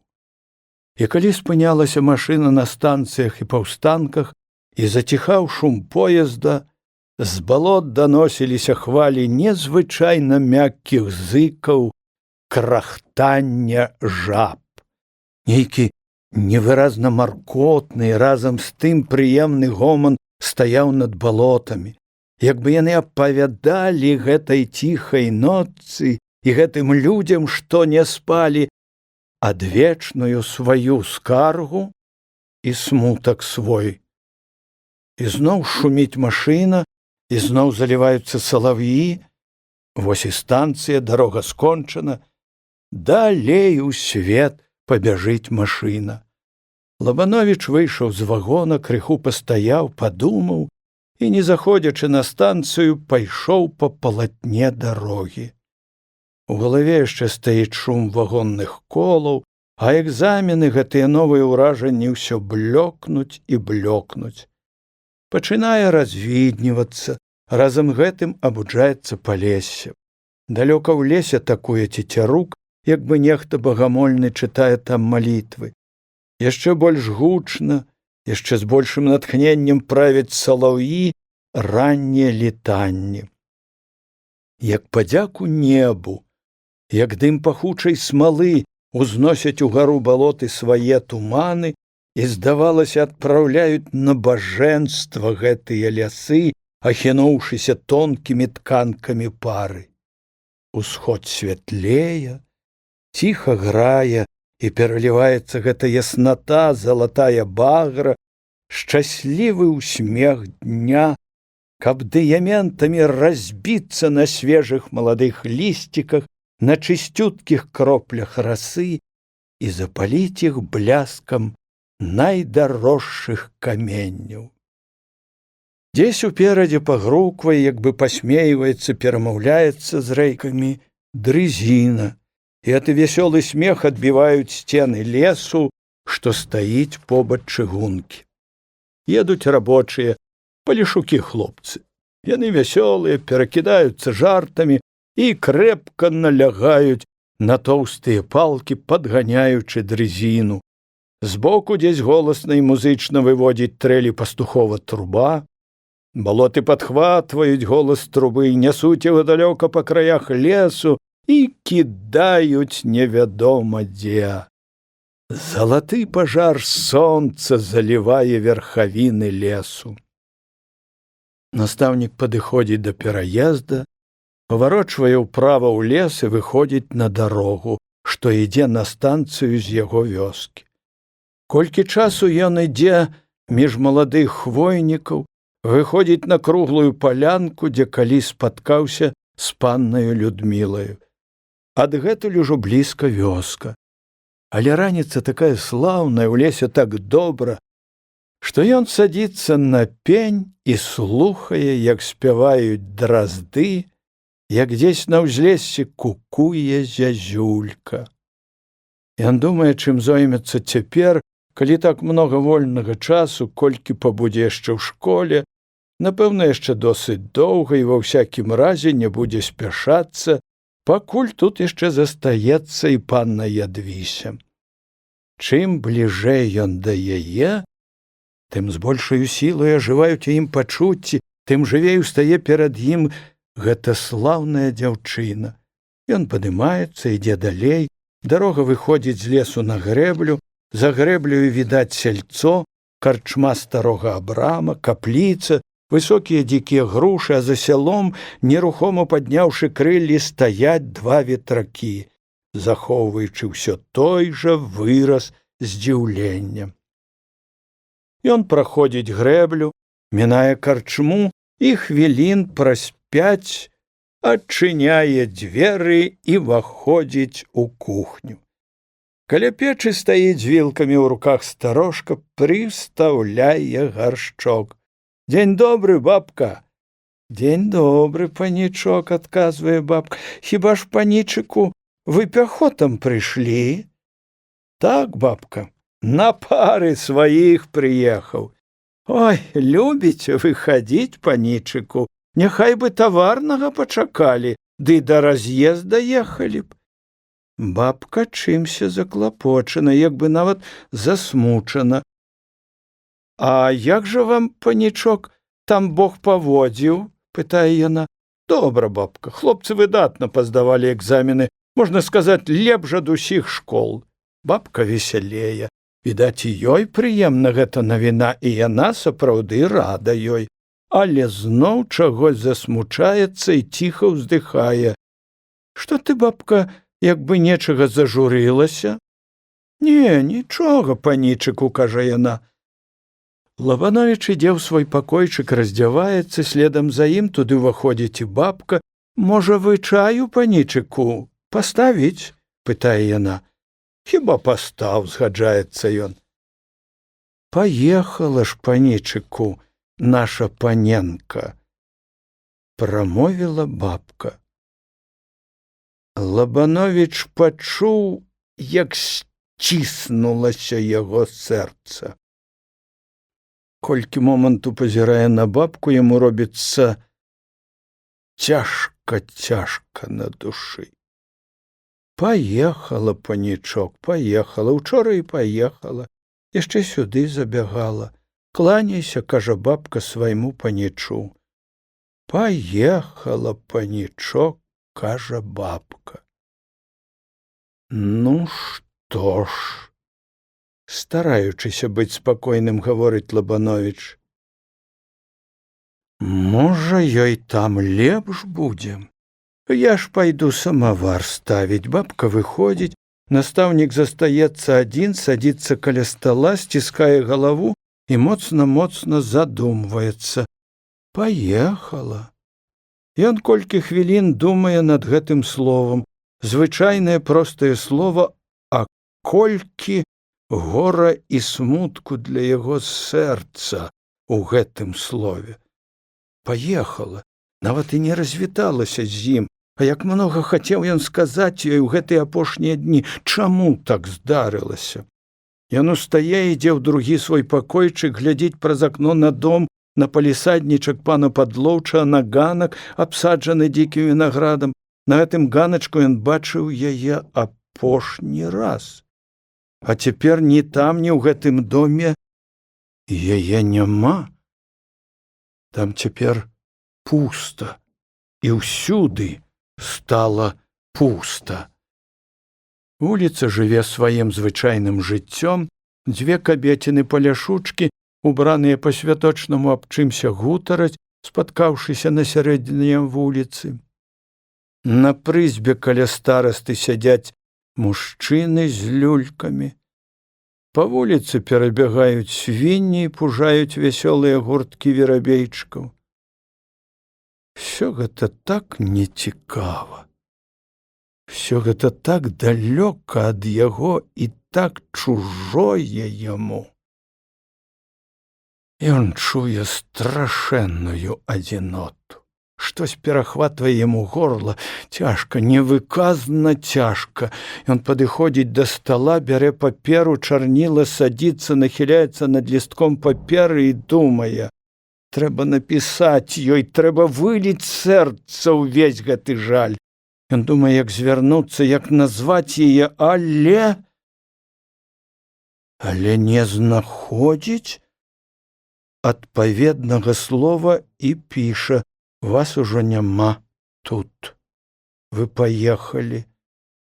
Разам з сабою забралі ўсё, што звязвала мяне з гэтым месцам, з гэтым кутком палесся. Цяпер ён не жыве для мяне, бо ўсё тое, што прыдавала яму прыгоства і нейкую чароўнасць, забралі вы. Я тут адзін, усё стала няміла для мяне, як бы тое, што раней гарнула і вабіла мяне, памерла і знікла. І толькі цяпер я адчуў сваю вялікую страту. Мне так хацелася пабачыць вас, пачуць ваш голас, ваш смех, глыбока зазірнуць у вашу душу і даведацца, якое гора ляжала ў ёй. Цяпер жа, пішучы вам, я толькі хачу прынесці вам падзяку за тое, што вы аздобілі маё жыццё тут, што вы былі тою яснаю, чыстаю зоркаю, якая свяціла мне ў гэтай цемры жыцця, радавала мяне і ўхіляла ад рознага бруду, і калі ў мяне захавалася жывая іскра, то толькі дзякуючы вам. Настаўнік перачытаў напісанае і падумаў: усё гэта выходзіць не так, як бы хацелася. Ён задумаўся. А куды пасылаць? Спытаў ён сябе самога і не мог даць адказу. Бабка прынесла самавар. Гатоў, панічыку, чай, выпіце, ды спачывайце сабе, бо вы ж з дарогі. Добра, бабка, я зараз буду піць. Ён выйшаў на двор. Бабка, пазіраючы на яго, паківала галавою. Па паненцы нудзіцца, зазначыла яна сабе. Зірнуўшы на маладую грушку, Лабановіч заўважыў, што вяршок яе быў зломан і гаротна нахілен да зямлі. Гэта яна зламала. Прамовіў сам сабе настаўнік. Нашто яна зрабіла так? Няўжо яна хоча, каб я выкінуў яе з сэрца? Яшчэ большы жаль ахапіў яго. Ён хацеў зрэзаць адломаны вяршок. А ўсё роўна, сказаў ён і адышоўся. Спаць у гэты дзень ён не лажыўся. Ён пачаў перабіраць кнігі, складваць паперы, прыводзіць іх у парадак. У адной кнізе знайшоў невялічкі лісцік паперы, напісаны рукою Ядвігі. Я напісала: бывайце здаровы, я сумыслу пастаралася, каб вы мяне тут не засталі, хоць мне і хацелася яшчэ хоць раз, апошні раз пабачыцца з вамі. Але я падумала сабе: всё роўна ехаць мне трэба. Ехаць жа тады, калі вы былі б тут, мне было б яшчэ цяжэй. Панна Людміла чакае вас. Зайдзіце да яе. І больш нічога не напісала. Лабановіч доўга пазіраў на гэту паперку, нават не напісала, куды едзе, і сама не падпісалася. І чаму ўсё гэта так скончылася? Чаму? І няўжо гэта канец? Ён яшчэ доўга сядзеў і разважаў. На вочы набягалі слёзы. Ён згарнуў запісачку разам са сваёю і палажыў у кішэню. Пад вечар прыйшоў стараста прыняць школу. Лабановіч тлумачыў яму, дзе якія дакументы і што ён здае. Стараста нічога не цяміў, але выгляд меў такі, як бы для яго ўсе гэтыя справы былі добра знаёмы. Назаўтра напісаў Лабановіч прашэнне аб перамяшчэнні і стаў збірацца ў дарогу. Бабка часта ўваходзіла ў пакойчык і, як родная матка, падбірала за ім розныя рэчы. «Разлятаюцца мае галубкі», – прамовіла бабка. «Не вернецеся вы, панічыку, сюды». Яна ў вялікім засмучэнні падперла рукою шчаку. Вечарам, праводзячы настаўніка, бабка заплакала. Садзячыся на фурманку з 2 чамаданчыкамі, настаўнік сказаў у сваіх думках: «Адзін раздзел кнігі прачытан і загортваецца. Ну што ж, гайда далей».